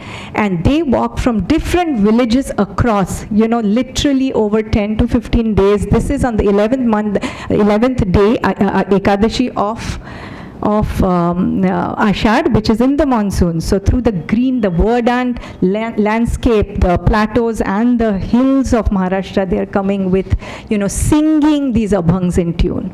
And this is called the Varkari tradition. The travel is called Vari, and we are going to hear a lot more. So be prepared, because as Jerry talks, we are all going to dance out of this hall in the same Varkari mood as we go on to the Stuti choir, right? So over to Jerry, but I'm sure I'm going to ask the question that most of you would like to ask Jerry. Jerry, how did Tukaram come to you? Thank you, Deepa, and thank you very much Amita, for that beginning. Okay, you know that I don't like stages. Bhakti is eye level. Bhakti is in your face. Bhakti is in your heart, right in front of you, face to face with God. Okay, so there can be stages. This story begins in the most odd place in the world, in a gym in Mahim. Okay, so I'm on one treadmill, and on the next treadmill is Neela Bhagwat. And normally, gyms, right? Gyms have a din-chaka, din-chaka, din-chaka soundtrack going on the stereo system. That day, the gods decided the stereo system would fail. And because I have a classical musician next to me, and because she's a socialist, and I know that she will sing anywhere because she believes everyone can sing. She says, if you speak, you can sing. And this is a classical musician speaking. I turn to her and say, Neela, the sound system has failed, sing. And Neela starts. And Neela sings, Mungi Udali Akashi, Tine Gilile Suryanshi. And the great thing about the Indian classical tradition music is that the line does not evaporate. The line circles you. The line comes back again and again. And each time that line comes back, right, you find another image bursting into your head. Mungi Udali Akashi, an ant flew into the sky. Tine Gilile Suryanshi, she swallowed the sun. And immediately you're beginning to think, what is it What happened here? How did the sun get swallowed? And you think of Muktabai as this little girl, and she's kneeling down perhaps, and she's playing with an ant, and she's picking up that ant gently, because these are a saint's fingertips, and she's closing one eye and eclipsing the sun. Mungi udali akashi, tine gilile suryanshi. Or maybe it is actually the feeling of epiphany. When God arrives, you melt down. Lava and sunlight and gold flowing inside you. That's what happens when you swallow the sun. Mungi udali akashi, tine gilile suryanshi. And at the end of it, I turned to Neela, socialist, atheist, and I say to her, Neela, this is so beautiful, I want to read it. And of course I'm lazy, so I want to read it in English. I don't want to read it in Marathi. So I say, who's translated these women? And she says, nobody. And I say to her, Neela, we should do this. Let's do it together. You choose 50 poems and we'll work on it together. And I've said this to everybody. I've said this to Hindi poets. I've said this to Urdu poets. I've said this to Marathi poets. And all of them have said, yes, yes, yes, what a great idea. And wandered away into the sunset. They don't want to do the work of actually choosing the poems. Neela is different. She turns up with 50 poems. And we begin a bhakti marg together, walking this tradition.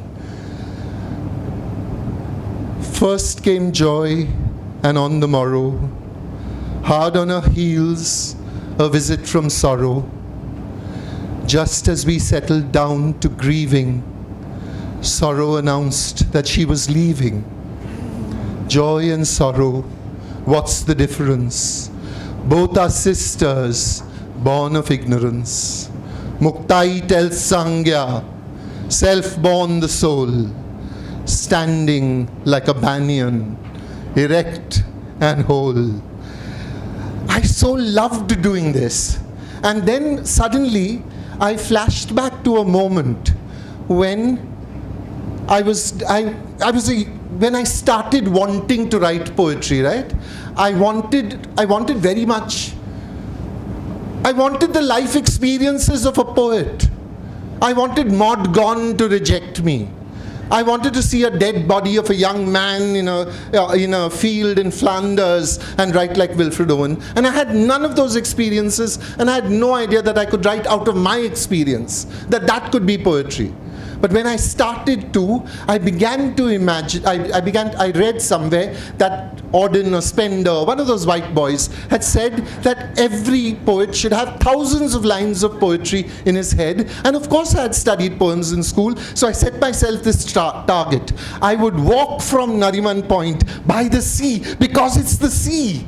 And the sea is also part of that marg of bhakti. I would walk by that sea right up to the hill, because hills are also part of bhakti. And there I would stop at Malabar Hill, where the Parsis expose their dead to the vultures, because death is also part of it. And that I kept reciting, and it was all English. Beautiful English poems pouring out of me. And suddenly at one point, I'm running out of poems. I can't think of a poem to say next, and out of nowhere, from the 8th standard, Tukaram returns. Jeka Ranzale Ganzale. And that will be read to us by Preeta.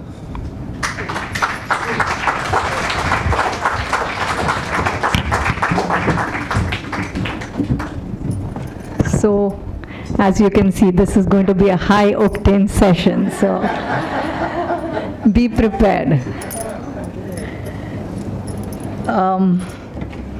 Jeka Ranzale Ganzale is what brought Tukaram to Jerry. And we can't thank, who do we thank more?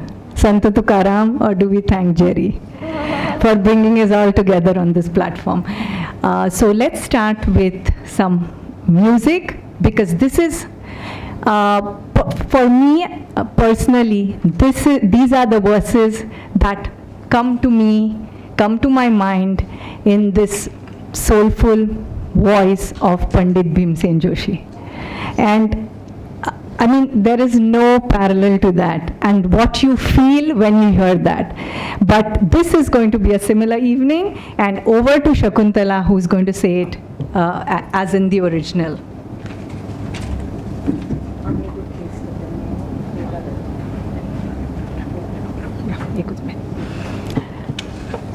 So this has been a very, very interesting experiment, okay? So when we first decided, sorry, I've just broken the thing. So Vivek said, let's bring Goa into this. So we know we have Marathi. Jerry is Goa, yes, but... I said we... okay, sorry. So, so what happened was, so we said we have Marathi, we have English, but here we are sitting in Goa, where's Konkani? And so in a matter of like literally 24 hours, we were assisted by one of Goa's finest poets, writers, journalists.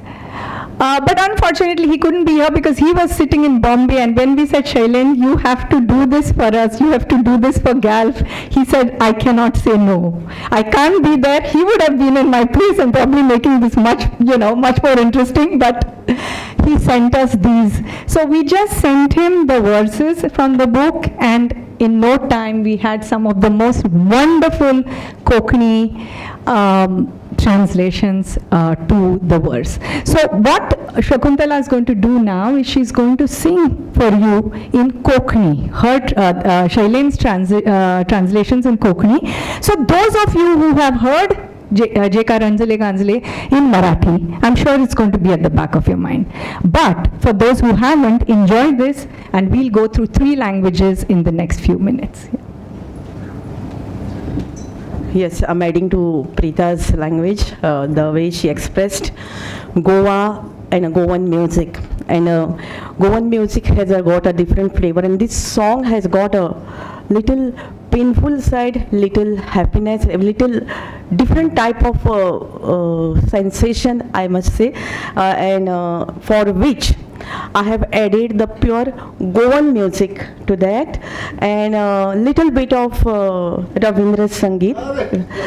So, and again it is in the raga Des.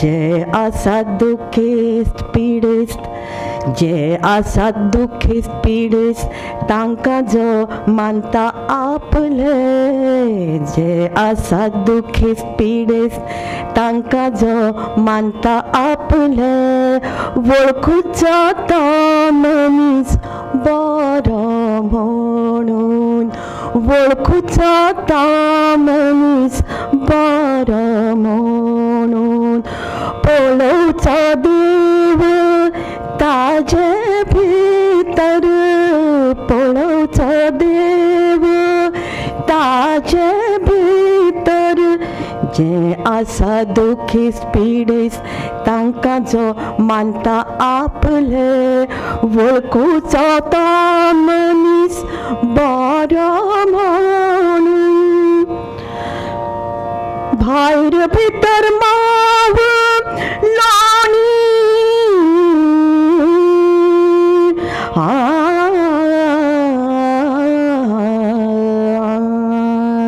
भायर भितर mauve लोणी तशेंच मन सज्जनाचे तशेंच मन सज्जनाचे जो अपंगूळ आशिल्ल्याक लेगीत जो अपंगूळ आशिल्ल्याक लेगीत धरता आपल्या काळजा लागीं धरता आपल्या काळजा लागीं जे आसा दुखीस पिडेस तांकां जो मानता आपले वळखुचो तो मनीस बरो म्हणून जे दाखयता दया भुरग्याचेर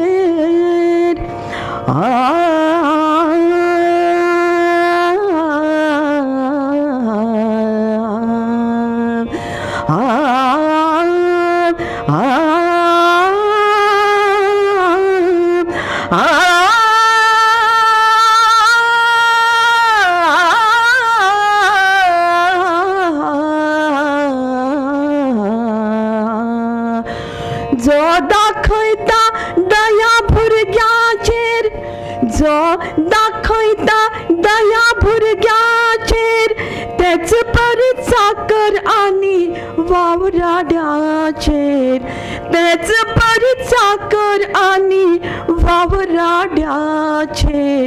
तुका म्हणटा सांगू तरी कितलें, तुका म्हणटा, तुका म्हणटा, तुका म्हणटा सांगू तरी कितलें.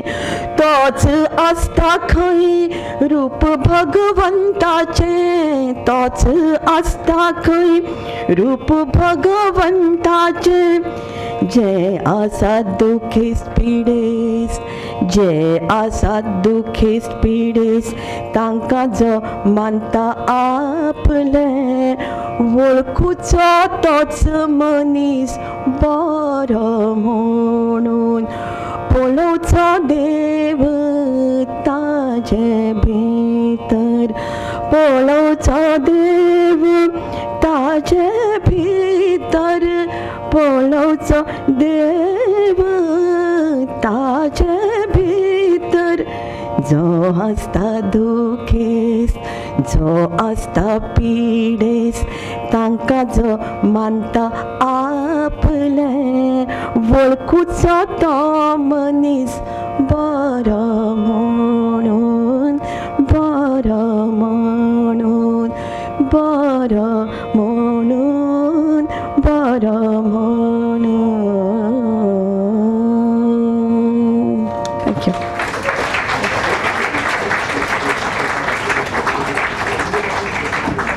Okay, this is the point at which you come in now. We are all going to do Tukaram together.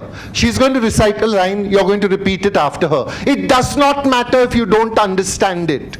Remember, in our tradition, the meaning was secondary to the resonance, to the echo, to the sound. So release the sound inside you. There's sound waiting inside you to be released. So you will release it. She will read a line, Jeka ranzale ganzale, you will repeat it. I'm going to do it once. Jeka ranzale ganzale. Goa, do me proud! Jekar. One. Jekar ranzale ganzale. त्यासी म्हणे जो आपुले, तोची साधू ओळखावा, देवा तेथेची जाणावा. मृदू सभया नवनीत, ताईसे सज्जनाचे चित्त, जासी अपंगिता नाही, त्यासी धरी जो हृदयी. दया करणे जे पुत्रासी, तेची दासा आणि दासी. तुका म्हणे सांगू किती, तोची भगवंताची मूर्ती. Yeah! Give yourself a big hand. Lovely. So, those of you who are just getting into it, you will discover for yourself that the verses follow the last line says, Tuka mhane. And that is been the, the tagline, it's the same the as hashtag. Kabir. Yeah, it's Kehta Kabir. So, Tuka mhane, so beautifully put before Jerry, Tuka says by Dilip Chitre. So Tuka says like an English version of, so you can see the beauty of translations as we go by. So now Jerry is going to say his translation. Okay, so just before, so Jeka Ranzale Ganzale surfaces, right? And I begin to understand something about the way music, the way words attach themselves to you. right? So ranzale, ranj, ranjogam. Ranj is rust. Ranzale ganzale, the worn out, the rusty, those sounds sound like rust rubbing against each other. You know, like those aluminium kazang that go up, and that's why it stayed with me inside my head. J ka ranzale ganzale, tosi mane jo apule. So, and it's a beautiful, and you know, so many things that bring it back. For instance, one of Gandhiji's favorite poems was वैष्णव जन तो तेने कहिए जे पीड़ पराई जाने रे. Vaishnava jana to tene kahiye, call only him a Vaishnav who understands the pain of others. Okay? And not only that, he takes them, he understands that pain, he empathizes with it, but he does not allow himself to feel pride at what he does when he tries to help them. Such a beautiful feeling, and the same feeling was here. And so we started translating. I'm going to read you my translation. And my eyes are not keeping up with the rest of me. How do you tell a saint? Look for such a one as takes for his own the overborne, the outworn, and the forlorn. Know this man is an image of God. His mind is soft and as butter, inside and out. To his heart he holds the lowborn, the baseborn. His slaves and his children are as one to him. Tuka says, I can go on and on. This is the embodiment of God. Yeah.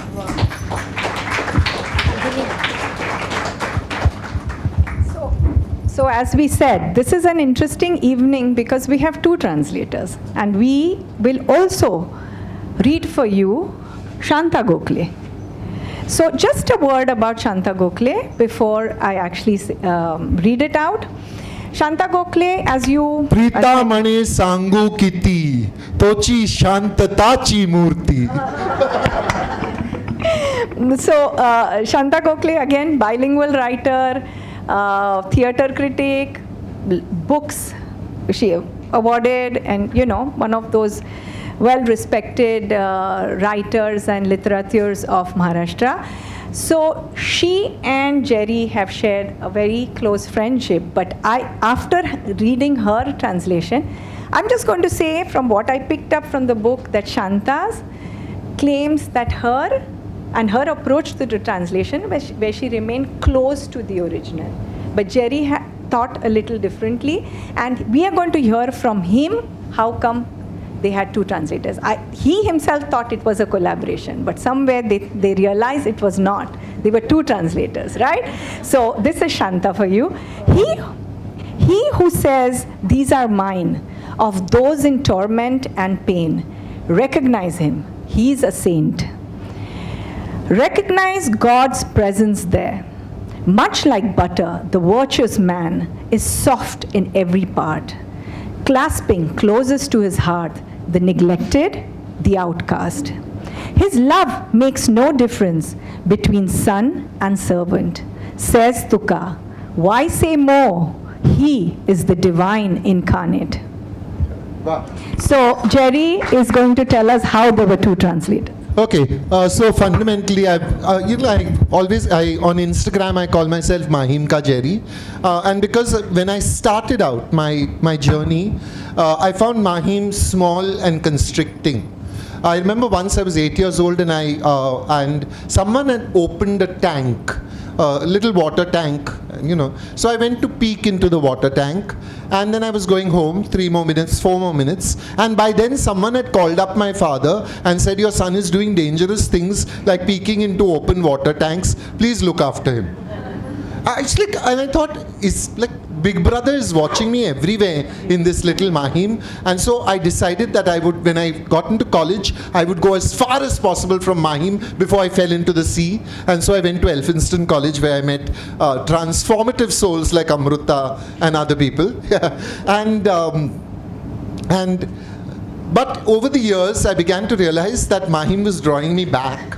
And I began to find Neela Bhagwat is in Mahim, Shanta Gokhale is just in Dadar. So this was a wonderful trio that, that had been put together by geography, right? So, here's the story. Says Tuka came out by Dilip Chitre, right? And it came out and it was a big thing. And my gosh, sometimes I look back and I can't remember when there was not a Says Tuka. It's just so important. And I was telling Shanta this one day very excitedly, and her face was kind. Like a kind face, like the kind of face you make when a child comes and says, I just saw something, but wonderful thing. And you're thinking, yeah, you think it's wonderful. So I said, I stepped back and I said, Shanta, do you think you could do better? And she said, with one hand tied behind my back. Okay.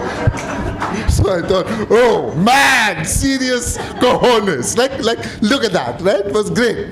And then I'd done this, and she was involved in the process, and then lockdown happened, and then and we decided we'd do Tukaram together. I said, I reminded her, one hand tied behind your back, lady, let's try it now. And my idea was we'd do it the way Neela and I worked, which was I would do the translation, show it to Neela, Neela would say, and which meant no, or she'd say, which meant yes. Maharashtrians are not given to big expressions of delight and whatnot. When they really think something is nice, they say harkat nahi.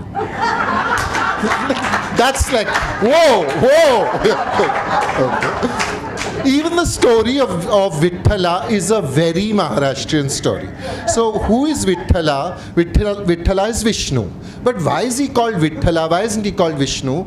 Because at one point Vishnu or Krishna, whoever, arrives in this part of Maharashtra and remembers that in some previous birth he had promised this devotee of his that he would appear to him, and he'd forgotten. So he thought, okay, now is the time, I'll go and I'll appear to him. And he goes and he appears to this devotee. But the devotee is serving his parents at that point, looking after them. And he turns around and says, here's God. God is turned up, right? And what does he do? He says, wait. And he picks up a brick and throws it at God and says, stand on that and wait, I'll come back to you when I've finished my parents. I think only a Maharashtrian could do that. Okay? And what does the God do then? He gets onto the brick and he stands like this. This is a position in which Vithala is always seen, but it is a position no other god takes up. You will never find in Indian iconography a god standing like this, because no one else has been treated like that. No other god has appeared and had a brick chucked at him and told, stand there. So Vita is brick wala god. Stand on the brick god and wait for your bhakt to address you. Okay? So such a wonderful, and so we started together, and then I did the first one and I wandered across. I sent it to Shanta and said, what do you think? And she said, this is not how we will do it. And Shanta is very gentle and very sweet and intractable as a mountain. Okay? And there are times when you just recognize that there is a feminine force against which you have no recourse. Boy, just say, okay, how are we doing it then? And Shanta said, you will write yours and I will write mine. And I said, that's not quite how. And after gasping for like a fish for a bit, I said, okay. Then I called my publisher. I said, that thing I told you about, I have a long-suffering publisher called Ravi Singh who does all my books regardless of how wild and woolly they are as ideas. And of course also stabs certain ideas in the back and leaves them to die. And I have a little bit of my heart. Like with all our friends, there are those little festering moments where you think you killed that book. Anyway, but never mind that. We're talking about Tukaram today. So I told him, we are doing it this way. And I thought he would say no. And then I would go back to Shanta and I'm so sorry. He said no. Shoot over his shoulder. He said, that sounds like a good idea. And I thought, whose friend are you? traitor, but it's okay. I mean, I said, okay, let's do it. And it began to work really well. I mean, in the sense, it gave us both liberty to approach Tukaram in our own way. And isn't that Bhakti Marg? Fundamentally, isn't that what Bhakti Marg tells us? Your way. Find your way. And to be a Varkari, there are 3 things that are required. 3 simple things. First, believe in the equality of everyone. Everyone is equal. Second, no meat. Third, no alcohol. Now 2 out of 3 for me is not bad. I will leave you to imagine which is the third that prevents me from being a full-fledged Varkari. And you got it wrong. I have to tell you that also. Okay? You have it wrong, but it's okay. Misunderstanding is part of the deal. Okay? Like it's woven into the fabric. So for me, starting out on this journey, I realized on the journey for a long time. Every night I would read a Tukaram poem before going to sleep.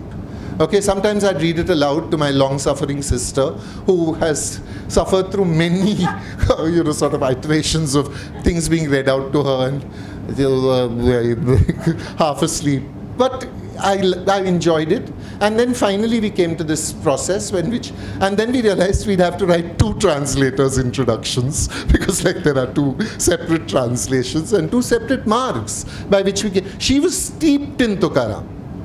They learned, I mean, Marathi kids, right, Preeta, most Marathi kids learn Tukaram in the way that Christian kids will learn the Memorare. They learn and they recite it, they sing it. Everyone's looking a bit shifty, as if to think, yeah, maybe, I don't know. This is the myth. And there is, of course, Sant Tukaram, the famous film. And there is, of course, also the Tukaram comic, the Amar Chitra Katha, from which we all get a lot of our learning about our country from Amar Chitra Katha. And I think that's okay, right? It's fine. You have to start somewhere, and Amar Chitra Katha is as good as any. I don't know if I've answered the question you posed, but I think that I've said enough for now. We'll ask them. Yeah. Are they satisfied with the answer that how 2 translators came about? Yes. Yeah. Basically, a woman told me that's how it's going to happen. No, the difference. Okay, so fundamentally, I grew up with A.K. Ramanujan in my house. A.K. Ramanujan was... If you have not heard of A.K. Ramanujan, no, I forgive you. I really forgive you. It's all right. But don't let it happen. Go find out. Okay? He reinvented what our understanding of our own texts are. That glorious one, the Basavanna one that he did. Armando Menezes also from the Menezes Khandan. Yeah. But I will one day get that book from you and read it, but right now it's not part of my history. So I remember reading this poem almost as a mistake. I don't even know where it happened, because I don't think I was really terribly that much interested in Basavanna, but they see long hair and big breasts coming and say it is a woman. They see big muscles and they say it is a man. But what of the soul? What of the soul, O Lord of the meeting of rivers? Is it man or woman? Oi! Huh? Totally oi! Meaning, if you are part of the LGBTQIA++++ community, if you are respectful of those attempts at re-understanding gender, this is a statement asking you, where did you get your binary from? Where did you imagine that we could be like this? Where could we be pigeonholed? And so I began to read the rest of it, and oh my gosh, oh my blinking gosh.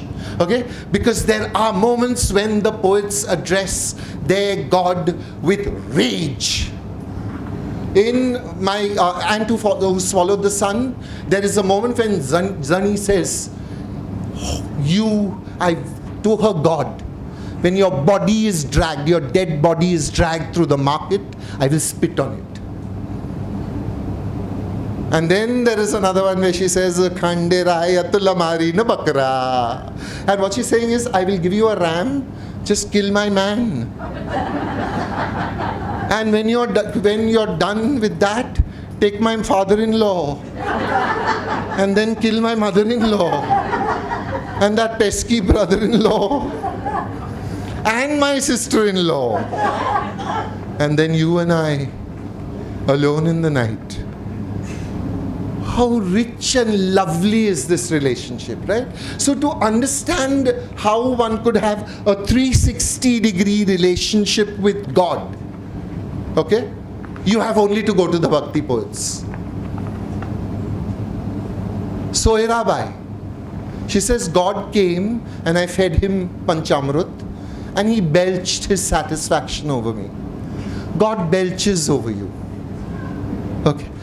It is so beautiful and tactile and embodied, richly embodied. And we forgot, because we would not be in this state today if we had remembered that this was our tradition.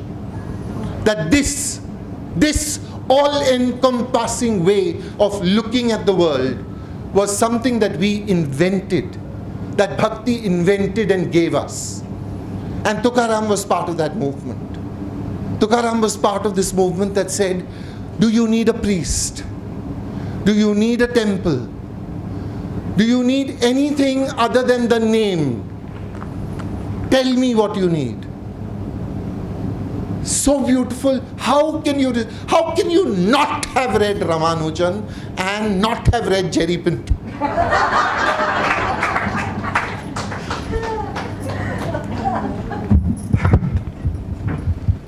Did any of you imagine that you were coming into a spiritual kind of a session to only laugh your way through it? Yeah. Jerry, your answers are so good, we forgot the question.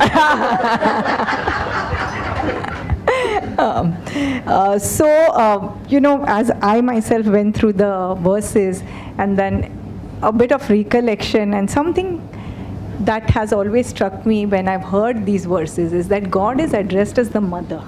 Oh.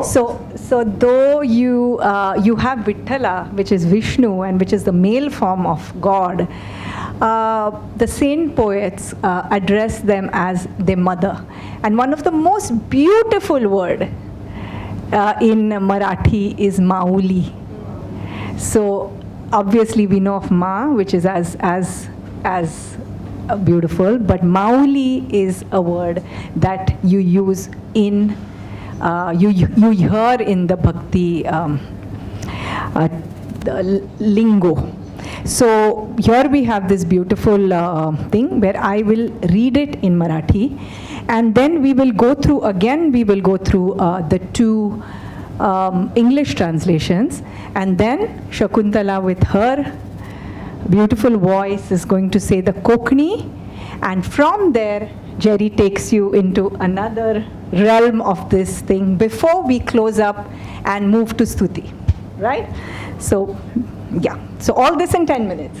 Shakuntal. No, I just want to, as a personality, Jerry Bab, I think I met him first time when, I remembered Bakiba Borkar singing Pandurang.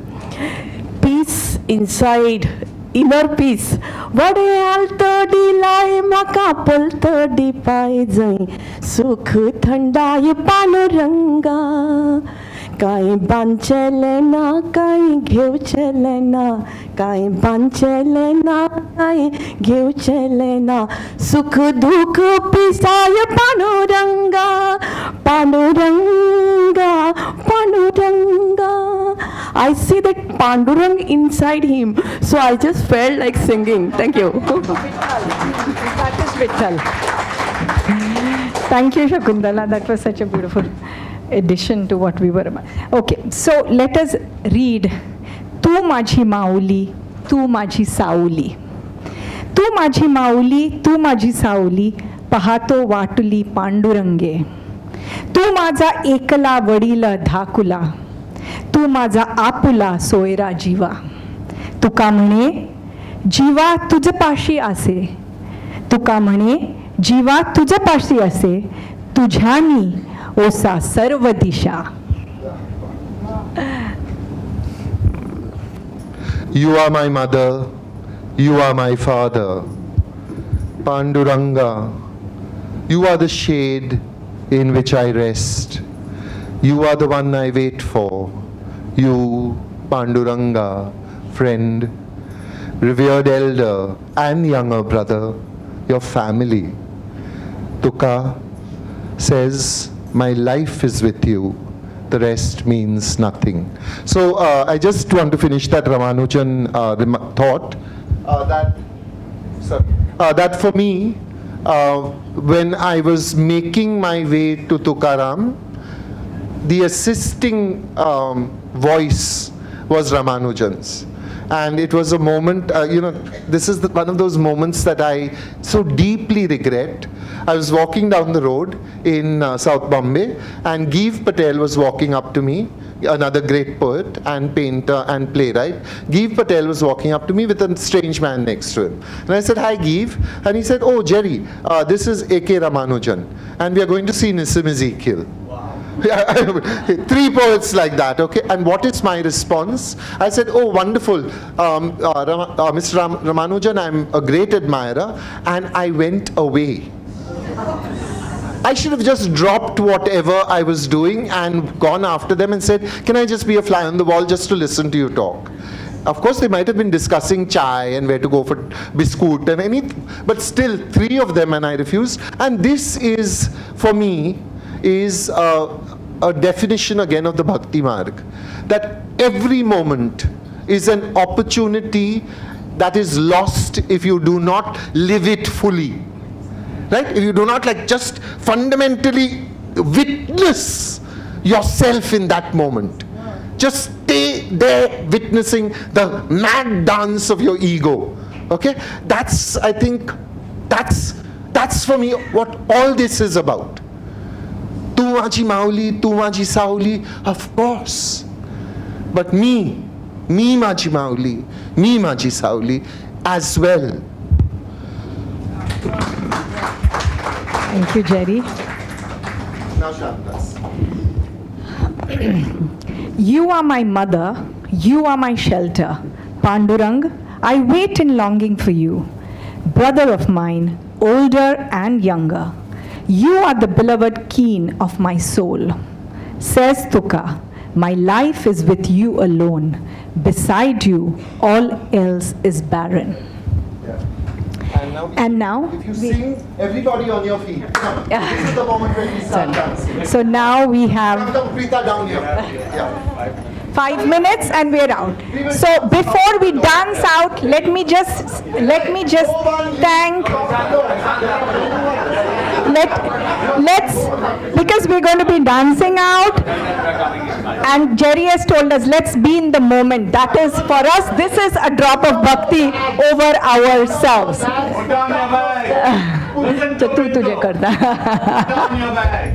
down your bags, put down yourself. Someone asked me, how can you do this? And I said, it is very simple. Abandon dignity. It is as simple as that. Dance like no one is watching. Dance like it is only the movement of you and God, who gave you a body and who let you move in this moment. Let yourself go. Okay? Let's go. Come down, Preeta. Shakuntala, come. मी तिथे हो हो इकडे ये आणि इकडे नाचत तसं नाही Okay, can we have a beat? 1, 2, 3. But okay, Okay, finish this. Yeah. if you want to dance with that, I have some. Which is the yeah, we will dance with it. Don't worry about this. It doesn't matter what you move. Who cares? Never cared about what the